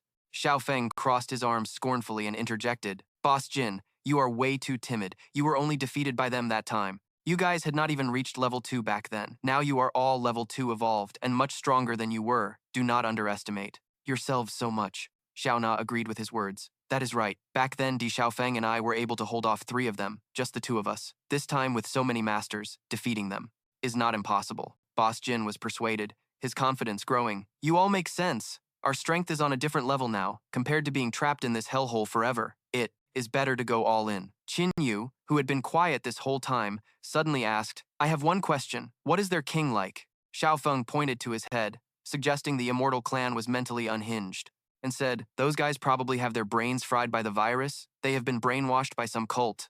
Every other word out of their mouths is about their all-knowing supreme king. I think he is called Ming Ling or something. Hearing that name, even Qin Yu was stunned, a bead of sweat trickling down, revealing his tension. Xiao Yu noticed her brother's state and immediately asked, what is it? You know something? Do not you? Qin Yu did not answer immediately, silently combing through the information he remembered about this person from his past life. Ming Ling, one of the most powerful zombie kings of the apocalypse, whose strength could be even more monstrous than the undying zombie king who once devoured Di Xiaofeng, perhaps even the most powerful zombie king of the apocalypse. In the future, many even called him the zombie emperor. The Ming Ling zombie king was mysterious and unpredictable, with unknown origins. During the raid on the Radiant Holy City, Ming Ling killed an S-class evolved, the fifth war god of the Radiant Holy City, in just a few moves. Famous. At that time, the Lord of Radiant City, ranked 14th on the powerhouses list, led the experts of Radiant Holy City to besiege the Nether Spirit Corpse King's nest, but still couldn't kill it. The fact that it could escape shows just how terrifying its power is. You have to understand, the S-Rank Radiant Holy City is one of the 10 great holy cities of humanity in the apocalypse, and it's immensely powerful, compared to an A-Rank force like Li Wei's Tianmeng City. Xiao Yu worriedly shook his arm. What's wrong? You don't look so good? Qin Yu mumbled a reply. It's nothing. My mind is just a mess. I just never expected the king they were talking about was the infamous Nether Spirit Corpse King. He stroked his chin thoughtfully, lost in his own thoughts. Its constitution can't just be 60 times stronger. The Nether Spirit Corpse King could be much stronger, maybe 80 times. It might even break through to level 3. Should we fight it or not? Qin Yu's thoughts remained unanswered. Setting that aside for now, after the meeting, everyone returned to their simple thatched hut. There were now 5 people in the room: Qin Yu, Xiao Yu, Dao Yi, and the 2 newcomers, Xiao Na and Xiao Feng. Xiao Yu handed some food to her best friend, Xiao Na. Here's a spicy cake for you. I hid it. I usually can't even bear to eat it. Seeing this, Xiao Feng sighed with emotion. Xiao Yu, you guys have it so good here, with so much delicious food like this. But Xiao Yu didn't take it as a compliment and replied naively. Her answer was enough to drive anyone living in the apocalypse mad. Good? We're about to run out, and even if we don't, it's about to expire. Qin Yu crossed his arms, letting his sister get away with it, and said with a small smile, I couldn't say much earlier, but I really think it's better not to openly provoke that Nether Spirit Corpse King. Xiao Feng didn't understand his worries and asked, then how are we supposed to get out? Xiao Yu raised a hand to reassure him. Don't worry, I have a way out. I'll get you guys out when the time comes. He was overjoyed. Really? That's great. Dao Yi then wondered, what about the others? Xiao Yu shrugged. Can't be helped. My ability can't take that many people. Then she brought up what had been bothering her. Oh right, big brother. Why did you space out when the Nether Spirit Corpse King was mentioned? Did something happen that night? Qin Yu hesitated, then made up his mind. Xiao Yu, I have something to tell you. She was stunned to see her brother so serious. What is it? Qin Yu confessed earnestly. Actually, I had a very, very long dream. A dream that foretold the future. Everyone in the room fell silent for a long moment. Xiao Yu found it a bit hard to believe and reached out to check the temperature on Qin Yu's forehead. Brother, you have a fever. He caught her hand and said seriously, don't interrupt. I'm being serious. He began to recount his past life in the guise of a dream. In my dream, I was a survivor 100 years after the apocalypse began, struggling to survive every day. Before the plague broke out, I already knew the end of the world was coming. Xiao Feng scoffed. Qin Yu, your jokes aren't funny at all. If I told one, everyone would definitely laugh. Xiao Yu clapped her hands but then had a realization. Ah, so that's it. No wonder you know everything. Seeing her reaction, Xiao Feng laughed loudly. Xiao Yu, that's a great way to cover for him. Xiao Yu walked over and bonked him on the head, all righteous and justified. Who's covering for him? I'm being serious too. Xiao Na chuckled softly at the scene. Xiao Feng clutched his head and whined. Ouch. Xiao Yu stepped forward to explain, fully trusting her brother. No, everyone listen to me. My brother really did warn me before the apocalypse. He even bought a ton of supplies beforehand, and when the plague started, he already knew the effects of evolution energy. I mean, it's something from inside a zombie. Who would dare to eat it if they didn't know? Thinking back on everything, she blushed. Her admiration for her brother reaching a new level. I knew it. That's why, everything and do things so efficiently. So, my brother time traveled from the future to save me. I'm so happy. Xiao Na listened silently without a word, while Xiao Feng started acting up again. Asking for it. He whispered, "Oh, I get it now. Sister Na, we'll follow your lead. Should we go through the motions or just start laughing now?" Qin Yu ignored everyone's reactions and continued his story. The dream of my future also has some differences from what we've experienced. For example, the zombie that defeated Xiao Feng was supposed to eat him, gain his immortality ability, and become a corpse king, ruling over a territory, but we interfered and killed it. Xiao Yu chimed in. That's right. And during the blood rain, if my big brother hadn't saved me, I'm afraid I would have been bitten to death by my zombie classmate. Qin Yu continued to share his concerns. That Nether Spirit Corpse King also becomes a super overlord who rules a territory later on. To be honest, we've already killed one of its subordinates. That guy had a constitution 60 times stronger. As their king, I'm afraid its constitution is 80 times stronger. That's a powerful level 3 enemy, and with our current strength, I'm really not confident we can win. Speaking of which, Xiao Yu reminded him, "Oh right, big brother, we still haven't consumed Jue Kong's energy core. We were so focused on escaping that we forgot." He then remembered, that's right. He took out Jue Kong's energy core and duplicated it from 1 into 2. Ru Hua, who was on Xiao Yu's head, suddenly moved. It jumped off her long, smooth hair and grew in size. Ru Hua looked at Xiao Yu, communicating in a language only she could understand, though it was unclear what it said. But Xiao Yu vehemently objected. No way, something this precious. Qin Yu took out a purplish energy core from his storage ring. That's right, this is from the Night Shadow Cat. Although it can't compare to this one, it's still a rare energy source. Let it eat this, so it can recover faster. Seeing the evolution energy, Ru Hua drooled with delight, its petals trembling with excitement, as Xiao Yu offered the purple energy for it. Quit playing dumb, this is for you. Ru Hua used a leaf as a hand, tossing the Night Shadow Cat's energy core into its sharp-toothed mouth and swallowing it whole. Its body began to absorb it. Evolutionary energy, unlike Qin Yu's usual over-the-top screaming sessions, its entire body emitted a faint golden light. A moment later, the process was complete. Qin Yu crossed his arms and looked at Xiao Yu, asking curiously, "Oh right, this guy has a small, independent space in its belly. Can it let us go in and have a look?" Ru Hua understood and opened its space. A light blue vortex appeared in front of the Qin Yu siblings. He reached out his hand to probe it, and immediately after, both siblings were sucked inside. Dao Ye and Xiao Feng were still sitting in the room, watching the two leave so suddenly, without much explanation. They could only exclaim, "Oh," with their curiosity needing to be satisfied. The entrance to the space inside Ru Hua's body had no stairs, nor was it a direct path. Instead, it was a fall from the sky. Qin Yu held his sister tightly, despite her screaming her head off in his arms. Ah! Just as they were about to hit the ground, he twisted his body to hold Xiao Yu in a bridle carry, landing cleanly on his feet. Qin Yu looked around, unable to see an end, so he tentatively remarked, "This place is really big." Xiao Yu tried shouting and heard an echo. She was a bit surprised. There's an echo. Suddenly, Qin Yu's expression changed.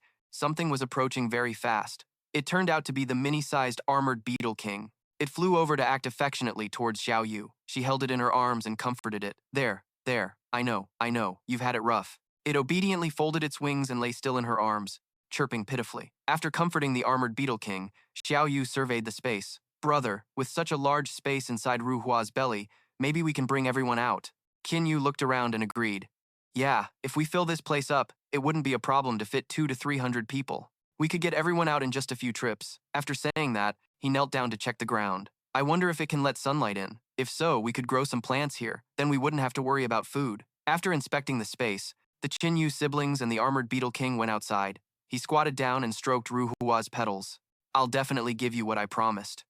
With that, Qin Yu took out the corpse of Yue Kong, an immortal clan zombie he had defeated earlier, from his space ring. "Here, eat up." Ru Hua was startled when it saw the body. It couldn't believe it was really allowed to absorb this corpse. It was extremely elated and immediately sucked it into its mouth, devouring it greedily. Right after, a rainbow-colored light emanated from its body. It was as if it was about to achieve apotheosis. Xiao Yu couldn't help but exclaim, "Brother, Ru Hua is..." Both siblings stood frozen stiff, watching Ru Hua transform. The process didn't take too long. After emitting the rainbow light, it suddenly drooped. Its petals folded down, and its entire stem shriveled up, looking extremely weak. Xiao Yu panicked. "What's wrong with Ru Hua?" She knelt down and held it. "Isn't it supposed to be evolving? Why is it withering?" Suddenly, a vibrant green sprout fell onto Xiao Yu's head. Looking at the strange sprout in her hand, Xiao Yu was bewildered. Then, the sprout suddenly opened its eyes, and sensing a familiar feeling, Xiao Yu gasped in realization. It turned out Ru Hua had evolved. Qin Yu didn't overthink it, grabbing 2 evolution cores and handing one to Xiao Yu. It's evolved, now it's our turn to get stronger. He swallowed one of the evolution cores. As usual, every strengthening session for Qin Yu involved him screaming his lungs out. This time, Xiao Yu found it amusing. There it is, his dramatic performance. After absorbing it, he let out a breath. His physique had increased tenfold in an instant. Xiao Yu's strengthening process was much gentler. She felt the power within her and said, "Brother, my physique has now increased 40-fold." Qin Yu took a few deep breaths. "I'm at 41 times now." He assessed the current strength of the 2 siblings. "Next, with your buff, I'll have at least an 80-fold physique. Adding the effects of that potion from before, we can be considered genuine 3rd-tier evolvers." Just then, the sound of a beast roaring came from outside. Along with the clash of weapons, the chaotic sounds of a fight rang out, immediately drawing the siblings' attention. They walked out of the thatch hut and saw everyone gathered in front of a large pit where some people were arguing. "You're courting death. According to the rules, this thing's energy core belongs to me." Qin Yu led a curious Xiao Yu over to take a look. Looking down into the large pit, they saw the corpse of a mutated lizard. Xiao Yu was surprised. "It's a beast corpse," someone ordered. "Everyone, pull it up together." The people tied ropes around the lizard and began pulling it out of the pit. Qin Yu sighed. It was just a pity that its corpse wasn't edible. Otherwise, they would at least have some meat to eat. Once it was pulled up, Xiao Yu saw a group of people approaching and quickly called out to her brother. On the other side, Xiao Feng and Xiao Na were leading 3 other people over. Recognizing them, Xiao Yu smiled warmly. "Xiao Na, where are you all headed?" Xiao Na replied. "We were looking for food." Xiao Feng stretched a little, looking completely exhausted and sleep-deprived. He made an offer, "Just stretching our legs a bit." "This damn place is too boring, so what do you say? Want to come with us?" Xiao Yu, always up for some action, agreed without hesitation. "Sure." It was only then that Xiao Feng remembered the 3 people he was with. He introduced them from left to right. "These 2 are Xu Nuo and Kong Wei, and this long-bearded uncle is Qian Li Ping." When Xu Nuo saw Qin Yu, he seemed a bit frightened. He just stayed silent and on guard, not saying a word. Xiao Yu, being perceptive, noticed this and immediately spoke up for her brother. "Don't be scared, you 2. My brother's not a murderous maniac, don't worry."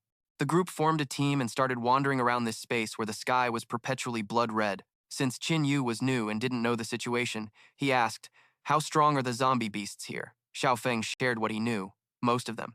They're level 1, and there are level 2 monsters, but they're very rare. We've seen less than a few in over 1 month. As long as we don't go to the border, it's usually not dangerous." Just then, Kong Wei's eyes sparkled like stars. He joyfully exclaimed, "It's star jade rice." Xiao Yu followed his gaze, but she only saw a patch of red earth. There were no plants in sight, so she immediately retorted, "There's no corn." Xiao Feng calmly explained that of course she couldn't see it. Little Kong has 1,000-mile eyes. He can clearly see a mosquito flying over a mile away. Hearing about such an ability, Qin Yu praised him, saying it's an incredibly useful ability. Xiao Feng chuckled and casually snitched on Kong Wei, who was scratching his head beside them. Qin Yu, this kid is really unhappy with his ability, feeling that while everyone else is fighting, he can only be on lookout duty, complaining that he's useless. Qin Yu found this hard to understand, crossing his arms and pointing out the advantages of this ability. "Isn't a scouting ability more useful in the apocalypse than direct combat?" Xiao Feng had to chime in right away. "See, even Qin Yu says so." Kong Wei led everyone to a vast field of star jade rice. Xiao Yu walked over to check a few plants and pointed in dissatisfaction. "This isn't corn. Are you picking on me because you think I can't tell them apart?" Xiao Feng stood aside with his arms crossed, chuckling. "Nobody said it was corn. We just call it star jade rice, that's all. This stuff is pretty common here, and while it's not delicious, it's edible." "Shu Nuo, you're up," he replied. "Yes, Brother D." A light breeze began to swirl around Shu Nuo's arm, forming a small whirlwind. Qin Yu was surprised. "Oh, a wind ability?" Shu Nuo held out both hands, and the 2 whirlwinds merged, creating an even larger one. However, the vortex didn't uproot the plants, instead gently harvesting only the produce. Qin Yu made an objective assessment. It only took the fruit without harming the plants. This kid's got some real skill. Despite his weak constitution, he has a solid grasp of his ability. He's quite skilled. He must have practiced a lot. Shu Nuo's group of 3 went to collect the star jade rice. Xiao Feng generously praised their abilities, also mentioning that this rice grows back very fast. As long as the plant isn't damaged, it'll bear fruit again in a few days. Xiao Yu was also helping gather the rice when she suddenly caught a strange scent. Huh, what's this smell? The sharp-eyed Kong Wei frowned. It's a zombie beast. In the distance, a cloud of dust was approaching them. Judging by the size of the dust cloud, they knew this zombie beast was going to be big. Sure enough, as it drew near, it was a zombie rhinoceros with two massive horns and fierce red eyes. Xiao Feng stepped up, eager to show off his strength. Leave it to me, Xiao Yu teased him. If you get knocked back to your original form in a minute, I'd like to see how you'll hide your shame. Xiao Feng snorted, full of cocky confidence. To deal with this thing, I can handle it easily even without transforming. The quiet Xiao Na coldly reminded him, if you talk any more, it's going to run away. Xiao Feng immediately sprang into action. He really didn't transform, using his raw strength to block the rhino, grabbing its horns with both hands. This zombie rhino was pretty strong, and he was pushed back a good distance, unwilling to be outmatched, especially after boasting. How could he embarrass himself in front of the girls? Xiao Feng let out a roar, putting all his strength into his arms. With a mighty effort, the rhino's feet were slowly lifted off the ground. Xiao Yu's eyes went wide with surprise. Whoa, this guy is way stronger than before. After gathering his power for a moment, Xiao Feng violently slammed the rhino into the ground, sending earth and stone flying, finishing it in one move. He grinned, flexing the muscles beneath his clothes. How's that? Pretty powerful, right? Qin Yu nodded in praise. Yeah, not bad. Shunuo walked over to the huge rhino's corpse with a dagger. Brother D, I'll go get the spoils. However, the beast's hide was thick and tough. A normal dagger was useless against it. Shu Nuo struggled to cut it, only creating sparks from the friction. Xiao Feng came over, his hand transforming into a demonic claw. Let me, its hide is tough. You guys won't be able to cut it. With that, he thrust his hand through the zombie rhino's hard skin, and a disgusting green fluid gushed out. After digging around for a moment, he retrieved the evolution energy core. He gallantly offered it to the women first. Any of you ladies want this? Xiao Na scoffed, uninterested. You can have it. Xiao Yu complained that it stank, pinching her nose. Get away, take that thing somewhere else. Xiao Feng wasn't discouraged by the rejection. He kept the evolution core for himself. Fine, if you don't want it, I'll eat it when we get back. Let's go. We're heading a little deeper into the danger zone. Hearing this, Shu Nuo said worriedly, but there are only a few of us. Kong Wei, standing beside him, waved his hands to protest. We really shouldn't take the risk. Xiao Feng reassured them. What are you two so afraid of? I'll protect everyone. Suddenly, a shriek echoed across the blazing red sky as a massive eagle appeared. It circled over where they stood, screeching incessantly, making the atmosphere even more frightening. Xiao Feng raised a hand to block the light, squinting up at it and said angrily, What are you squawking at? If I had wings, I'd fly up and rip you to shreds. Xiao Yu said grimly. It's calling for backup. She turned to Qin Yu. Brother, shoot it down. Qin Yu sized up the situation and replied, It's too high. I can't hit it. Ru Hua, who was on Xiao Yu's shoulder, suddenly began to sway and chirp. Startled, Xiao Yu looked at Ru Hua. She placed Ru Hua in her palm and told Qin Yu happily, Brother, I think Ru Hua is done evolving. Xiao Yu unexpectedly put Ru Hua on the ground and encouraged it. Ru Hua, I choose you. A magical golden light flared, and Ru Hua evolved into a flower beast that glowed with a hopeful green light. Shu Nuo and Kong Wei were stunned by Ru Hua's new form. Kong Wei exclaimed, My God, what is that thing? Xiao Yu pointed to the eagle in the sky and commanded, Ru Hua, take that thing down. Ru Hua then opened a time rift and crawled inside. Shu Nuo and Kong Wei screamed in terror, quickly jumping aside. Ru Hua suddenly appeared behind the hawk. It immediately locked onto its target, ready to strike. From Ru Hua's mouth, a continuous stream of green arrows fired at the target.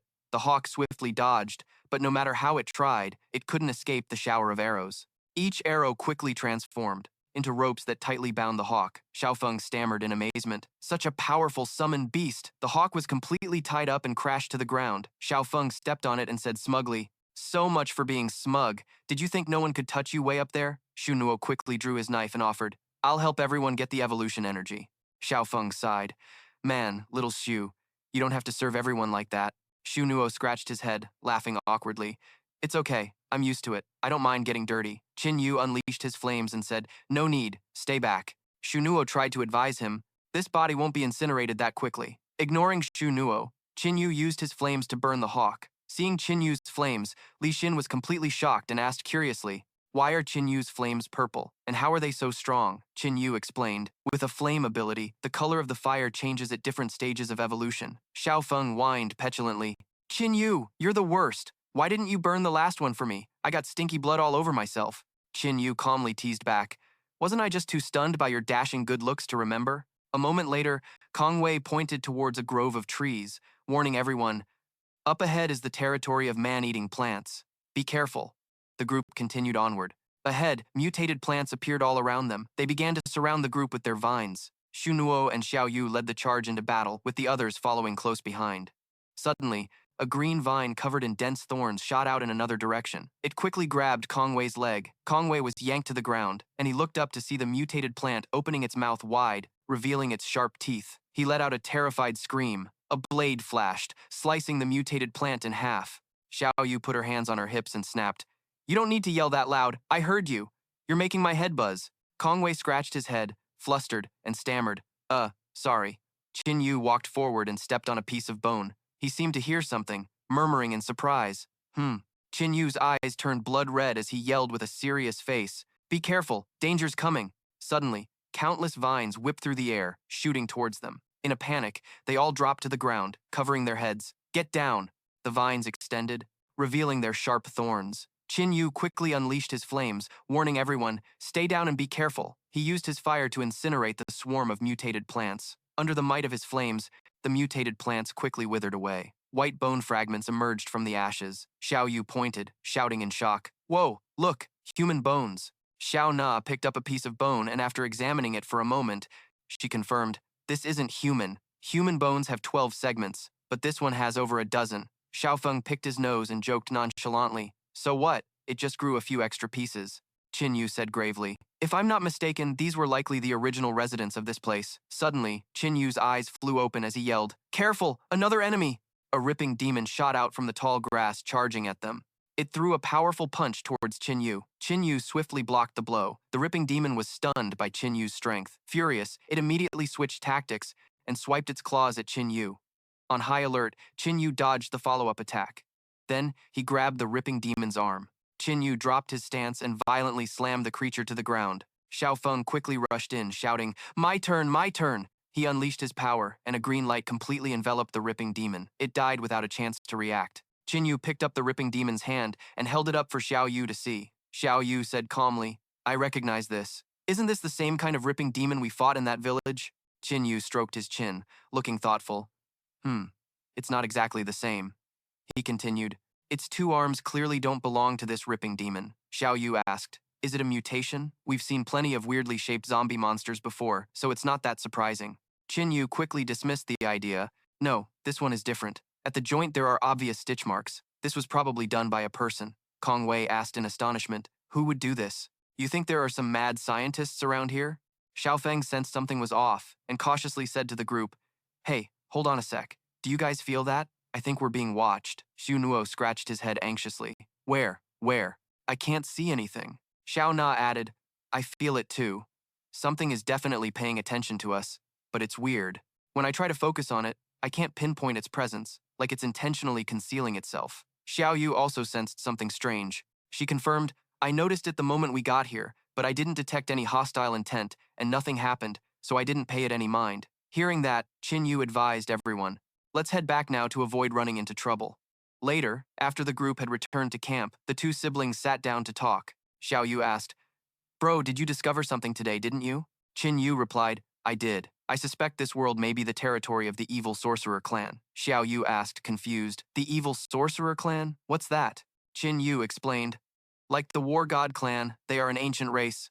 But the difference is that the evil sorcerer clan is incredibly vicious. They are obsessed with becoming stronger and achieving perfection, even resorting to ruthless and bloody internal struggles to eliminate the weak among their own people, tribe." Qin Yu added worriedly, "To obtain power, the evil witch tribe even modified their bodies and genes. Remember the 5-venom beast? It's said to be an experimental product they created. The 5-venom beast escaped, so the evil witch tribe must have faced a great danger. Otherwise, they wouldn't have let these creatures survive this long. I wonder if any of them are still alive." Xiao Yu comforted him, "Don't panic. After the flower fairy's evolution, her power has recovered significantly. We can leave here any time now." Suddenly, a loud shout echoed from outside. "Who goes there? Identify yourselves." Xiao Chuo stared at the group of figures ahead. He continued to warn, "You there, don't get any closer, or we will attack." In the distance, a horde of demonic puppets advanced in a wavering line. They wore black cloaks, obscuring their faces, not making it clear if they were human or mutated beasts. Xiao Chuo vigilantly gripped his gun and threatened, "Are you new survivors who got trapped in here? Answer me, or we'll shoot." A cold face with a pair of glowing blue eyes slowly came into view. Everyone fearfully wondered, "Do they look like zombies?" Another person said in disgust and annoyance, "Damn it, there are so many of them. Call for backup." The soldiers raised their guns to fight, shouting as they fired to hold them back. The creatures kept advancing, their glowing blue eyes looking increasingly eerie. Suddenly, they rushed toward the soldiers. Xia Fang stammered in fear. "No, they're not zombies. Are they wraiths?" The demonic puppets charged forward with increasing speed, causing everyone to scatter in panic, screaming for their lives. "Help! Save us!" One of the puppets grabbed a soldier by the neck. The soldier let out a horrifying scream of terror. A moment later, he collapsed to the ground, his eyes rolling into the back of his head as he gasped his last breath. Then, a black mist seeped out of the soldier's body. The expressionless demonic puppet greedily inhaled the black mist. Seeing this, the other soldiers were frozen in terror, unable to speak. The demonic puppet then moved on to attack another soldier. He was horrified, his face as white as a sheet. He screamed in terror, "Help me! I don't want to become one of them!" Xia Fang charged in and cut the demonic puppet in half. She rallied the others. "It's working! Use the evolved one's offensive powers. It'll be effective." But moments later, she became the target of the puppet horde. They all attacked her. Xia Fang shrieked in terror, and then she was assimilated by the demonic puppets, becoming one of them. The others kept fighting. Xu Nuo summoned small whirlwinds that ripped several demonic puppets apart. In his combat stance, he asked with dread, "What the hell are these things?" Xu Nuo sensed imminent danger as a frenzied demonic puppet charged at him. It launched an attack that sent Xu Nuo flying backward. Xu Nuo hit the ground hard in pain. He scrambled in a panic, trying to escape. The demonic puppet raised its arm, ready to strike a fatal blow. Xu Nuo trembled as he cried for help. "Help! Save me!" Boss Jin rushed over and landed a punch on the demonic puppet, saving Xu Nuo in the nick of time. Xu Nuo gratefully said, "Boss Jin." While activating his combat power, Boss Jin yelled, "Go find cover." The demonic puppet howled in pain from the blow, but then it quickly turned to retaliate. With a sharp glint in his eyes, Boss Jin prepared to counter. He threw a punch straight at the demonic puppet. The puppet realized it was no match for Boss Jin. It clutched its wound and fled in pain. Boss Jin was surprised that the puppet would just run away. He yelled, "Where are you going? Stop it!" The demonic puppet rushed past the soldiers. It quickly ran towards the house. Everyone shouted in fear, "This is bad! It's going after the survivors!" The demonic puppet phased through the wall. The survivors inside jumped in fright, exclaiming, "What was that?" It pinned two of them to the floor, strangling them. After a moment, the two survivors' eyes rolled back, drool and snot streaming from their faces as all life left them. Boss Jin rushed to the house and kicked the door in. As the main door flew open, the demonic puppet split into two more of itself, ready for battle. Boss Jin charged toward them, cursing, "You sons of B times Chis!" But the demonic puppet swiftly dodged his attack. Two of them stayed to fight Boss Jin, while the third one phased through the wall to get outside. It flew into the air, looking down at the house with a gleeful smile. Then it proceeded to fly through the walls into every room. The survivors cried out in terror, "A ghost! A ghost! Save us!" Boss Jin was furious. Where did that monster go? He spotted the demonic puppet and said with concern, "This thing has evolved." The puppet sneered disdainfully and rushed toward Boss Jin. Boss Jin raised his fist and shouted angrily, "You dare to face me directly? You've got a death wish." The demonic puppet shot forward, dodging Boss Jin's punch. Seeing this, Boss Jin grew very tense and cried out, "So fast!" He glanced at the puppet attacking from behind and said contemptuously, "You think I can't keep up with your pace?" Boss Jin blocked the demonic puppet's punch and simultaneously hit it with his elbow, sending it flying back several meters. Boss Jin's face paled in shock. It had taken a direct hit from him without any damage. The demonic puppet suddenly appeared right in front of Boss Jin, and he shouted in panic, "Oh no!" The demonic puppet grabbed Boss Jin by the neck and lifted him high into the air. He struggled, desperate for air. "Cough! Cough! Is this how I die?" The demonic puppet sensed an approaching danger. It turned its head and saw Qin Yu watching. Qin Yu took a gentle step forward, then suddenly accelerated into a sprint, his hand ready for combat. Qin Yu thrust his hand straight through the demonic puppet's body, and it shrieked in pain, instantly releasing Boss Jin down. Boss Jin fell to the ground, coughing and gasping for air. He said happily, "I'm saved!" Qin Yu frowned and unleashed his skill. Endless burn! A blaze of fire erupted, creating a small explosion that blew the demonic puppet away. Xiao Yu ran over and asked, "Are you all right? Are these things tough?" Qin Yu held out his arm to stop her and said warily, "Be careful. The corpse king Mingling might be around here. Stay close to me." Xiao Yu nodded softly. Okay. Then the puppet demon turned back, raising its claws to continue the fight. Boss Kim clutched his wound and warned, Qin Yu, cough, be careful, this thing is strong. The puppet demon charged forward, and Qin Yu unleashed his flames. Ready to fight it, Qin Yu launched an attack at the puppet demon, which it quickly dodged. The puppet demon swiftly counterattacked from behind. Qin Yu quickly dodged to one side, then ran behind the puppet demon. He seized the opportunity to attack it. Flames blazed on both of Qin Yu's hands. He quickly grabbed both of the puppet demon's hands. A crack echoed as Qin Yu gripped the puppet demon's hands and pulled hard, ripping both its hands clean off its body. Seeing this, Boss Kim couldn't help but be amazed. He knew this Qin Yu was skilled, but he never expected him to be this powerful. The puppet demon was stunned. It never expected to encounter such a powerful opponent. It hastily tried to flee. Qin Yu quickly used his spear to pierce through its body. The puppet demon dissolved into wisps of black smoke, and from within, a spirit stone appeared of a brilliant red color. Qin Yu looked at the spirit stone in his hand and asked in surprise, "What is this?" "The battle is over." Boss Kim hurriedly thanked Qin Yu. "Qin Yu, thanks to you just now, you saved my life." "Thank you," Qin Yu advised. "Boss Kim, quickly organize a counterattack. These things are puppet demons. We can't spare them. We must destroy their nest before they get stronger and multiply." Meanwhile, Kong Wei was also fighting a puppet demon, terrified. "Stay back, stay back." The puppet demon raised its claws, about to attack. Kong Wei swung his knife and shouted, "You forced my hand!" He swung the knife at the puppet demon, but it dodged easily. It quickly grabbed Kong Wei by the neck. The puppet demon bared its hideous mouth, threatening him. Kong Wei cried in fear, choking and coughing. Cough, cough, cough. Shu Nuo quickly rushed over to save Kong Wei. He swung his knife, splitting the puppet demon in two. The puppet demon shrieked in pain. Shu Nuo held on to Kong Wei and asked worriedly, "Kong Wei, are you okay?" Kong Wei's eyes rolled back, his mouth hanging agape. Suddenly, a puppet demon burst out from inside Kong Wei's mouth. Shu Nuo was too horrified to speak. He collapsed to the ground, screaming in terror. "Ah, this is bad." The puppet demon unexpectedly turned back and immediately attacked Shu Nuo. Shu Nuo used his knife to block its attack. Suddenly, several puppet demons flew towards Shu Nuo all at once. He panicked. "This is bad, I'm a goner." Suddenly, a surprise counterattack appeared, saving Shu Nuo from danger as the puppet demons were frozen solid.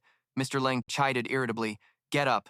If you get killed by them, it's not just your own life you'll lose, you'll also become one of them, creating an even greater burden for our comrades." Shu Nuo nodded in agreement. "Yeah." Mr. Leng swung his sword, slashing the puppet demons in half. Qin Yu was surprised and thought to himself, "Oh, an ancient martial artist with an evolutionary ability." A puppet demon suddenly attacked Mr. Leng, who quickly countered with his sword, but the demon dodged swiftly. Mr. Leng was annoyed and thought, "So fast." He unleashed his ability, creating an ice shield, but the puppet demon quickly shattered it and slashed at Mr. Leng with its claws. Mr. Leng clutched his wound and cried out in pain. "Arg!" he snorted angrily. "There's poison in these claws." The puppet demon continued its attack. Mr. Leng blocked it with his sword. It raised its claws, laughing triumphantly, ready to end Mr. Leng's life. Suddenly, the puppet demon collapsed. Qin Yu had killed it with his spear. Mr. Leng awkwardly thanked him. Thank you." Qin Yu reminded him. "Its poison is potent, but you can neutralize it with your evolutionary energy." Qin Yu replied. "Got it." Qing Feng burst out from a house, shattering a wall, holding a puppet demon in each hand. He laughed loudly. "A bunch of weaklings." Jingling used vines to restrain the puppet demons, laughing smugly. "Gao Jiao, are these guys your brothers or something?" Gao Jiao slashed a puppet demon to death with his sword. He warned angrily, "Cut the crap before you get yourself killed!" Lu Wen transformed into a porcupine beast and threw a punch at a puppet demon. Xiao Feng watched Lu Wen and exclaimed, "Hey, my brother, the two of us really get along." Xiao He happily said to Xiao Na, "These guys are the perfect meal made just for me." Xiao He charged in to fight the puppet demons. Boss Kim watched everyone fighting the puppet demons from a distance, and in his heart, he felt a mix of emotions. He thought thankfully, it's a good thing these people are here. The Nether Spirit Corpse King watched the battle from a high mountain, saying with annoyance, "There are too many new, strong people here." He ordered his subordinates, "It's about to appear, and time is short. Everyone, attack together, leave no one alive." His subordinates, their faces ferocious, gave a sinister smile as they received the order. "Yes, my king." At that moment, down below, Boss Zhou, Boss Sun, and their men ran over. Boss Zhou asked worriedly, "Qin Yu, is everyone all right? We're here to help." Qin Yu calmly replied, "It's rare for everyone to gather the remaining survivors. We're fine. Just leave the demon generals to us. The rest of you can work together to handle the others." Boss Zhou and Boss Sun agreed. "All right." Qin Yu then sensed danger. He warned. "Xiao Feng, watch out." Xiao Feng didn't understand what was happening. Surprised? Huh? A boulder came hurtling from the sky towards Xiao Feng. He couldn't dodge in time and was crushed by the boulder. Suddenly, the rock slowly began to crack, and then a large fissure opened up. Xiao Feng jumped out from the crack and greeted, Xishan, long time no see. Xishan stepped closer to Xiao Feng and said irritably, Brat, we didn't settle our score last time. This time, I came specifically to take your life. Xiao Feng charged forward, laughing scornfully. Bring it on. I'm just afraid you don't have what it takes. He leaped up, aiming his claws at Xishan. Let's see who takes whose life. Xishan raised his fist and blocked Xiao Feng's attack. The force of their clash was immense, kicking up a huge cloud of dust. Xiao Feng gritted his teeth. He was shocked that this guy possessed such immense strength. He lifted Xiao Feng into the air and slammed him hard onto the ground. Xiao Feng was severely injured, spitting blood from his mouth, only managing to let out a single cry. Xishan lifted Xiao Feng again and threw him towards the house. A loud explosion erupted, blowing a huge hole in the roof. Xiao Feng emerged from the rubble, clutching his chest in pain. Xishan followed up with another kick, sending Xiao Feng flying and crashing flat onto the ground. Seeing this, Xiao Yu worriedly called out to Qin Yu, You have to help him, he's about to be beaten to a pulp. Xiao Feng kept fighting, lunging forward to grab Xishan by the throat and yelling, Had enough yet? Xiao Feng grabbed Xishan's neck and slammed him violently to the ground. Xishan kicked out, striking Xiao Feng in the chest. He flew back several feet. Xiao He and Xiao Na stood watching. Xiao Na snorted coldly. Same as always. He won't fight seriously until he's taken a few hits. Xiao Na noticed something unusual and called out in surprise. Huh, Xiao He? Xiao He replied. Master, Xiao Na said sternly. Don't stop me. Follow me in. A cluster of mutated grass shot out from the ground, enveloping Xiao Na and Xiao He, twisting them into a large ball of grass. A moment later, the grass ball slowly unfurled, revealing a different space. Xiao Na saw Heitan standing with his arms crossed, leaning against a tree. Seeing Xiao Na, he grinned and said, Welcome to the withered wood space. Heitan waved his hand, and a mass of thorny vines appeared. Xiao He grew angry.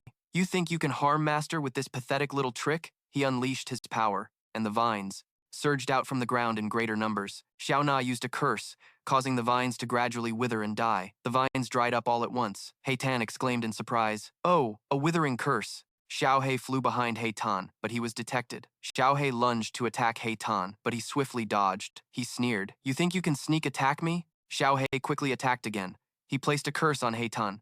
Heitan clenched his fist, crying out in pain. A pain curse. He quickly retreated backward. Heitan raised his hand and began to use his ability. He used the vines to create a giant grass golem. It grabbed hold of Xiao He. Heitan stood with his hands on his hips, watching with disdain. Humph, all brawn and no brains. Xiao He quickly counterattacked. He cast a curse. The grass golem's arm began to corrode. Heitan was stunned. A corrosion curse. This guy has evolved all 3 types of the Calamity System abilities. At the same time, Xiao Feng and Xishan were fighting like mad. Lu Yun fought the demonic puppets while encouraging Xiao Feng. Hang in there, brother. I'll help you. Suddenly, a loud explosion erupted behind Lu Yun, and a figure loomed within the thick cloud of dust. Jingling said in frustration, Who is it now? From the dust, Mad Dog emerged, laughing gleefully. Then he got on all fours and activated his ability. In a moment, 2 more heads sprouted, his bloodshot eyes fierce. Then he completely transformed into a 3-headed dog. Lu Yun cried out in shock, Heavens, what is this thing? Mad Dog opened his mouth, slowly forming lava. A moment later, he spewed a stream of lava. Lu Yun quickly dodged to the side, but some of the lava still splashed onto his arm. He screamed, Ah, hot, hot, hot. Then, the ferocious Mad Dog continued to spew lava at the victims. They screamed in terror, Help! Save us! Then, a spatial bubble appeared, blocking the lava. This move was named by Lin Feng. Vacuum burst! Lin Feng shouted, Everyone, get back! Stay as far away from this thing as possible. Leave this to us! Mad Dog continued to open his mouth, creating lava. Lin Feng was terrified. He raised his hands and continued to use his ability. Vacuum! Mad Dog frantically spewed lava, and Lin Feng struggled to block it. He yelled, Burst! Loud explosions rang out, kicking up a cloud of dust. Mad Dog charged out of the dust, frantically searching for Lin Feng. Lin Feng shouted, This is bad! Suddenly, vines shot towards Mad Dog, clamping one of his mouths shut. Jingling continued to pour in more power. Jingling used the vines to pull Mad Dog's middle head and pin it to the ground. The mouths of the 2 side heads were also bound tight by vines. At that moment, Lu Yun rushed forward and punched Mad Dog hard in the head. Mad Dog roared in anger. Filthy ant! You dare to anger me! Mad Dog roared, tearing the vines apart. Then he let out a roar as if showing off his strength. Look, they're in a tough fight. Should we go help them? Gao Jiao took this opportunity to quickly attack Mad Dog. With a ferocious look in his eyes, he roared and counterattacked. Qin Yu glanced into the distance and said, "We have a tougher nut to crack over here." The Nether Spirit Corpse King floated in the air, watching the battle with contempt. "Tremble, you filthy ants." The Nether Spirit Corpse King suddenly vanished. Qin Yu gripped his spear tightly and called out cautiously, "Xiao Yu." Xiao Yu used her ability and replied, "Don't worry." The Nether Spirit Corpse King charged at Qin Yu with his sword. Qin Yu quickly parried the blow. The force was so great that the ground around them caved in. Qin Yu was shocked. This guy is definitely level 3. Qin Yu continued to use his burning attacks. Flames erupted, enveloping Qin Yu as he shouted, "Annihilation!" Qin Yu asked coldly, "You're the Nether Spirit?" The Nether Spirit Corpse King didn't answer Qin Yu, calmly stating, "I can smell Jue Kong's aura. It seems you've already dealt with him." Xiao Yu raised her hands to her head to hide Ru Hua, stammering and waving her hands. Jue Kong who?" I don't know him." The Nether Spirit Corpse King spoke with cold anger. "Oh, world-devouring flower, I told Jue Kong to capture you. But now it seems Jue Kong was not only dealt with, but you also ate him, didn't you?" Hearing this, Ru Hua quickly hid deeper in Xiao Yu's hair. Flames swirled around Qin Yu. "You," he angrily demanded, "are you the Nether Spirit?" Only then did he reply, "Indeed, it is I, your majesty. Your strength is quite impressive. To be able to block one of my strikes, no wonder Jue Kong fell to you." The Nether Spirit Corpse King pointed his sword at Qin Yu and said softly, "Mortal, your strength is impressive. Why not serve under me? I can grant you eternal life. How about it?" Qin Yu raised his spear, ready to fight, and replied, "No thanks. I'm not ready to become a zombie yet." The Nether Spirit Corpse King frowned in anger. "Not a zombie, but a member of the eternal undead race."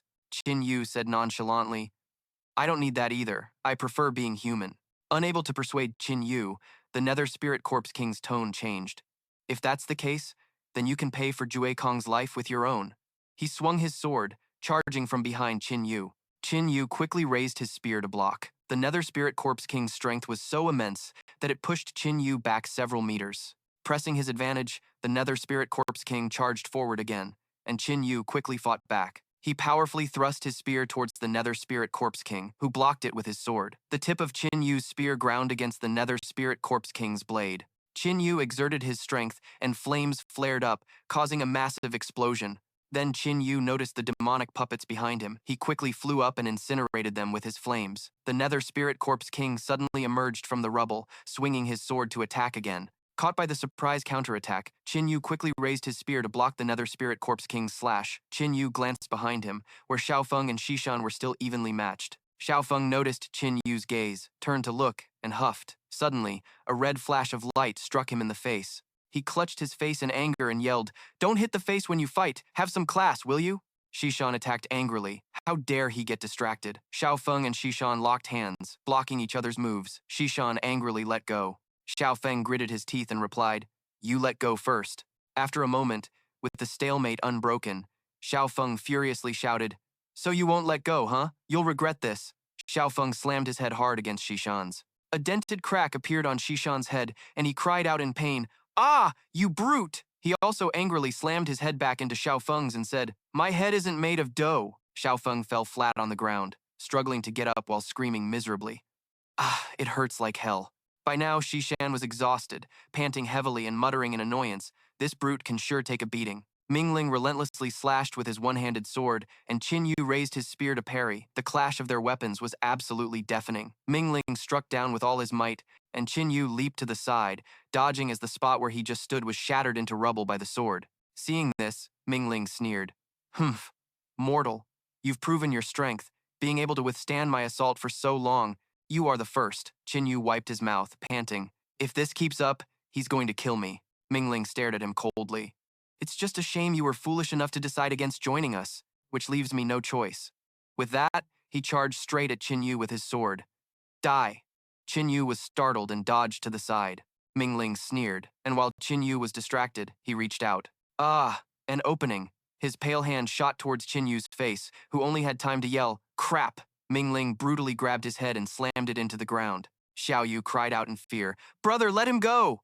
Mingling then grabbed his head and yanked him off the ground. Qin Yu coughed violently as Mingling taunted, "Well, do you understand what it means to be weak now? It's not too late to repent." Replied, "Humph, I'd rather you kill me than become one of you. A zombie." Mingling corrected him coldly, "We are the immortal clan." He threw Qin Yu aside, shouting, "The noble immortal clan!" Xiao Yu rushed forward from behind with her knife, yelling, "Brother!" Mingling simply flicked his wrist, and she was thrown to the ground. He smirked, resting his sword on his shoulder. "Don't be hasty. Just watch as I slowly kill your brother. You'll be next." With that, he aimed his sword straight at Qin Yu. "Die!" He was stabbed through the chest, fresh blood gushing out. Mingling said triumphantly, "See that? This is the difference in our power." But to his surprise, Qin Yu smiled weakly. "I see it. This is the difference in our intellect," Mingling exclaimed in shock. "What?" Qin Yu's hands were gripping the sword's blade, and a faint smoke began to radiate from him. The smoke coiled around Mingling's arm, and he was stunned. "Damn it, what did you do? My power, it's fading." He went berserk, slashing his sword wildly. "You filthy ant! You ambushed me! I'll cut you to ribbons and see what you can do then." Just then, Qin Yu's voice uttered a single, cold word, "Ignite." Mingling was confused. "What?" Qin Yu's eyes turned completely white as his body began to fade away, while Mingling continued to curse venomously. "Damn you, you filthy ant. How dare you?" In his last moment, Qin Yu forced out one more word, "Endless." A fierce flame erupted from his body. Mingling dropped to his knees, his body scorched and his clothes burned to tatters, and he collapsed face first, completely drained of strength. Boss Kim clutched his shoulder, asking in disbelief, "Did we win?" "We won!" Xiao Yu ran over excitedly. "Brother, you were amazing!" Qin Yu suddenly yelled, "Stay back!" She looked at him, confused. What is it?" Qin Yu glanced over, answering with uncertainty. "He's not dead yet." Boss Zhou asked in astonishment. "He got burned like that, and he's still alive?" Xia Wei, who was standing among the crowd, suddenly spoke up. "What is that?" Qin Yu also looked up at the rocky cliff before them, where a long crack had suddenly appeared. He hastily jumped back. The Nether King beast crawled out from the fissure. Boss Kim and the others gathered together, and he asked curiously, "What in the world is that monster?" The Nether King beast walked over to Mingling, its body radiating a powerful energy. Green energy. Mingling was enveloped by the energy and lifted high into the air. He had just woken up and spoke haltingly. You managed to kill me one more time?" Elsewhere, He Tan was fighting with a swarm of mutated plants, dodging as he moved closer to Xiao He. A vine wrapped around He Tan's arm. He glanced at it, snorted coldly, then suddenly stopped and looked back over his shoulder. Someone else had reached this stage. He looked at Xiao He coldly. It ends here. Prepare to die." He Tan spread his arms and unleashed a powerful blast to both sides. Seeing Xiao He return, Xiao Na asked, "You're out?" It returned to her side and replied, "Master, take a look." Scene change. Mingling had fully recovered, and someone asked, "Is this an awakening?" He tilted his head and replied, "Oh, you have a good eye. It seems you're no ordinary person." Xiao Yu didn't understand and asked, "What's an awakening?" Qin Yu explained in detail.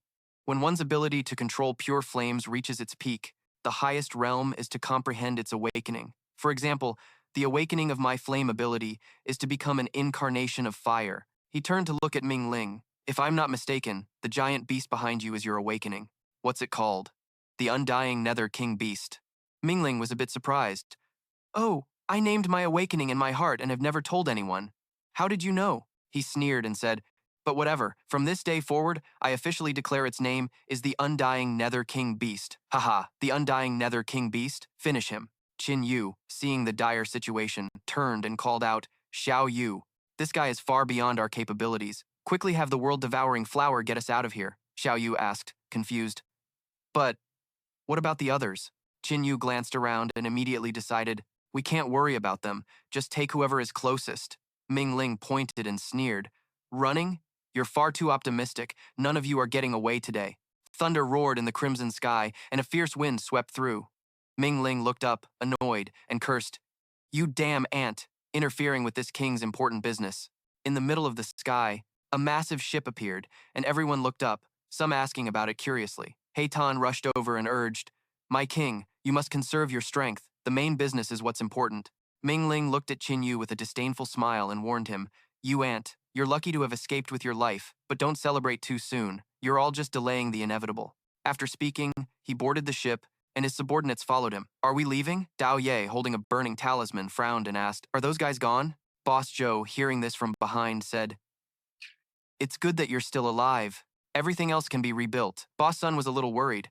What do we do if those people come back? Meanwhile, Xiao Yu touched her head in surprise, then rushed over to Qin Yu and said, Ruhua's ability is being suppressed. It can't get us out of here. Qin Yu was stunned and asked, how can that be? Xiao Yu pointed to the ship still hovering in the air and guessed, I think that thing is suppressing Ruhua. Qin Yu thought for a moment and then recounted what he knew. Legend says that wherever the corpse king Mingling goes, a massive ghost ship follows, bringing devastation to all living things. He secretly glanced at the departing ship. Now that they've left, they've likely boarded that ship. When they return, they'll probably be even harder to deal with. At the same time, Xiao Na and Xiao He, who were elsewhere, also sensed something unusual. Xiao He reported worriedly, Boss, I just sensed an extremely powerful force. I'm afraid even we wouldn't be a match for it. Scene change.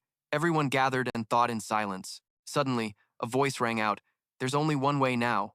Li Wei stepped forward, his hands clasped behind his back, and said decisively, We attack first. Huang Ke asked, puzzled, Attack first? How do we attack first? Shu Nuo was also confused. Li Wei stroked his chin thoughtfully. Everyone heard what he said just now. That big ship originally belonged to us, but it was likely lost for some reason. Remember what that guy's subordinate said? He told him to conserve his strength, that the main business was important. So, I'm guessing that ship is fraught with danger, and even they have to be extremely careful. We might as well take this chance to follow them and strike while they're preoccupied with the ship, Shunuo replied apprehensively. Will this even work? Qin Yu also agreed with Li Wei's method. It's worth a brave shot. Boss Jin, standing nearby, quickly reminded them. But even if we can defeat them, what's the use? Don't forget that guy can resurrect. Li Wei disagreed. He said, Nothing is unkillable. As long as we defeat him one more time, I'm confident I can finish him for good. Qin Yu asked curiously, Oh, you have a way? He replied, Yes, but speaking of it now might jinx it. As long as everyone kills him again, I will definitely make sure he can't come back. Li Wei clenched his fist with determination. We can't delay. Let's quickly select our elites and set off immediately. The ship remained motionless as everyone cautiously approached. Xiao Yu rubbed her forehead and said, It's all carnivorous plants up ahead. How do we get through? Qin Yu didn't seem concerned. He raised his hand, summoned a flame, and replied, This is easy. Just burn them. Seeing this, Li Wei raised a hand to stop him, saying, Qin Yu, you should save your strength. Leave this small matter to us. 5 people lined up and unleashed a torrent of fire, the massive blaze incinerating the carnivorous plants. The ship gradually came into view, and Xiao Yu exclaimed, Wow, that ship is huge. The burned carnivorous plants revealed a path, and everyone continued to move forward. Ming Ling, waiting by the ship, sensed their approach and said coldly, The time remaining is, but you didn't appreciate it, and came here to die instead. He turned, waved his hand, and called out, Come forth, immortal Nether King beast. The ground suddenly began to shake, and someone screamed, What? What's happening? Min Lin pointed at Qin Yu's group and loudly demanded, What did you do? He nonchalantly replied, I was about to ask you the same thing. Weren't you the one putting on a big show? Qin Yu looked towards his people and instructed, It seems our opponent doesn't understand the situation either. Everyone, be extra careful. The motionless ship suddenly lit up, emitting a light so intense that no one could look directly at it, everyone shielding their faces with their hands. What is the situation now? Qin Yu peeked through his fingers and exclaimed in surprise, Ah, it looks like we've all been transported into a space inside the ship. Mad Dog looked around. My king, what is this? Min Lin calmly replied, This king does not know either. On the other side, Boss Kim asked in confusion, Where? Where is this? Weren't we just on that ship? Qin Yu pondered for a moment and said, Could this place be? Before he could finish, the guidance system appeared. It announced robotically, Welcome to the experimental field of the heretic shaman. Upon hearing the name, Min Lin blurted out, How is that possible? Weren't the heretic shamans of this world already extinct? How are there still survivors? Unlike his astonishment, Qin Yu was extremely calm, just as I predicted. This is a ruin from another dimension. The mechanical system explained, I am not a heretic shaman. I am the intelligent guidance system of the warship. To enter the heretic shaman warship, you must pass my test. Min Lin was skeptical. A test? What kind of test? The system quickly replied, It's very simple. Under the relentless assault of the experimental entities, you must survive. Several test chambers appeared before everyone. The chambers were made of glass, so they could clearly see what was inside. The system said nonchalantly, Everyone, good luck. A one-eyed entity's eye flashed, and Xiaofeng said with a forced smile, These things look so strange. The one-eyed entity shattered the glass chamber and rushed towards him. Boss Kim signaled to his subordinate behind him, Be careful, they're coming. Zilan drew her sword and took a stance, saying with determination, They're coming from all directions. There's no retreat. We have to fight. She raised her sword and slashed down, and blood splattered from the entity, pitch black. Qin Yu was surprised. Huh? Zilan also realized something and shouted, Everyone, these things are just intimidating in appearance. They're very weak. An entity lunged to grab her. Someone cried out in alarm, Watch out! Having experience now, Zilan swung her sword and slashed it several times. With Zilan setting an example, the others confidently joined the fight. Ha! So they're all just paper tigers. Watch me. Qin Yu, relieved, turned to his side and ordered, Leave the experimental monsters to them. The few of us, the main fighting force, will find a chance to deal with Min Lin's group. The three of them replied in unison, Right. On the opposite side, Mad Dog and Heitan were busy annihilating the experimental entities. Min Lin sensed an entity rushing towards him and said while standing still, Behind me. Shishan immediately flew over and kicked a hole through its stomach. Min Lin spoke with a disdainful tone. So weak. Unworthy of being my opponent. Suddenly, the entities started to tear each other apart. Shunuo was puzzled.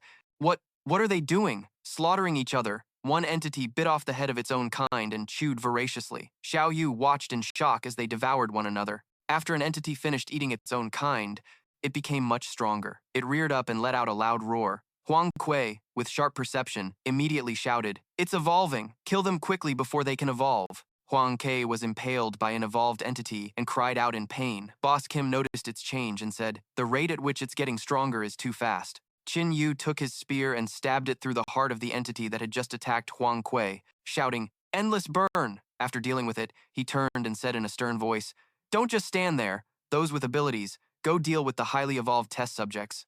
We can't let them evolve again. Shishan jabbed his finger into the face of one, unaware of another one behind him. It eyed his fair shoulders greedily and lunged forward, taking a huge bite. Shishan exclaimed in surprise, Huh? He gave a terrifying smile, his hand gripping the entity's neck with force. You want to eat? Fine, I'll let you eat your fill today. Shishan grabbed another evolved entity and mercilessly shoved the smaller one's head into the mouth of the larger one. Looking at the evolving entity in his hand, he laughed with amusement. Haha, so eating your own kind really makes you evolve, huh? He glanced at the other entities behind him and let out a savage laugh. Ha ha. Shishan got it in a headlock and dragged it away. Eat another one. A moment later, he grabbed the evolved entity's neck and assessed it with satisfaction. You've been raised quite well. He then grabbed its chin and said loudly, Let me give you all a little show. Just as he finished speaking, Shishan swiftly threw the evolved entity to the other side. Go, keep them company. Boss Kim was busy fighting. Shu Nuo saw it and shouted a warning to him. Boss Kim, watch out. Boss Kim looked up with a start, but he was a step too slow. The evolved entity's sharp arm had already pierced through his body. Shu Nuo screamed tragically. Boss Kim! He reached out his hand but only grasped at empty air. The evolved entity dropped Boss Kim's corpse. It stood with its back to Shu Nuo. Suddenly, it turned its head, its eyes flashing crimson. Shu Nuo's eyes widened in horror. His hands felt as if they were being held back by something. He struggled, but it was useless. The entity lunged forward as fast as lightning. Shu Nuo was cornered by it. He screamed his lungs out. Right at that moment, Xiao Feng intervened, skewering it with one strike. He used his bare hands to tear its body into two pieces. Arg! Kill! Shishan took advantage of his opening and lunged forward, throwing a punch. Xiao Feng was sent flying into a wall, and a sharp spike appeared out of nowhere, from behind him. Stabbed him in the chest. He let out a horrific scream, spitting out a mouthful of blood. Xiao Na cried out in panic for Huo Xiaofeng. Xiaofeng grabbed the sharp spike, coughing violently as he arched his back and screamed. Startled, Xiao Na went in front of Heitan and gave a command. Xiao He, kill him. Xiao He charged forward on command, but before it could even get close to Heitan, it was blocked by a mass of vines. Qin Yu watched them from the side, pondering, could this Bai Xiao Na have a thing for Huo Xiaofeng? Shi Shan, thinking he was distracted, suddenly lunged from behind. Qin Yu swiftly gripped his spear, spun around and counterattacked. Shi Shan easily caught the spearhead, grinning menacingly. As they clashed, Qin Yu immediately realized, and his face darkened. His physique is about 70 times stronger, a far cry from my own before Xiao Yu enhanced me. Shishan forcefully yanked the spear toward himself, pulling the off-balance Qin Yu along with it, then threw a punch. Qin Yu leaned to his right to dodge it. The punch smashed into the wall, creating a round hole. Shishan roared in anger. This punch was no joke. If it were a normal person, their bones would have been shattered. With that, he rushed forward, throwing a flurry of punches, but Qin Yu easily parried them all. He scoffed. With only this much strength, you're a huge disappointment. He aimed the spear tip at Shishan's face, and a bloody line immediately appeared on his not-so-handsome face. He frowned and cursed, "Damn it, you dare hit my face!" As he was speaking, Qin Yu unleashed a burst of flame. Purple flames engulfed Shishan's entire body. He tensed up, gritting his teeth and saying, "No matter how strong your fire is, what can it do to a rock-hard guy like me?" Not even a few seconds later, he was suddenly shocked. Why is this fire so intense? He ignored the burning flames and charged toward an opening in Qin Yu's defense. His strong arm grabbed his neck and squeezed tight. Qin Yu groaned in pain. "Ah, ah!" Shishan effortlessly lifted him high into the air by his neck. "Ha, this is the price for being overconfident in your abilities, blind spot." To his surprise, Qin Yu smirked. "I'm very confident in my ability, but I wouldn't be so confident as to leave an opening." This time, it was Shishan's turn to be stunned. "You. What did you say? Could it be?" Qin Yu created a clone, which pierced through him with a burning spear. At his command, both bodies erupted in flames. Qin Yu shouted, "Endless!" Over on the other side, Heitan summoned a cluster of mutated vines covered in sharp thorns. Xiao Hei nimbly weaved through the gaps. It successfully charged and got face-to-face with Heitan, but he just calmly smirked and said, "You fell for it." Heitan's eyes flashed red. He gestured to the side, and a giant treant appeared behind Xiao Na, its arm like a sharp drill aimed straight at her back. Xiao Na was stabbed from behind, and she screamed in pain. "Ah! Ah!" Heitan, in his moment of victory, suddenly had blood trickling from the corner of his mouth. He asked in confusion, What's happening?"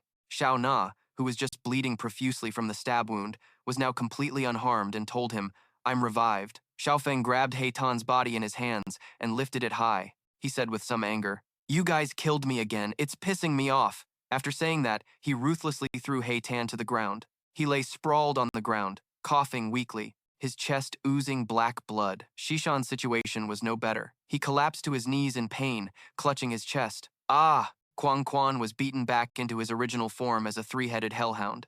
From the beginning, Ming Ling had just been standing by silently, not lifting a finger. An evolved entity raised its fist to attack him. Ming Ling calmly raised his hand, and the mutated entity's body shattered into pieces. A halo of light surrounded Ming Ling as he stepped to the side. The Nether King beast appeared, opening its mouth in a loud roar. Shishan stood protectively in front of Ming Ling. "King, take care of them." Heitan also struggled. He clutched his chest, coughing violently, and said, "Humph, you're all dead meat. Just wait to become the king's food." Ming Ling, who had been silent until now, finally spoke coldly. "Leave them to me. Shishan, Quang Quan, the three of you can rest in peace." They were startled, and Heitan looked confused. "King, what are you saying?" "You." Before he could finish, he was pounced on by the Nether King beast. Pinned to the ground by its claws, Shishan questioned resentfully, "Why, King? Why, when we've been so loyal?" "Ah," Ming Ling explained clearly out of consideration for their long service, "you all were just vessels. I used to cultivate evolutionary energy from the very beginning. Now, it's almost time to harvest, so die in peace. You don't need to feel wronged. From the moment you gained consciousness, haven't you always thought that one day, when I was weak, you could devour my power? You think this king didn't know?" Xiao Yu couldn't help but exclaim, "This guy is devouring his own comrades. He's truly worse than a beast." Qin Yu also showed contempt. "This is the immortal race.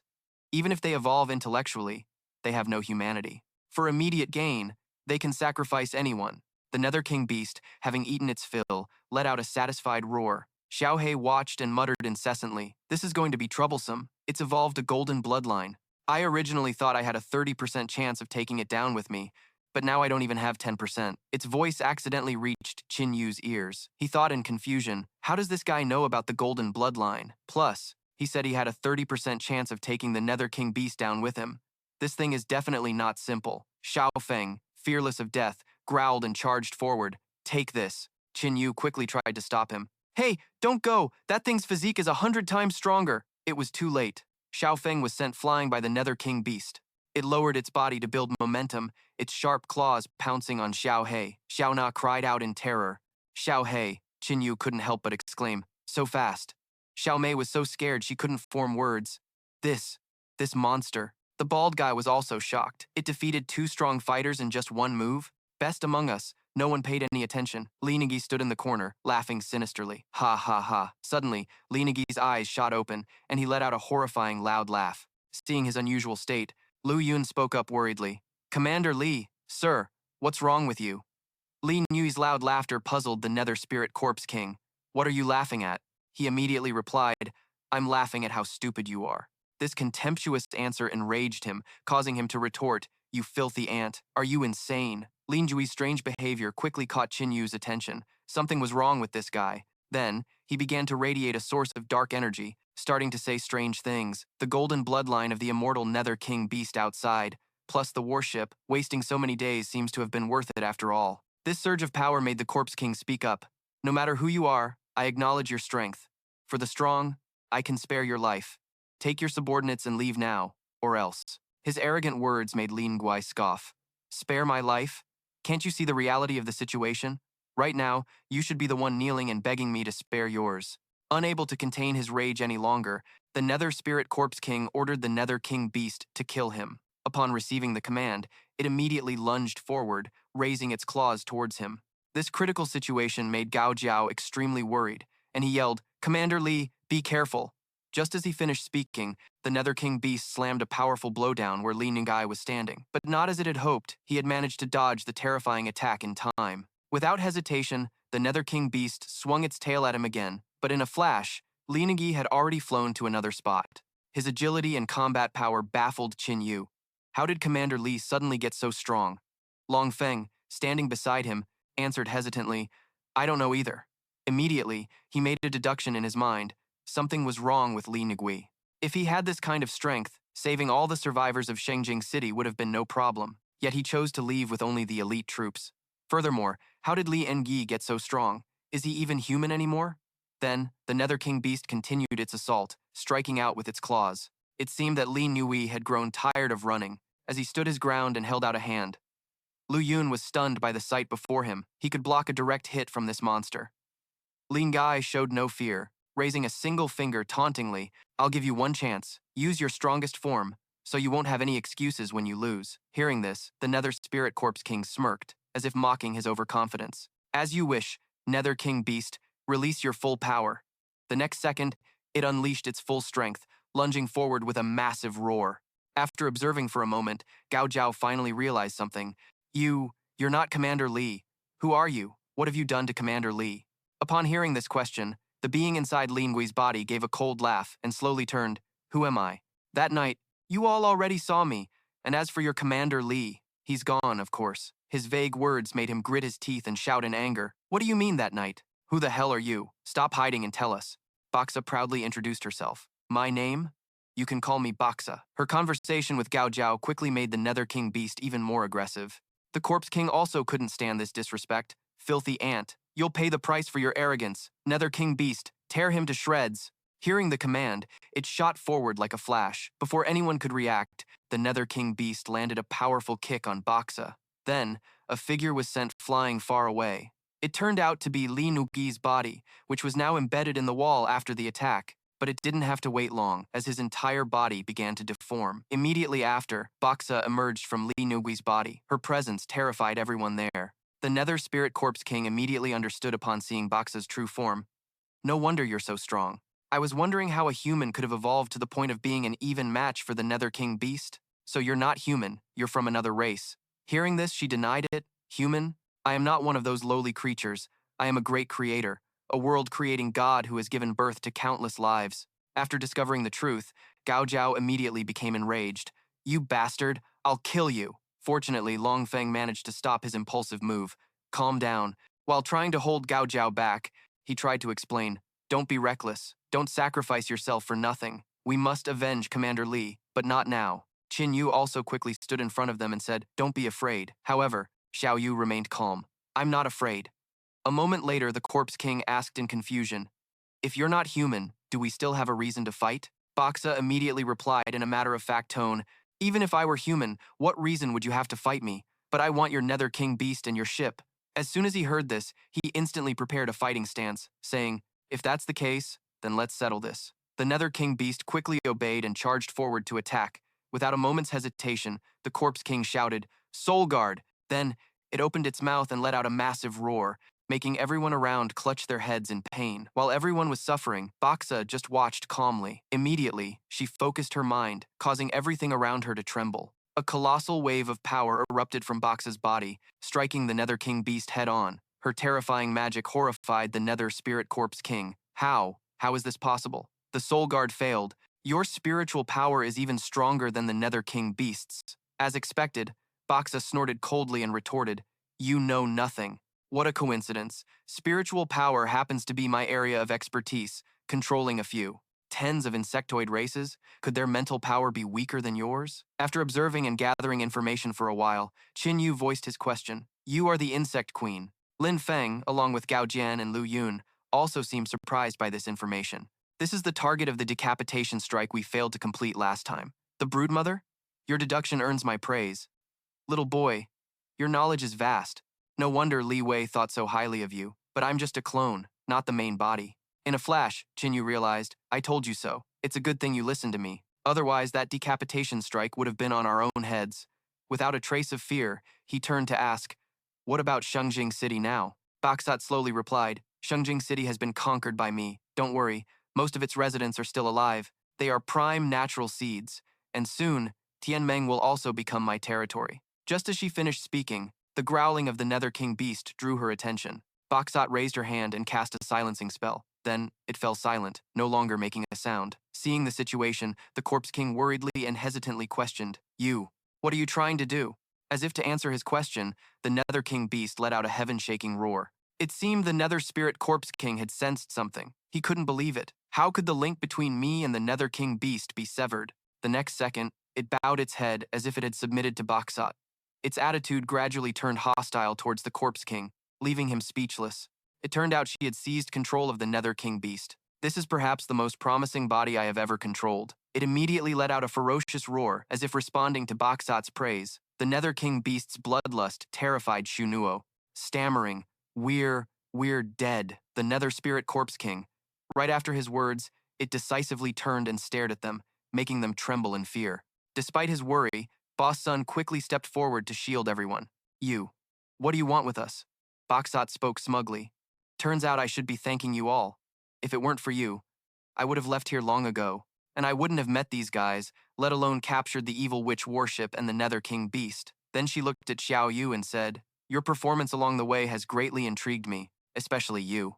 It seemed Xiao Yu's uniqueness had made Baksat extremely excited. You are not like those of the lower races. You are like me. You possess a noble bloodline. These words immediately put Qin Yu on high alert. What does she mean? Could it be she sees that Xiao Yu is from a different race? The next second, she widened her eyes and summoned power around herself. Seeing this, he quickly shouted, Be careful! Suddenly, Ru Hua, who was on Xiao Yu's head, became agitated, making her curious. Ru Hua, what's wrong? It turned out the armored insect king from inside Ru Hua wanted to break out. Seeing its appearance, she offered praise. To be able to make my precious insectoid children escape my control, truly skillful. If that's the case, pausing for about 2 seconds, Baksat swiftly flew over and roared, Then I have even more reason not to spare you. Fortunately, the armored insect king managed to block her attack in time. Its astonishing power made Baksat exclaim, Just a mere armored insect king in your hands can evolve to such a level of power. Not simple at all. I'm starting to get curious. Just how much stronger will killing you make me? Right after she finished speaking, she swatted the armored insect king away, making Xiao Yu anxious. Her attitude earned Baksat's contempt. You still have the mind to worry about it? Just die. Suddenly from behind, Qin Yu, who had appeared out of nowhere, flew in to attack, but it seemed she had sensed him and quickly dodged. Without waiting another second, he shouted, Xiao Yu! Full power enhancement! She immediately complied. Enhance. After Xiao Yu enhanced Qin Yu, he instantly exhaled sharply and was enveloped in an immense aura of power. While observing him closely, Baksat commented on his potential. Little boy, to be able to evolve to this level in such a short time and possess more than one ability, if I let you live, you would surely become a top-tier powerhouse in the future. You might even threaten me. But unfortunately for you, you've met me. Before she could finish, Qin Yu charged with his spear, but not as intended. The spear only pierced the wall next to Baksat. He then launched a series of attacks as if to provoke her. Suddenly, Baksat grabbed Qin Yu's face, and in a flash, she slammed him to the ground. Just as he wanted, Baksat's face darkened with rage. What are you thinking? Do you arrogantly believe you can be my opponent? The next second, he smirked, looking as if he had achieved his goal. Surprisingly, a figure of Qin Yu holding a spear appeared, thrusting straight down at her. However, Baksat calmly exposed his trick. Ha! What's this? Could it be you've forgotten that mental power is my specialty? A sliver of killing intent approaches. You think I wouldn't sense it? Instantly, the Nether King beast destroyed Qin Yu's clone. As if to vent her anger, She stomped hard on him, causing Qin Yu immense pain. Baksat approached, raising her hand to finish him off. So, your other ability is creating clones? Despite her confidence, Qin Yu slowly corrected her. It's not cloning, it's copying. His nitpicking made Baksat scoff. What's the difference? In this situation, even with two abilities, it's unlikely you can escape the fate of being killed by me. Not letting her rejoice for long, Qin Yu reached up, placed a hand on his shoulder, and corrected her once more. Wrong again. Not two abilities, but three. A faint scent entered Bakaksat's nose. She was stunned for a moment. Ah, what did you do? 8. Countless versions of Qin Yu appeared before her eyes as a wave of dizziness washed over her. Bakaksat frowned. A hallucinogenic toxin. Don't forget. She summoned the Underworld King Beast. I still have another body here. The Underworld King Beast roared furiously and lunged forward, merging with Bakaksat, who then controlled it.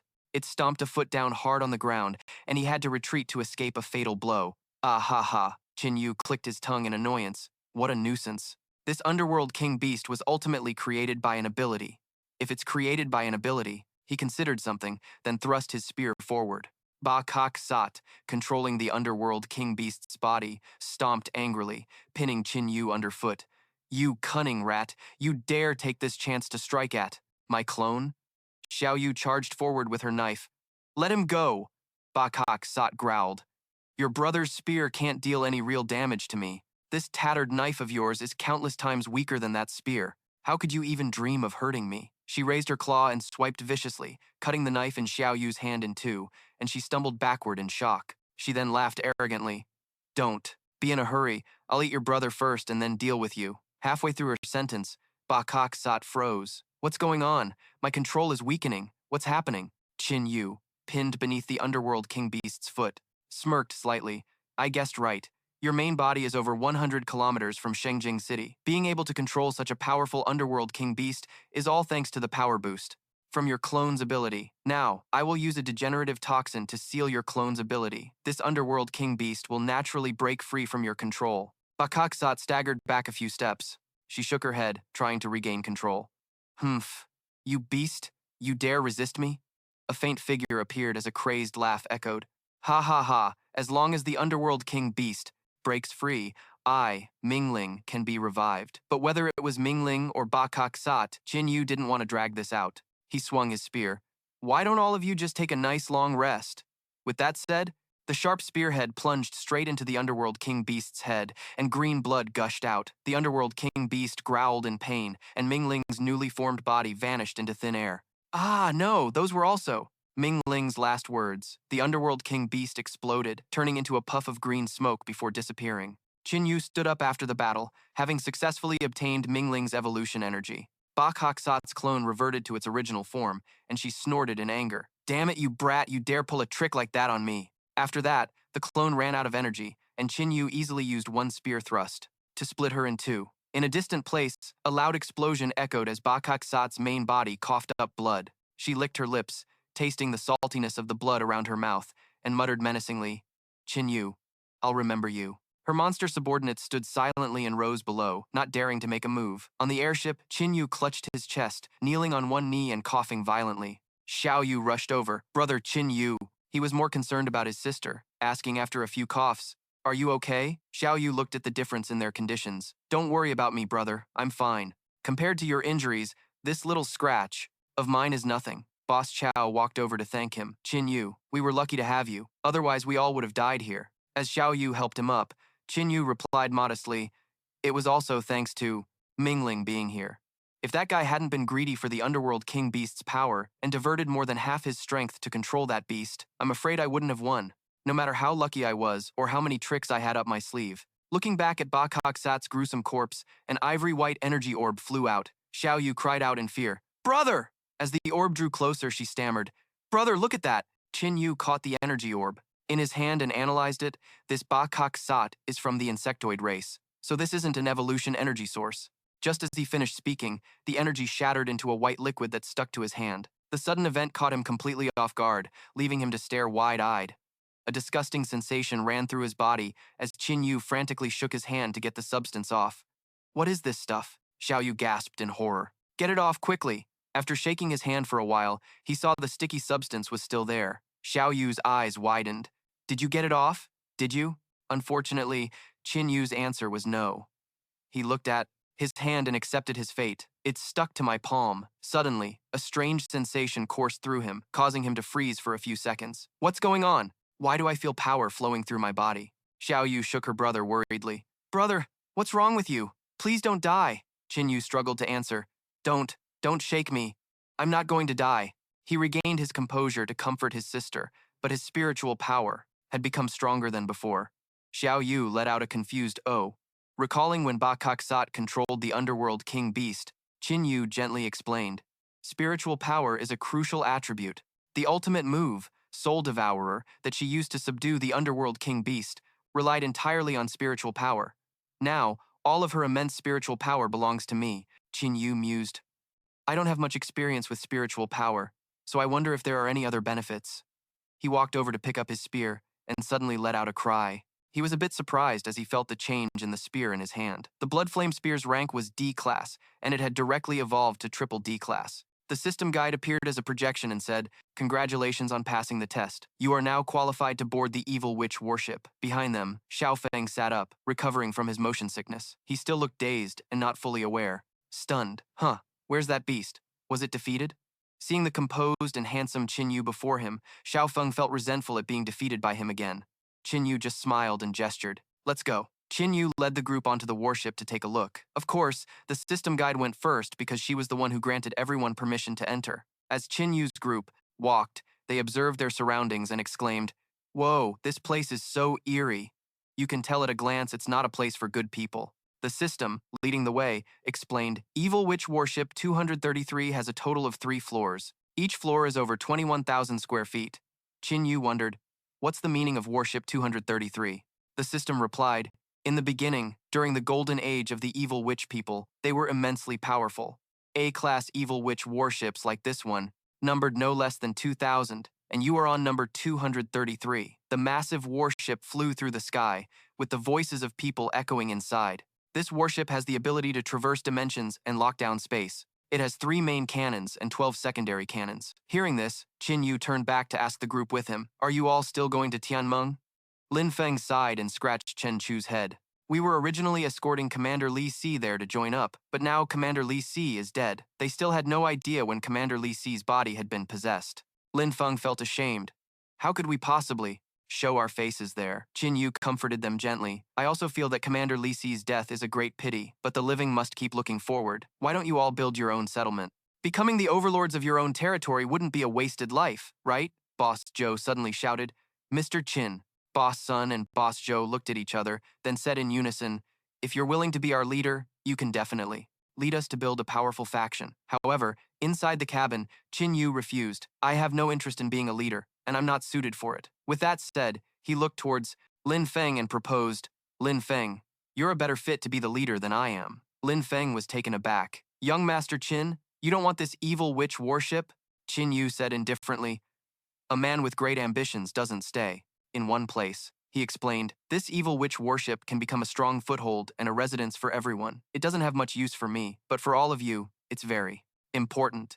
With its help and support, he looked at Lin Feng, encouraging him with sincere trust. You can definitely make the cause you always wanted to pursue even greater. Hearing this, Lin Feng suddenly seemed a bit confused. What was it that I originally wanted to do? Qin Yu just smiled. Oh, it's nothing. Never mind. He casually deflected. I just feel you're more suited to be a leader than I am. Do you have the confident.ce? Being trusted by a powerful expert like Qin Yu, Lin Feng couldn't help but blush. He was moved. I am confident. Qin Yu thought to himself with satisfaction, maybe this can change his fate of eventually dying in the dark forest? Lin Feng puffed out his chest and pledged, I will definitely build a powerful faction to help more people. After everyone finished their conversation, the system suggested, this warship also holds a treasure. It's the ultimate weapon that we evil witch people spent 10 years of effort to research, but it's a shame it's only a prototype. Follow me. Qin Yu was intrigued. He perked up. Oh, an ultimate weapon? Do tell. The system led the 2 siblings into a sealed room. Inside was modern technology, completely out of place for this time period. In the center of the room was a weapon containment field, inside which a blade was floating. Qin Yu reached out, but his hand only touched the protective barrier. Xiao Yu scoffed. This is supposed to be the ultimate weapon? It's pitch black and I can't see a thing. My broken blade is better than this. but it seemed Qin Yu didn't agree, because he sensed something was off. The moment his hand was about to grab the blade, there was a sudden jolt of electricity from the blade.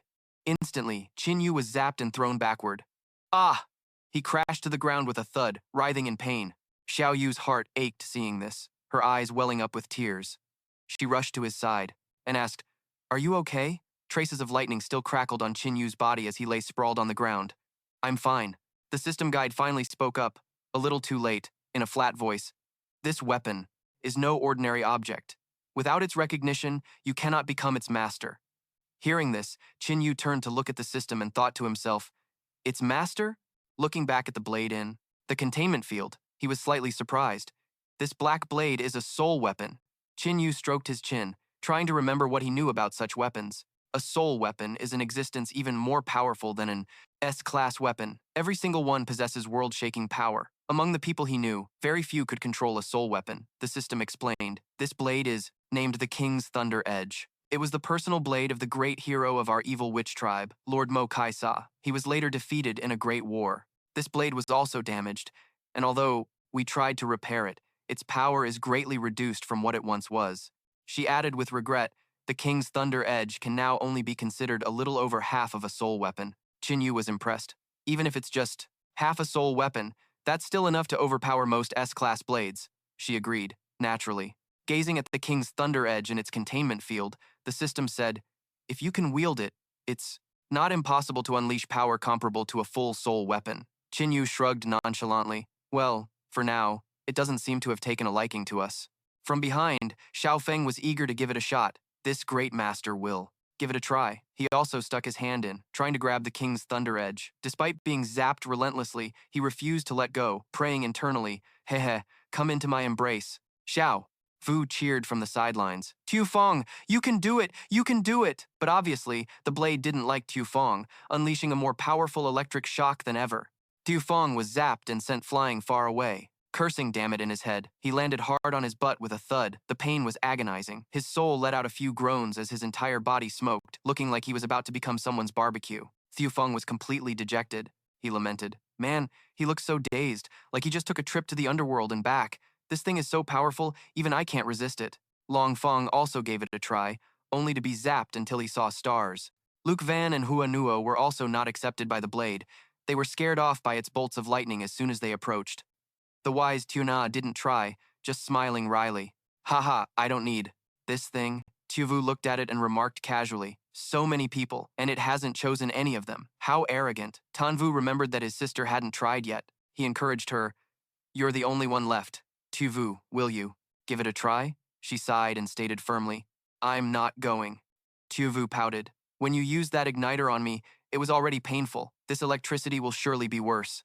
Tanvu patted her head to reassure her. "Whatever challenges we encounter, we must not be afraid." He gently pushed her forward, smiling at her. "Go on." Tuvu sulked and sighed wearily. "You just want to see me make a fool of myself." Tuvu stepped forward, closing her eyes as she reached for the regal blade, the Thunder King's edge. She cheered herself on in her head, thinking the best way to overcome fear is to face it head on. She gripped the hilt tightly in her hand. She told herself that persistence is key to victory. "You can do it, Oliver." Finally gripping the Thunder King's edge, Tuvu was shocked to find she wasn't zapped like everyone else. She froze in a daze for a few seconds. Then joy and happiness washed over her, and she immediately turned to show off to Tanvu.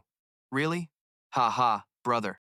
The blade in her hand vibrated as lightning burst forth, while she was still celebrating her new weapon. "Out with the old and in with the new. I've got another new weapon." She wasn't being shocked, but the uncontrolled lightning made her a little panicked. "Ah, what's going on?" The system suddenly exclaimed.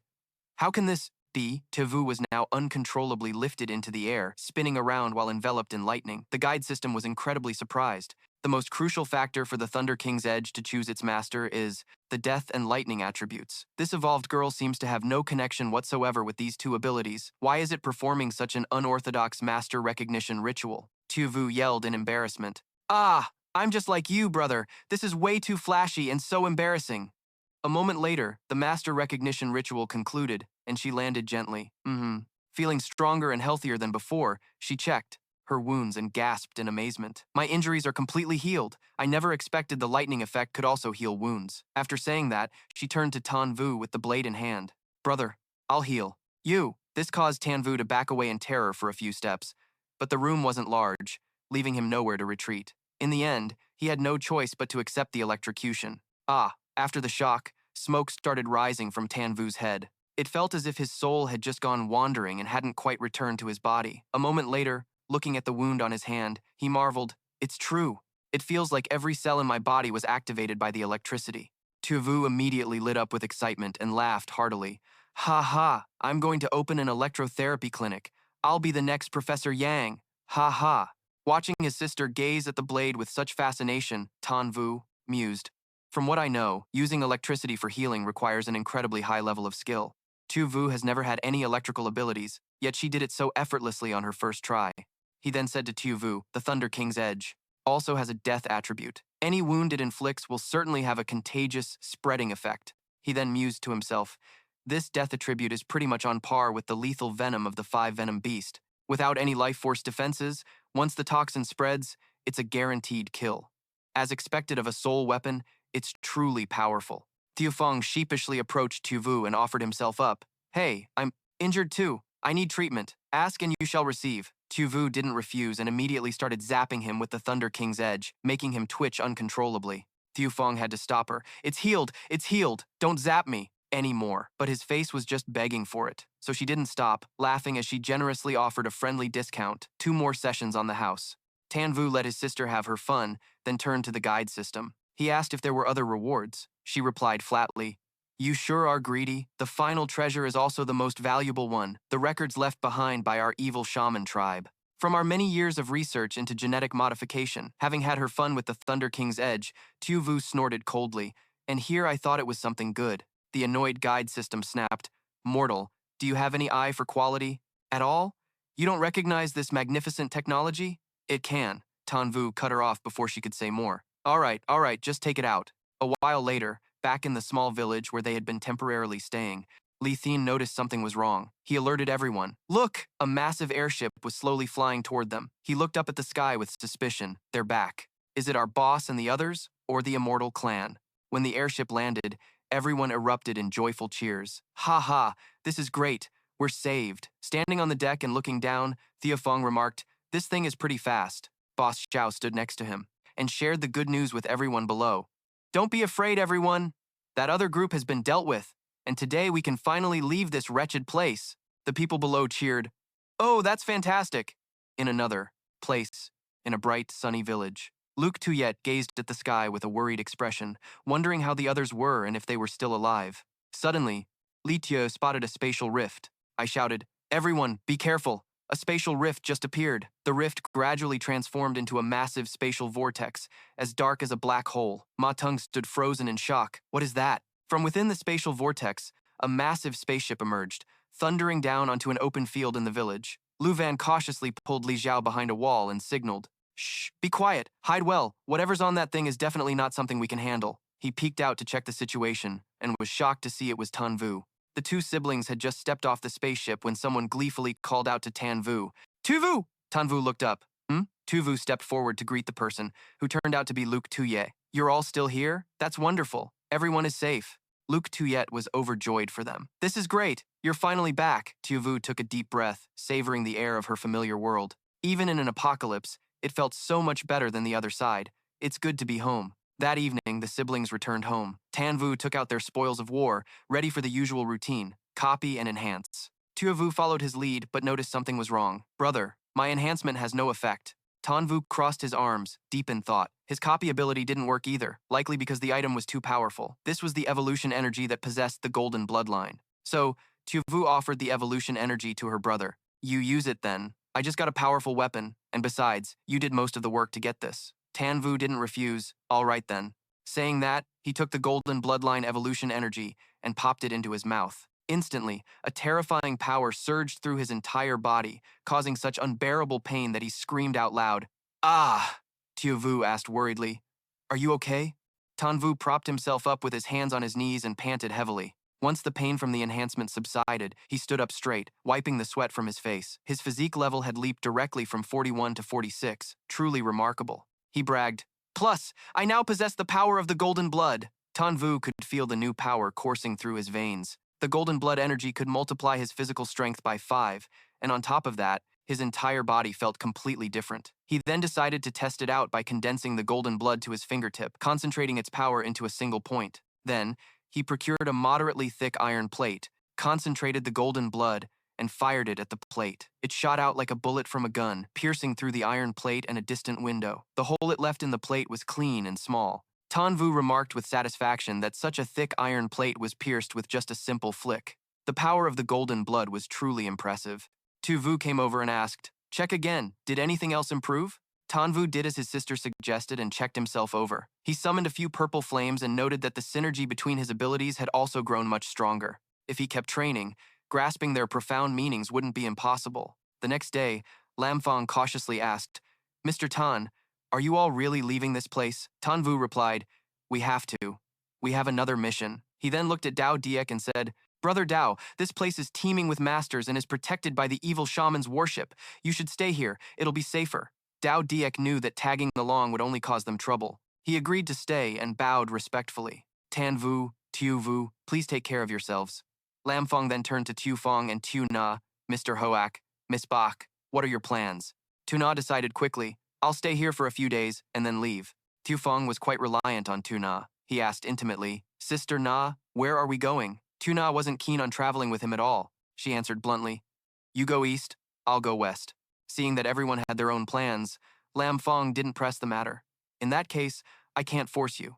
If you ever change your minds in the future, you are always welcome here." After saying their goodbyes, the Tan Vu siblings headed for Thinmang City. The place was desolate, with zombies wandering the streets. Everywhere they went, they could hear their groans and shrieks. Arg, erg. Tan Vu and Tu Vu walked brazenly into the zombie-infested city, paying them no mind. Seeing fresh prey barge into their territory, the horde of zombies immediately charged forward. Tan Vu didn't make a move. Tu Vu brandished her lightning sword. "Perfect. I'll use you all to test my new blade."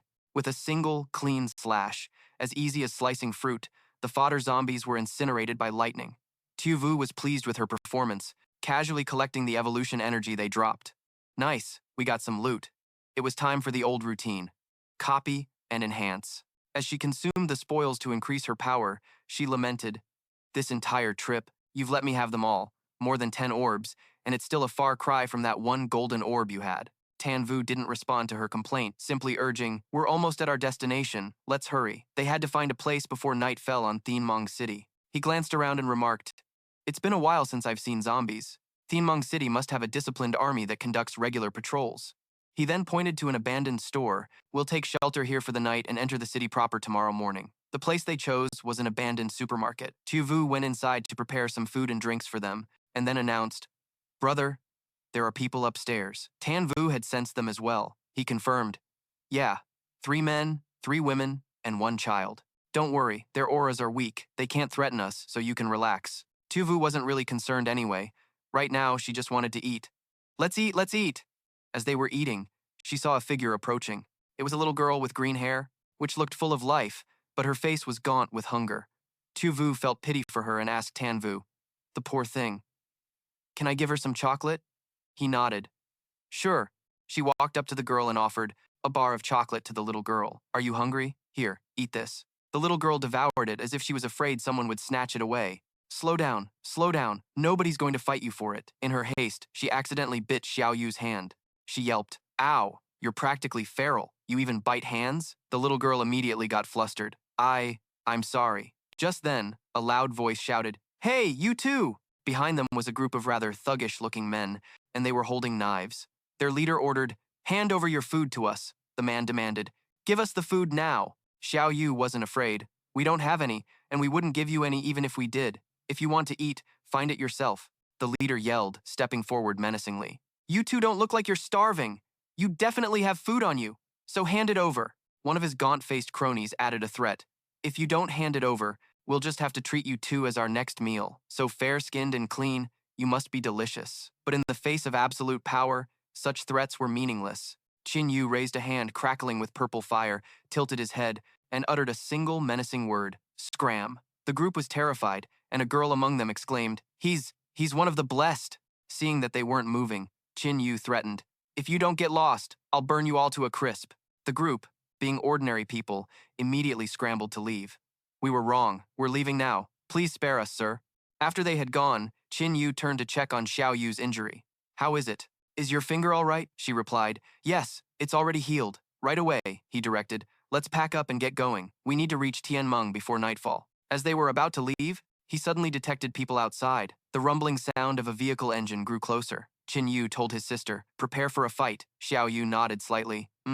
Outside was a military vehicle. A soldier reported, Captain Lu, this is the place. There are 7 people. They look like survivors. The man called Captain immediately gave an order. Go, check it out. Bring them back. Several soldiers approached with their rifles, entering the building. One of them reported, we're inside the building, clearing the corners now. At that moment, Qin Yu and his sister walked out. A soldier who saw them gave the command.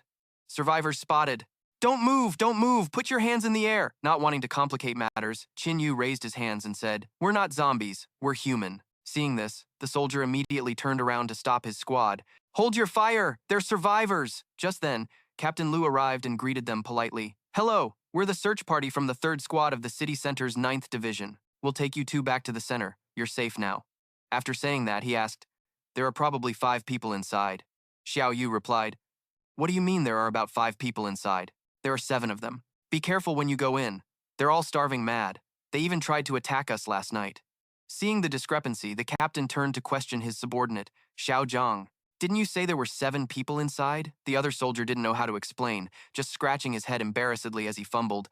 My ability must have glitched. After rescuing the survivors, the vehicle took everyone into the city. The city walls were incredibly thick and high, and a voice announced from inside the vehicle, we've arrived. Stepping out of the vehicle, Xiao Yu couldn't help but marvel at this massive structure.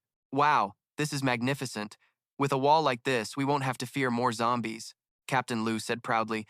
This wall is 3.4 meters thick and made of steel. Even if you used artillery shells, it would be fine. This is all thanks to the wise leadership of Li Sailei. Xiao Yu secretly sensed something and whispered to Qin Yu, brother, I can feel it. Something inside seems to be attracting us. He remembered the words the old woman had warned him, go south to achieve ultimate evolution, and also, leave quickly. Danger is coming. He couldn't help but think to himself, looks like that old woman made sense. Captain Lu was more concerned with health and safety above all, as this was the first step before entering the city. He directed, hurry inside. Someone will arrange things for you too.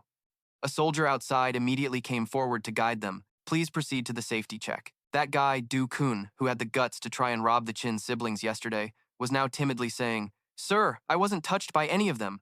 I'm definitely not infected. I don't need to be tested, the soldier explained. It's not just bites that cause infection. The virus is also airborne. If your constitution is weak, you could be infected by breathing it in. Line up and get tested one by one, Xiao Yu said nervously. Brother, my blood. He gave her a reassuring look. Don't worry. The pink-haired nurse drew blood for the required test and suddenly noticed Qin Yu's blood had a faint golden sheen. She blinked and looked again. Huh, was I just seeing things? For a moment there, I thought his blood had a golden tint. After the test results came in, she announced right away, Qin Yu, test complete. You're not infected. Next, Qin Xiao Yu. Seeing that Xiao Yu was nervous, the nurse gently reassured her. Don't be scared, young lady. It's just a little blood. It won't hurt. Nurse Liya was startled as she looked at the results on the screen. She's infected. Qin Xiao Yu is infected. Hearing the test result, Xiao Yu clutched her chest in panic. Don't be ridiculous. I'm not infected. Qin Yu stood in front to shield Xiao Yu, retorting, You're mistaken. My sister is absolutely not infected. 2 soldiers quickly moved in, their guns raised and ready to subdue them. You're infected. Do not resist. Don't force us to open fire. Qin Yu couldn't believe the result and demanded, Please test her again. There must have been a mistake. Suddenly, Xia Ling quickly spoke up. Wait, that's a mistake. She's not infected with the zombie virus. Immediately, one of the soldiers angrily rebuked her. How could this be a mistake? If they had resisted and we had opened fire, would you take Ha Lin apologetically twirled a strand of her hair, answering flusteredly, I'm sorry, it was our oversight, but she is indeed infected. Not with the zombie virus, but with the blue death virus. Qin Yu exclaimed in shock. What? Xiao Yu didn't know what that was either, so she pressed, What is this blue death virus?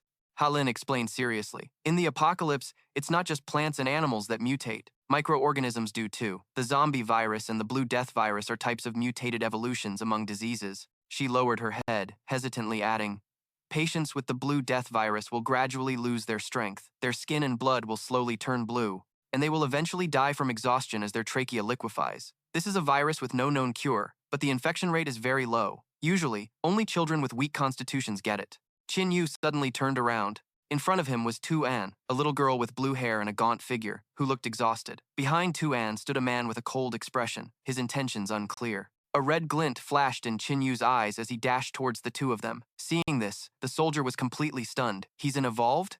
Qin Yu quickly grabbed Tu An, lifting the little girl into his arms. The child screamed in fear. The soldier hurriedly tried to stop him. "Hey, what are you doing? Tianmeng has laws. Let her go." He carried the girl over to the nurse, softly asking her to check if she also had the Blue Death virus. The nurse raised a syringe and immediately agreed. "Oh, okay."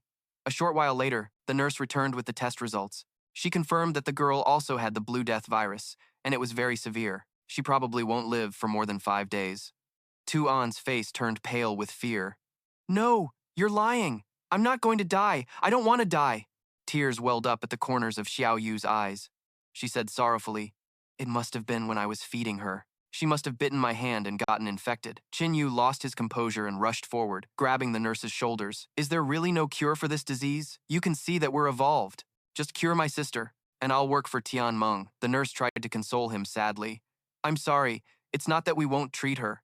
Our hands are truly tied. Not long ago, a general's son died from this disease, and we still couldn't save him." Xiao Yu lowered her head, her eyes filled with sorrow. She said in anguish, "Brother, it's all my fault. If I hadn't fed her, she wouldn't have gotten infected." Qin Yu stroked her head reassuringly. "It's okay. How could this be your fault? Don't worry, we'll find a way." A soldier gently advised the siblings, "Please come with us. Given your condition, you can receive special care." Qin Yu replied, "That's not necessary. I'll take care of her myself." Hearing this, the soldier was very surprised. He instructed, All right then, but you must make sure to come for a checkup every 3 days to monitor her condition. Once she enters the critical stage, you must cooperate with us for quarantine and observation. You can go now. Someone at the entrance will arrange work for you all." After that, they left, while the noisy and chaotic examinations continued. Over on one side, a nurse read out the results. "This person is infected with the zombie virus. Please follow us to the quarantine observation area." The patient screamed in terror. "Impossible! I'm not infected!" The soldiers quickly aimed their guns to control the troublemakers. "Please cooperate with us. If you continue to resist, we will open fire." The sun rose high, casting its brilliant rays across the base. Lieutenant Gong stood supervising the newly arrived evolved. They were working diligently. Suddenly, his subordinate approached to report, "Lieutenant Gong, these are the evolved who were recently tested. Among them are a few with special circumstances." Qin Yu and Xiao Yu were mixed in with the crowd of evolved, looking around blankly. Lieutenant Gong's sharp gaze locked on to the two of them. He stepped forward to greet them. "May I have your names? Judging by your appearance and accent, you're not locals, are you?" Qin Yu quickly introduced them. "My name is Qin Yu, and this is my sister, Qin Xiao Yu. We're from Shengjing City." Hearing Shengjing City, Lieutenant Gong hurriedly inquired, "You're from Shengjing City? What's the situation like over there?" Qin Yu shook his head and replied, "We left a while ago, so we don't know the specifics, but it didn't look good." Afterwards, Lieutenant Gong stood sternly before the group of evolved and presented 2 options. "All right, everyone, listen up. We are now in an unprecedentedly difficult time. Each of you must prove your worth to have a chance at survival. You are all young and able-bodied, and you have 2 paths before you. 1, stay within the base and do manual labor. It's tough, but it's safe. 2, join the army. It will be dangerous, but you will have more resources and a higher status than others." As soon as Lieutenant Gong finished speaking, an evolved immediately raised his hand without hesitation, choosing the second option. "I want to become a soldier, kill those damn monsters, and avenge my family." Lieutenant Gong praised him and then asked, "Good. Anyone else like him?" Another person joined, and then one more quickly voiced their opinion, "I want to join the army too."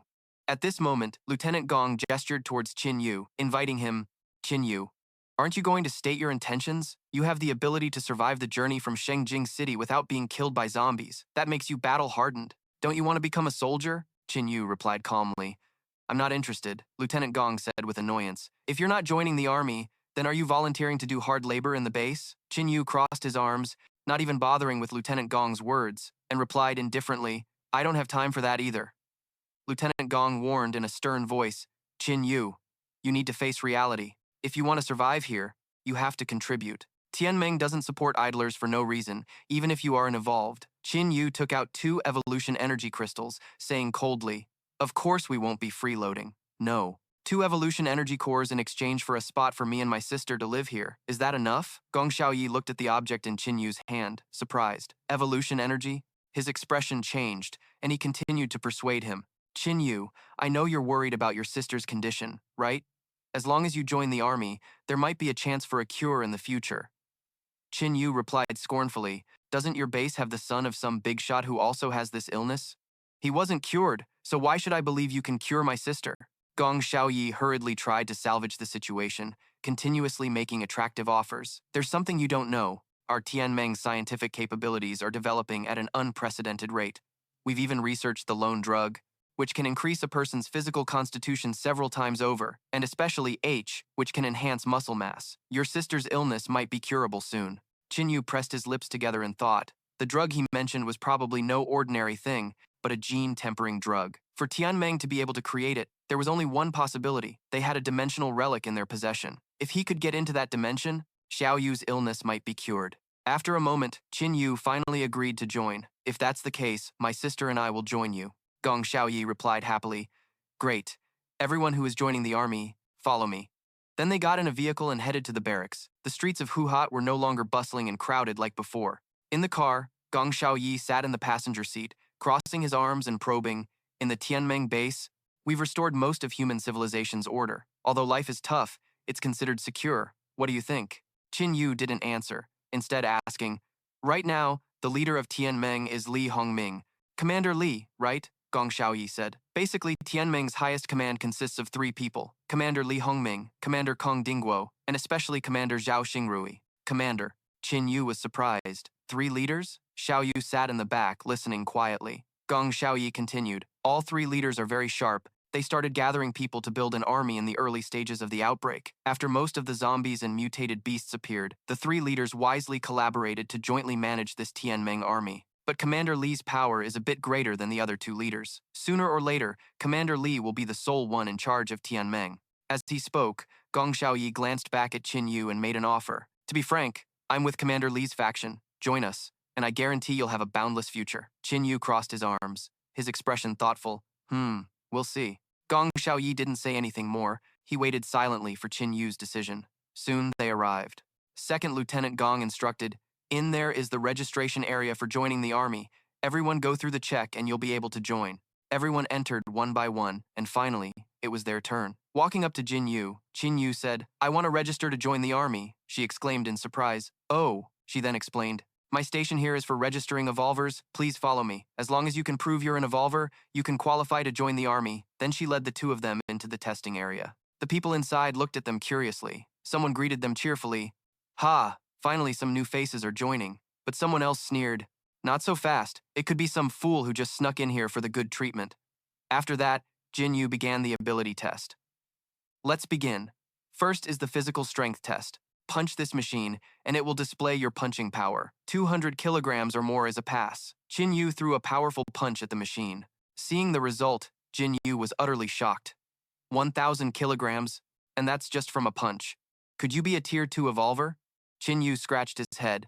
Qin Yu said humbly, no. My ability just happens to enhance my punching power. It can increase the strength of my fists. Qin Yu praised him. All right. A normal person's punch is only about 50 kilograms, so it seems your constitution is 10 times stronger. Very good. Next. Just as Qin Yu finished speaking, a hat somehow appeared on Xiao Yu's finger, which she played with excitedly, looking confident. And my ability is speed. Seeing the hat in Xiao Yu's hand, a man on the other side reached up to his head, searching. My hat? Qin Yu's eyes crinkled as she smiled happily. Excellent. You 2 have proven you are evolvers. Welcome aboard. A man named Shou, sitting in a chair, crossed his arms and laughed loudly. Haha, not bad at all. Then Qin Yu led the 2 siblings to meet a superior. She saluted Second Lieutenant Zhou seriously. These 2 are newly joined evolver soldiers. Please take them to the barracks to report. Zhou Gong replied, all right, let me handle it. He introduced himself. Hello, you 2. My name is Zhou Gong. From now on, you'll be members of the evolver barracks. You will undergo a period of training, and if you perform excellently, you will be directly awarded a military rank. Qin Yu remained silent. Xiao Yu whined softly. We still have to train? Zhou Gong briefly introduced the training content. The training includes physical training, combat techniques, reconnaissance skills, wilderness survival, and weapons control. Don't worry, for evolvers like you 2, this will be nothing. After that, he led the way.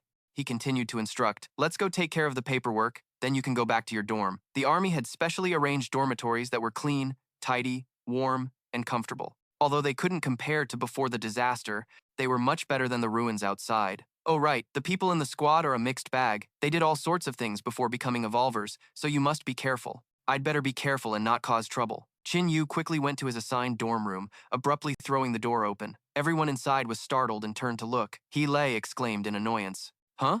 They sent a new guy this quickly? He pointed at a bald man sitting on a chair and sneered menacingly. Heh, you. Yeah, you. Newbie. Aren't you going to come and greet Brother Shu? Qin Yu ignored him and pointed to an empty bunk to confirm. That empty bed is mine. He flew into a rage and shouted, Kid, do you not understand the rules? I told you to come and greet Brother Shu. He immediately grabbed Qin Yu's shoulder, snarling through gritted teeth. You arrogant brat. How dare you ignore us when we call you? You think this military camp is the same as the outside world? Anyone can beat you up here. Qin Yu's eyes turned cold, his expression dangerous. He growled, let go. Enraged, he raised his fist to punch Qin Yu. You've got guts. Today, I'll teach you some manners. Qin Yu swiftly grabbed Hei's hand, stopping the punch. Hei was shocked. You. Qin Yu twisted his arm, causing him to lose his balance and fall backward. Ouch! It hurts! It hurts! Let go! Let go! Brother Shu, with a grim face, roared angrily. Stop! Qin Yu let go. Hei trembled in pain, blowing on his injury and whimpering. Phew, it hurts so much. So much. Hei shouted from behind. Brother Shu, teach him a lesson. Leda added, show him who's in charge here. Brother Shu approached Qin Yu threateningly. You might have some strength, but in front of me, you'd better be humble. His face was furious as he quickly unleashed his spiritual power and cracked his knuckles. Or should I just cripple you? Qin Yu saw the flow of spiritual power surrounding the man and said in surprise, oh, a creation-type ability. Brother Shu pointed to the ground, looking at Qin Yu with contempt. Kid, I'll give you one last chance. Kneel and say, Brother Shu, I was wrong, and I'll spare you. Otherwise, I'll beat you until you can't even beg for mercy. Qin Yu's expression was cold, his eyes sharp, as he growled, I'm not in a good mood. Stop causing trouble, and don't make any more problems for me. Enraged, Brother Shu raised his fist and rushed at Qin Yu, but unexpectedly, before he could even touch him, he was sent flying into a wall with a kick. His body then slid down, as if he was lifeless, managing only a single cry. Ah, Day's face turned pale. Did you see that? He took down Brother Shu in one move. Was he scared? The next morning, Qin Yu woke up, brushed his teeth, and washed his face. He looked in the mirror, adjusted his clothes, and remarked with admiration, the material is excellent. It's not restrictive, very absorbent, and perfect for high-intensity combat. The army of a major city really is different. Qin Yu waited for Xiao Yu in the dormitory hallway. A moment later, Xiao Yu came out of her room. She looked Qin Yu up and down admiringly and praised him shyly. You look so handsome in that uniform. Qin Yu coughed awkwardly. Ahem, let's go. Get something to eat first. Xiao Yu's eyes sparkled as she nodded quickly. The two siblings quickly made their way to the dining hall. Xiao Yu stuffed a piece of meat into her mouth and praised it lavishly. Ah, the chefs here are so skilled, even mutated. Meat can be made to taste this good. Just then, Sun Yan approached them from behind. Xiao Yu said with disgust, it's them again. Qin Yu glanced over and asked in surprise, oh, you know them? Xiao Yu replied, they're my roommates. They're so annoying. The one in the front is Sun Yan. She's the most troublesome. Sun Yan and her roommate walked over, pretending to be friendly as she greeted, oh, what a coincidence, Qin Xiao Yu. Shall we eat together? Xiao Yu didn't give them the satisfaction. Her eyes held a mocking smile as she replied, you go ahead and eat your meal. We're almost done. Sun Yan continued, Xiao Yu, I have some good news for you. Young Master Kong asked me to tell you to come to the 3rd floor for a meal. Only people with his status get to enjoy the food there. Xiao Yu frowned, clearly annoyed and uninterested. Sun Yan turned to leave, but looked back to add a few more words. Don't blame me for not warning you. In Tianmeng, very few people dare to refuse the young master. Don't you regret it? Meanwhile, on the 3rd floor, Huang Feng raised his glass for a toast. Come, young Master Kong, I toast to you. It's truly an honor for Tianmeng to have a talented young man like you. Ru Feng delightedly raised his glass. Old Huang, you're being too polite. You are all my father's brothers, which also makes you my brothers and elders. I respect you all. Suddenly, a coquettish voice called out. Young Master Kong Ru Feng glanced toward the door. Sun Yan threw herself into his arms. He looked at her lustfully. My dear, what brings you to me? Sun Yan recounted what happened downstairs to Ru Feng, who listened intently. Ru Feng said smugly, forget it. She's just a woman. It's her loss for not showing up. With my status, am I lacking women? Besides, he licked his lips and lecherously slapped Sun Yan's bottom. Don't I still have you? Sun Yan replied coaxingly. Young Master Kong, I'm not trying to be modest, but that girl is as beautiful as a goddess. More importantly, she's pure, completely untainted by the atmosphere of the apocalypse. Trust me, besides her, you won't find another one like her in all of Tianmeng, Ru Feng said. You really know what's on my mind. Don't worry.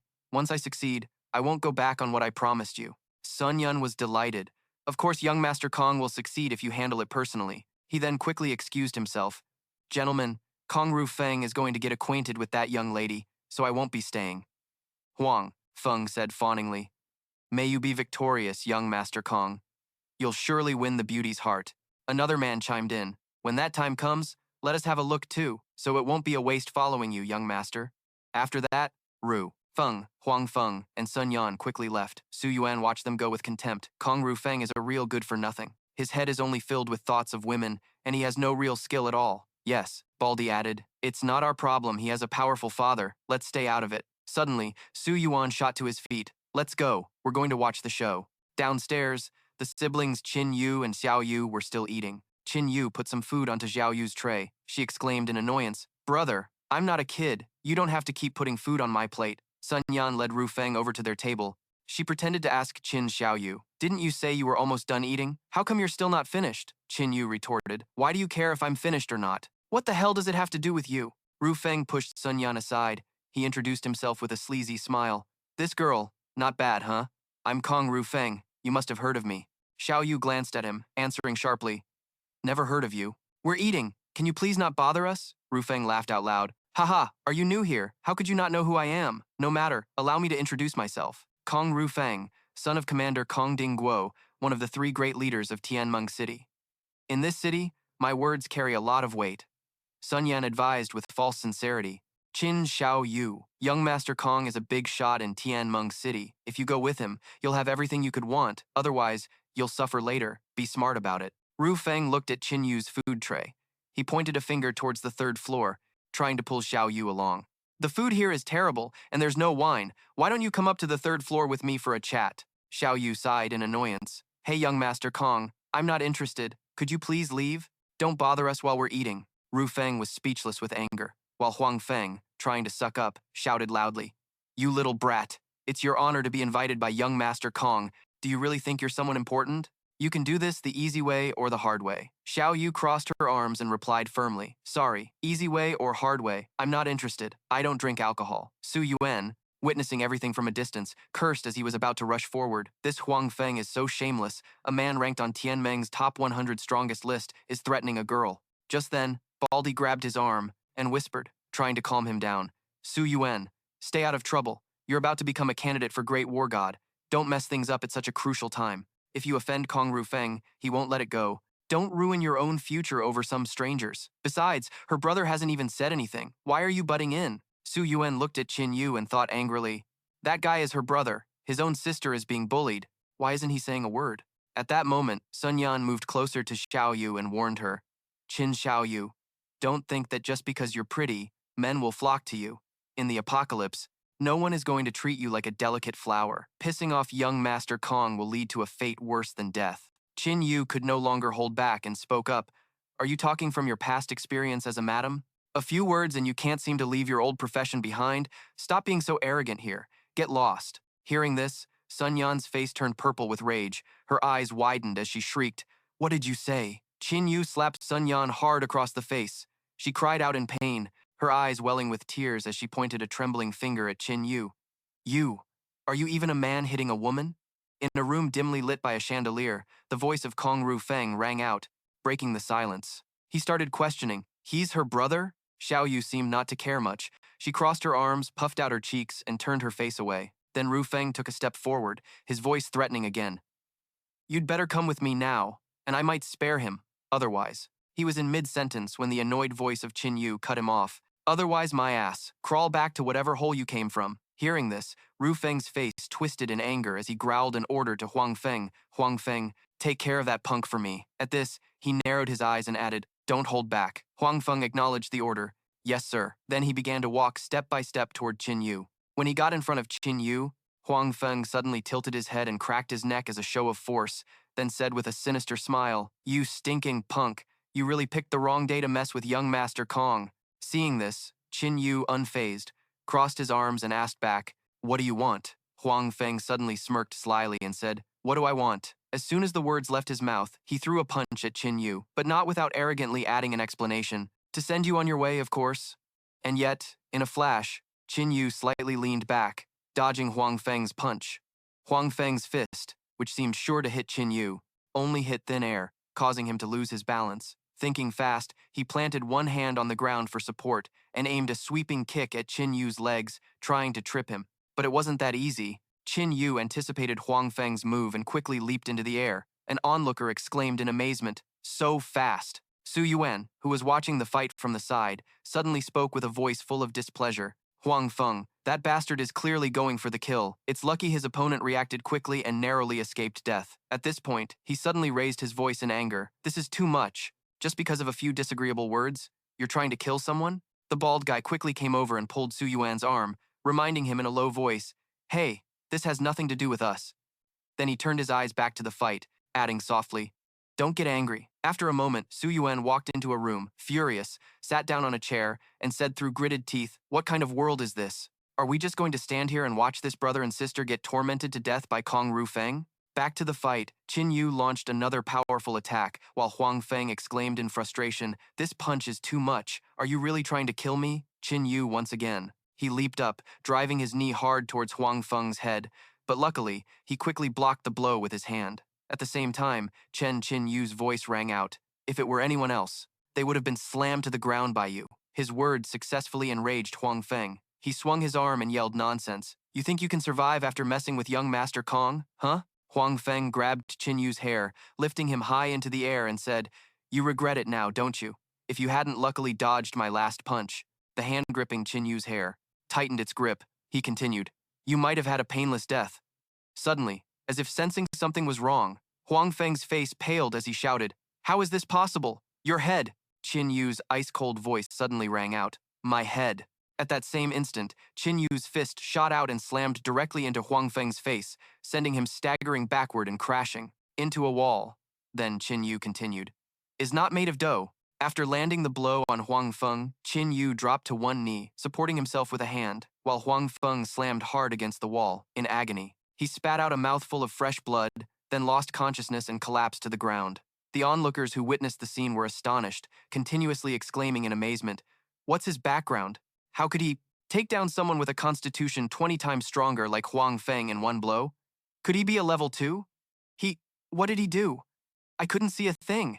In contrast, Ru Feng angrily gritted his teeth and growled, "You!" In an instant, a layer of demonic energy radiated from Ru Feng as he continued, "So lawless, I'll have to kill you myself. Being able to kill Huang Feng means you have some skill." Then he slightly lifted his foot and took a step forward, his foot shattering the stone floor. As he walked, he said coldly, "But you should know." With that, Ru Feng leaped up and launched a kick, simultaneously saying, "Level 2 and Level 1. He then kicked forcefully straight at Qin Yu's face, adding, "Are completely different realms." Seeing this, Qin Yu seemed to anticipate Ru Feng's move, leaning back smoothly to dodge the attack.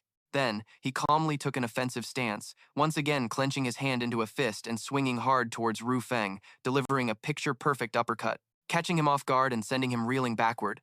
A moment later, Qin Yu's deep, cold voice resounded, "To be honest." He slightly lowered his long eyelashes, casting a sharp, cold gaze at Ru Feng, and slowly added, "You're the weakest level 2 evolver I've ever met." Hearing this, Ru Feng instantly flew into a rage, struggling to sit up as his unruly mouth shouted loudly, "Damn! I'm going to kill you, and your sister too." Then he raised his head, resentfully saying, "I'm going to chop you both to pieces."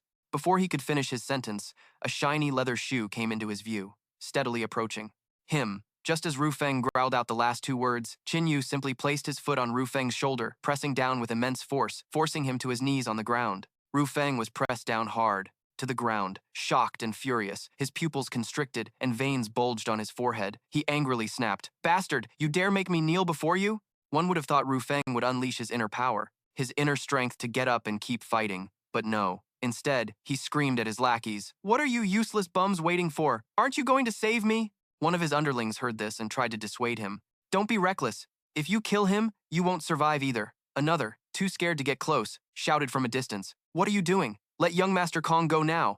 Suddenly, from outside, a loud voice announced, make way, make way! Lord Tian Chang has arrived. Ru Chang entered majestically, approached Qin Yu, and said with a displeased frown, Kid, I advise you to. Let him go. Hearing his voice, Qin Yu didn't turn around, but merely glanced over his shoulder. Su Yuan, seeing this from afar, exclaimed in horror, this is bad, no matter how strong this kid is. He can't be a match for Gu Tianyang, one of the 10 great war gods. Qin Yu said nothing, simply twisting Ru Feng's arm behind his back, making him cry out in pain, while calmly replying, is that so? Seeing this, Ru Chang cried out in alarm, let go, stop. In response, he received Qin Yu's cold stare. He simply continued to twist Ru Feng's arm. His actions had successfully infuriated Ru Chang, who roared, let him go! At the same time, in his rage, he created small blocks of ice at his feet. Qin Yu glanced over with his sharp crimson eyes and thought to himself, this guy. He released Ru Feng, turned to look Ru Chang straight in the eye, and thought, his constitution is probably about 30 times stronger. No wonder he's so arrogant.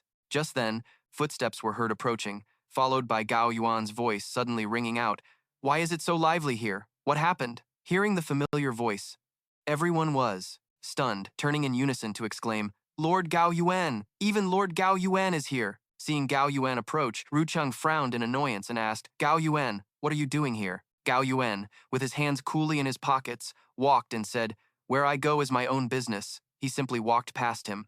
Seeing this, Ru Chang's face darkened as he said, I haven't broken any rules. In the quiet room, Ru Chang's voice continued to echo. Where you go is your business, but I advise you not to meddle in others' affairs. I think you know that. Ru Chang glanced at the battered and struggling figure of Ru Feng sitting on the floor and continued with a reminder. If Kong Ru Feng dies here, how angry do you think Commander Kong will be? Gao Yuan heard this and spoke up helplessly. Young man, hold on a second. He gently made a suggestion. Could you spare Kong Ruo Feng? If you kill him, this will become very troublesome. Qin Yu's response to Gao Yuan was a sneer. He laughed coldly and said, you want me to spare him? Before he could even finish his sentence, his limbs were itching for action. In a flash, his foot was already right in front of Ruo Feng's stunned face. Qin Yu executed a clean kick, sending Ruo Feng flying backward. At that moment, he also finished his sentence. All right. Ruo Feng slammed backward into the wall, and his men outside all shouted, Young Master Kong, are you okay? Gao Yuan frowned, marveling inwardly at his audacity. Yet, on the surface, he cracked an indulgent smile. Qin Yu lost his patience and asked coldly, can we leave now? Ruo Feng clutched the arm that Qin Yu had broken and slowly stood up and said resentfully, leave? You wish. Then he screamed out an order.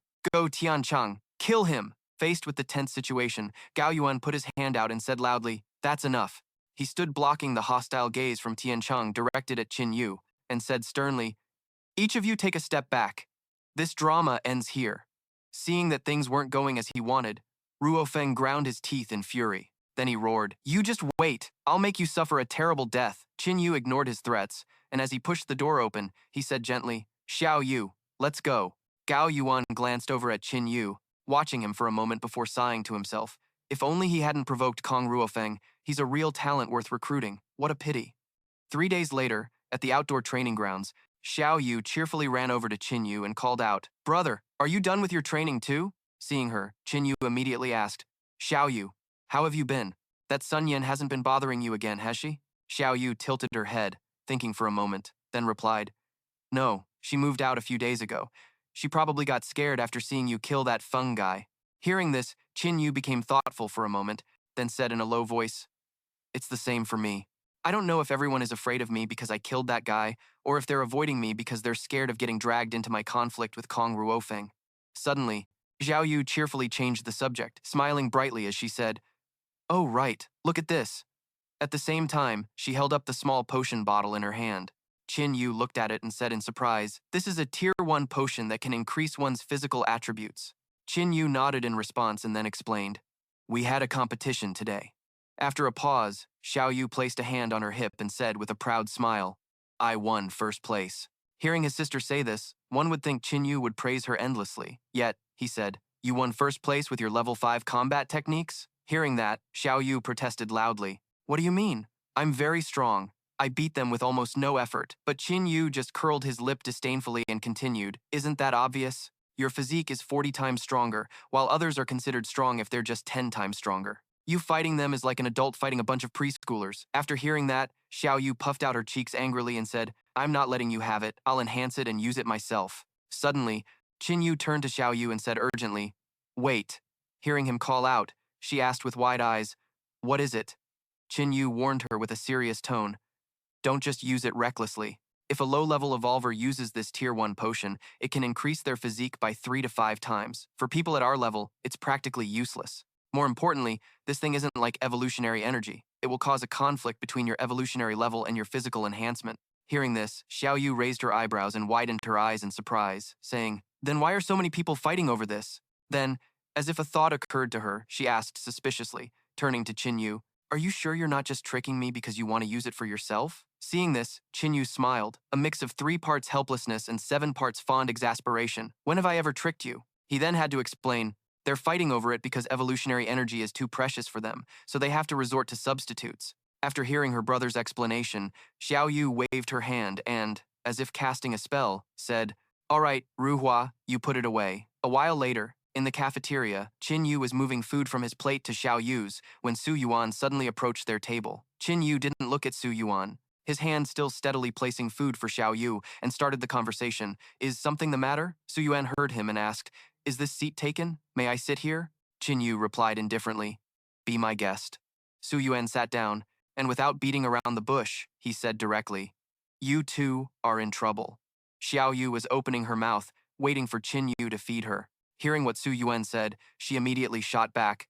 What trouble? Hearing her question, Su Yuan's face suddenly filled with worry. He said, what other trouble could it be? It's Kong Rufeng. You two have offended him, and with his personality, he definitely won't let you off.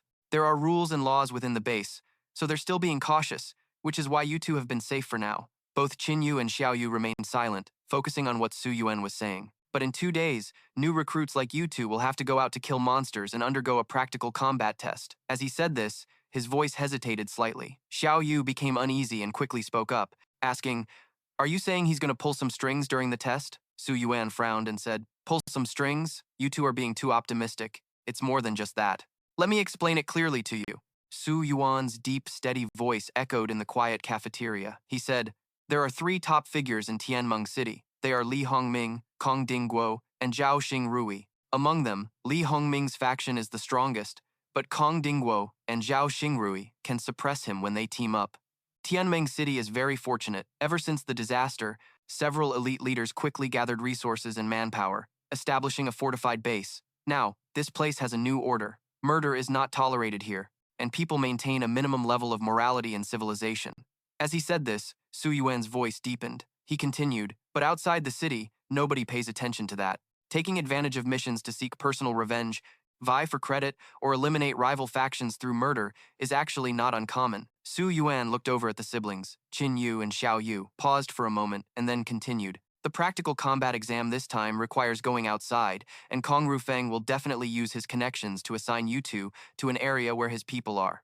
At that point, your opponents won't just be zombies or mutated beasts, but also all the evolved individuals, whose factions will surely try to curry favor with Kong Rufeng by hunting you down. After Su Yuan finished speaking, Xiao Yu's beautiful face didn't show the slightest bit of worry at all. She merely raised an eyebrow in surprise and let out a soft "oh."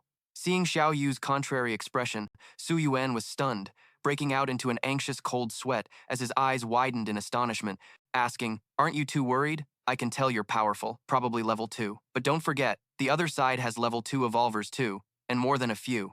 You two can't possibly be a match for so many enemies. Seeing his concern, Qin Yu smiled reassuringly. Thanks for telling us this. What's your name? Hearing the question, Su Yuan replied, I'm Su Yuan. Then he added anxiously, take my advice, don't confront them, avoid them if you can. If you can't, just run straight out of the examination zone, leave Tianmeng City, and don't ever come back.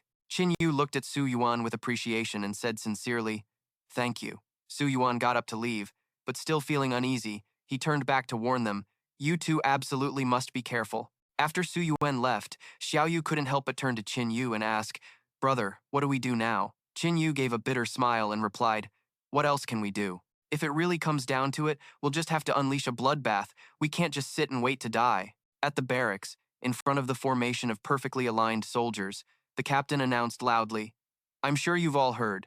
Today we will be conducting the practical combat test, and all of you must participate. After a short pause, the captain continued. The test is very simple. Outside the center of Tianming City, there are still many uncleared areas. Your mission is to go to your designated zones and do your best to kill zombies and mutated beasts. Your final score will be calculated based on the quantity and quality of the evolution energy sources collected. Don't worry. All the evolution energy sources will be your personal spoils. No one will take them away. The person with the best score can enter the Tianming City Treasury at any time and choose one treasure as a reward. All right, I will now announce the designated zone for each of you. A moment later, the captain pointed to the military vehicle lot in the distance, shouting urgently, let's go, find the vehicle corresponding to your zone. Heeding the captain's command, groups of people went to find their vehicles, when suddenly a person rushing forward bumped into Xiao Yu. The young man with deep blue hair looked surprised to see who he had bumped into and quickly turned to say, I'm sorry, Xiao Yu snapped irritably. Why are you so careless? But forget it. You've already apologized. The young man seemed even more remorseful at that, but could only hurry off, repeating, I'm really sorry. As he walked away, Xiao Yu frowned and said, so mysterious and rushed. Qin Yu heard her and added, these guys are definitely up to something. Hearing him say that, Xiao Yu let out a surprised oh and asked, what do you mean? Qin Yu explained in a low voice, that guy who just bumped into you did it on purpose. I sensed the flow of evolution energy on him. It must be a perception type ability. He left a mark on you to make you easy to track. Upon hearing this, Xiao Yu instinctively wrapped her arms around herself and said angrily, then aren't they just asking to die? A moment later, the young man rushed back to his guildmates. One of them asked, so, did they notice you? The young man rubbed his chin and answered with a smirk, it's done. Those two are total idiots. I left a tracking mark and they didn't notice a thing. A guy with green hair exclaimed excitedly, this is a gift from the heavens. Killing that dude will get us on the reserve war god list. Then the guy with brown hair asked, and what about the girl? Are we taking her alive?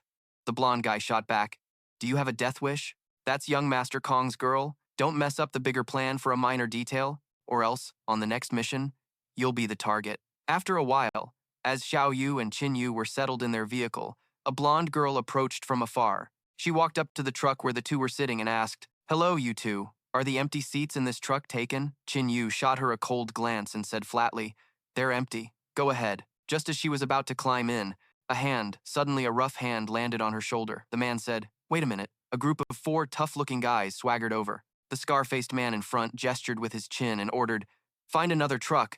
This one is ours. After chasing the blonde girl away, the whole group boarded the vehicle. Seeing this, Xiao Yu leaned close to Qin Yu and whispered, brother, there are sure a lot of people with a death wish today.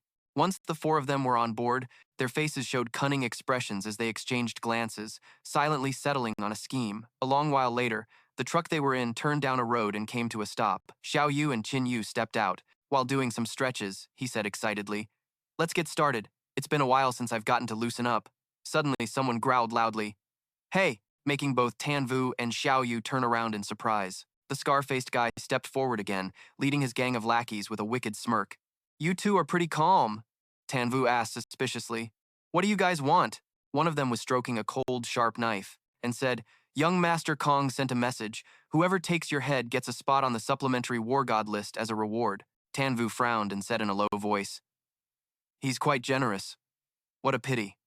As he spoke, his whole body began to emit a faint, cold aura. Immediately after, Tan Vu approached the knife wielder, throwing a powerful, angry punch and saying, this reward isn't just for you guys. Yet, to his surprise, the fist he thought would connect only hit empty air. The knife wielder had leaped back, landing lightly on his feet, and let out a cold snort, sneering, I'm very confident in my speed. Suddenly, from the side, the scar-faced man's voice yelled, hey, get out of the way. What are you doing standing there like an idiot? Hearing this, the knife wielder was stunned, unable to understand. He suddenly muttered, like an idiot. He touched his forehead, frowning in thought, and wondered, what's going on? Was that an illusion just now? At that very moment, Tan Vu's fist swung forward, punching him straight in the face. The knife wielder was unable to defend against the attack and was knocked unconscious to the ground. The scar-faced man watched his ability, unconsciously stroking his chin in thought, while the young man with green hair standing next to him shook his head in dissatisfaction and said, this guy dared to brag about his superior speed, And this is his reaction time. The blonde guy drew his knife from its sheath, aggressively stepping forward and saying, "Let's all go, kill them." Immediately, the blonde guy dashed forward, followed by the scar-faced man wielding a huge iron baseball bat. The blonde guy went first, slashing his knife at Tanvu's neck. Seeing how easy it was to attack him, he smirked gleefully and said loudly, "With such weak strength, you still dared to offend young Master Kong." Suddenly, the scar-faced man's angry voice rang out, "Hey, are you crazy?" Hearing those words, the blonde guy snapped out of his daze and turned his head to see his brother, the green-haired guy, clutching his neck in pain as he collapsed. He screamed in horror, "How is it you?" The scar-faced man growled angrily and suspiciously. "Are you trying to take all the credit for yourself?" The blonde guy quickly refuted. "No, it's not like that, I swear." The scar-faced man tightened his grip on the baseball bat, roaring in anger. "Stop trying to fool me. I won't fall for it. I'll deal with you first." The blonde guy also became enraged. He frowned and said, "I think you're the one who wants to take all the credit." As soon as the blonde guy finished speaking, the scar-faced man's baseball bat came crashing down on his head. Seeing his underling collapse at his own hands, the scar-faced man's face darkened, and he muttered repeatedly, "This isn't right. This isn't right." Then the scar-faced man pointed at Tanvu. Xiao Yu shouted angrily, "It was you two!" The two of them had bewitched their minds, causing them to hallucinate. Then he clutched his head and screamed, "What is going on?" Seemingly due to extreme anger, the scar-faced man fell to the ground, foaming at the mouth and passing out. Xiao Yu put her hands on her hips, kicked the scar-faced man in the head, and commented, "They say men die in pursuit of wealth, and birds for food. They were willing to kill for a spot on the selection list, only to end up destroying themselves. It really serves them right." Tanvu turned and said, "Let's go." An unknown amount of time passed as the two of them traveled down many roads. In a certain alley, Xiao Yu used her hand to flick the face of a corpse lying on the ground and said with a smile, "Found something." The young man with green hair sat coolly on a rooftop balcony, smirking. "Surprised? It was me who left a mark on you, people." Tanvu's face darkened. He looked up at them with his demonic, blazing red eyes, then pushed off the ground and shot forward. The green-haired guy saw this and exclaimed in shock, "So fast, where did he go?" Then Tanvu suddenly appeared, in front of them, as if to answer the guy's question. Tanvu just stood there in midair, unleashing his magic to attack them. After a long moment, Tanvu landed lightly on the ground. Xiao Yu closed her eyes and sighed helplessly. "We've barely hunted any zombies this morning, but you've already killed 30 or 40 evolved. Are you even leaving a chance for others to compete?" While she was chatting idly with Tanvu, a zombie suddenly appeared. So Xiao Yu quickly cut the conversation short and unleashed a punch that shattered the zombie's head. It only had time to let out a cry of "ah" as another zombie sneaked up to attack Xiao Yu from behind. Xiao Yu suddenly froze, completely unaware of the danger behind her. Tanvu shouted in alarm, "Watch out!" The zombie closed in on Xiao Yu, but she didn't react at all. Tanvu quickly used his spear to kill it. At that moment, Xiao Yu's face was pale, and she clutched her chest tightly with both hands. Tanvu asked worriedly, "What's wrong with you? Why were you so distracted during a fight?" She was in so much pain that she broke out in a sweat, groaning in fear. I suddenly felt like my body was being pierced by countless needles." Xiao Yu clutched her chest, doubling over in pain and groaning. "It hurts so much." Tanvu rushed over and held her arm, gently reassuring her. "I'm here." Suppressing the pain, Xiao Yu replied, "Don't worry, it's past. I'm okay now." Tanvu looked at Xiao Yu with concern and asked, "How many days has it been like this?" With her head lowered, Xiao Yu answered, "It started 2 days ago. But it wasn't this intense. This is the first time it's hurt this much." Tanvu frowned, annoyed, and thought to himself, "It must be the Lam-2 virus starting to take effect. It's faster than I thought." After that, the two of them quickly returned to the dormitory. By the time they got back, it was late afternoon, and the blazing red sunset cast a melancholic mood. Tanvu knelt in front of Xiao Yu and said gently to his sister, "Xiao Yu, you rest here. Don't waste your energy unless it's a dangerous situation. I'm going to hunt for evolution energy." Xiao Yu sat resting on a chair and gently reminded him, "You have to be careful on your own." That very night, the moonlight. The full moon shone brightly, illuminating the dark night. Qin Yu was running alone to complete his mission. He was determined to get first place in this test, to gain the recognition of Tianmeng City so he could get more intel, so that Xiao Yu's illness could be cured. Lost in thought, he suddenly heard the sound of hushed whispers. "Killing 20 zombies should be enough to get some evolutionary energy. Let's work hard tomorrow. We'll definitely get more. And eventually, we'll get noticed by Commander Kong and stand out. It's a shame we didn't run into that kid, Qin Yu." The group of people was getting closer, and Qin Yu quickly hid behind a corner, eavesdropping as they discussed him. That kid only has one head. How can it be enough for so many people to share? I'm afraid someone else has already gotten to him by now. Then they realized someone was listening. Lan Cheng barked out in a harsh voice, "Who's there? Come out!" Qin Yu stepped out from his hiding spot, his cold gaze sweeping over them. Chuachak chuckled sinisterly and said, "It's him." Lan Cheng looked at Qin Yu, his eyes as sharp as if he were looking at prey. It was truly a case of searching high and low, only to find him without any effort. Qin Yu's face was cold with anger. "I'm not in a good mood, and I have more important things to do. If you don't want to die, then get out of my sight right now." Hearing Qin Yu's tone, Lan Cheng immediately scowled, propping a hand on his hip and jutting out his chin arrogantly. "Is this kid crazy? Talk nicely, and I might give you a quick death, but if you keep this up..." Before he could finish his sentence, a kick flew straight at his face. Lan Cheng was sent flying, even denting the wall behind him. Lan Cheng's teammates were terrified, trembling as they stammered, "How is this guy so strong?" Chuachak couldn't believe his eyes, standing there in a rage.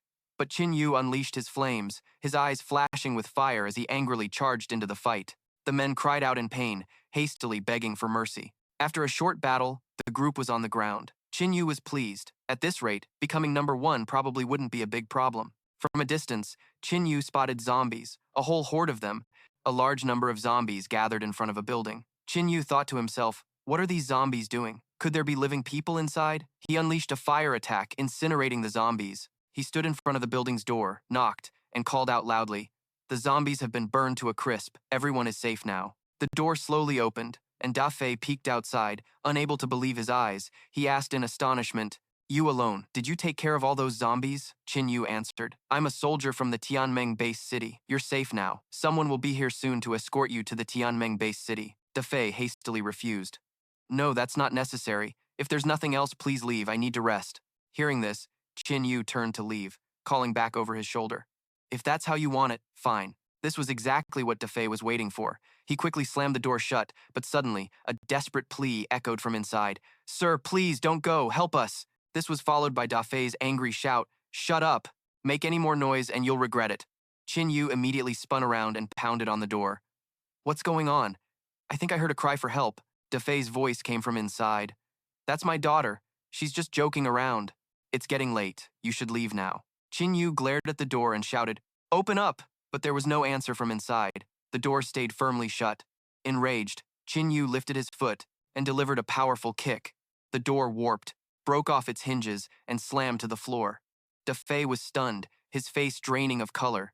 Countless zombies couldn't break that door down, yet this guy did it with one kick. He quickly tried to block Qin Yu, putting on a brave face. "Hey! You can't just barge into a private home like this." Qin Yu forcefully shoved him aside. Da Fei yelped in pain. "Ah!"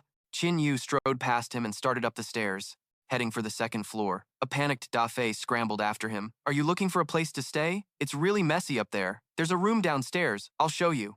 But the moment Qin Yu reached the second floor, he saw numerous survivors sitting, huddled together, their faces grim and their heads bowed low. At that moment, Da Fei finally caught up. Qin Yu asked him coldly, "What's going on here?" Da Fei tried to cover it up. "They're all survivors. We're just living, by relying on each other, barely getting by in this apocalypse." Hearing this, Qin Yu said gently, "Everyone, you're safe now. Tomorrow, soldiers will arrive to escort you to the Tianmeng base, where your survival is guaranteed. And it's much better than here." Suddenly, a brave young woman stood up and pleaded, "That girl is Ling Xin. Sir, please don't go. If you leave, we won't last until morning. He will kill every single one of us." Qin Yu frowned in suspicion. Ling Xin quickly added, "Sir, watch out. He's about to ambush you." Startled, Qin Yu glanced at Da Fei, who looked momentarily confused, but then suddenly whipped out a knife with a ferocious expression and charged toward Qin Yu. Yet, Qin Yu wasn't scared at all. He stood there calmly, assessing the attack. As Da Fei got close, Qin Yu dodged to the side, causing Da Fei to stumble and fall forward. Qin Yu then swiftly raised his hand and chopped the back of his neck. Da Fei dropped dead on the spot. Seeing this, Ling Xin was in disbelief, stammering, "You killed him with just one hit." Qin Yu realized something was unusual and turned back to ask, "Miss, you knew he was going to attack me before he even moved. How did you know?" Ling Xin replied shyly, looking flustered, Sir, a few days ago I suddenly gained a strange power. I can sense what other people are thinking." Hearing this, Qin Yu's brow furrowed. "You can read minds? Try reading mine then." Ling Xin grew extremely nervous. She shook her head, her fingers fidgeting constantly, tapping against each other. "Sir, you're much stronger than most people. I can only read a rough outline, like when you were about to leave." or when that man was going to attack you. Qin Yu reached his hand out to Ling Xin. Miss, come with me. Hearing this, Ling Xin was shocked and exclaimed, Ah, what about the others? Qin Yu answered calmly, Someone will come for them tomorrow to take them to the base. I'm sure you can tell that I'm not lying. Lying, Lin Tam said timidly. I can't read you. Tan Vu gently explained. Don't worry, I have no reason to lie. One of my missions is to search for and rescue people in danger. By the way, miss, besides reading minds, do you have any other abilities? Lin Tam replied. I can also influence others' thoughts to a certain degree. That scumbag would eat people every few days. He was going to eat me. But I used my power to influence him and stop him. Qin Yu glanced at Ling Xin, thinking to himself that it was a type of psychic control. I'm proposing you follow me from now on. Do you agree? Lin Tam smiled and quickly agreed. I agree. You're a good person. You can protect me. I'll do anything. Then Tan Vu asked Lin Tam, What's your name? She stammered, My name is Lin Tam Ni. Suddenly, a group of people appeared in the distance, walking towards them. Isn't that Tan Vu? Lin Tam sensed the danger and worriedly urged, Sir, they want to kill you. We have to run. Tan Vu quickly drew his spear and unleashed flames, his expression dark and cold. Lin Tam Ni, get back. A moment later, the group was defeated, and they were all screaming in agony. Lin Tam looked around in confusion, while Tan Vu silently glanced at her. He said coldly, Do you still think I'm a good person now? Lin Tam placed a hand on her chest, wondering, I could feel their greed. They were truly determined to kill you, but she hesitated before continuing. If they didn't have any killing intent towards you, would you have spared them? Tan Vu calmly replied, Perhaps. Then he turned and continued walking forward. That's enough for today, let's head back. Lin Tam hurriedly followed, asking doubtfully, Back? Back where? After a while, the two of them arrived at the dormitory. Tan Vu reached out, opened the door, and went inside. Lin Tam shyly followed with her head down. Tu Vu happily ran out to greet him. You're back! Seeing Lin Tam, Tu Vu pointed at her and asked Tan Vu, Who is this girl? Lin Tam fidgeted nervously and quickly stepped forward to greet her politely. Hello, my name is Lin Tam Ni. Having been outside for a long time, Tan Vu wanted to take a quick shower. He turned to the two of them. You two get acquainted. I saw a water heater downstairs. I'm going to see if there's still water for a shower. After washing up, he immediately returned. As soon as he reached the stairs, he eagerly asked, So, did you two get to know each other? At that moment, Lin Tam was in Tu Vu's arms, her eyes filled with tears. Tu Vu stroked her head comfortingly, then said sympathetically, Brother, she's so pitiful. Let's take her in. Tan Vu corrected her. Watch your words. That's called adopting her. Meanwhile, in Din Kwok's room, he was leisurely enjoying himself with a beauty on each arm. Suddenly, there was a knock on the door, and he yelled, Come in! With his fun interrupted, his face darkened as he angrily shouted, What is it? Couldn't it wait until morning? His subordinate reported fearfully, Commander Kong, it's a disaster. You need to see this right away. He then quickly went to his office.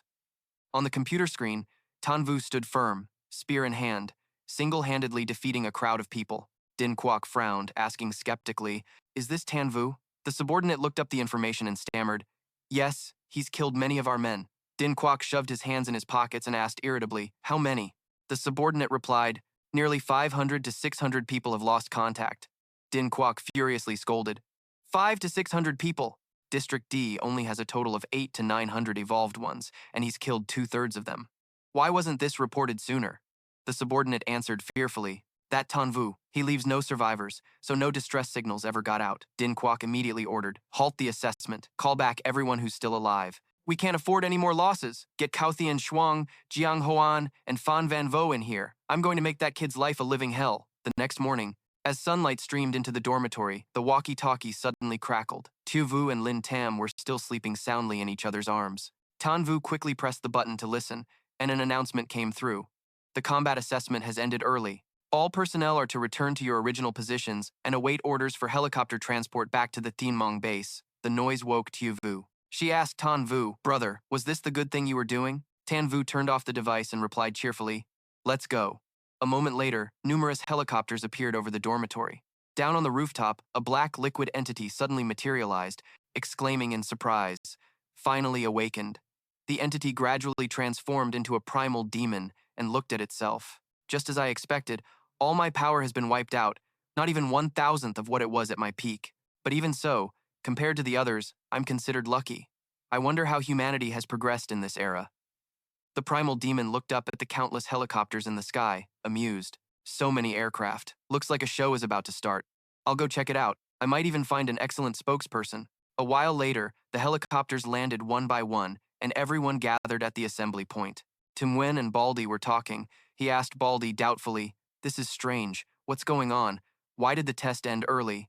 Baldy replied in confusion, "Yeah, this is a first. What happened?" Tinwen grumbled, "What a pain. This was a perfect opportunity to show off my skills." Baldy continued to wonder, "This has never happened before. Why?" Tinwen replied, "My guess is it probably has something to do with that Tan Vu." Baldy frowned and quickly retorted, "You've got to be kidding me. That guy was assigned to District D. That's Commander Kong Din Kwok's turf. He must have been killed ages ago." The two of them stopped talking. Tun Yuan looked around and muttered irritably, "The people from District D are so late.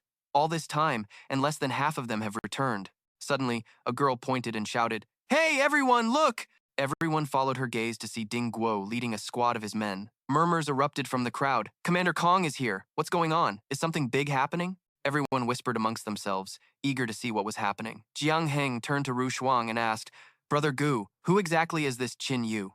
Nearby, Gao Feng stroked his chin in thought, wondering what on earth he had done to make Commander Kong immediately stop the evaluations in all the other zones. Just then, Qin Yu, Xiao Yu, and Ling Xin finally reached the gathering area. Xiao Yu exclaimed excitedly, "They've gathered all the examiners here. Are there always this many?" Ling Xin sensed the danger and urgently warned Qin Yu, "Sir, that man over there wants to kill you." Qin Yu felt it too, murmuring, "Oh." Just then, a group began to walk toward them, led by Ding Guo. His expression was cold, emanating a subtle killing aura. Qin Yu turned to his companions. "You two wait here for a moment." Xiao Yu replied with concern, "Be careful." From another direction, a different group was approaching, and the crowd buzzed with excitement. "Look over there. Commander Li and Commander Zhao are also here." Zhu Yu propped her chin on her hand, studying Qin Yu judgmentally. "So that's him, Qin Yu? After killing so many evolved ones, he still has the guts to return. This fellow is incredibly bold." Ding Guo stood with his arms folded, a smug grin on his face. "Well, have you come to get on your knees and beg for your life?" Qin Yu replied with sarcasm, "Beg for my life? No, I'm here to have you announce the final scores." Ding Guo was rendered speechless. Hong Ming, who was standing nearby, sneered, "Announce the scores? This kid is actually still worried about that." With his hands in his pockets and a cold look in his eyes, Qin Yu spoke again, his voice serious. "The evaluation may have ended early, but the results still need to be tallied, don't they? You previously stated that whoever collected the most evolution energy of the highest quality would be allowed to enter the Tianmeng city's vault and select one treasure. Well, here's what I got. I've already counted them, 1,231. Feel free to count them yourself." With that, he slammed a small sack onto the ground. The top came loose, spilling out countless evolution energy cores. Ding Guo was in utter disbelief, his brow knitting in shock. How could this be? How could you have gathered this much evolution energy all by yourself?" Qin Yu smiled and began to explain.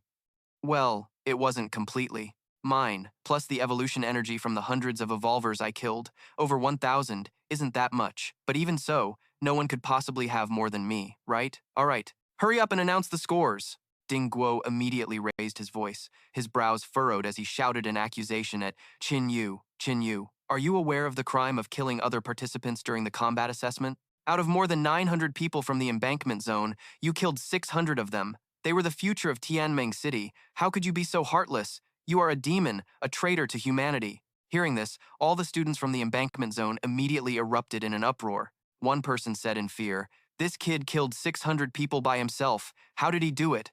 Another added, "No wonder there are so few people from our zone." Qin Yu retorted irritably, "Stop trying to frame me. Your son started trouble for no reason and wanted to kill me, and those people wanted to suck up to him, so they ran to their deaths. How is that my fault?" Ding Guo was furious, and he continued to accuse Qin Yu. "Over 600 people, and you killed them all. Do you feel no remorse?" Qin Yu growled in response, "Nonsense. If I didn't kill them, they would have killed me. It's not like I was slaughtering the innocent. What do I have to be remorseful about?"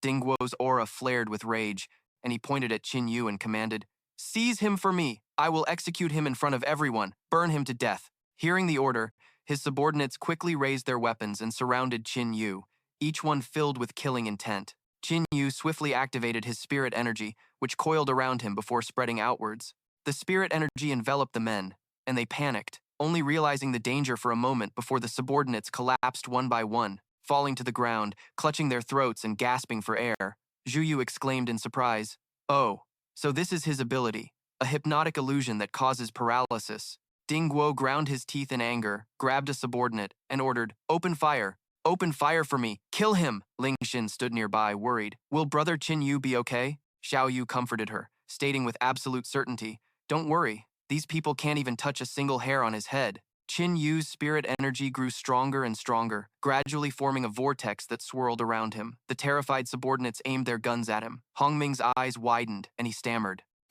Two abilities. This guy is a level 2 evolver." Hong Ming raised his hand and ordered his subordinates to keep firing. "His evolution energy will run out eventually. Fire at will." Zhu Yu watched with a cold expression, while Gao Yuan stood beside him, stroking his beard in praise. "This Qin Yu is truly formidable. Against such a dense and intense barrage of bullets, I'm afraid even I would have a hard time avoiding injury." Qin Yu stood in the middle of the spirit energy vortex, and he shouted coldly, "Tell them to stop, or I will counterattack. Don't force me to go on a killing spree." Seeing the situation was getting out of hand, Hong Ming turned to advise Ding Guo. "Stop, Commander Ding. Tell your men to stand down. To deal with an evolver, you must use an evolver." The subordinates continued to fire nonstop. Ding Guo coldly raised his hand and ordered, "Cease fire, cease fire." He turned to give an order to 3 evolvers, Gao Feng, Jiang Hong, and Ru Shuang. "Which one of you can capture him? I'll double your evolution energy supply for the last half of the month."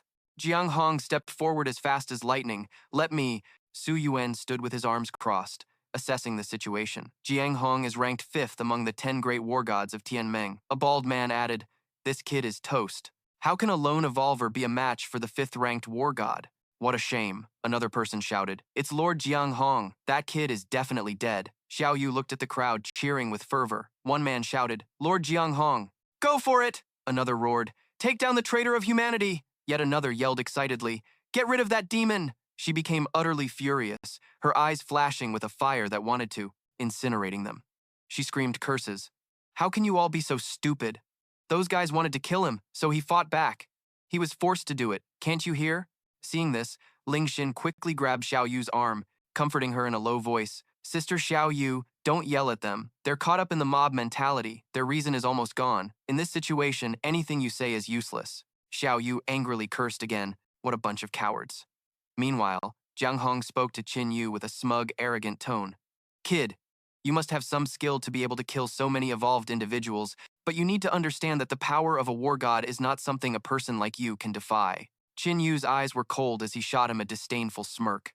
Jiang Hong became furious, grinding his teeth. "What are you laughing at?" Qin Yu said with contempt. "Honestly, you might not like to hear this, but all of you are trash. None of you are worthy of the title, War God." Hearing this, Jiang Hong was enraged, his eyes turning bloodshot as he unleashed his power. Streams of red energy surrounded him as he growled, "Arrogant fool, you're courting death. I was going to grant you a swift death, but your little speech made me change my mind." Jiang Hong stomped hard on the ground, shattering the earth. He launched himself towards Qin Yu. "I'm going to torture you slowly." Seeing Jiang Hong's power, Qin Yu exclaimed in shock, "This is incredibly strong. Although I'm also a level 2, compared to a true war god, my strength is still worlds apart." Jiang Hong threw a punch at Qin Yu with all his might. "Die!" Qin Yu swiftly blocked the punch. Jiang Hong couldn't believe his eyes, stuttering. How is this possible?" A dangerous glint appeared in Qin Yu's eyes as he smiled confidently and said, "The strength is there. My physical constitution is about 35 times the norm, and through ability enhancement, I can throw a punch with nearly 40 times that power." "What ability is it?" Berserk. Jiang Hong hurriedly leaped backward. He couldn't believe what had just happened and was incredibly disturbed. "This guy can block my punch. How could he? How is this possible? How can a lone wolf deal with a formally trained war god like me?" He furiously unleashed a barrage of punches at Qin Yu. "It must have been a fluke." Qin Yu quickly dodged the blows, his eyes gleaming with killing intent. Then, Qin Yu caught one of Jiang Hong's arms, thinking to himself, "If I had faced this guy before consuming the golden bloodline, without using my abilities and the blood flame incense, I really wouldn't have been his match." Qin Yu swiftly and decisively grabbed his other arm. Jiang Hong was completely surprised. Then Qin Yu leaped up, driving his knee hard into Jiang Hong's chest. He lost his balance, stumbling backward before collapsing in pain. The crowd started murmuring, and one student stammered, Jiang Hong is no match for him." Another student's eyes widened in shock. "Just how strong is this Qin Yu?" Jiang Hong was seething with rage. He enhanced his power, grinding his teeth in fury. "You brought this on yourself. You're forcing me to use this move." A moment later, Jiang Hong's eyes became bloodshot, and his entire body transformed into scorching magma. He raised his arms and roared, flaunting his power. "Ah!" Jiang Hong quickly shot from his spot, rushing towards Qin Yu. He scowled, gritting his teeth as he threw a punch at him. Come on, if you don't value your hands, then try and catch my fist. Qin Yu granted his wish, decisively grabbing his hand. The molten magma quickly spread over Qin Yu's entire arm. Jiang Hong snorted. You fool! The onlookers cried out in horror and disbelief. Is that guy an idiot? He didn't even dodge. Getting hit by Jiang Hong's magma will melt you down to the bone. But just then, Qin Yu used his flame spirit energy to incinerate Jiang Hong's magma. Seeing this, he was utterly terrified. How is this possible? Qin Yu replied coldly. Looks like you picked a fight with the wrong guy. When it comes to heat, do you really think you can win? He raised his hand and unleashed an immense, endlessly burning flame. Jiang Hong was forced back several steps by the flames, his arm completely incinerated. Qin Yu suddenly closed the distance, and before Jiang Hong could react, Qin Yu grabbed him by the throat. Jiang Hong cried out in fear. What are you doing? Qin Yu forcefully lifted him into the air. A moment ago, you said you wanted to torture me slowly? Unable to breathe, he struggled to get the words out. Just now. Before Jiang Hong could finish, Qin Yu's eyes flashed with a cold, triumphant light. Never mind. It's too annoying to listen to you. Flames erupted, scorching Jiang Hong's face as he screamed in agony. Everyone outside stared with wide eyes and gaping mouths, completely panicked. Then, Qin Yu dropped Jiang Hong and slowly retracted his spiritual power, saying, I think we've seen enough of the celebratory fireworks. It's time to tally the rewards. Ding Guo immediately glanced behind him and ordered, Qin Sen, check Qin Yu's constitution. Qin Sen quickly accepted the order. Yes, sir. He opened his eyes wide, his eyeballs shining with a radiant light. His eyes were full of color. He scanned everyone around. There was nothing unusual about them, but Qin Yu alone was emitting a golden aura. Qin Sen was shocked, thinking to himself, this Qin Yu is really strong, but what's with this golden color? The aura became increasingly blinding, forcing Qin Sen to shield his eyes and cry out, Ah! He then collapsed to the ground, trembling violently, clutching his eyes as everyone cried out in alarm, Qin Sen, what's wrong? Qin Yu glanced over and snorted coldly. Qin Sen was quickly helped inside to rest, while Ding Guo frowned and continued to issue commands. Contact Asura immediately and tell them to return. Rushuang frowned. Is that really necessary? Ding Guo replied, I have a feeling something big is about to happen. It's better to call them back and be prepared. He then ordered the two remaining evolved individuals, both of you, attack together. You must capture him. Rushuang gave a meaningful look to Gao Feng, who understood and nodded in agreement. Qin Yu, annoyed and displeased, asked, Are you guys finally going to fight for real? Ru Chang and Gao Feng approached, standing before Qin Yu, ready for a life-or-death battle. Ru Chang admitted, I acknowledge that I underestimated you. Qin Yu replied nonchalantly, I hope I haven't overestimated you. Ru Chang and Gao Feng sped towards Qin Yu. Gao Feng warned Ru Chang, Don't hold back. Ru Chang replied without hesitation, Understood. Ru Chang gritted his teeth and activated his ability, his hands emitting a chilling ice aura. He slammed his hands on the ground, and countless ice spires shot up from the earth, hurtling towards Qin Yu. Qin Yu also quickly unleashed his flames, which flared up intensely. They managed to block Ru Chang's ice spires just in time. Qin Yu smirked contemptuously. Is that all? Ru Chang's eyes glinted menacingly. He laughed coldly. Suddenly, countless towering earthen spikes appeared behind Qin Yu. He realized something was amiss. Atop one of the spikes, Gao Feng said smugly, Qin Yu, no matter how strong your fire is, can it burn through solid rock? Qin Yu thought to himself, so it's telekinesis. Gao Feng clasped his hands together, focusing his will, and the two masses of ice and earth merged, forming a sphere of rock and ice that trapped Qin Yu. Inside, Ru Chang turned to Gao Feng and urged, Hurry! Don't let him escape! Gao Feng replied, Relax. In less than 1 minute, we can crush this kid to death. Outside, Ling Xin anxiously asked Xiao Yu, Will brother Qin Yu really be okay? Xiao Yu worried, If only I had buffed him a bit earlier. Suddenly, the sphere of ice and earth began to crack, and streams of golden light shone out from within the fissures. Then the golden light grew increasingly intense, and the cracks widened. Ru Chang and Gao Feng were horrified. Gao Feng gritted his teeth. How is this possible? Suddenly, a massive explosion rang out, and the sphere shattered into fragments, sending Ru Chang and Gao Feng flying backward. A golden aura enveloped Qin Yu as he walked up to the two of them. Gao Feng lay, sprawled on the ground, looking up at Qin Yu, and gasped in pain. You. Qin Yu was furious, his eyes bloodshot, a powerful golden spiritual energy enveloping him as he sneered. Is this pathetic display all you've got? Seeing this, Ding Guo was furious, his face darkening as he cursed, Trash! You're all trash! Then he turned and waved his hand, ordering his remaining subordinates. All of you, get up there and finish this kid. 4 auras of red, white, blue, and pink spiritual energy quickly leaped in front of Qin Yu. The 4 auras revealed 4 individuals: Qing Yan, Gao Yuan, Li Jiang, and Zhu Yu. Qin Yu looked at the group, his gaze sharp and cold, and said arrogantly, "All of you, come at me together. That's great. It'll save me some time." Gao Yuan calmly tried to negotiate.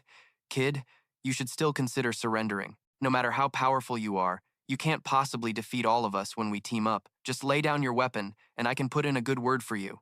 Hearing this, Ding Guo, standing on the side, angrily, ordered Gao Yuan, "Why are you wasting words on him? Hurry up and kill that kid for me." Qin Yu smirked. "It seems your master doesn't want to talk." Over here, Qing Yan had already drawn her spirit sword.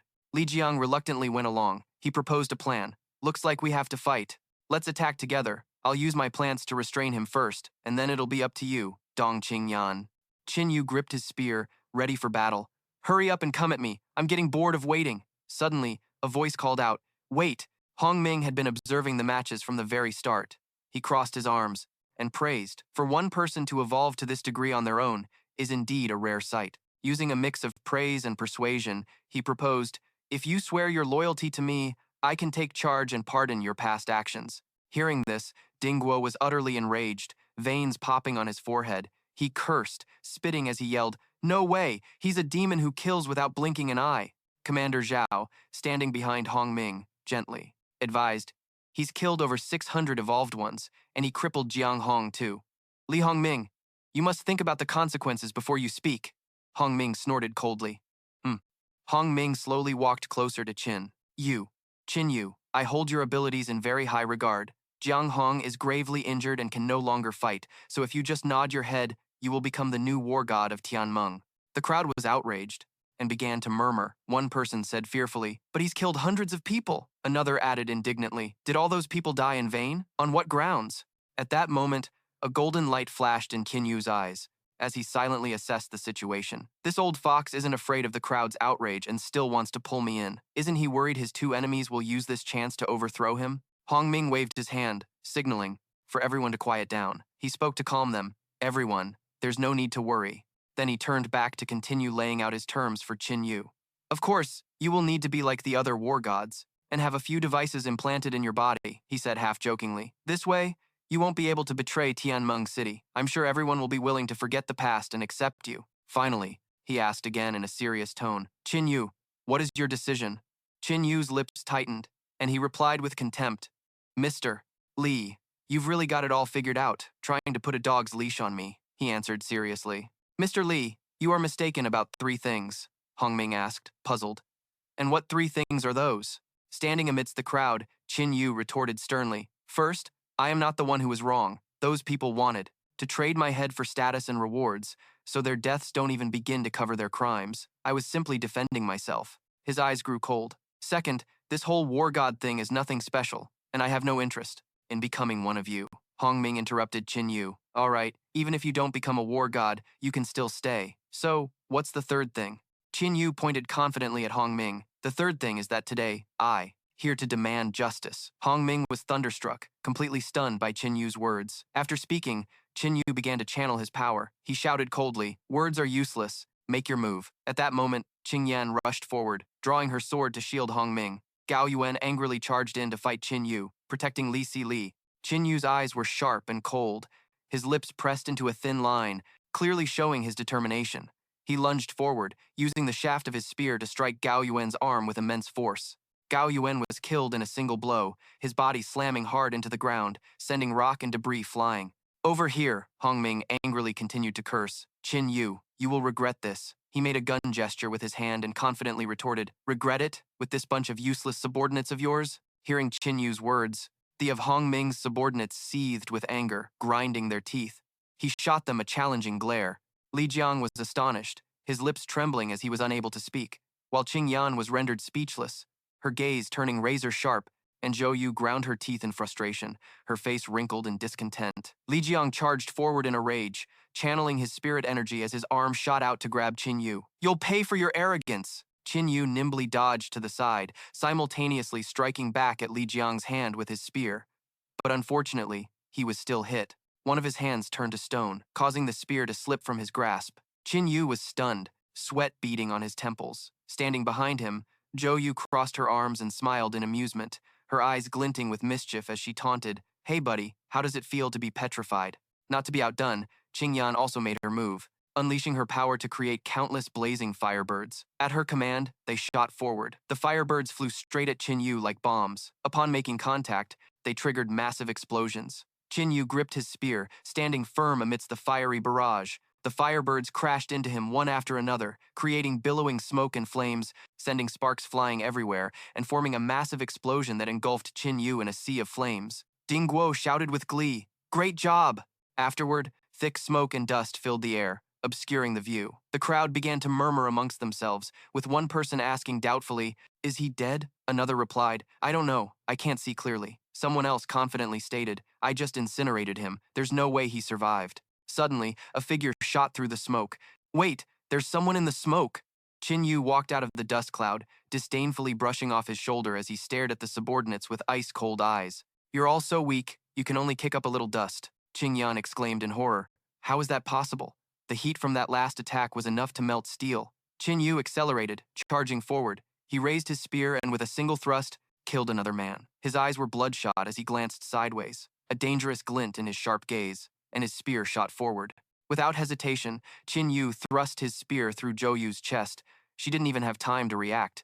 Xiao Yu collapsed, blood trickling from the corner of her mouth. Qingyan glanced nervously at Xiao Yu, then back at Qin Yu. Qin Yu stepped in front of her and said angrily, "Of course you can melt steel, but I'm not as weak as steel." Qin Yu landed a flurry of punches on Qingyan's chest. Qingyan crumpled to the ground in pain. Qin Yu then looked mockingly at Hong Ming. "Commander Li, do you have anything else to say?" The crowd outside began to panic and whisper, one person stammering, "The great war gods, they've been defeated." Another, sweat pouring down his face, screamed in terror, He's definitely not human. He must be a demon." Someone else couldn't believe their eyes, asking, "How did this happen?" Hong Ming was so enraged he was speechless. You! Qin Yu glanced at him and calmly stated his demand, "Commander Li, I can give you 10 seconds. After 10 seconds, I can't guarantee any of your safety." Yuan Gui, who was hiding behind a wall and watching the entire fight, looked at the crowd and exclaimed with glee, "Interesting. This kid isn't an apostle or a spokesman for anyone, yet he's this powerful at this stage. How fascinating." Suddenly, it noticed something, its eyes widening as it exclaimed, "Huh?" Qin Yu turned his head toward the sound of the voice. "Sorry, I'm late." A portal opened in the air, and Asura and his comrades stepped through it. The crowd rejoiced as if they'd been thrown a lifeline. "You guys are finally back." Asura assessed the situation, his face contorting into a scowl as a dangerous light flared in his blood-red eyes. He let out a cold grunt. Asura walked over to stand in front of Qin Yu, sizing him up.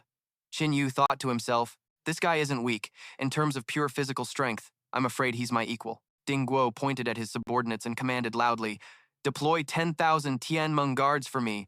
I'm going to skin this bastard alive." Qin Yu sized up the man in front of him one more time and wondered aloud, "Hey, with your level of skill, why are you selling your life to villains like them?" Asura didn't answer Qin Yu's question, instead retorting with his own, "You've always been a lone wolf, haven't you?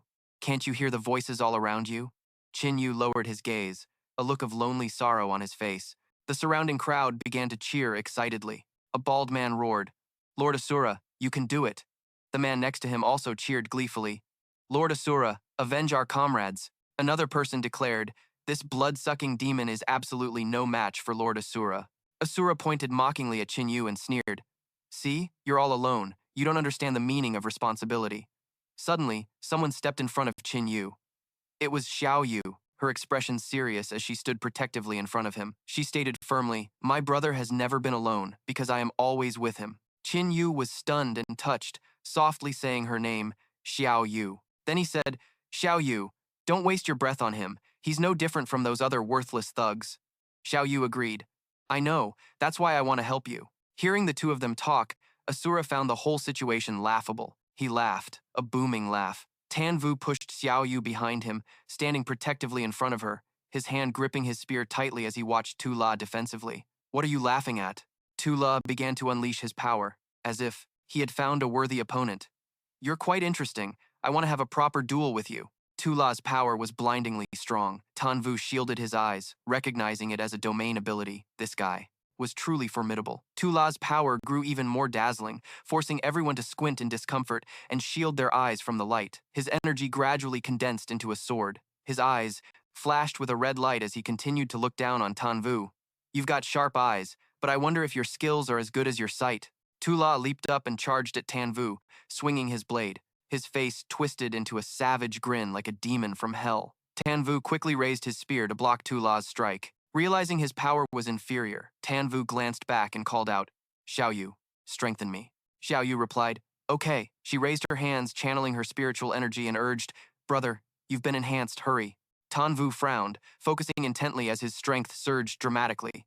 And he used his power to fling Tu La away. Gaining the upper hand, Tan Vu charged forward again. The two exchanged blows relentlessly, clashing over and over. Tan Vu raised his spear to block Tu La's slash. Tu La quickly dodged Tan Vu's spear thrust, but was still hit by the force. Tu La hastily retreated a few meters. Tan Vu was shocked. What's going on? His wound has healed. Right before his eyes, the wound on Tu La was slowly closing. Tu La winced but said confidently, you are indeed powerful, but within this domain, no one can kill me. Then his face darkened, his expression becoming menacing. You're a dead man. He swung his sword fiercely towards Tan Vu. A massive wave of spiritual energy shot towards Tan Vu. Standing behind him, Xiao Yu clasped her hands to her chest anxiously. Tan Vu glanced back. Calculating silently, he couldn't let Xiao Yu get hurt. I have to risk it. He quickly swung his spear to block the torrent of energy. A loud explosion erupted. Tan Vu was thrown back, landing sprawled on the ground. Xiao Yu quickly ran over in a panic. Brother! She helped Tan Vu sit up, asking worriedly, are you okay? Tan Vu gritted through the pain and replied, I'm fine. Tula slowly approached, to be able to take one of my blows, and still stand up. You truly don't disappoint me, Tan Vu retorted sarcastically. Too bad you've disappointed me a little. Enraged, Tula gripped his sword tightly and channeled his spiritual energy. Preparing to attack, Tan Vu clenched his fist, unleashing his own power, and taunted, your regeneration ability is pretty strong, isn't it? He quickly rushed forward to attack. I want to see.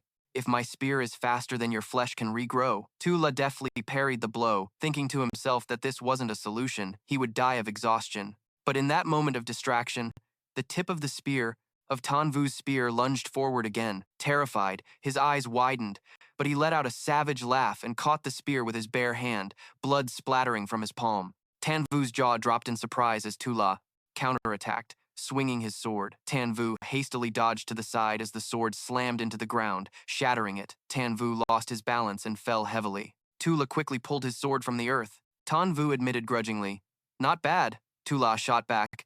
Attacking so relentlessly must have tired you out, right? At this point, if you took another one of my strikes, would you be able to get back up? Tan Vu explained. Same to you. Your regeneration speed has also slowed down quite a bit. Tula, while using his spiritual energy to heal the wound on his palm, said, it's true. My regeneration ability is reaching its limit. He continued to channel his energy, roaring. But I'm no longer injured. Tan Vu was surprised. What is this guy planning? Xiao Yu, get over here quickly. He might be trying to use a mist to obscure our vision. The energy is too immense. Tula panted, energy spilling from his mouth. As the power grew stronger, Tula cried out in pain. Arg! Suddenly, he began to evolve, his muscles bulging and ripping through his clothes. His feet transformed into monstrous, three-toed claws that gripped the ground, and two sharp horns sprouted from his head. Tula now looked exactly like a monster. His eyes blood-red and his brow furrowed in anger. This is the first time I've used this move against a human. You should feel honored. He swung his sword, roaring smugly, so you should be grateful and die. Tan Vu's face turned pale with fear. Tula's immense power rushed towards Tan Vu, creating a violent explosion that engulfed him. The ground shook violently, and thick dust billowed everywhere. Tula's eyes were vicious as he gritted his teeth in anticipation, but he was bound to be disappointed. Because as the dust slowly cleared, Tan Vu was still standing tall. He had caught Tula's flaming blade with just one hand. Tula exclaimed in shock, You, how do you still have so much strength? Tan Vu tightened his grip slightly, and the fire blade dissipated. He looked at Tula with a smirk.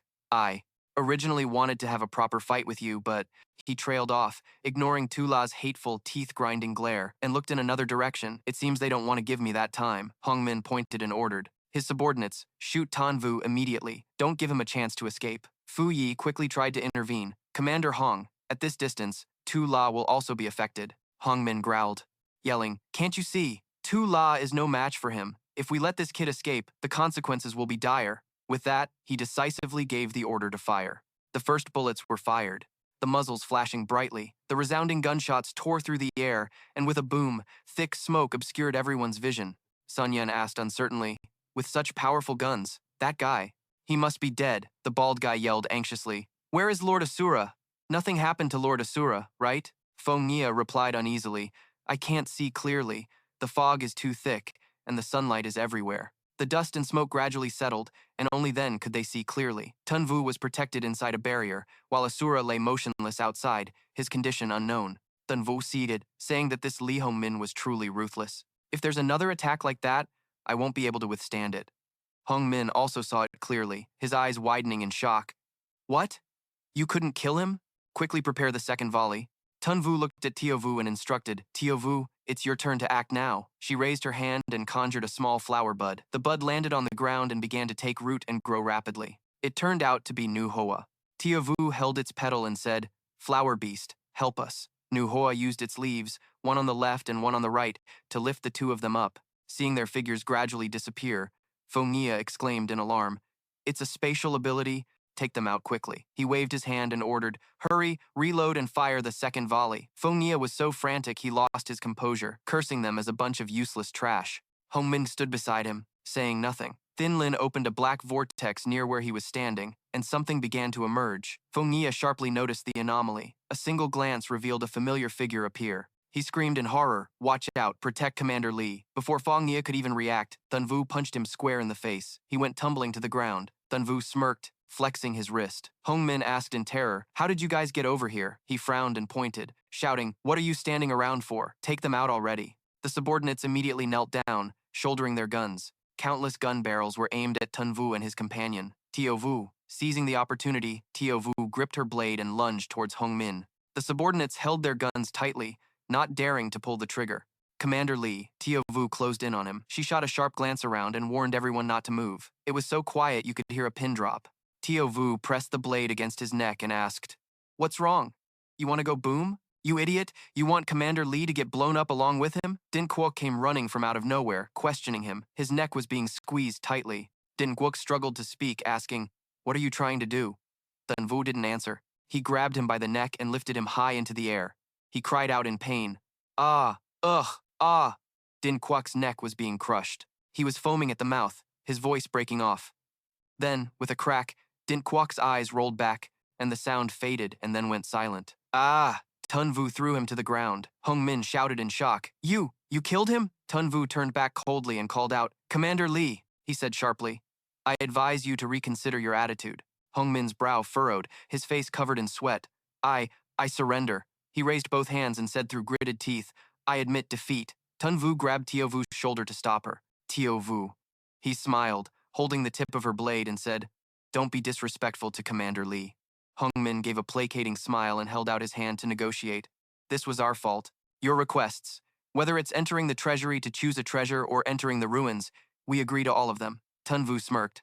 "I'm very glad you could make such a wise decision. Looking at the chaotic battlefield of rubble and earth," he replied obsequiously. Of course, of course." Hongmin glanced at a subordinate and ordered, "Quickly take Mr. Tun to the VIP lounge to rest." So Lam immediately replied, "Yes, sir." He bowed respectfully and gestured, "This way."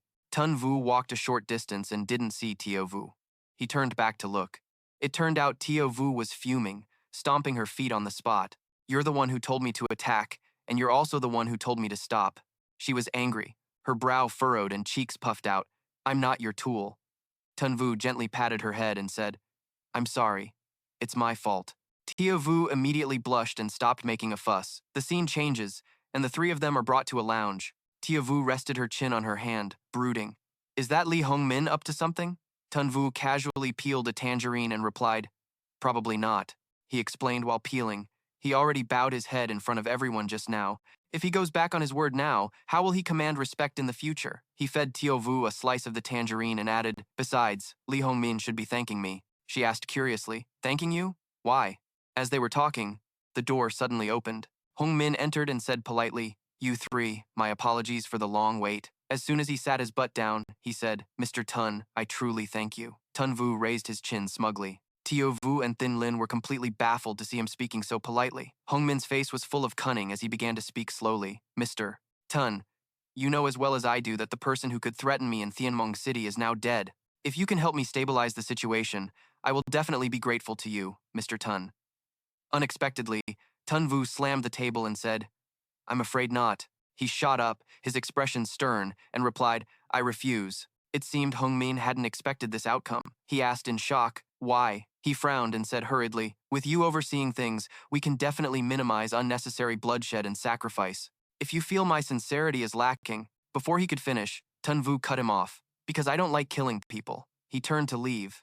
Hongmin quickly stood up, about to go after him when he heard Tun Vu say, Don't worry, I won't interfere in the power struggles of Tianmong City. Reaching the door, he turned back and asked, Can you take me to the treasury to pick something out now? Hongmin replied almost instantly, Of course. Tio Huang, take Mr. Tun to the treasury. Tio Huang, who was right there, immediately replied, Yes, sir. Hongmin watched Tun Vu's retreating back and muttered under his breath, What a strange guy. The scene changes, the door to the grand hall opened, and a brilliant golden light filled the entire room. Xiao Yu's eyes sparkled as she exclaimed in awe, Whoa, so this is the inside of the resplendent golden jade room. Xiao Yu looked around and gasped in amazement.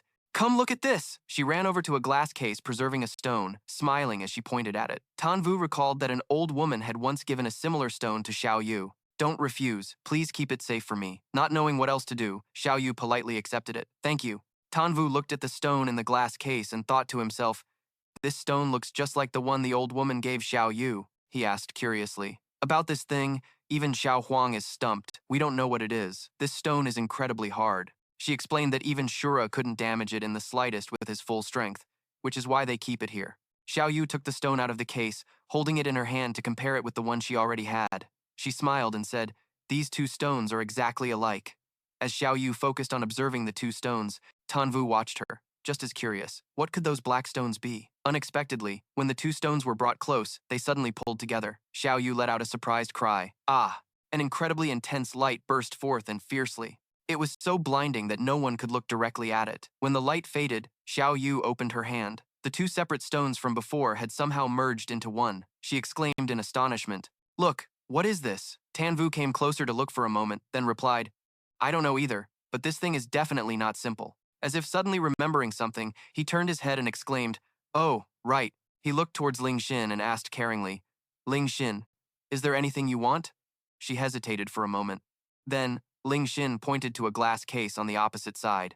Tan Vu followed her gaze and let out a small, Oh, Ling Xin said decisively. I want that. Xiao Huang was full of praise. You have a good eye, young lady. That sword is said to be an ancient weapon that can cut through iron as if it were mud, she said while taking the sword out of the glass case. Its special properties allowed it to be stored spatially. Xiao Huang respectfully held the sword with both hands and offered it to her. Ling Xin took it, and noticing two characters carved on the hilt, she asked curiously, Oh, what do these two characters mean? Now in her area of expertise, Xiao Huang began to ramble on. The ancient characters on this sword were examined by a professor of ancient scripts. It's the sword's name. As Ling Xin cherished the sword in her hands, she heard Xiao Huang continue, I believe it's called Ling Xin. Xiao Yu, who was standing nearby, overheard and cheerfully came over to put an arm around Ling Xin, saying, This sword was truly fated to be yours. Seeing that the two girls had chosen items they liked, Tan Vu finally spoke up. We'll take these two things. When do the nearby ruins open?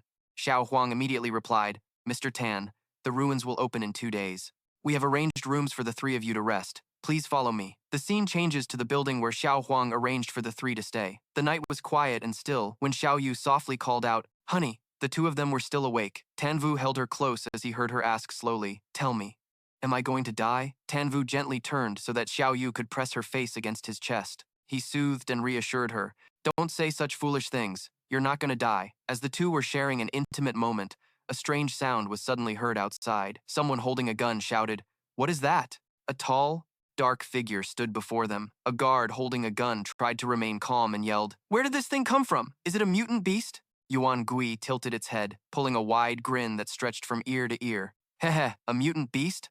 This great one is no such thing. Hearing the commotion, Tan Vu quickly dressed and ran out, shouting, Who are you? Yuan Gui didn't answer, instead repeating, Who am I? It laughed with amusement and introduced itself. Heh, I am Yuan Gui, the Great Lord. After hearing its grand name, huge question marks seemed to pop up over Tan Vu's head. He was bewildered, thinking that even words themselves were becoming monsters these days. Yuan Gui, having been misnamed, was both embarrassed and angry. It ground its teeth and said, "It's Yuan Gui, the original demon." Xiao Lu frowned, raised his gun, and yelled, "I don't care if you're a turtle or a ghost, brothers. Fire!" Xiao Lu urged them to take down this monster, and immediately, countless bullets tore through the air, flying straight at Yuan Gui. It calmly let out a cold snort. The bullets that hit its body were stopped, spinning in place, unable to penetrate its flesh. Yuan Gui spoke with a contemptuous tone. "You think you can deal with the great Lord Yuan Gui with these things?" The guards kept firing, emptying a full clip in the blink of an eye. One of them said urgently while reloading, "Hurry!" They aimed their blazing muzzles at Yuan Gui, preparing for a second wave of attack. Yuan Gui slowly stepped closer and sneered. "Such a boring play. There's no need for a second act." It stretched its body, and a ring of dark energy surrounded it, releasing all the countless bullets that had accumulated in its body. Xiao San saw that the situation was bad and quickly shouted, "Ah, this is not good." Xiao Lu immediately turned and ran for his life. "Find cover, quick!" A tragic scream rang out. "Arg!" Xiao Yu asked worriedly. "Tanvu, who is this?" Tanvu held her, pressing against a wall. "I don't know. I've never seen a monster like this before." He watched as the guards, riddled with their own bullets, screamed in agony. "R," Tanvu speculated. "It's probably from another race. A high-ranking one." Just then, Yuan Gui's gloomy voice rang out, "You two little devils." It chuckled as it walked towards the two, waving its hand arrogantly and speaking, "You could never comprehend what a noble existence this great one is." With that, it snapped its fingers and said, "So don't make wild guesses." Instantly, a barrier from Yuan Gui enveloped the entire building, leaving no gaps. Tanvu frowned. "A barrier?" he demanded loudly. "What do you really want?" Yuan Gui was surprisingly communicative now, explaining, "My purpose for coming here is very simple." Yuan Gui's eyes flashed with a strange blue light as it smirked, revealing its serrated teeth, and answered, "I, the great Lord Yuan Gui, have chosen you." Tanvu and Xiao Yu didn't, stared at it blankly in unison. Qin Yu regained his composure and shouted first, "What do you mean?" The origin ghoul answered curtly that it meant exactly what it said. A scene appeared in its mind, of Qin Yu holding a spear amidst a sea of flames. "You are the ability user who can advance the furthest in this era." It gestured and said, "As long as you become my subordinate." The origin ghoul leaned in close to Qin Yu, tempting him, "I will help you become the overlord of this world." To its surprise, he coldly replied, "Sorry, I refuse." Qin Yu then turned to leave. "I don't have time to play games with a psychopath." This time, it was the origin ghoul's turn to be stunned. "Huh, you're really not going to think about it? Following me comes with great benefits, full insurance, paid leave, and bonuses." Qin Yu decisively cut it off. "No, I'm not interested in that stuff. Xiao Yu, let's go." As they left, the origin ghoul glanced at Xiao Yu and thought to itself, "Wait, there's still this girl." It flew over to Xiao Yu to continue its persuasion. "Young lady, you're quite excellent as well." Xiao Yu crossed her arms and asked nonchalantly, "What are you looking at me for?" It rubbed its hands together as if to negotiate. "Will you agree to be my subordinate?" Unfortunately, Xiao Yu's stance was just as firm. She yelled, "Get lost! Only a devil would want to work for you." The origin ghoul watched their retreating figures and let out a long, disappointed sigh. It said regretfully, "What a shame." The origin ghoul transformed into a plume of black smoke, flying toward the pair. As they walked, the black smoke grew denser, and the origin ghoul's voice became sinister. "If that's the case," in a flash, it appeared in front of Qin Yu, roaring ferociously. "Then I can only kill you." The origin ghoul reached out with its pitch-black hand to seize them, but Qin Yu wasn't about to let it have its way. With a single slash, the origin ghoul's extended arm was severed completely. And yet, it laughed in excitement and praise. "You really are amazing." It looked up at Qin Yu and leaped high, but it still wasn't powerful enough. Xiao Yu cursed in anger. "You coward, daring to use such a despicable sneak attack." Things seemed to be spiraling out of control. The origin ghoul maintained its dark, expressionless face, but internally, it was in a total panic. "Hey, you can't do that. Aren't you supposed to ask me why I'm not afraid of your blood flames?" Seeing Qin Yu charging ferociously with his spear, it panicked internally. "You're not following the script at all." With a loud boom, the origin ghoul's body was blown apart in all directions. Xiao Yu ran to his side and asked, "Brother, is it dead yet?" Qin Yu's spear was still stuck in the ground as he replied, "Not yet. Even though I landed a hit, I feel that it wasn't a fatal blow." In a place no one noticed, the origin ghoul had turned into smoke, hovering near the ground. It laughed gleefully, "Hey hey," and slipped through a crack in a door, sneering to itself. "The great Lord Origin Ghoul can't be killed by a mere human. I'll just revert to my original form and rest for a bit." But just then, Ling Xin appeared, staring at it in shock. "You? Who are you?" The origin ghoul almost instantly reverted to its wicked expression. It smiled with narrowed eyes and coaxed, "Little girl, you're pretty amazing too. Wanna come with Uncle?" Terrified, Ling Xin's hands trembled as she clutched her sword, her voice stuttering. Don't come over here." The origin ghoul gave a demonic smile, agreeing as it reached a hand toward her. "Okay, Uncle will stay right here. I won't move." Panicked, Ling Xin couldn't help but swing her sword wildly. She screamed, "Stay back!" The origin ghoul instantly grabbed her sword, overpowering her. All Ling Xin could do was scream, "Ah!" It then seized her arm, slowly lifting her off the ground, exclaiming, "Well, what a surprise." She struggled instinctively, her body dangling in midair. The origin ghoul was excited to find someone here who could capture people's hearts. Ling Xin was terrified, her entire body restrained by the origin ghoul, cradled in its ink-black palm. She then screamed hopelessly for help. "Brother, sister, Xiao Yu." Her screams reached Qin Yu's ears, and he instantly recognized Ling Xin's voice. She was screaming for her life. Xiao Yu and Qin Yu immediately rushed toward the building where her voice was coming from. Xiao Yu called out anxiously, "Ling Xin!" Both of them quickly entered the building. Qin Yu roared in fury. "Let her go!" He shouted its name. "Origin Ghoul!" It casually turned to reply, "Why should this great one listen to you?" While swinging his great spear with all his might, he cursed at it. "You resort to taking hostages when you can't win a fight. So much for pretending to be so profound and mysterious." Carrying Ling Xin, it instantly leaped into the air, successfully dodging his lethal blow. The origin ghoul scoffed in reply, "Hostage? You look down on me too much." It tightened its grip on Ling Xin in its hand, retorting flatly, "When this great one makes threats, I have never needed a hostage." Before Xiao Yu and Qin Yu could compose themselves, it swiftly spread its wings and flew high into the air. The origin ghoul fled the scene, not forgetting to say goodbye. "Farewell." Xiao Yu urged him impatiently. "Brother, attack the origin ghoul quickly." Qin Yu stopped her. "Don't." It was the sound of Ling Xin getting hurt. Suddenly, an intense, sharp pain shot through Xiao Yu. She collapsed to the ground, grabbing her own neck. Seeing this, he called out in alarm, "Xiao Yu!" Her whole body was drenched in sweat. Xiao Yu clenched her jaw, bearing the pain as she stammered, I'm okay. Ling Xin is hurt." He walked over and scooped her into his arms, comforting her. "She's going to be okay. That origin ghoul, from the looks of it, won't harm Ling Xin for the time being." After speaking, he headed toward the rooms, soothing her with gentle words. "Let's go back to our room to rest, get you healed, and then we'll go save Ling Xin." Lying dazedly in Qin Yu's arms, she said with determination, "I will absolutely save Ling Xin." The next day, Lord Huang gestured towards the ruins gate. He asked Qin Yu one more time to confirm, "Mr. Qin, are you really not taking that girl into the ruins with you? The ruins open once every 3 days, so the next opening is in 3 days." He just replied coldly, Seeing this, the man didn't ask anything else and just guided Qin Yu to the gate. "All right, then please enter the ruins." He walked up the steps one by one. Lord Huang offered him a word of encouragement before he entered the ruins. "Good luck." After reaching the ruins gate, Qin Yu suddenly paused for a moment, calling his sister's name, Xiao Yu. He looked at the ring on his hand, thinking to himself, "I will definitely cure you in these ruins." From the stone set in his ring, an image of Xiao Yu appeared, lying there, convulsing and barely breathing. Suddenly, from deep within the ruins, a swirling vortex of light emitted a powerful suction force. A strong tremor shook the ground as Qin Yu approached the gate. He was directly pulled by that light, sucked into the ruins as General Huang and the bald man with him watched. The bald man asked worriedly, "General Huang, do you think this guy with the surname Qin can make it out of the ruins?" He just replied indifferently, "Who knows? It'll be good if he comes back alive." General Huang said this as he turned to leave. "It would be even better if he doesn't return." The scene shifts to another location within the ruins. Qin Yu was lying on the floor, groggily opening his eyes. All the other people who had been pulled into the ruins were also stirring and sitting up at the same time. As soon as everyone regained consciousness, immediately, not far from there, a conflict erupted between a group of men and a group of women. A man named Mang shouted, "Why are there other people in the ruins? Who are you?" Feng Yu, unafraid, shot back a question of her own.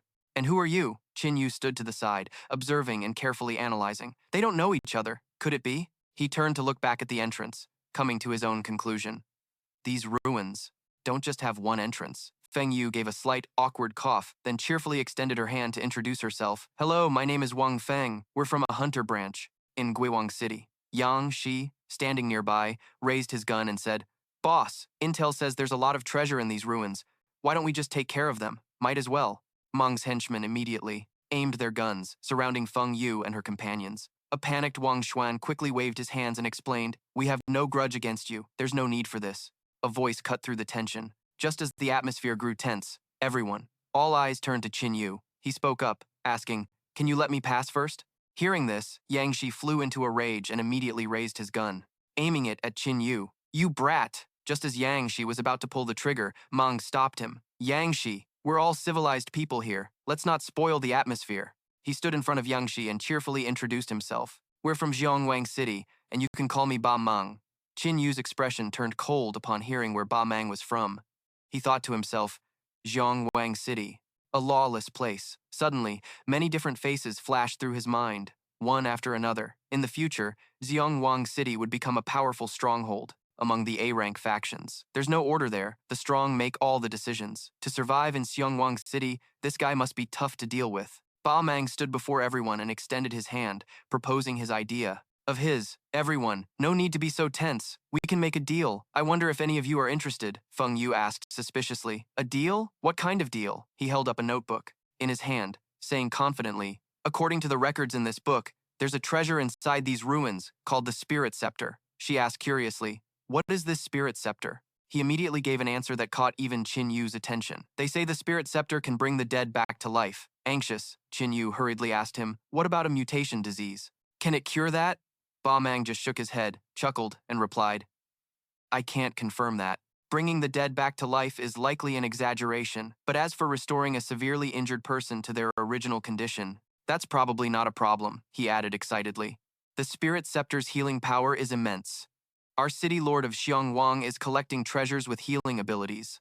So," Qin Yu decisively turned and walked away, ignoring Yang Shi's intense glare. Seeing him leave, Yang Shi was stunned for a moment before turning to Ba Meng and shouting, "Boss!" Ba Meng calmly said, "It's not a problem, just let him go." Without a hint of hesitation, Qin Yu walked with decisive steps, heading straight deeper into the ruins. A voice called out, immediately grabbing Qin Yu's attention.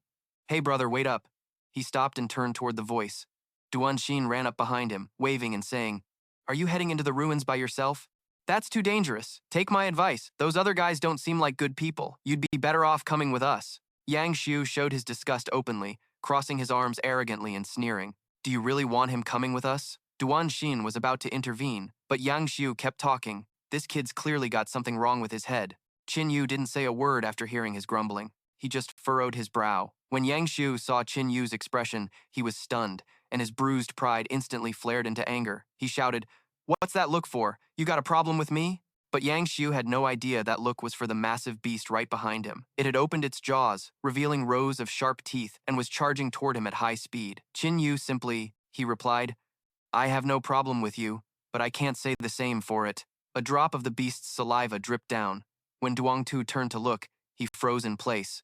He was stunned so much that his jaw dropped, and the beast lunged forward for a bite. Luckily, Duang Tu dodged to the side just in time, screaming in panic, "Ah, help me!" Seeing this, Doan Tan quickly called out to him, "Duang Tu." Fuang Vu's eyes turned red as a blue light enveloped her. A pair of new ears suddenly sprouted on her head, her eyes blazed, and she lowered her stance, one hand extended, unleashing a white flame. The white flame erupted and scorched the beast, which screamed in agony. "Ah!" Duan Tan rushed over worriedly, asking, "Duang Tu, are you okay?" He just sat on the ground, completely stunned, his eyes fixed on Puang Vu as she charged the beast. Vuong Huyen quickly joined Puang Vu. He told old Duan, "Get Duang Tu out of here," then leaped at the beast. He raised his fist high, which was clenched tight. Vuong Huyen swung his arm and delivered a devastating blow right to the beast's face. The huge beast crashed to the ground as Nam Keat hovered behind them and urged, "Everyone, let's end this quickly." Then he immediately warned everyone, "More than 10 monsters are closing in." Just then, from a distance, a pack of smaller beasts identical to the large one on the ground began to approach. He quickly shouted out, calling to everyone, "We need to run ahead on the main road." Duan Tan, carrying Duang Tu on his back, told Tan Vu, "Brother, you'd better come with us." Surprised, he still agreed. "Oh, all right." Everyone quickly made their escape. They all headed forward together. Nam Keat looked around and said, "This is a dead end." Tan Vu introduced himself to Duan Tan. "I'm Tan Vu, from Thien Mong City." He was surprised. Thien Mong City. That's a long way from our Kwai Vong City. Then, Duan Tan quickly introduced his teammates to Tan Vu. "Brother, let me introduce my squad. This is our captain, Phuong Vu, and behind her is her younger brother, Vuong Huyen. We also have Nam Kiet, who's in charge of scouting. Their abilities, you just saw for yourself." Vuong Huyen happily chimed in about his power. "My ability is rock control, so if there's any danger, I'll protect everyone." Hearing that, Doan Tan also introduced his own ability. As for me, I have a piercing ability, an enhancement type. Hearing this, Tanvu also shared a bit about himself. My ability is fire. Duong Tu scoffed in disdain. He spoke with obvious disgust. What a pathetic ability. Compared to my metal control power, yours is complete garbage. Tanvu merely glanced at him and smirked faintly, showing his unwillingness to bicker. Don't worry, I don't waste my time arguing with fools. Hearing that, Duong Tu flew into a rage and shouted, What did you just say? Nam Kiet touched a metal plate on an iron frame. He called out, Everyone, take a look at this. Could this be a dungeon? Vuong Huyen came forward, saying, Doesn't matter what it is. He rolled up his sleeves, cracked his shoulders, and said confidently, We'll know once we get in, won't we? Fuang Vu, standing nearby, advised him worriedly, Be careful. It might be dangerous in there. His fist turned to stone, and he replied, Danger just means there's treasure to be found. Vuong Huyen moved forward and threw a rapid series of punches at the iron frame, sending sparks flying. In just a moment, the solid iron frame was shattered into scrap. He said, satisfied, There we go. His eyes gleamed as he spotted a wooden box behind a zombie. Look, treasure, Fuang Vu reminded him. Be careful. Take care of that zombie first. This one looks like it'll be a tough fight. The zombie heard the noise and turned, breathing out a puff of smoke. Duan Tan patted his shoulder. Little Huyen, end it quickly. You're enhanced now. His footsteps became extremely powerful as a single hard stomp shattered the stone floor. In an instant, he charged directly at the zombie. Duan Tan cheered from the side. Let's go. Vuong Huyen threw a punch straight at the zombie's face. He yelled, Try this on for size. Soul-crushing punch. Tanvu gave a helpless laugh and said to Fuang Vu, Your brother's got quite the vocabulary. She looked confused, not getting it. His punch had no effect on the zombie's skin, which had turned to stone. He exclaimed in surprise, How can this be? In return, the zombie sent him flying with a single strike. He tumbled to the ground, crying out, Ah! Fuang Vu hurried over to her brother. She quickly helped Vuong Huyen to his feet. Gritting through the pain, he said, I'm okay. Its skin is just too hard. The zombie continued to breathe out clouds of smoke. Its fiery gaze would make anyone's skin crawl. It slowly advanced on Don Tan. Seeing this, Vuong Huyen yelled out a warning. Old Don, be careful. The zombie's eyes glowed red as it suddenly shrieked and lunged at Don Tan, swiping at him with its sharp claws. He deftly dodged aside, using his sword to block its lethal attack. Don Tan gripped his sword and zipped past the zombie, the tip of his blade slicing across its hip. He followed up with another chop to its shoulder. The zombie couldn't react in time and was instantly felled by Doan Tan, crashing to the floor. Fuang Huyen praised, Uncle Don, you're amazing. As Fuang Vu helped him up, he laughed sheepishly. I was just testing it. That zombie's hide is as tough as steel. Old Don's ability has a piercing effect that enhances weapons, making it the perfect counter for this kind of monster. The zombie was down on the ground, but its eyes still glowed with red embers. Doan Tan stopped the siblings. You two, stay back. It's still moving. He raised his sword to finish it off for good. Let me take care of this. He was taken aback. Huh? The zombie suddenly shot up, its mouth hanging slightly open. A black smoke suddenly emanated from its body. The siblings saw this and immediately ducked to avoid it. Doan Tan raised his hand to cover his face, suddenly realizing something was terribly wrong. His bloodshot eyes suddenly rolled back into his head. He stammered as he braced himself on the ground, struggling to speak. It's poisonous. The zombie's petrified hand rushed towards him. Everything in his vision turned red. As the zombie closed in, all he could do was cry out. Ah! It gripped Don Tan's entire head, and everything turned red, just as he panicked and could only scream, Ah! Another hand appeared and grabbed the zombies. Hold on! Tan Vu managed to save Doan Tan in the nick of time. He used his flames to burn its arm and asked curiously, Why is a first-floor monster this tough? Doan Tan looked at him worriedly and asked, Brother, aren't you affected by the poison bones? Engulfed in Tan Vu's flames, the zombie shrieked in agony. Ah! He calmly turned and replied, This poison isn't very potent. He stared at the scorched zombie with a cold gaze. You all are evolved humans, so you'll recover on your own after some rest. The creature lay on the ground. Suddenly, Tan Vu pulled a stone from its body. He was surprised. What is this? Tan Vu held up the stone to examine it. A star fate stone. Fuang Vu, also curious, approached and asked, A star fate stone? You know what this is? He proceeded to explain the stone to her in detail. The Star Fate Stone is the heart of the Starstruck clan. It's useless to us. As for the Starstruck clan, all you need to remember is to run immediately if you ever encounter them. Hearing this, Fuang Huyen and Fuang Vu could only look at each other in silence. Tan Vu's expression darkened as he pondered. Li Hongmin wouldn't deceive me about the intel on these ruins, but he said the first floor wasn't dangerous, and that an evolved human could clear the second floor alone. He glanced at the injured Doan Tan and the Vuong siblings. But Phuong Vu and Doan Tan are clearly level 2, yet their party was almost completely wiped out. He thought as he walked, if Li Hongmin has no reason to harm me, then... Tan Vu walked over to the wooden treasure chest. He stared intently at the chest and then it clicked. In that case. He then slowly lifted the lid. This chest must hold a secret.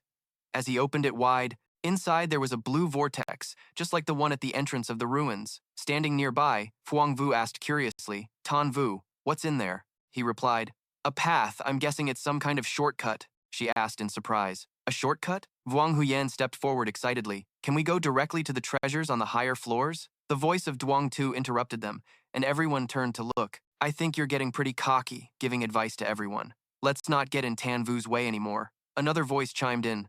This fella's right. An Mang and his henchmen rushed forward. He crossed his arms imposingly and declared, hand over your stuff. Thanks for all the hard work. Now you can all just stay here for me. Doan Tan gritted his teeth in rage, and Phuong Vu was equally furious. She shouted, An Mang, you were following us. He scoffed and replied, following? I'd say letting you act as our guide dogs was pretty useful. Her face went pale with rage. Seeing his sister insulted, Vuong Huyen couldn't take it anymore and cursed, you bastard. Tan Vu stepped forward and sighed. What a pity, he explained. I only wanted to borrow the spirit scepter to heal someone. After hearing what he said, An Mang and Duong Sa exchanged a sinister smile. Duong Sha couldn't hold back his laughter. Ha ha ha. The boss just made up that stuff about the spirit scepter having healing powers. This kid actually fell for it. Don't tell me you have a seriously ill relative or something. He kept laughing boisterously. No wonder you got so excited when the boss said the spirit scepter could cure all diseases. His eyes blazed with fury. His face darkened as he asked coldly, you lied to me? Duongza lectured him smugly. Let me educate you. The spirit scepter can only summon a powerful spirit. He laughed arrogantly. Ha ha! Its power has absolutely nothing to do with healing. Without another word, Tan Vu charged straight at him. He threw a sudden punch right into Duongsa's jaw, then powerfully launched him into the air. Duongsa coughed up blood from Tan Vu's punch, sent flying a great distance from that single blow. He tumbled across the ground and crashed into a large boulder behind him, right in front of An Mang. An Mang was terrified, but tried to remain composed. He snatched a gun and yelled, You, how did you get over here so fast? Tan Vu's eyes were as sharp as daggers. His ice-cold glare struck fear into An Mang and his underling. An Mang quickly ordered all his men to raise their guns and prepare to fire at him. Hurry, get him! Tan Vu effortlessly dodged every single bullet. An Mang unloaded his clip, gritting his teeth. Damn it! He gracefully weaved through the gunfire with decisive movements, all while charging straight towards them. An Mang fired frantically until he ran out of ammo, then threw his gun down and cursed at his men. You useless bunch of losers! You didn't hit him once! Just as he switched to another weapon, Tan Vu suddenly appeared right in his face. He threw a punch at him, but An Mang blocked it with his weapon. An Mang said excitedly, You idiot, my ability is weakening. Right now, you can only use about 20 to 30% of your strength. An Mang laughed with glee. Now be a good boy and let me smash you into meat paste. The moment he spoke, large cracks spread from the point of impact between Tan Vu's fist and the weapon. A massive explosion erupted from Tan Vu's flames. He furiously landed another punch. The blow struck An Mang directly in the face, making his legs tremble and go weak, barely able to support him. He cried out, Ah! An Mang's face was completely swollen from the blow. He angrily tried to speak, but was immediately engulfed and incinerated by Tan Vu's purple flames. His charred body collapsed to the ground. Tan Vu's rage. Still not satisfied, he let the flames flare up, burning even Brother Mang's underlings. They screamed in agony. Duan Tan and Feng Yu were stunned when they saw the scene. She spoke up fearfully. Qin Yu, she asked softly, are you okay? At this point, Qin Yu's anger had subsided a bit. He replied, I'm fine. Then he turned around. Thanks. Duan Tan anxiously approached Qin Yu. What are you going to do next? Are you still going to take the risk? He just smiled and replied, Yeah, I've already come this far. He walked over to the wooden box again and said, I have to go and try. Qin Yu opened the lid and slowly climbed in, not forgetting to instruct everyone. I'll go down by myself. It might be very dangerous below. Everyone should go to the ruins entrance and wait for it to open. Everyone agreed. Okay. Feng Yu worriedly reminded him. Okay, be careful. He smiled. Watch the time. If it takes too long, you'll miss the chance for the ruins gate to open and send everyone back to their own cities. Only a single sound replied. He went down into the box alone. Below the door was a basement, with lit torches placed all around. Qin Yu walked down the stairway by himself, wondering, where does this staircase lead? He kept walking until he saw a door. Qin Yu was surprised. A wooden door? He reached out and touched the door. A light shone out from the opening door. Qin Yu's eyes widened in amazement. The basement door led him to a place high up. Qin Yu wondered, where is this? He turned and looked around, asking himself in confusion, how is this possible? I was clearly going down just now. He suspected, could it be a spatial ability? His gaze fell upon the chests arranged on one side. He approached, still wondering, why are there 3 chests here? Qin Yu stood before the chest in the middle. He looked at it for a long while, then suddenly used his spear to stab straight into the chest's opening. He was surprised because the spear didn't trigger anything, no reaction. He stabbed it again and then confirmed, no reaction. Qin Yu squatted down in front of the chest, still endlessly suspicious. Not a single trap, it's too safe. Then he used his bare hands to open the chest. Qin Yu carefully and slowly opened the lid of the chest. His actions were still a bit hesitant. He always had a bad feeling. As the chest lid slowly creaked open, a flash of green light shot out, immediately turning red. The red light shone straight out from inside the chest. A strange creature jumped out along with a hearty laugh. Ha ha ha! That strange creature was an immortal-type mutant beast named Olex. It rejoiced. Finally, this king has a chance to escape now. This king will make this world tremble at my feet. As soon as Oleg finished speaking, he was lifted up by Qin Yu's hand. It was bewildered. Huh? He brought it to his eye level and asked, you want to conquer the world? It smiled excitedly. Of course, this king is a genius, destined to become a supreme existence, the overlord of this era. It's a pity the timing was off. First I was captured as a slave, then became a burial object. It was so proud that smoke puffed out of its nostrils. Luckily, this king has obtained a new power, dying to be reborn. This era will definitely belong to this king. Qin Yu looked at it, rambling on and on with a suspicious gaze. Seeing this, it angrily shouted, what's with that look in your eyes? He placed it back on the chest, asking curiously, why were you in the chest? Qin Yu sat and chatted with it. Isn't there supposed to be an elven scepter inside? It answered his question. The elven scepter? Only a fool would believe that divine artifact would be hidden on the 4th floor. Ole continued with another answer. There is indeed an elven scepter in the spirit locking tower, but it's on the 8th floor. He was extremely surprised. The 8th floor is that high? Ole revealed another shocking secret. Furthermore, once the scepter is taken, it will alarm the one imprisoned on the 9th floor. At this current stage, if you dare to disturb him, you all can just wait for the world to be destroyed. It said this while drooling. But that guy will have his blood sucked dry by me sooner or later. Then it turned back to him and said, now what, little devil? For the sake of you releasing me, I'll grant you a less painful death. Qin Yu frowned, asking it seriously. Don't joke around, I'm busy. Is there anything in this ruin that can cure the mutation disease? Oleg replied. Of course, even the elven scepter can. This kind of thing is a must-have. He shouted excitedly, where is that treasure? It sat leisurely on the chest and laughed loudly. Ha ha, this king won't tell you. Qin Yu got angry. He raised his hand to swat it away. Hey, you're asking for a beating! Oleg took flight and flew along his arm. A proboscis grew out from its stomach, stabbing straight into Qin Yu's arm. He tried to burn it with fire. The flames flared up. You're asking for trouble. It smugly sneered. Heh. You think you can harm this king with just that little fire of yours? Oli started to suck blood from his body with its tiny proboscis. Qin Yu could no longer stand steady. He fell to his knees on the ground, realizing the threat. This is bad! He tried to steady his body, thinking to himself, this thing is sucking my blood, and the speed is very fast. A voice calling him reached his ears. Brother Qin Yu. Qin Yu struggled to open his eyes to look at Xiao Yu. His body couldn't take it anymore and collapsed. Luckily, Xiao Yu caught him in time. She asked worriedly, Brother, are you okay? He lay on her lap, muttering faintly, Xiao Yu, why are you? Then Xiao Yu immediately noticed Ole clinging to Qin Yu's arm. She said in alarm, What's that thing on your arm? He gritted his teeth, enduring the pain as he answered her, It's a resurrected immortal-type mutant beast. It's very dangerous. You should run. Xiao Yu wasn't afraid. She remained calm and directly drew her sword.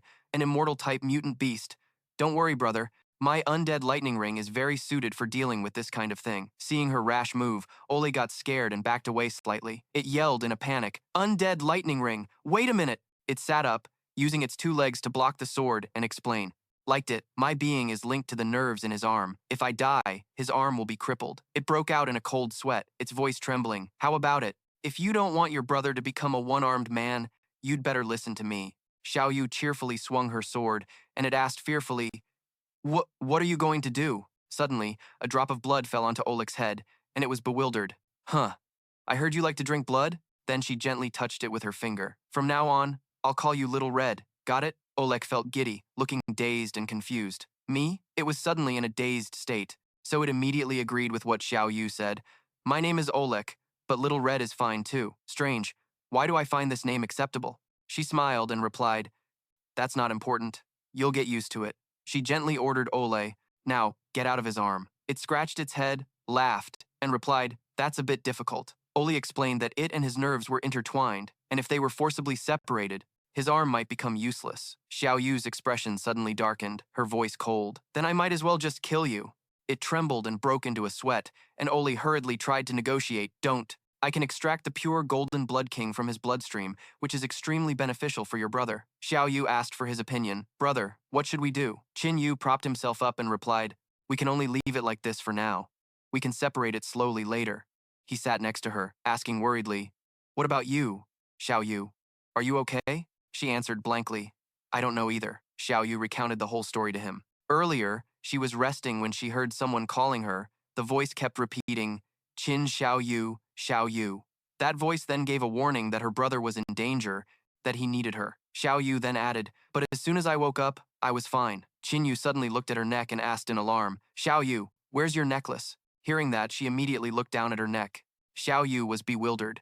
"Huh, why is it gone? It was here before." He put a hand to his chin and thought for a moment. The black gem was gone.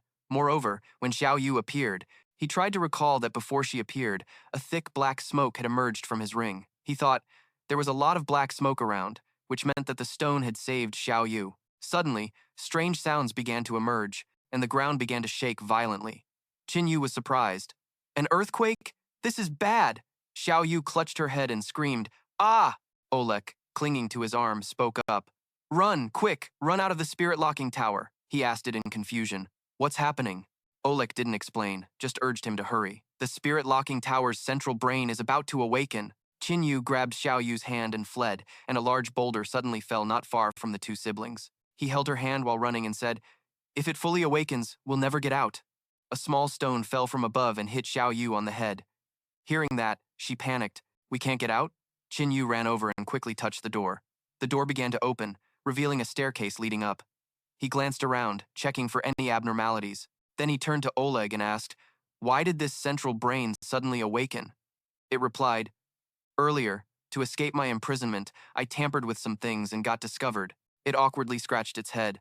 Oleg looked away and replied, "Right now, in the eyes of the central brain, I'm a dangerous element. It detected that I escaped from my containment, so it will definitely hunt me down."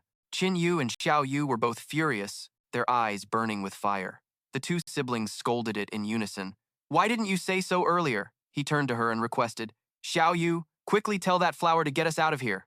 She agreed, replying, "Okay." A large green branch shot past, and a giant blue flower appeared. Its vines wrapped tightly around Qin Yu's waist. Xiao Yu, sitting on its petals, commanded, "Flower beast, quickly take us away." In an instant, the flower beast, along with Xiao Yu and Qin Yu, vanished. They quickly reappeared in another place. Ole continued to urge him, "Quick, get out of here. The passage is about to close. You two need to escape now." The flower beast followed closely behind, and after running for a while, the two siblings jumped down together. A large black hole appeared, swirling in the sky. The flower beast, Qin Yu, and Xiao Yu were in free fall. A scream rang out. "Ah!" All three of them hit the ground. The ground was now covered in a thick layer of snow. Qin Yu sat up, curious.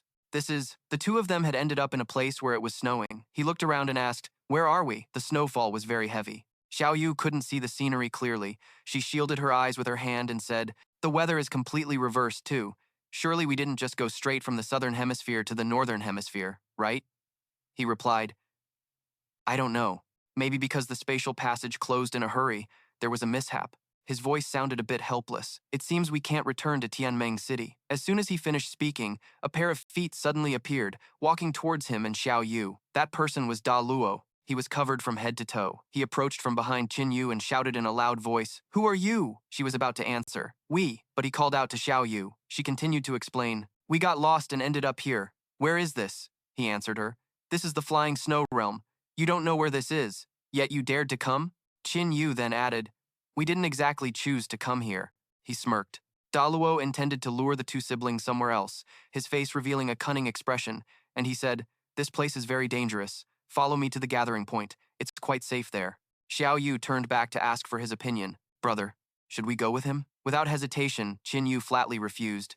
"No, this guy is up to no good." Daluo walked a short distance, then turned his head back to look at him. "And Xiao Yu, then asked, "Are you two evolvers?" The siblings remained silent, and he looked at the man with a wary gaze. Daluo no longer concealed his intentions and directly drew a sharp iron sword from his jacket. He swung the sword forcefully, its blade seeming to tear through the air. Daluo shouted, "All evolvers must pass a test to earn the right to live." After speaking, he aimed the tip of his sword straight at Qin Yu. He swiftly dodged aside, his hand grabbing tightly onto Daluo's wrist. He was caught by Qin Yu and stammered, You. Qin Yu replied, "We don't need anyone's permission to live where we want." Daluo furiously roared, "The lives of everyone in Fei Shui territory belong to the king. You must come with me." Hearing that, he casually used a bit of force and broke the man's wrist. He screamed in pain. "Ah!" Qin Yu twisted his entire arm until Daluo's joint felt like it would snap in half. He asked him, "You said who is the king?" He trembled as he answered, "The king is the king. I am under the king's protection if you kill me." He threatened Qin Yu. "The king will not spare you." Daluo had barely finished his sentence when a fist was already flying at his face. Qin Yu punched him in the chin and cursed, "Lunatic!" Quickly finishing off the rambling Daluo, he slowly walked over to his sister and said, "Xiao Yu, let's find a place to rest first." She cautiously asked him, "Brother, you smelled that just now too, right?" Qin Yu turned to look at Daluo lying on the snow in a lifeless state, his mouth agape with a bit of blood trickling out. Then he answered Xiao Yu's question. Yeah, his mouth reeked of human flesh. Qin Yu led her away from the body and warned her that it seemed this place was not peaceful. It wasn't until it was pitch black that Daluo's body was discovered. A voice called out, "Found him. Daluo is dead." Another one of his teammates, Qin Yu, shone a light on the corpse and made an assessment. Daluo was killed in a single blow. It looks like he didn't even have the ability to resist. The other person, completely masked, said Daluo's strength wasn't weak. His constitution was 16 times enhanced. He then guessed maybe he ran into a second-level evolver from another hub, or was it an outsider? A girl's voice suddenly interrupted. "It doesn't matter. Whoever dared to kill one of our own must die." She then commanded the other two, "Give his body to the predators. In less than 3 days, we'll find who killed him." Qin Yu and the other man obeyed and carried the body away. The girl with purple hair who gave the command was Shui Lan. She raised an eyebrow, her voice dripping with contempt. "A mere second-level evolver wants to go against us?" A wooden door creaked open as Qin Yu and Xiao Yu stepped inside, glancing around. He said, "This looks like an emergency shelter for hunters in the forest." He did a sweep, checking all the corners of the room, then concluded, "It's so dusty here. It must have been a long time since anyone came." Suddenly, a sound was heard, a growl coming from Xiao Yu's stomach. She turned red with embarrassment, and Qin Yu, who was behind her, let out a stealthy chuckle. She whined, "Brother, I'm hungry." He replied cheerfully, "I'm hungry too. Let's eat." The siblings set up a simple makeshift stove, with him using an iron bar as a crossbar to hang a pot, with a few small logs underneath to start a fire. Xiao Yu rested her chin on her hands and asked curiously, "Brother, what's up?" Qin Yu was sitting next to her, searching for something from his storage space. He took out various food items and placed them on the ground before replying, "It's nothing. There's not much food left in my storage, maybe only enough for us for 2 days." She was surprised. "Then what do we do?" Qin Yu went to the boiling pot and, while lifting the lid, reassured her, "It's fine." He then dropped a block of noodles into the water, calmly telling her, "If we run out of food, we'll just go find more. It's not like this area is uninhabited anyway." A strange sound came from nearby, and he immediately looked over with caution. Xiao Yu also turned in surprise. Qin Yu yelled in a gruff voice, "Who's there?" The siblings stood up to investigate, and she spoke fearfully to her brother. The sound was coming from inside a room. Qin Yu led the way and said, "Let's go take a look." He and Xiao Yu quickly moved to another room. He glanced at the empty bed. The room contained nothing but a bed and a wardrobe. His attention shifted to the wardrobe, and Qin Yu walked over to open it, assuming someone was hiding inside. He swung the door open, revealing a little girl hiding inside. The moment he opened it, he yelled, "Did you think we wouldn't find you?" Qin Yu was surprised when he saw the little girl. It was Jie, the frightened girl, was cowering in the confined space. He took one look and remarked, "You've awakened a concealment ability. No wonder we didn't detect you earlier." Xiao Yu spoke softly, to comfort her. "Hey, little one, don't be scared." Qin Yu also reassured the girl, "We won't hurt you." Jie doubtfully stammered, You two aren't going to eat me?" Xiao Yu smiled and replied, "Of course not. We have food." Qin Yu pushed a large bowl of food in front of the little girl and asked, "What's your name? Are you from around here? Eat up, we can talk while you eat." Zijie saw the steaming hot bowl of food, the steam, wafting up with a fragrant aroma, and she couldn't stop her mouth from watering as her eyes lit up. Zijie hastily began to eat. Qin Yu and Xiao Yu exchanged a smile as they watched her. Once she had eaten, her fill, the girl shyly started to introduce herself. My name is Feng Zijie. I was originally a resident of a small city, not far from here. Xiao Yu asked in surprise. A small city nearby? Where are your parents? At the mention of her parents, Zijie's face fell.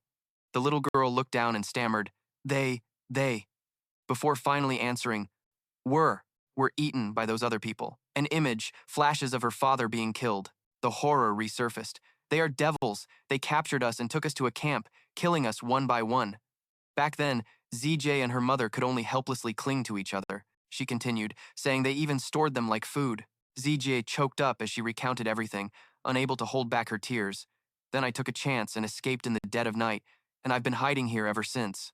ZJ rested her head on the dining table, and then I met the two of you. Hearing this, Qin Yu frowned and thought to himself, it seems we can't leave Fei Xuejing anytime soon.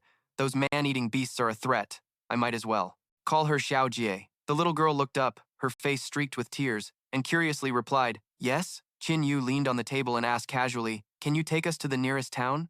Zijie immediately shouted, out! The city is very dangerous. The entire town seems to be overrun by zombies. ZJ said that while there are some supplies, there are tons of zombies, and they're even stronger than the evolved humans. He just smiled and replied gently, it's fine.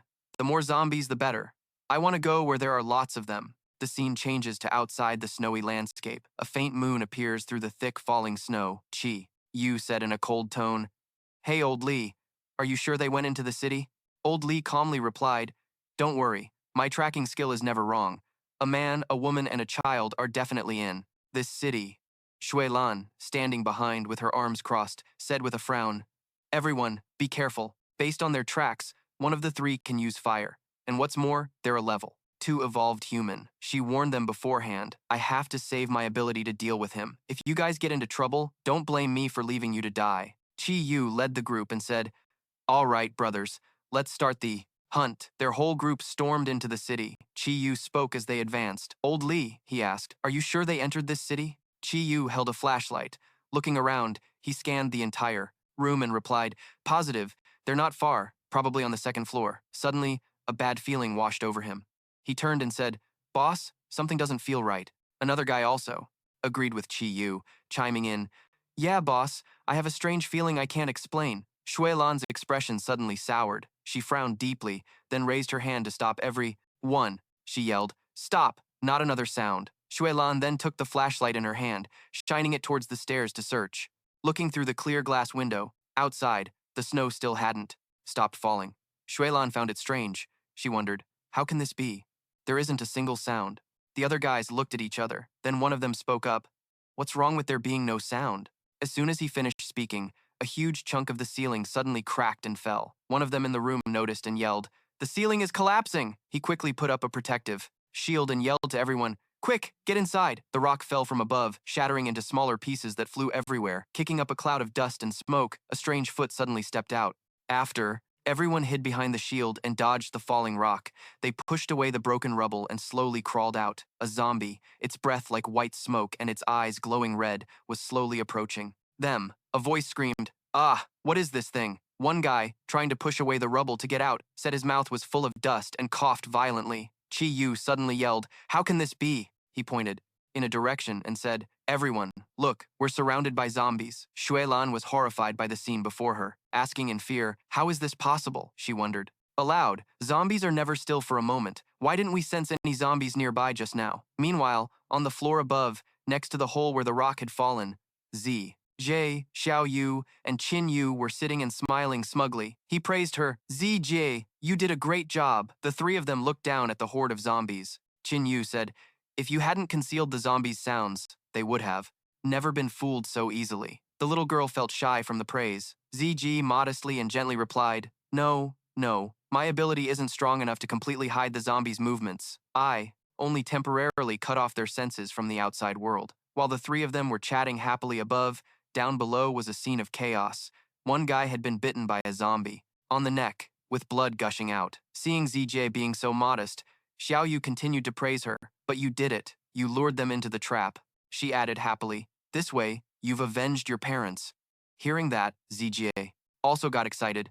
It's all thanks to you two for helping. Qin Yu looked at the cheerful little girl and couldn't help but think, ZJ's ability has many limitations, but it's very powerful. The little girl was filled with happiness, her face beaming. Thank you, big sister Xiao Yu. Thank you, big brother Qin Yu. He considered it carefully. Although she's weak herself, bringing her along will definitely be useful at some point. Moreover, Qin Yu, in a gentle voice, slowly sat up and said, if we leave ZJ here, I'm afraid she'll be eaten by zombies.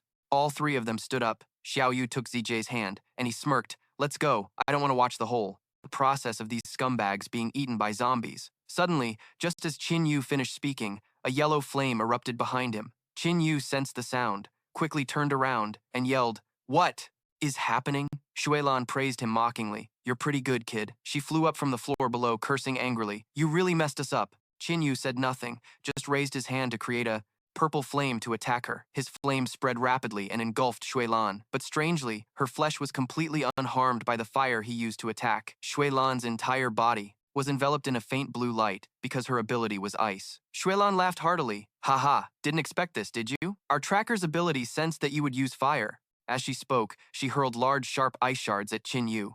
That's why they specifically sent me to deal with you. My ability completely counters yours, so just lie down and die for me. He dodged the attack, using his hand to block an ice shard. Shuelan smirked. You dare block my attack with your bare hands? She cursed him. Fool. Immediately, something strange happened to his hand. She gloated. Did you think I'd attack so simply? Like a brute? He had fallen into Shuelan's trap, frozen on the spot. Shuelan shot towards Qin Yu like an arrow, creating more small ice fragments in her hand. He was immobilized, unable to move. This was careless. She leaped into the air, intending to finish him off with an ice sword. Qin Yu could only watch, unable to move. He gritted his teeth. Not enough time. Just as he was about to be struck by Shuelan's blade, Qin Yu suddenly vanished. She frantically slashed at the empty ground, only then realizing he was gone.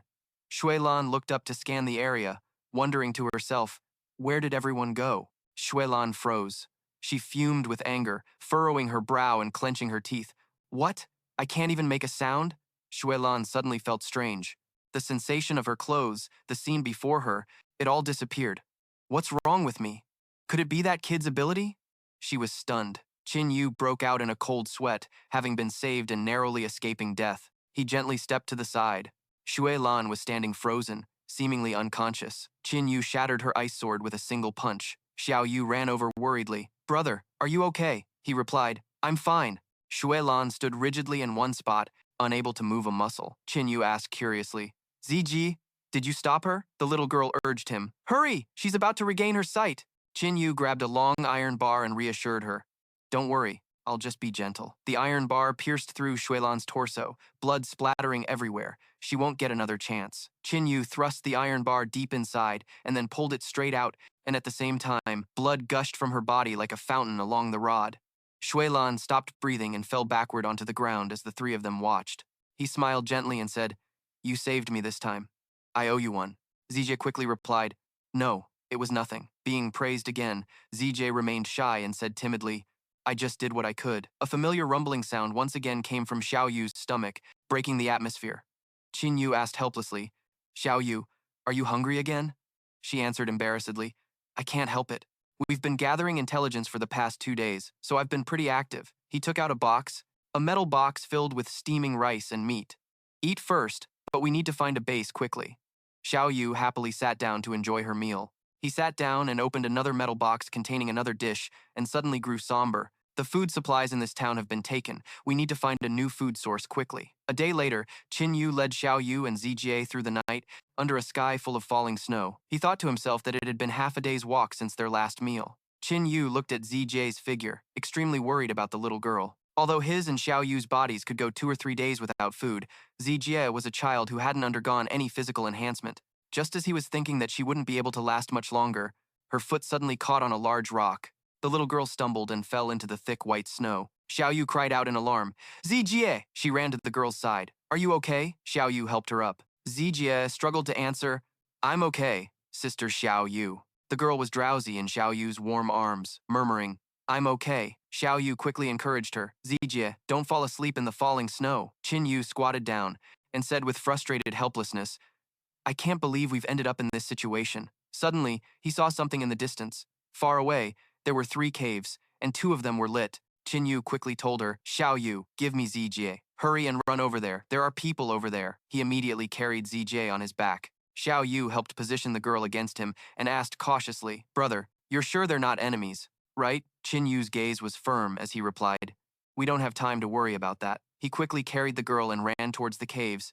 If they're enemies, we'll just kill them. The three of them tried to run as fast as they could to the caves. As they were about to arrive, a man holding a gun stopped them. He asked, Wait, who are you? He carefully scrutinized Qin Yu and Xiao Yu, wondering if they were part of the same group as those man-eating ghouls. Qin Yu spoke up, We're from another place. We have a child who has fainted from hunger. Please help us. I'm willing to trade items for some food. Another bald man stepped forward and snatched the gun from the other man's hand. He was very firm. No way. Anyone who wants to enter the cave must pass a test. The other guy quickly waved for someone to come out. Then, from inside the cave, an elf-like girl with blue hair slowly walked out. The little elf approached Qin Yu, who was carrying the girl on his back, and asked just one question. Have you ever eaten human flesh? He immediately replied, No. Her eyes, along with two glowing spots on her forehead, lit up at the same time. Her eyes stared straight into Qin Yu's face. The little elf had the ability to confirm if words were true or false. After confirming, she told the bald man, They're not lying. Let them in. The bald man lowered the gun in his hand and gave a bag of food to Qin Yu. Hurry and follow her inside. Take this food for first aid. He reached out to take it and replied, Thank you. Standing nearby, Xiao Yu couldn't help but ask curiously, Did she awaken a lie detection ability? Oh? He suddenly looked up, impressed. As they entered the cave, a scene of everyone working tirelessly unfolded. They were painstakingly digging. Qin Yu walked past, looked around, and marveled, I never would have thought that this cave, which doesn't look big from the outside, is so spacious inside. Xiao Yu was about to say something, but she saw the hardship of the people living in this cave. Xiao Yu said, Seems very tough. There aren't many evolved people here, and it's all ice and snow outside, so it's normal for life to be a little hard. A voice suddenly called out, Hello. A man, tall and with white hair, accompanied by a young boy, introduced himself, I'm Xie Rui, the leader of this place. He also introduced himself briefly, My name is Qin Yu. Behind me are my sister, Xiao Yu, and Zijie. We came from another place and ran into trouble during the blizzard, so we had no choice but to bother you. Xie Rui waved his hand. It's all right. The three of you are evolved, aren't you? We're short-handed, so please stay. As he was explaining the cave's rules, we periodically distribute some food. All you have to do is complete our weekly tasks. Suddenly, there was the sound of other footsteps, and someone suddenly rushed in with an urgent report. He announced, We're under attack, he asked in shock. What? He turned to see that Fat Mao had already stormed the place, with 5 to 6 of his henchmen behind him. Xiao Yu also turned to look, seeming to have noticed something. Xiao Yu immediately said, Brother, they smell of human flesh. Qin Yu nodded in agreement. Xie Rui became enraged. Damn it. He stepped forward to block Fat Mao and said, They must be from the same group as the others. Why is that fatty here again? He sneered and replied, To collect the protection fee, of course. Fat Mao's words infuriated him even more. We just gave you supplies 4 days ago. It hasn't even been a week. He was still smiling, his two hands raised, feigning ignorance as he replied, Times are getting tougher now. Food is scarce, so the boss says the protection fee is now twice a week. Zirui's anger was about to boil over as he heard those grating words, and he retorted, How are we supposed to come up with that much? Fat Mao kept that disgusting smile on his face, turning to look at the other people who were working hard. Your camp feeds this many people, yet you claim you don't have enough food? Xie Rui could only reply in a yielding tone, We don't have any food, and don't try to threaten me with your boss. We don't have it means we don't have it. You won't get anything even if you kill us. His face suddenly darkened, as if he had an idea. Then he said, We aren't unreasonable. If you people don't have food, he shouted, then hand over people instead. 5 will be enough. Seeing him, Zijie trembled in fear and clung tightly to Qin Yu's shirt. Her brother didn't understand and asked, Zijie, what's wrong? The little girl said, It's them. She stared directly at Fat Mao. They're the ones who killed my parents. He stood with his arms crossed, apparently losing patience. What are you people waiting for? Xiao Yu turned to ask his opinion. Brother, should we? Qin Yu stopped her. Not yet. If we act now, innocent people will get hurt. Fat Mao became even more pushy. We're not here to talk terms with you, he declared firmly. This is an order. Hearing this, everyone stopped what they were doing. They let go of a cart filled with earth and stones, causing it to fall and spill its contents. Everyone was terrified, running for their lives so they wouldn't be captured by Fat Mao. Xie Rui tried to shout an explanation. Everyone calm down. Don't panic.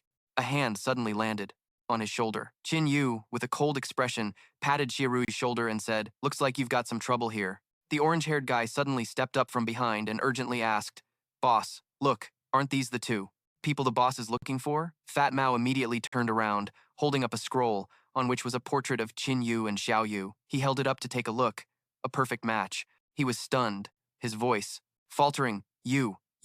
Fat Mao clutched the scroll tightly, saying excitedly, "I can't believe I found them first." He let out a hearty laugh. "I'm finally gonna make a name for myself today." Qin Yu frowned and asked, "Who is your boss, and why are you looking for me?" He walked towards him step by step.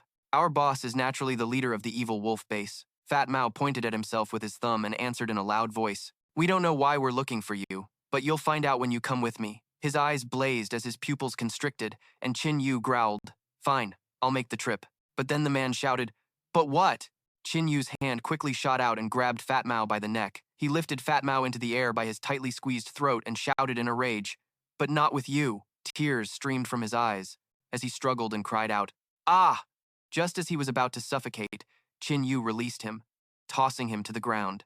He sat up, clutching his throat, and coughed out, "You're rebelling." ZG cursed in a rage, "You scumbag."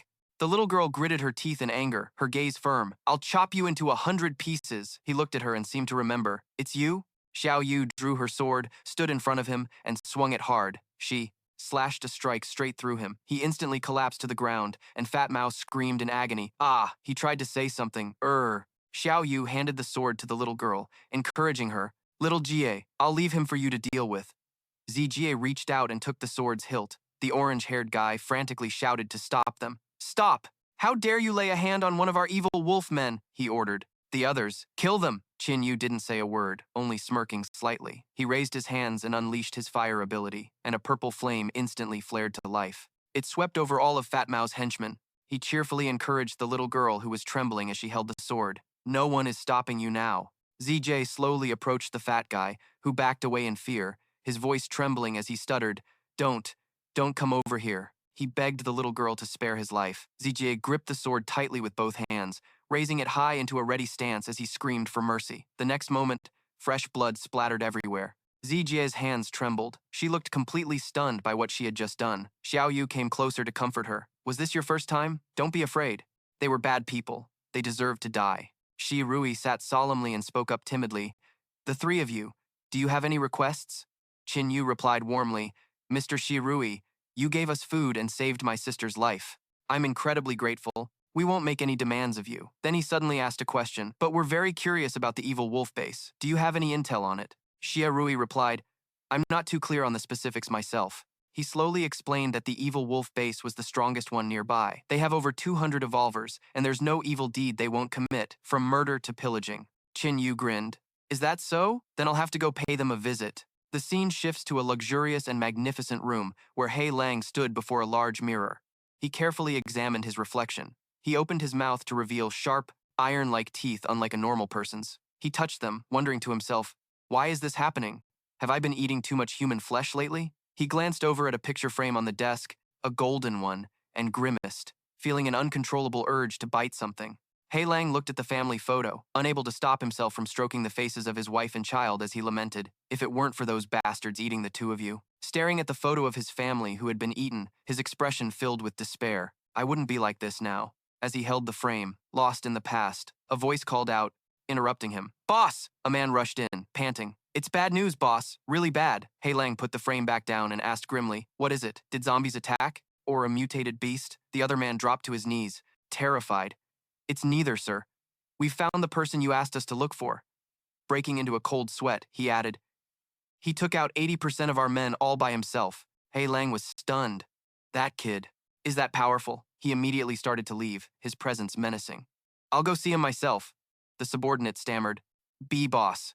But just then, the door flashed with a blinding golden light and was instantly blown to pieces in a massive explosion. Smoke and dust filled the room. Hei Lang shielded his eyes as a voice spoke up, "No need to come out and welcome us." Xiao Yu and ZJ stood behind Qin Yu, who appeared with one hand casually in his pocket, looking incredibly cool. "We've come to find you," Hei Lang asked curiously. "You're Qin Yu?" He replied, "I am. How do you know my name?" The terrified subordinate hid behind He Lang, who confronted our hero. Lord Hung Xing wants to see you. Of course I'd know your name, Qin Yu asked wearily. And who the hell is Hung Xing? Suddenly, He Lang began to transform. Fur sprouted all over his face as he sneered. You don't need to know who he is. His body swelled, muscles bulging and ripping his clothes to shreds. He continued.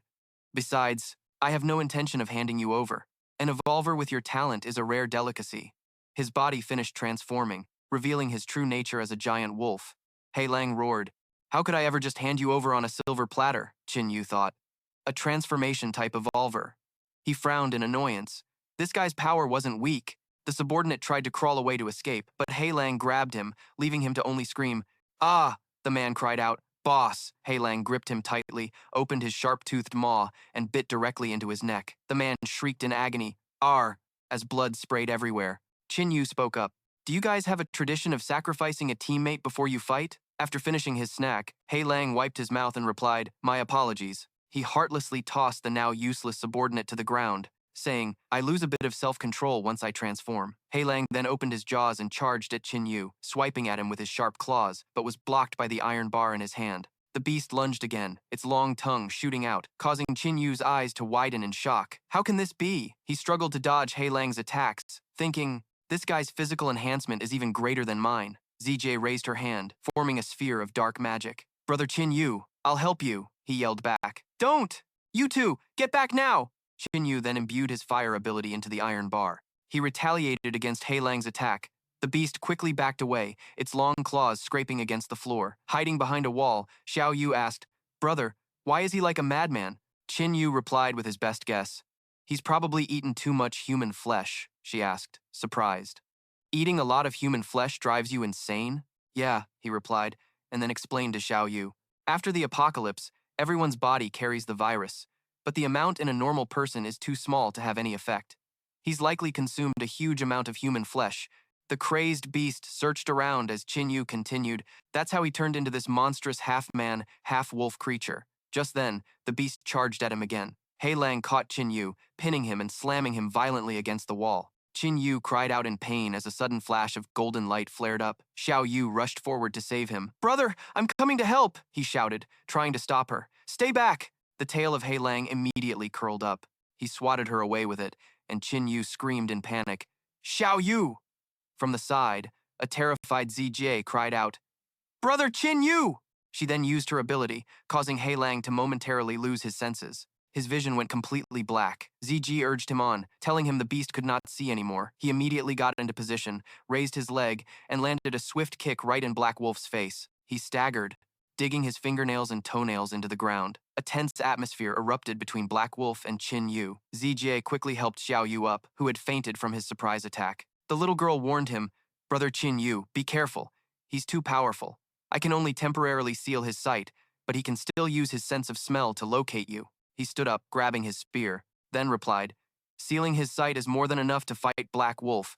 He grabbed the spear with his bare hands, and blood immediately gushed out. Qin Yu ran quickly to gain momentum, yelled, and then leaped straight up. Right in front of him, he landed on Black Wolf, then wrapped his arms tightly around him from behind, simultaneously using his flames to burn him. How do you like this move? He writhed in pain, and Qin Yu smirked, knowing that whether it was a zombie or a wild beast, they were all afraid of light. It roared, and Qin Yu immediately covered his ears with both hands. Although he is very strong, as long as I use my flames. It struggled violently, causing him to suddenly lose his balance. And fall, Qin Yu said in annoyance. He can still fight back. Black Wolf sucked all of his flames into its mouth, while he squatted, gripping his spear tightly. Black Wolf suddenly spat back the very flames he had used to attack it. The flames shot through the entire building, leaving a massive hole. He was lucky to have dodged its attack just in time. Qin Yu panted, covered in sweat. This is bad. The destructive power of his attack turned a part of the building into a pile of scrap metal. He looked at the aftermath and thought, the flames used the wind, and it actually ended up helping him. Oleg said, You're not doing so well. He stood up. Oleg's voice spoke up again. A measly werewolf can make you this pathetic. I guess this great one will have to help you out for once. Suddenly, Qin Yu's entire body began to emit a brilliant golden light. It said, I was originally created by the Star Clan to enhance bloodline power. He looked at his hands excitedly. You activated my golden bloodline? Oleg replied. I have strengthened your golden bloodline. Then, Black Wolf opened its mouth, preparing to attack again. He held his hand out towards it. Let's finish this werewolf. It unleashed a wide-area attack from its mouth. Qin Yu took the full force of its attack, but was completely unharmed, and even said cheerfully, "Interesting." This time, Qin Yu became extremely serious, his eyes glowing red. Is this the power of an enhanced bloodline? Then he continued to engulf its body in flames. Qin Yu praised Olek. "Little Hong, I didn't expect you to have such a grand origin." It replied smugly, and then warned, "You'd better be a little more careful." Then it explained, "The information he mentioned might be related to the Star Clan. I can't protect you every single time." As Qin Yu left the room, he said, "Let's go. We're going to meet that baleful star." Xiao Yu asked quietly, "Brother, do you know where the baleful star is?" He reasoned that a monster that could even subjugate man-eating ghouls couldn't be simple. Right after that, Qin Yu came to a conclusion. They could definitely find clues in the largest city of the Flying Snow Realm. Elsewhere, a foot stepped onto the street. A bald, bearded man named Unveiled was leading a group of people forward. "It's our turn to enter the ruins today." The pink-haired girl named Cao Huang, walking right behind, turned to warn Xiao Nan, "You have too little combat experience. Don't touch anything recklessly inside the ruins." The young man who was warned immediately replied, "You and Brother Vian are both my seniors. I will definitely stick close to you two." But before they could even enter, the ruins gate opened. A light flashed from inside the entrance, as mystical as a galaxy in the universe. Someone shouted an order, "Wait." An Vien stopped his group, on high alert.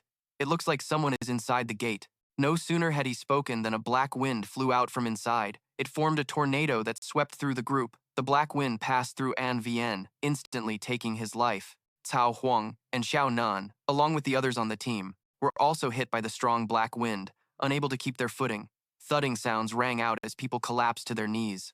The black tornado passed by, leaving corpses scattered all over the ground. Cao Huang now lay in a pool of blood, lifeless, and An Vien had already fallen before her. Amidst the scattered corpses, one person was still barely breathing, their hand reaching forward. "No, I have to." It was Xiao Nan. He dragged his heavy body forward, his whole body trembling from his fading strength, trying to finish his sentence. "I have to tell Commander Li." The black tornado flew on without stopping. Outside, only beginning to slow down when it reached a place with clear skies and green trees. When the black wind completely subsided, a silver-booted foot appeared. Augustus appeared with a majestic air and complained, "That old high priest was certainly no pushover. To escape, I had to use up almost all of my power." Augustus retracted the deadly black wind, but forget it. Augustus brushed his hands and walked away, setting a goal for himself after leaving the ruins. "As long as I find Olek, none of this will be a problem." Back in the snowy land, a group of people was slowly entering the city. Among that group were the siblings Qin Yu and Zijie. Looking at the massive city gate, Qin Yu asked, "Is this Flying Snow City?" Zijie replied, "Yes." The group moved slowly into the city, unable to speed up because everyone had to go through an inspection to get inside. While they waited, Zijie continued to explain, "This is the largest city in the Flying Snow Realm. Many people, desperate to survive, found all sorts of ways to take refuge here. In the city, the snow was falling quite heavily, and the high-rise buildings were still intact. They still hadn't entered the city proper." Xiao Yu wondered, "Brother, how are we going to find the baleful star?" Qin Yu replied, "In a city this big, there are bound to be some shady places." The group walked forward as he finished his sentence. "If no one really knows, we'll just go straight to the city lord." Outside the city gate, a soldier stopped Qin Yu, instructing, "It's your turn to register your names and basic information." The rumbling of a vehicle echoed from within the city. It was Mr. Shen Zhengcheng, with a military truck following behind him. Getting ready to leave the city, everyone hurriedly moved aside. "Make way for the army." The military truck carrying Shen Zhengcheng was heading out of the city, and as it passed by Xiao Yu, he suddenly froze for about 2 seconds, then immediately ordered the vehicle to stop. The truck, having just passed Qin Yu's group, came to a halt on Zhengcheng's command. When the man from the truck stepped out, the guard at the gate immediately saluted. "Sir!" Seeing the man approach them, Xiao Yu whispered a complaint. "Brother, another pervert." Zhengcheng held out a drawing, standing before Xiao Yu with a punchable look on his face. He smirked and asked, "Young lady, is the person in this drawing you?" Qin Yu glared at him unhappily. "So what if it is?" Zhengcheng shook the drawing in his hand, recounting an event. 2 days ago, we wiped out a cannibal stronghold and took this picture from their leader." Qin Yu stepped forward to protect his sister, crossing his arms and nodding, "We also picked up a few of these along the way." Zhengcheng shouted, "Cut the crap!" His yell made the others turn and look. "Why is the Calamity Star looking for you?" Qin Yu disliked the man's interrogating tone. He replied coldly, "We also don't know why he's looking for us." Zhengcheng took a step forward, closing in on the two siblings. "You don't know? Anyone associated with the Calamity Star is never any good. Men, he ordered, arrest these three for me. The officers rushed forward, and Qin Yu and Xiao Yu drew their weapons to defend themselves. But before they could act, Xiao Yu suddenly spoke up. Brother, I feel something drawing me in, and it's getting closer. A pair of white boots stepped onto the snow, and the newcomer said in a stern voice, "That's enough." It was a cold-looking girl with blue, icy hair. She was Mo Shui, the city lord's representative in Snowfall City. She frowned and scolded. "What are you all doing? Haven't you caused enough of a scene?" Zheng Cheng was surprised. "Xiao Yan, why are you here?" Mo Shui walked past him, warning with annoyance. "The people of Snowfall City are in a panic right now. I hope you can keep a low profile and not cause trouble." Zheng Cheng bit his lip, unwillingly, replying, "I understand." He then got into the vehicle. "Well, I'll be on my way. East Soil City has a large monster that needs to be dealt with." With that, the truck sped off down the snowy road. In the truck, Zheng Cheng gritted his teeth, veins popping, looking furious and annoyed. He seethed with resentment, scowling at the group in his rearview mirror. Mo Shui indifferently watched Zheng Cheng's truck leave. It was unclear what she was thinking. Qin Yu's group spoke up and asked the girl, "Who are you?" Mo Shui turned around, brushing back her hair that was being blown by the snowy wind, and introduced herself. "My name is Mo Shui. I am the lord of this city. The Calamity Star is an enemy of Snowfall City." Her expression was softer than when she spoke to Shen Zhengcheng. "You two are wanted by him, aren't you? Then the enemy of my enemy is my friend. May I invite the three of you for a meal?" Qin Yu didn't respond, looking indifferent. Xiao Yu whispered to him, "Brother, I can feel that thing that's attracting me. It's definitely on her." Hearing this, he agreed. "All right, then it would be rude to refuse." At the city lord's mansion, in a luxurious dining room, Mo Shui hosted them. "Everyone will be here soon." She tossed her hair back, accidentally revealing a necklace with an unremarkable black stone. She told a servant, "You may serve the food." Xiao Yu was immediately drawn to the necklace. Qin Yu also saw the necklace and thought to himself, the gem on that necklace. Looking closer, he remembered it was the exact same kind of black stone that had saved Xiao Yu's life before. Xiao Yu tentatively spoke up, "Miss Yan, can I see your necklace?" Mo Shui looked at the necklace around her neck, recalling some fond memory, her cold expression softening slightly. "I'm sorry, this was a gift from my brother when we were children. It's very important.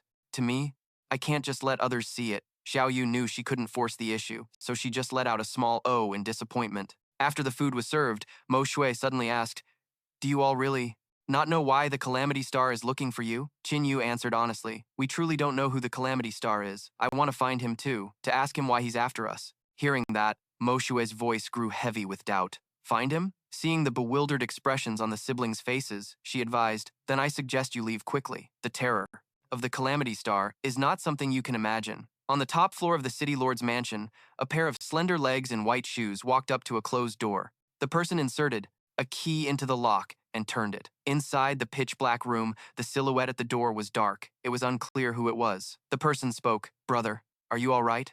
In the room, a man's voice spoke softly. "Calamity Star." The man had long blue hair and was bound in chains. His upper body was bare, his chest and face covered in a chaotic mess of irregular patterns. He asked, "Have you found the Calamity Star yet?" It turns out this person was Mo Shui's older brother, Mo Bing. Mo Shui was the one visiting him. She gave him some water to drink, comforting him.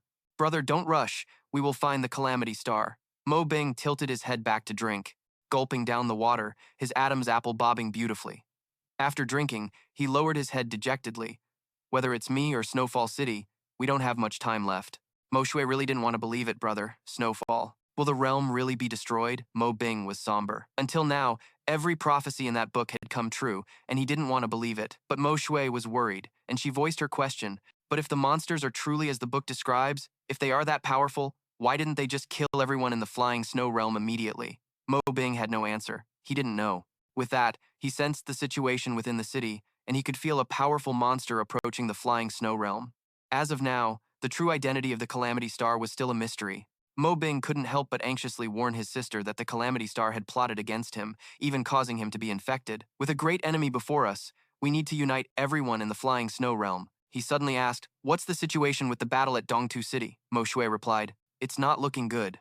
Recalling the intelligence reports about a giant octopus monster attacking the city, she mentioned that a large one had recently appeared. No one knows why those monsters specifically target Dongtu City. It's as if someone is commanding them. She stood up and twisted the cap on her water bottle, her face filled with anxiety. Shen Zhengcheng, the last of the four great generals, is currently heading to Dongtu City to provide reinforcements. If we can't hold it, we'll have no choice but to abandon Dongtu City. At that moment, below the city, military vehicles were leaving the city in a convoy. Someone was considering whether to hire some mercenaries. On one of the trucks were a few mercenaries and the three Qin Yu siblings. Xiao Yu was still thinking about the stone on the necklace belonging to Mo Bing. She asked, "Brother, what do we have to do for Sister Shui to give us the stone?" ZJ hesitated. "How about—" Qin Yu and Xiao Yu listened intently, wanting to know if the little girl had a bright idea. ZJ did not disappoint them. The little girl said, "How about we just steal it?" The moment she finished speaking, she received a big bonk on the head from Qin Yu. He took the opportunity to lecture her, saying that she's still young and shouldn't always resort to violence to solve problems. After lecturing ZJ, Qin Yu finally noticed the people sitting across from them, feeling a bit suspicious. These warriors.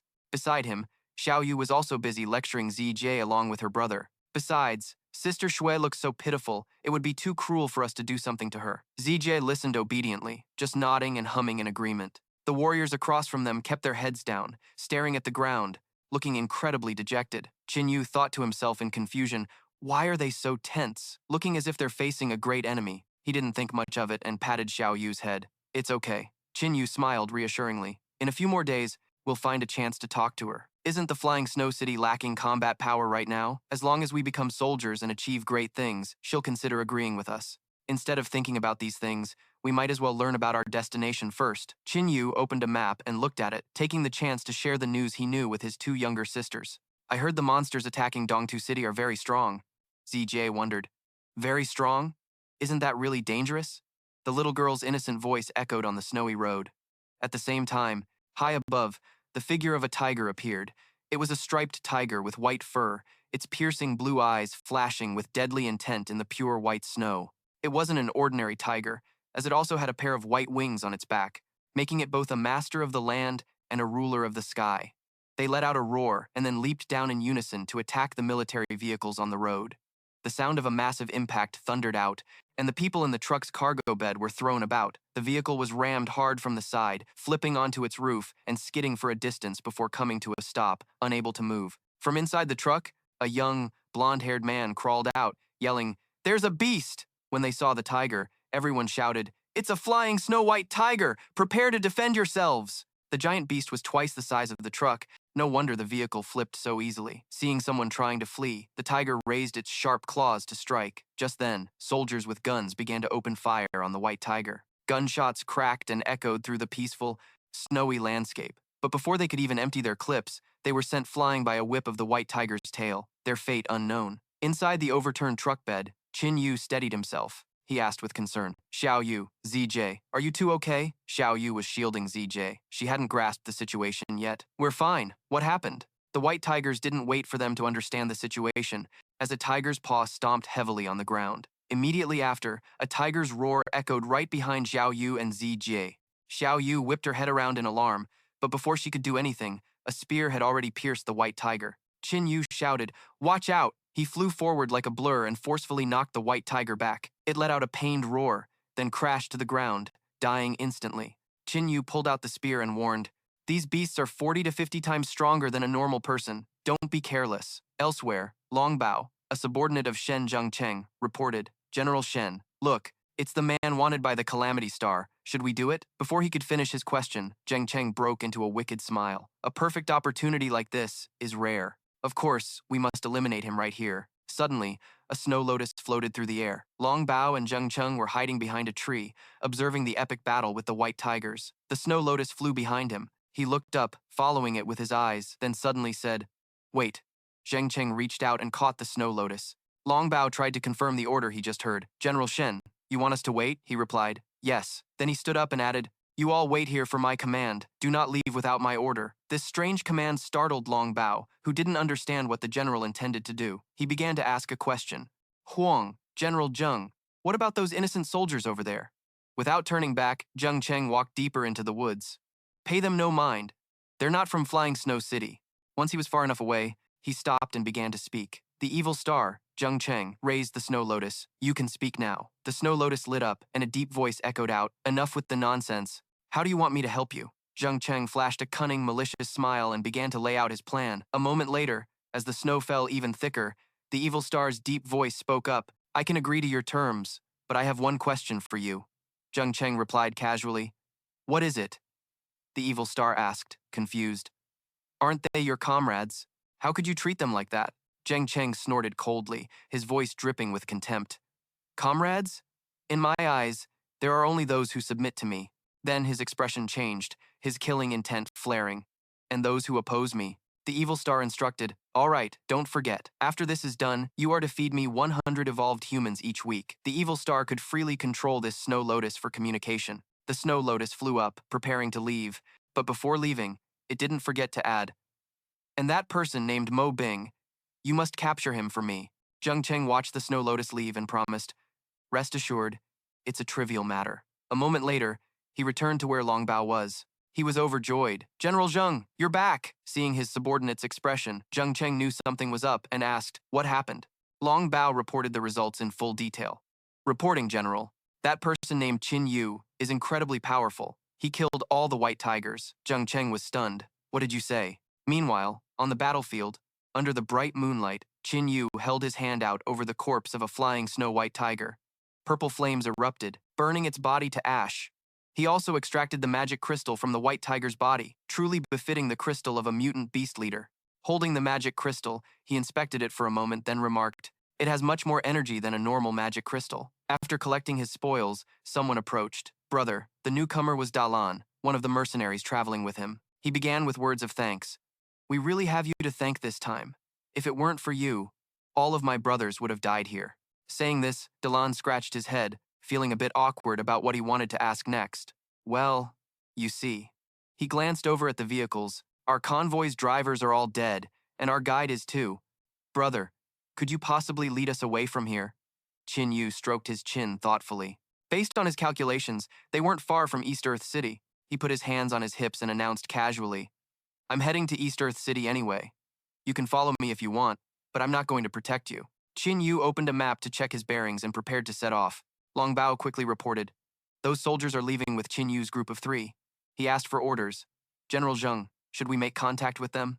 Zheng Cheng gritted his teeth, completely unreconciled. In the end, he stepped forward and ordered his men, you all return to East Earth City first. Do not make contact with them on the way. Long Bao's group replied, yes, sir. Zheng Cheng walked over to examine the burning white tiger corpse, sighing to himself. The leader of these tigers was brutally defeated. He called out to the evil star. While waiting for a response, he analyzed the body, finding it in a sorry state. Aside from half its head being burned away, its body and wings are also bent completely out of shape. The snow lotus reappeared in Zheng Cheng's hand, and he said in a low voice, I've found the 2 people you've been looking for. On the other side, Qin Yu's group moved fast, and it wasn't long before they reached East Earth City. Everyone said their farewells. Qin Yu cupped his fists. We've arrived. This is East Earth City. From here on out, you're on your own. Dalan stepped forward on behalf of the mercenaries to express their gratitude. Don't worry, brother. Thank you. After parting ways with the mercenaries, Qin Yu quietly assessed the situation inside the city. Security in East Earth City was tight. Everyone seemed busy and hurried, with soldiers patrolling the streets. He stopped in the falling snow, looking at the stern-faced guards, and Qin Yu remarked, calling this a city is an understatement. It's more like a fortress. Suddenly, the entire city began to shake, knocking people off their feet.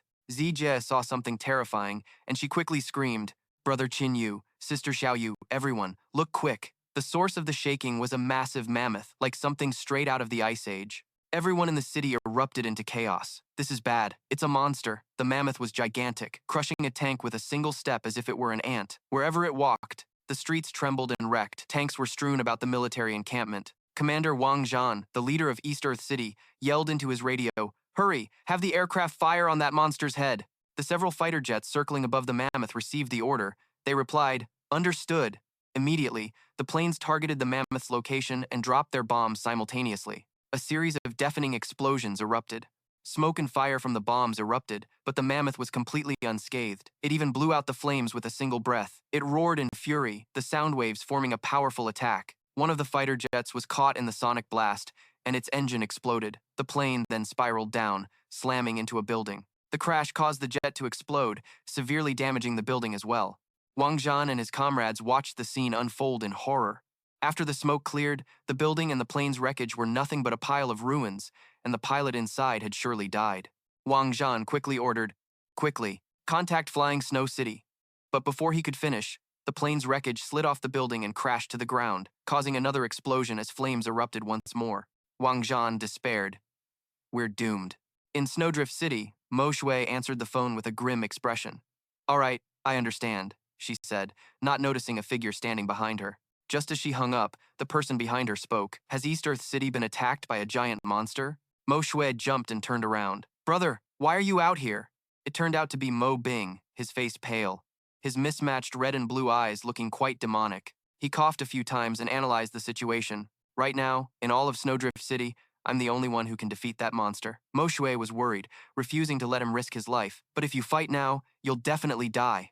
Mo Bing just smiled gently. I don't have many good days left anyway. I'm a man of principle, and doing something for everyone before I die is a good thing. Hearing this, Mo Shui's heart ached as tears streamed down her face. She hugged her brother in anguish, truly unable to bear letting him go. Mo Shui's tears soaked Mo Bing's shirt as she sobbed. Even so, she still couldn't stop him. Back in East Earth City, the mammoth was still on a rampage. Inside the city, wherever it went, destruction followed. Wang Zhan had lost all hope. Is this how East Earth City ends? He thought. Seeing the mammoth approach, the girl next to him ran away. But Wang Zhan stood his ground, dejected, as if ready for death to descend upon him. He closed his eyes, tilted his head up, and waited for the mammoth's foot to crush him, his heart unwilling to accept his fate, feeling like a wooden toy being pushed over, unable to withstand a single blow. Just as he had this thought, a figure dashed through the white snow. As the mammoth's foot came down, a heavy thud echoed. After a moment, realizing death hadn't come, Wang Zhan opened his eyes in surprise. I'm still alive. A voice next to him asked, Are you the leader here? Qin Yu had arrived just in time. Catching the mammoth's 1,000-pound foot and still having the strength to advise him, I suggest you leave quickly if you don't want to die. Wang Zhan was dumbfounded. Who are you? Qin Yu smiled. Who I am isn't important. What's important is that I can help you solve your problem. With that, he used his strength to lift the mammoth's foot. That large mammoth's physique had been enhanced 100-fold. The ground and rocks beneath Qin Yu's feet shattered, but he still managed to stand firm and lift the mammoth's foot. If you don't leave now, I can't guarantee your safety while I'm fighting. Wang Zhan understood that if he stayed, he would only be a burden. Since this man had saved his life, he had to cherish this chance. He scrambled to his feet. Brother, thank you for this great kindness. As he ran away, he turned back to urge him. You have to live. Qin Yu gave a confident smile and sneered at the mammoth. How could I possibly die at the hands of this overgrown elephant? Realizing it couldn't stomp its foot down, the mammoth went berserk and roared in fury. In a flash, it whipped its trunk at Qin Yu's stomach. The speed was so fast he couldn't react in time. The only thought that crossed his mind was, it's too fast. With a loud smack, Qin Yu was sent flying into a small snowdrift, sending frigid snowflakes scattering everywhere. He struggled to his feet and cursed, mindless beast, but its strength is no joke. The mammoth stomped its foot, cracking the ground, its voice deep and halting like someone just learning to speak. Mindless? It roared. You're the one who's mindless. Qin Yu was startled by this evolution. You can talk? He held his spear, his small frame a stark contrast to the massive mammoth. He lamented inwardly that monsters were already evolving to the point of speech so quickly. If more time passed, the Snowdrift realm would be destroyed by these creatures. Qin Yu prepared to fight, all the while blaming himself for never having heard of Snowdrift City before. The mammoth was no slouch either. It attacked first, whipping its trunk back and forth. Qin Yu could only leap up to dodge the attack, swinging his spear in the process. He then landed steadily on the ground, a streak of blood appearing on the mammoth's trunk. It growled, "This little brat." Seeing it approach, Qin Yu muttered his calculations. That last spear strike was at my full strength. The mammoth's voice was hoarse. Don't think you can escape.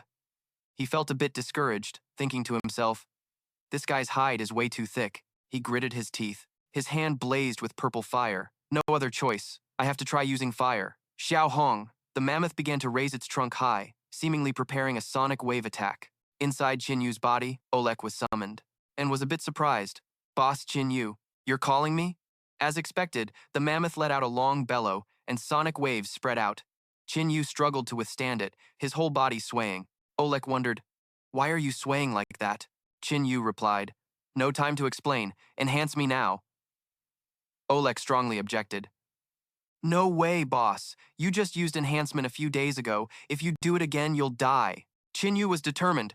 1 second is enough. Hurry. Oleg obediently complied, but not without sighing. There's really no other way. As soon as it finished speaking, it enhanced him. Qin Yu's body lit up with a golden glow, and he immediately transferred the purple fire to his spear. Oleg also issued a warning. If something happens later, you'll have to bear the consequences yourself. Qin Yu launched himself high into the air from the ground. The speed and power of his jump surprised the mammoth because in the blink of an eye, it had lost sight of him. It looked around. Where did he go? Qin Yu appeared right on the mammoth's back, putting all his strength into plunging the spear deep into its neck. The intense pain made it roar and run around wildly, holding on to the spear embedded in the beast. The mammoth, Qin Yu mocked it. In the end, you're still just a beast. Despite having just gained rudimentary intelligence, the mammoth slowed down. Thinking it was about to give up, he added another taunt. Not so hard to deal with after all. Xiao Yu saw the mammoth was under control and rushed over. Brother, we're here to help you. Just then, the mammoth stomped hard on the ground, shattering it.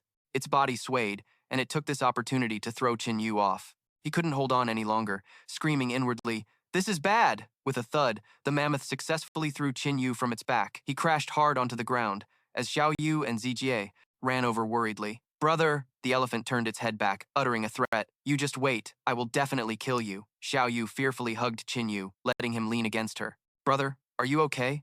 Qin Yu was too exhausted at this point. He weakly replied, I'm fine. Watching the elephant run away, he whispered, I dealt a life-threatening injury to that guy, so he won't be a threat for a short while. Just as he finished saying that, a sharp pain shot through him, and he broke out in a cold sweat. Ah, Xiao Yu realized her brother's condition was not good and was horrified. Brother, what's wrong with you? ZJ immediately intervened. Brother Qin Yu, try to hang on for a bit. I'll seal your sense of touch right away. At this moment, Oleg appeared and stopped her. Stop! Seeing it was like a drowning person clutching at a straw for Xiao Yu, she immediately asked, Xiao Hong, do you know what's happening to him? Looking at Qin Yu, who was in so much pain that he was sweating in the cold snow, Oleg explained, Boss Qin Yu just forcefully used his bloodline and was also severely injured. It's a double injury. He's hanging by a thread right now. Qin Yu was in unbearable pain. He clenched his fists, unable to stop his body from trembling as he let out a low groan. Ah, ah! Xiao Yu was extremely anxious, her hands and feet fumbling. Xiao Hong, what can we do to save him? Oleg let out a sigh. It had warned him and tried to stop him before, but Qin Yu didn't listen, so its hands were tied. We can't help him.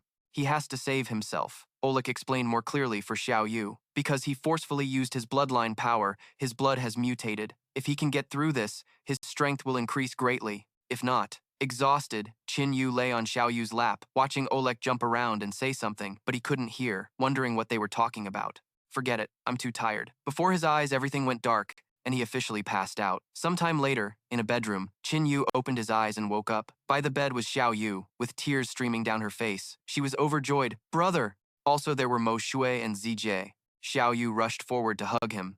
You're finally awake. As Xiao Yu helped him sit up, he struggled to speak. How long was I unconscious? Mo Shui replied, Mr. Qin Yu, you've been in a coma for 3 days. After she spoke, she stood up. It's thanks to your help. Otherwise, Dongtu City would have been in peril. If Dongtu City had fallen, then after Chengfei City lost its bridgehead, it would also have been quickly destroyed. She respectfully performed a salute, bowing 90 degrees to express her gratitude from the bottom of her heart. I'm truly grateful for your help. Faced with such a gesture, Qin Yu was a bit flustered. He scratched his head. Actually, I didn't really do much back then. Mo Shui reached up and took off the necklace from her neck. Previously, Miss Qin seemed to be very interested in this stone. She took out the necklace to express her gratitude. She offered it to Xiao Yu. I will give it to you all. Seeing the stone that had attracted her for so long, Xiao Yu was delighted. Really? Thank you, Sister Mo. Qin Yu felt a bit concerned and asked again just to be sure, since this was something she was unwilling to give up at first. Is this really okay? It's very important to you, isn't it? Mo Shui smiled gently. It's fine. She placed the necklace in Xiao Yu's hand. To me, it's just a memento. On my 10th birthday, my older brother gave it to me. Xiao Yu accepted the necklace, cherishing the mysterious black stone, overjoyed. She held the stone in her hand, feeling the familiarity it radiated. In her ear, Mo Shui's words continued. I believe that in Miss Qin's hands, it will be put to better use. Oh, right. My brother also wants to meet you all, but he's not well enough to come to you. She gestured invitingly. Would the 3 of you please follow me? Qin Yu was puzzled. Not well enough? He got out of bed. All right then. A moment later, the bone-chilling cold made Xiao Yu shiver. Sister Mo. She looked at the frost seeping out from the room, her teeth chattering. Is your brother inside? Mo Shui also felt embarrassed. I must apologize. My brother has a little trouble controlling his ability. She opened the door and stepped inside, calling out, Brother. She led Qin Yu's group of 3 inside. I've brought Mr. Qin. In the icy room, Mo Bing turned around, his first words an apology. Mr. Qin, My apologies. My condition has worsened recently, and I really can't control this ice. Qin Yu and Xiao Yu were startled and alarmed when they saw Mo Bing's condition. You're infected. Why did you turn out like this? Mo Bing's condition today was much worse than last time. Half of his body was covered in ice scales. The blood vein patterns had now spread down his arm and reached near his eye. He chuckled lightly. It's a long story. Let's not get into it. He suddenly asked, Mr. Qin, I heard from my sister that you're wanted by Hung Tin. Qin Yu didn't deny it, replying straightforwardly, That's right. Who exactly is Hung Tin? Mo Bing stated his intention. I called the three of you here precisely to tell you about this person. His expression became more serious and cold as he mentioned this. Hung Tin is a man-eating demon. Qin Yu wasn't surprised by this statement. He said, I know his subordinates are all cannibals. However, Mo Bing's meaning was not that simple. No, I don't mean that. What I mean is, before the apocalypse, Hung Tin had already started eating people. This shocking news made Qin Yu freeze for 2 seconds. He never expected Hung Tin to be so depraved and vicious as that. City Lord Mo frowned deeply, revealing gravely. Before the apocalypse, Hung Tin was a madman. He once murdered and ate a family of 3 and was sentenced to death. Hearing this, Qin Yu frowned slightly, rubbing his chin, and continued. After the apocalypse, eating people can make one stronger, but they gradually lose their sanity. For a cannibalistic maniac like him, the apocalypse is truly a paradise. He softly agreed with him, adding, Yes, and my current appearance was also a gift from him. Seeing this, he was a bit stunned and probed for more information. What is his goal? But City Lord Mo only lowered his head, answering with regret, saying, I don't know. We only know he's sparing no effort to destroy the flying snow realm. Qin Yu seemed to see through his intention to hide something, but he said nothing, choosing to let it slide. A moment later, the scene shifts to a snow-covered road where a gentle voice rings out, breaking the silence. Brother, what do you think of City Lord Mo and Sister Mo? Qin Yu answered without hesitation. They're good people, but they're still hiding something. City Lord Mo clearly knows something, perhaps something even more terrifying than the malevolent star, but he hasn't mentioned a thing to us. As he was saying this, he suddenly stopped walking, raising a hand to halt the other two. Xiao Yu, Ziye. Wait. In front of them was a group of people with strange expressions. Seeing them, one of the two quickly spoke up. Brother Qin Yu, are they zombies? He quickly refuted. No. Based on their expressions, he carefully came to a conclusion, but they're not living people either. With that, he summoned a purple flame in his hand, saying, Playing tricks. Without mercy, Qin Yu threw the flame at the eerie group in front of him and commanded, Take care of them. The flame gradually engulfed the entire group, fiercely incinerating them. Watching the brilliant flames, Ziye at his side praised him. Brother Qin Yu, you've gotten much stronger. Hearing this, he muttered with a hint of pride, Is this the power granted by the golden bloodline? Suddenly, a sharp piece of bone shot out from nowhere, hurtling forward. Qin Yu seemed to sense it, instantly using his power to block it, and then he looked up at a dark figure on a nearby rooftop and shouted, Who's there? The dark figure was revealed to be a man in a strange mask and a black cloak, letting out a few amused chuckles. Full of arrogance, he said to them, You should recognize me. Hearing his ridiculous words, Xiao Yu angrily yelled, You sneaky rat! Who the hell knows you? Hearing her insult him, he reached up and removed his mask. Little girl, this venerable one has been looking for you for so long, and you still don't recognize me? Seeing this face, Qin Yu was a bit shocked, stammering, This grotesque appearance. He looked at him and questioned sharply, You're the malevolent star? As soon as he heard his identity spoken, he conjured countless sharp bones. Good guess. As a reward, he controlled the pile of bones to fly towards them with a sinister smile. I'll grant you a painless death. Seeing the bones rushing towards him, Qin Yu quickly stepped back and shouted, Go! Immediately after, he quickly grabbed Ziye beside him. With one arm carrying Xiao Yu and the other holding Ziye, he frantically dodged each attack. He gritted his teeth and looked back, assessing the situation. Instantly, the flame from his golden bloodline appeared once more. Qin Yu placed his sister and Ziye on the ground, under the protection of that flame. Right after that, he carefully let go of them. Just as he turned to shield them, the sound of boots crunching on snow echoed. In an instant, the malevolent star had caught up to them. What a good brother. As Qin Yu shielded his sister, he suddenly realized a sharp bone was already pressed right against his chest. But somehow, the villain had gotten close to him and declared confidently, Kid, the game is over. But suddenly, Qin Yu's image began to blur and fade. Seeing this, the malevolent star exclaimed in surprise, What? He stared at the empty space before him, regained his composure, and cried out, It's an illusion! At that moment, the owner of a small glowing hand called out, Brother Qin Yu, the malevolent star is too powerful. And it was Ziye who had created the illusion to deceive him. I can't disrupt his senses any longer, she said. At this, Qin Yu immediately questioned him. Malevolent star, why are you so intent on finding the three of us? He grinned from ear to ear and replied, do you even need to ask? To eat your sister, of course. Hearing this, Xiao Yu exclaimed in shock. You want to eat me? He answered her as if it were obvious. Of course I have to eat you. This is the trial a god has given me. As long as I eat you, I can become a god. Hearing his words, Qin Yu grew even more disgusted, getting into a fighting stance and cursing. This guy's insane! Xiao Yu, Ziye, let's take this madman down together, she replied without hesitation. Right. The malevolent star also stepped forward, ready to fight. Say what you will, you're all just food to me. At that moment, someone watching from afar gritted their teeth and cursed. That useless trash, the malevolent star, still hasn't finished off those three. The person lamented inwardly. I originally intended to let him deal with Mo Bing, but it looks like I'll have to do it myself.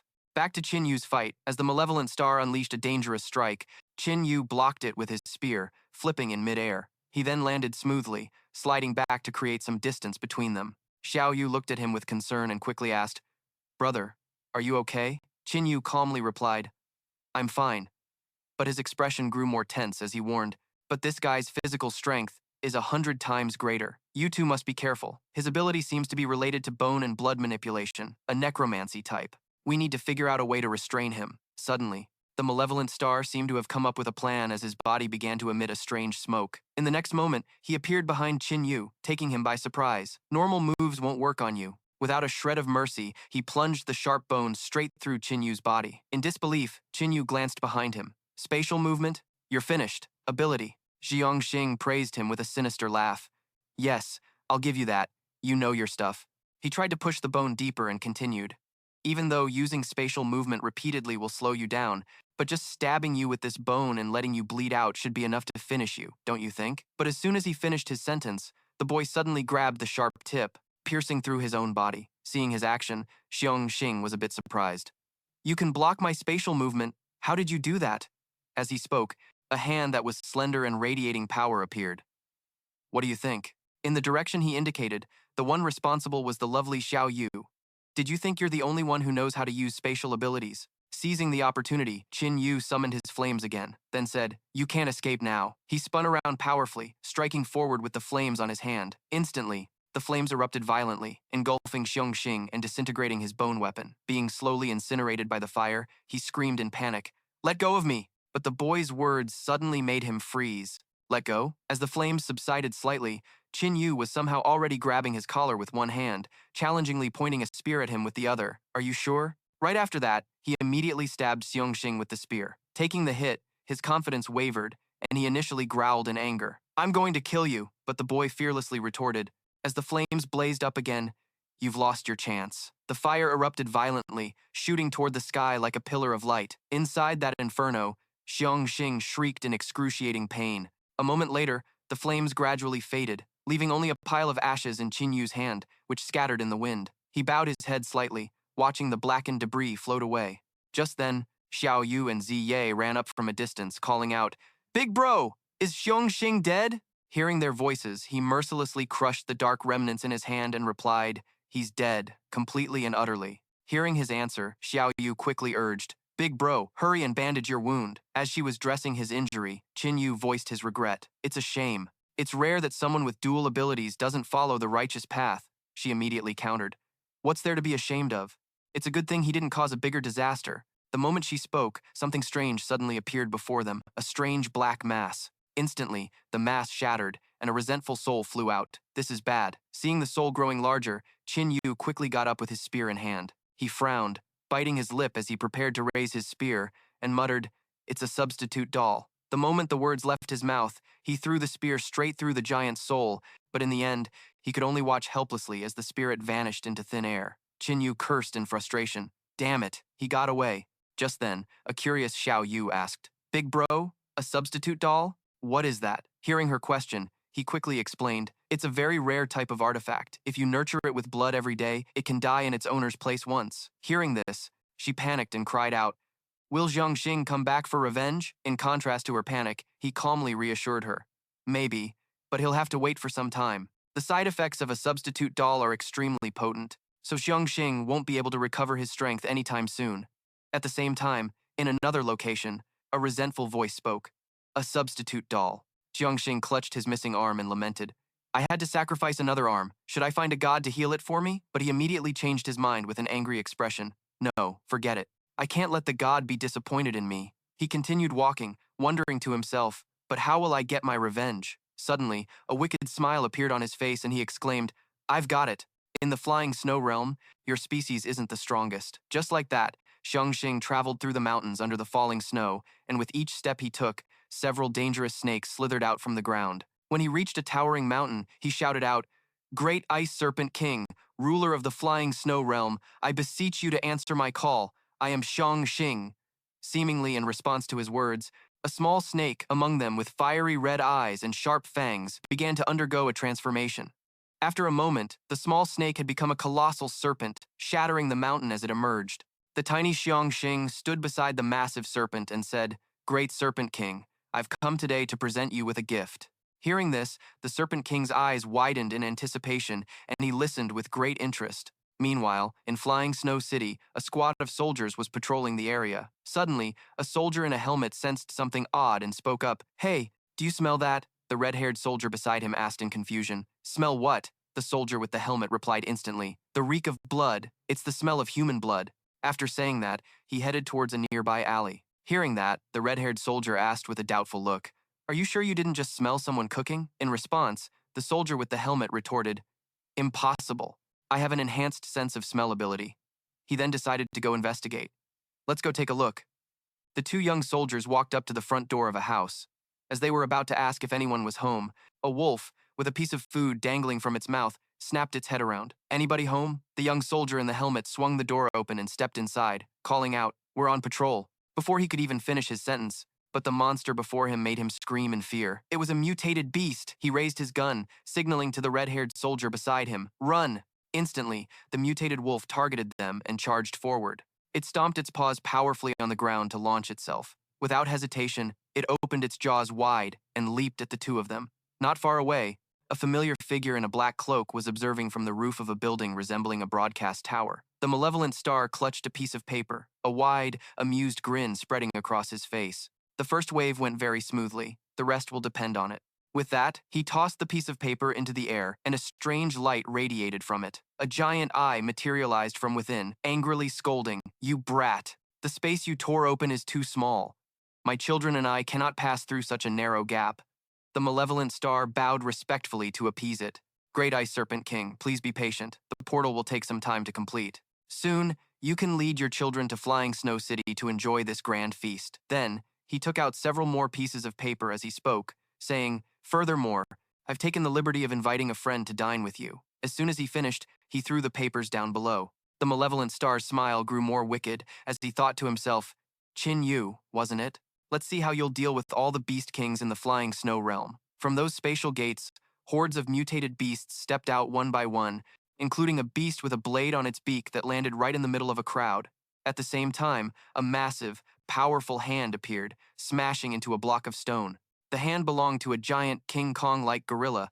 The mutated beasts appeared everywhere, their roars echoing through the sky. The malevolent star watched from the side with an excited smile. It was a waste of so much human flesh, but if it meant getting rid of that brat, I could complete the mission the deity assigned to me. It was worth it. He then noticed a long, sleek form beside him and exclaimed, Is this the strongest predator in the flying snow realm? Not only is it immensely powerful, but it can also speak the human tongue, truly terrifying. That form was revealed to be the Serpent King. It turned its head to look at him and issued a threat. If you lied to me about that girl, then you already know what the consequences will be. The malevolent star quickly reassured it. Rest assured, Serpent King, I wouldn't dare deceive you. Outwardly, he said this, but in his heart, he thought otherwise. A beast is still a beast, so easy to deceive. That treasure the girl possesses. He gracefully leaped across the rooftops, thinking, How could I let her leave it to a mere beast like you?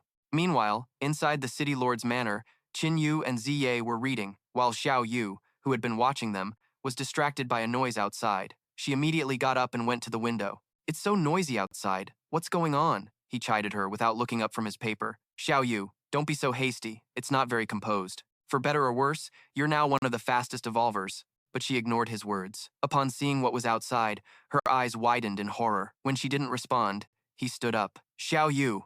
Qin Yu walked over to her, asking, What's happening outside? Why aren't you saying anything? When he reached the window, he saw a dinosaur-like beast right before his eyes. He hastily threw the window wide open and vaulted out. This is bad. Not only him, but Xiao Yu leaped out right after him. The mutated beasts have breached the city. Qin Yu raised his spear, aiming directly at the beast as he descended upon the dinosaur-like creature. He plunged his spear straight into its head from above, while Xiao Yu slashed her sword across its body from below. With their combined strength, the two siblings easily dealt with the mutated beast. But it wasn't over. There were many more. She turned to him with a slight frown and said, "Do you see this? So many mutated beasts have appeared inside the city." Qin Yu nodded slightly. "I see them." Looking at the chaos, he grew worried, wondering where all these beasts came from. Just then, Ziye called down to them from the room above, "Brother Qin Yu and Xiao Yu, City Lord Mo is calling for you." The scene shifts, and a pair of sneakers carefully steps into a room. Hearing the sound, Mo Shui turns her head. Seeing him, she rushed over as if clutching a lifeline. "Mr. Qin, you've come." The moment he saw her, he immediately asked, "Why are there so many mutated beasts in the city?" Mo Shui sighed helplessly. "We don't know either. It's as if the mutated beasts coordinated an invasion of Flying Snow City all at the same time." Ziye quickly spoke her mind. Could this monster attack on the city be related to the malevolent star? Hearing this, everyone turned their gaze to the young girl. Xiao Yu was the first to ask, "Why do you say that?" Just as the girl hesitated, saying, "Because," the ceiling suddenly trembled violently and came crashing down. The group coughed amidst the cloud of dust, failing to notice the new hole that had appeared above them. When Mo Shui looked up, her eyes widened in shock. "Everyone, look!" Above them was the giant Serpent King. The Serpent King lunged, attacking Xiao Yu, its mouth open wide to reveal its sharp fangs. Quick as a flash, Qin Yu dashed forward, blocking the attack with his spear. "Be careful!" Xiao Yu cried out in worry. "Brother!" The snake was agile. It cleverly whipped its tail, swatting Qin Yu aside. He was slammed to the ground, unable to fight back. Xiao Yu screamed in terror. "Brother Qin Yu!" Powerless, Qin Yu stared tensely at the approaching Serpent King, slowly approaching him. "Xiao Yu, Ziye, help me deal with this long beast." Ziye quickly moved closer, using all her strength to suppress the giant snake. "Okay, I'll hold it in place." But her actions had provoked the snake, its eyes turning bloodshot with killing intent. The Serpent King thrashed violently in resentment, breaking free from Ziye's restraint. While it was distracted, Qin Yu quickly escaped from the dangerous position. Xiao Yu saw that Ziye wasn't in good shape and rushed over. "Ziye, are you okay?" Ziye was in some pain but endured it to reassure her. "I'm fine." She looked towards the giant snake that was staring intently at them and said uneasily, "This monster is too strong. My ability doesn't work on it." The Serpent King looked at them like struggling ants and spoke in a disdainful tone. "Mere humans wish to control this king? Truly a fool's dream." Qin Yu urgently turned to Mo Shui and asked, "Mo Shui, do you have any real gar?" Mo Shui broke into a cold sweat at his unexpected request and exclaimed, "Mr. Qin, stop joking. Not every white snake is Bai Sujen." The Serpent King didn't give them any time to find a countermeasure. It quickly gathered energy to create a powerful ball of light. The orb shot straight towards Qin Yu's group, forcing them to scatter in a hurry. As fast as a flash, Qin Yu had somehow appeared above the snake. He raised the spear in his hand, intending to strike it down. The perceptive Serpent King quickly dodged to the side, nullifying Qin Yu's attack. Faced with such a powerful opponent, Qin Yu couldn't help but feel tense as he thought, its movements are agile, it knows how to use magic, and its hide is definitely thick. He looked at the ferocious snake and sighed internally. This snake is too difficult to deal with. It's a good thing there's only one. Suddenly, a huge explosion erupted nearby, startling everyone. Through the white smoke, a paw with sharp claws gradually appeared. The Ice Wolf King, a ferocious and cold wolf, approached them, a sharp blade held in its mouth. "You dare to eat alone?" The Serpent King grew even more enraged at the criticism and snapped its head towards the wolf. "This little brat was my prey to begin with." The Snake King launched a fatal blow towards the wolf, but it nimbly dodged. "Your prey," the ambitious wolf continued. "The prey of the Flying Snow Realm." It lunged at the Snake King, to fight for the prized kill. "It all belongs to me." Suddenly, another monster appeared, shattering massive boulders and interrupting their fight. The huge bear slowly approached to stop the meaningless brawl. "You two fight every time you meet. Aren't you afraid the prey will escape?" "Let's kill the prey first," the rational bear advised. "We'll figure out how to split it later." Hearing this, the Snake King agreed. "Old Bear has a point. Let's do that." The other wolf also consented. "I have no objections." The appearance of two more enemies made Mo Shui anxious, and she turned to ask Qin Yu, "Mr. Qin, can you defeat these three beasts?" Qin Yu answered frankly, "One-on-one might be possible, but if all three attack at once, not even a god could stop them." Hearing this, Mo Shui was not discouraged. She gripped her weapon, ready to fight the ferocious beasts, saying, "In that case, it will be hard for us to escape death today." Suddenly, someone stepped forward and called out to Qin Yu, "Mr. Qin." In an instant, that person froze the three powerful beasts. Qin Yu turned to look at the newcomer, utterly astonished. Mo Bing struggled to control the beasts. "I'm counting on you to protect my sister," Qin Yu exclaimed in amazement. "Mo Bing." Mo Shui couldn't help but worry seeing Mo Bing step forward. "Come back quickly!" Mo Bing resolutely approached the aggressive beasts, trying to ignore his sister's advice. "You'll die if you try to fight them." He raised his hand, casting a spell, ready to take down the beasts. "But right now, in the flying snow realm, I'm the only one who can help everyone defeat these mutated beasts." He launched a massive shard of ice, aiming straight for the Snake King's head. The ice shard embedded itself in its head, creating deep cracks, but the Snake King quickly regenerated the wound, returning to its original state. The restraints on the other beasts were also quickly broken. The Snake King stared at Mo Bing and assessed him. "This kid is already half zombie, yet he can maintain a clear mind. His potential is quite good," the wolf added contemptuously. "Too bad zombie meat doesn't taste good." Hearing their words, Mo Bing retorted sarcastically, "You'll break your teeth trying to eat me." Mo Bing's magic enveloped the beasts. The Snake King casually glanced at him with a look of disdain. "Kid, is your ability temperature control? That move is useless against us." Suddenly, Mo Bing gave a strange, meaningful smile. A massive aura surrounded his body. "I suddenly want to ask you all a question. Do mutated beasts believe in science?" The aura seemed to momentarily obscure Mo Bing's figure, leaving the Snake King stunned. "Science?" The panicked wolf hurriedly looked around for Mo Bing. "What on earth is this kid doing? Or is he trying to run away?" The Snake King was calmer. It slowly scanned the surroundings and replied, "He's still nearby. Besides, the auras of the other four are still here." But then it suddenly sensed something and froze, screaming in agony. The other wolf felt it too and let out a deafening howl. The Snake King cried out in discomfort, shouting, "Hot! It's so hot!" Even the other wolf couldn't bear it and exclaimed in confusion, "It's like a bomb exploded inside my body. How is this happening?" Mo Bing calmly watched the beasts struggle. "Is it that strange?" He mocked their intelligence and explained, "You're just mutated beasts after all, so it's normal not to understand. We're just using water and temperature." Qin Yu couldn't help but admire Mo Bing's intelligence. "It's a good thing you thought of this." He smiled in realization. "Ah, you wanted me to suddenly raise the temperature of the water in the mutated beasts' bodies to make it vaporize." Mo Bing quickly replied, because I'm very confident in Mr. Qin. I knew he could definitely do it." Qin Yu broke out in a sweat and lamented, "How could it be that simple? You're really asking for the impossible." Mo Bing turned to praise him. But it was a great success. He went on to explain clearly what had just happened. The heated water droplets instantly turned into vapor bubbles. Their volume suddenly expanded, and the temperature rapidly increased, just like an explosion. Qin Yu looked closely at the tiny droplets around him and replied, "This time, it was just luck." He headed straight for the struggling beasts. Who would have thought his dense fog was like rain, full of water molecules? But what happened next shocked him. The wolf was still fine and hastily fled the scene. The large bear split itself into many pieces and exclaimed, "The move you two used has left a deep impression on me. Until we meet again." Its fragments quickly vanished. Their unusual actions made Mo Bing suddenly realize something, and he was horrified. Qin Yu turned to him in confusion. "Old Mo, what's wrong?" Mo Bing urgently warned. "Run," he growled. His words made Qin Yu even more panicked. "Hey, you can't be serious?" Mo Bing reached his limit and struggled to hold on, his hands clawing painfully long marks into the ground. Mo Shui rushed to her brother's side. She looked at Qin Yu and begged, "Mr. Qin, please save my brother. You're so strong. You must have a way." Qin Yu hesitated and said, I can kill him." He did have a way to stop it, but saving him. Suddenly, someone stepped forward and offered, "I can try." Qin Yu looked at the person, slightly surprised. Ziye. Ziye once again used her ability on Mo Bing. Even if she couldn't save Mr. Mo, she could at least temporarily stop his actions. Little Yu, worried about her condition, asked, "But you were just injured. Are you sure you're okay?" Ziye affirmed resolutely, "I'm fine." Her magic quickly enveloped Mo Bing. "If I can save someone, being a little tired is nothing." With Ziye's help, Mo Bing's rampage quickly subsided. Seeing this, Mo Shui was overjoyed and approached her brother to check on him. From high above, not far away, someone was quietly observing the situation. "Why has the Ice Serpent King's aura weakened?" Xiong Xing couldn't believe what had just happened. Could he have been dealt with? Impossible.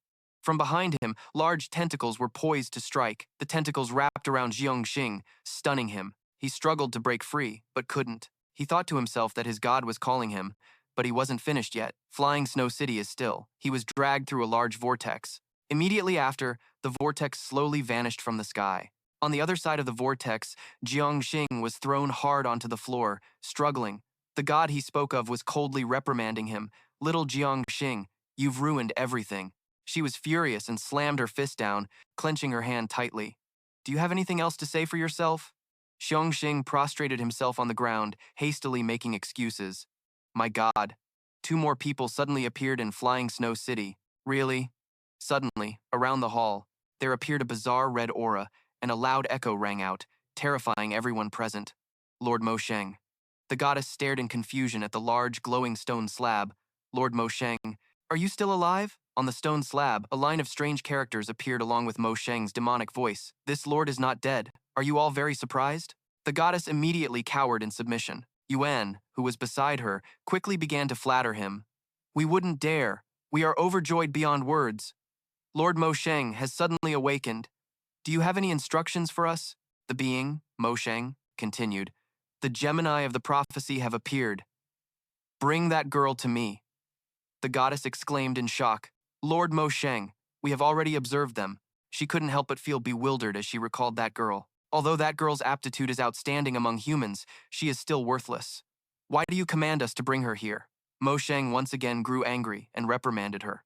You fool, that girl carries this lord's holy relic. Suddenly, he looked towards Xiangxing and spoke with frustration. It's just that we are sealed in this godforsaken place, and Xiangxing is a useless piece of trash. Mo Sheng understood the meaning and released a stream of magic that enveloped him, although this lord cannot break my own seal. A brilliant red light teleported the goddess and Yuan out of the hall. But sending two weak ants like you outside is as easy as flipping my hand. Mo Sheng once again emphasized the mission he had given. Capture that girl for me at once. A brilliant red pillar of light appeared in the sky, along with Mo Sheng's treacherous voice. The future of the Dark Aberration clan now rests on you. The two gods received their orders and replied clearly in unison. We will do our utmost. Xiangxing looked at their sinister appearance and was terrified, thinking to himself that they had really gotten out. He hurriedly knelt down to flatter them. Congratulations. Congratulations to the gods for successfully escaping. One of the excited gods reached a hand towards Xiangxing.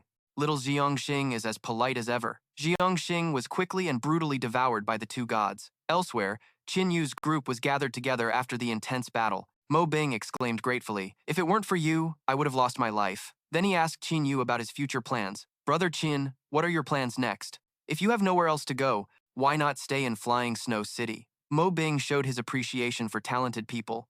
You are all benefactors of Flying Snow City. I will treat you all like my own flesh and blood.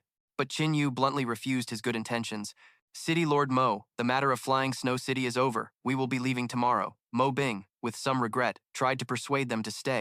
In such a hurry? Why not stay a few more days? Qin Yu once again declined his invitation. We appreciate the City Lord's kind offer, but we have other matters to attend to.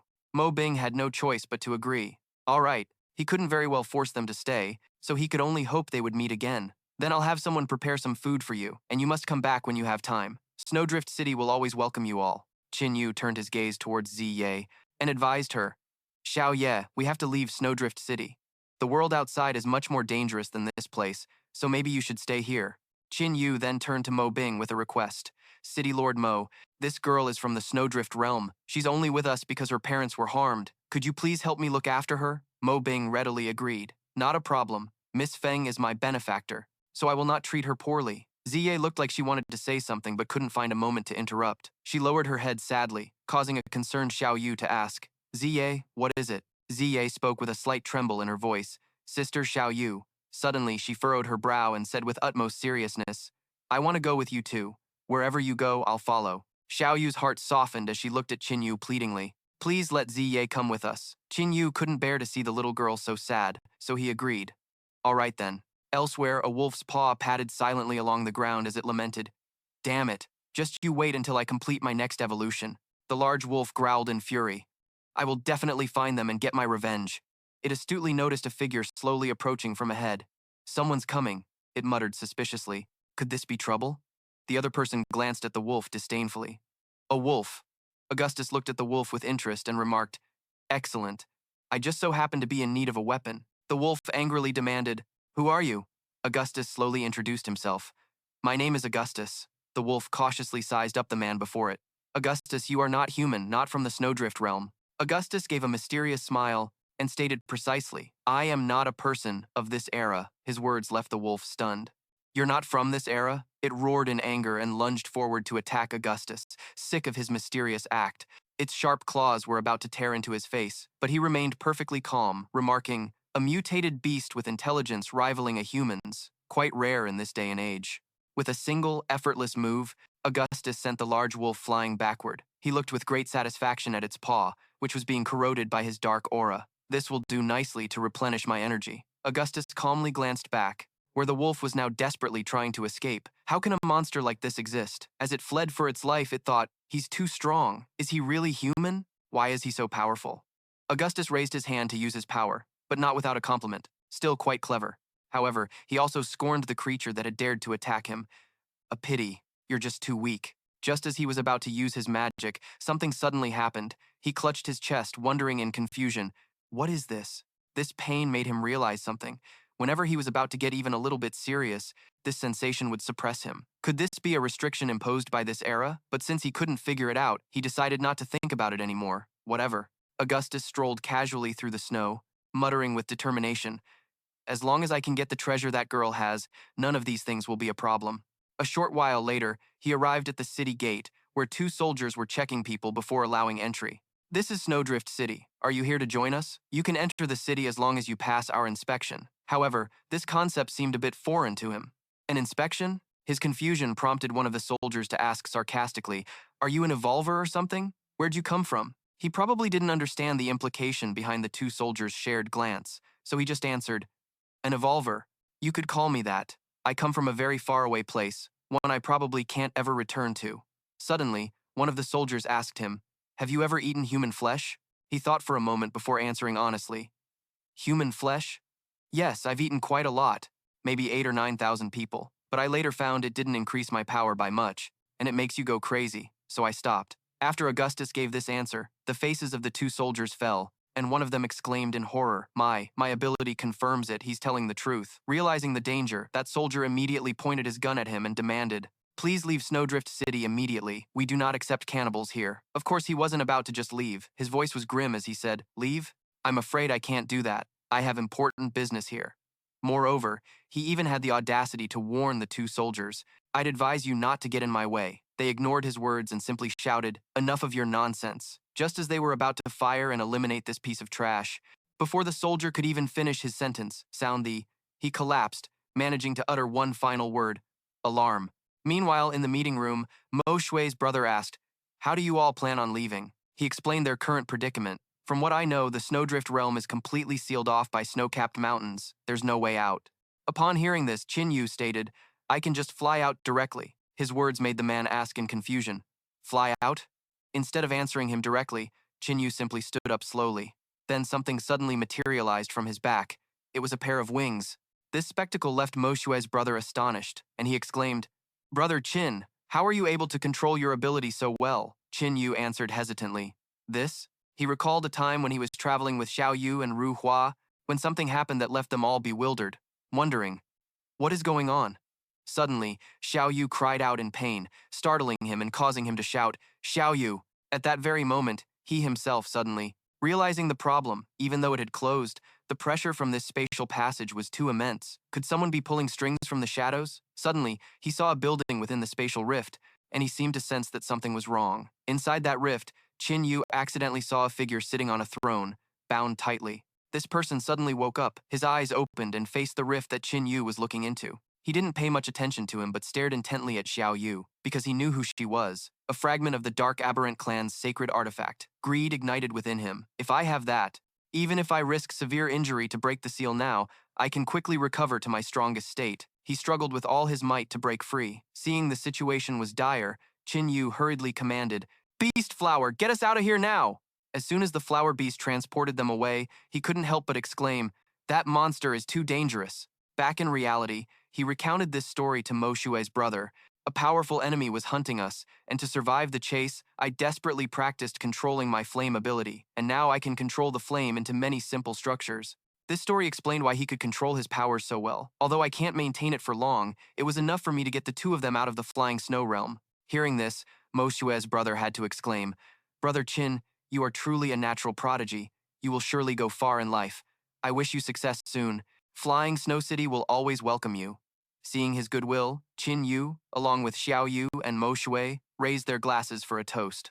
At the same time, outside, a pair of feet stood firmly in the snow. At Augustus's feet lay a squad of soldiers he had annihilated. He walked step by step towards the mansion in front of him, and looking through the window, he saw Qin Yu's group. He joyfully muttered, "Found you." His shadow was cast upon the window. Suddenly, he leaped inside through the window, landing casually in the room. His appearance made Qin Yu go on high alert, shouting, "Who's there?" Just then, Oli suddenly screamed, "Augustus is here!" The name it called out made Qin Yu wonder. "Augustus?" Seeing his confusion, it quickly explained, "He is my original master, one of the strongest of the Star Tribe." It also revealed that the ruin where you two found me was built to seal him. Suddenly, Augustus lunged forward and muttered, "There's no mistake." He approached Xiao Yu and shouted with glee, "It's the fragment of the Dark Aberrant clan's sacred artifact." The moment he tried to grab Xiao Yu, Qin Yu stepped in to stop him, shouting a warning, "Watch out!" However, as soon as he touched him, he felt an abnormal change in his hand. "What is this? My hand is slowly turning black and rotting." Ole quickly explained, "Augustus's ability is destruction. Don't make any physical contact with him." Hearing this, he quickly asked, "Is there any way to deal with him?" It also replied helplessly, "No." It then warned him, "He's way stronger than you guys. Run now." After making contact with Qin Yu, Augustus himself recognized the golden bloodline power developed through Ole. He rushed towards Qin Yu and didn't forget to give him a compliment. Not bad, to have evolved to this level in such a short time. However, as usual, he still added a criticism, "But you're still too weak." Just then, something suddenly enveloped him. The one who acted was Mo Shui's brother. He shouted in a panic, "Get out of here now." He was trying to freeze Augustus for a short time to give everyone a chance to escape. "I can't hold him for long." However, Qin Yu himself realized something. "We can't outrun him, so we might as well risk it all." Just as he finished his sentence, Augustus broke free. The pressure from him slammed Qin Yu straight into a wall. Seeing this, Xiao Yu cried out worriedly, "Brother!" Even while frozen, he could still hear what he said, so he praised him, a wise judgment. But despite the praise, he still looked down on his abilities. "Too bad your skills don't match your brain." Suddenly, where did that tongue come from? Two strangers appeared and used their tongues to wrap around Augustus's arms. One of them laughed smugly, "So strong, eating him will definitely let me evolve again." His companion agreed, "Yuan, let's rip him in half." So the two of them used all their strength, trying to tear Augustus in two. "We'll each get a half." However, they pulled and pulled but got nowhere. The strange woman wondered in confusion, "Why is his body so tough?" Her companion named Yuan shouted, "Put some muscle into it." Augustus was getting a little annoyed with these two flies. "Are you two done pulling?" After asking, he grabbed the tongues wrapped around him and forcefully threw the two of them aside. "Die for me." Then he took a closer look at the two and realized, the Dark Aberrant clan. Hearing this name, Qin Yu exclaimed in surprise, "This is the Dark Aberrant clan?" Xiao Yu didn't care what clan they were from and just pouted, criticizing, "They're so ugly." The one named Yuan, with the long tongue, proudly introduced, "That's right, we are Yuan and Guhua of the Dark Aberrant clan." Then he turned to question Augustus, "You're not from this era either, are you? Quickly state your name." Augustus coolly introduced himself. "I am Augustus, a warrior of the Star Tribe." His identity, once revealed, stunned the two members of the Dark Aberrant clan. Yuan was horrified and screamed, "You're Augustus, the strongest warrior of the Star Tribe?" Not bothering to argue with them, Augustus stepped forward and asked, "You dare to ambush me?" He radiated killing intent, "And you two from the Dark Aberrant race, kneel immediately, and I might spare your lives." However, the one named Yuan showed no fear and even taunted him back. "Augustus, if you had even 1/10 of your power, from your peak, we would have knelt and begged for mercy without a second thought. It looks like this guy is eager to die for taunting him, but looking at you now, you don't even have 1/1000th of your peak strength, do you?" Feeling humiliated, he decided to teach this guy a lesson. "How dare a couple of nobodies be so insolent to me?" Just as he was about to strike, someone called out to him, "Lord Augustus." It turns out this Yuan guy was being malicious, wanting to take care of Qin Yu's group first. Why don't we deal with these people first? After all, we are races from the same era, and if we fight to the point of mutual destruction, wouldn't we just be playing right into the hands of these ants? Seeing the situation was about to become more dangerous, Qin Yu turned and said, "Xiao Yu, let me borrow your necklace for a second." His words startled her, and she let out a small, "Huh," but she handed the necklace to him anyway. All right, with the necklace in hand, he thought that even though this thing is precious, we don't know how to use it, so in the end, it's just of limited value. Tossing the necklace towards them, he yelled, "You might as well have it." Seeing such a valuable item being thrown, Yuan quickly shot out his tongue to grab it, but his mouth,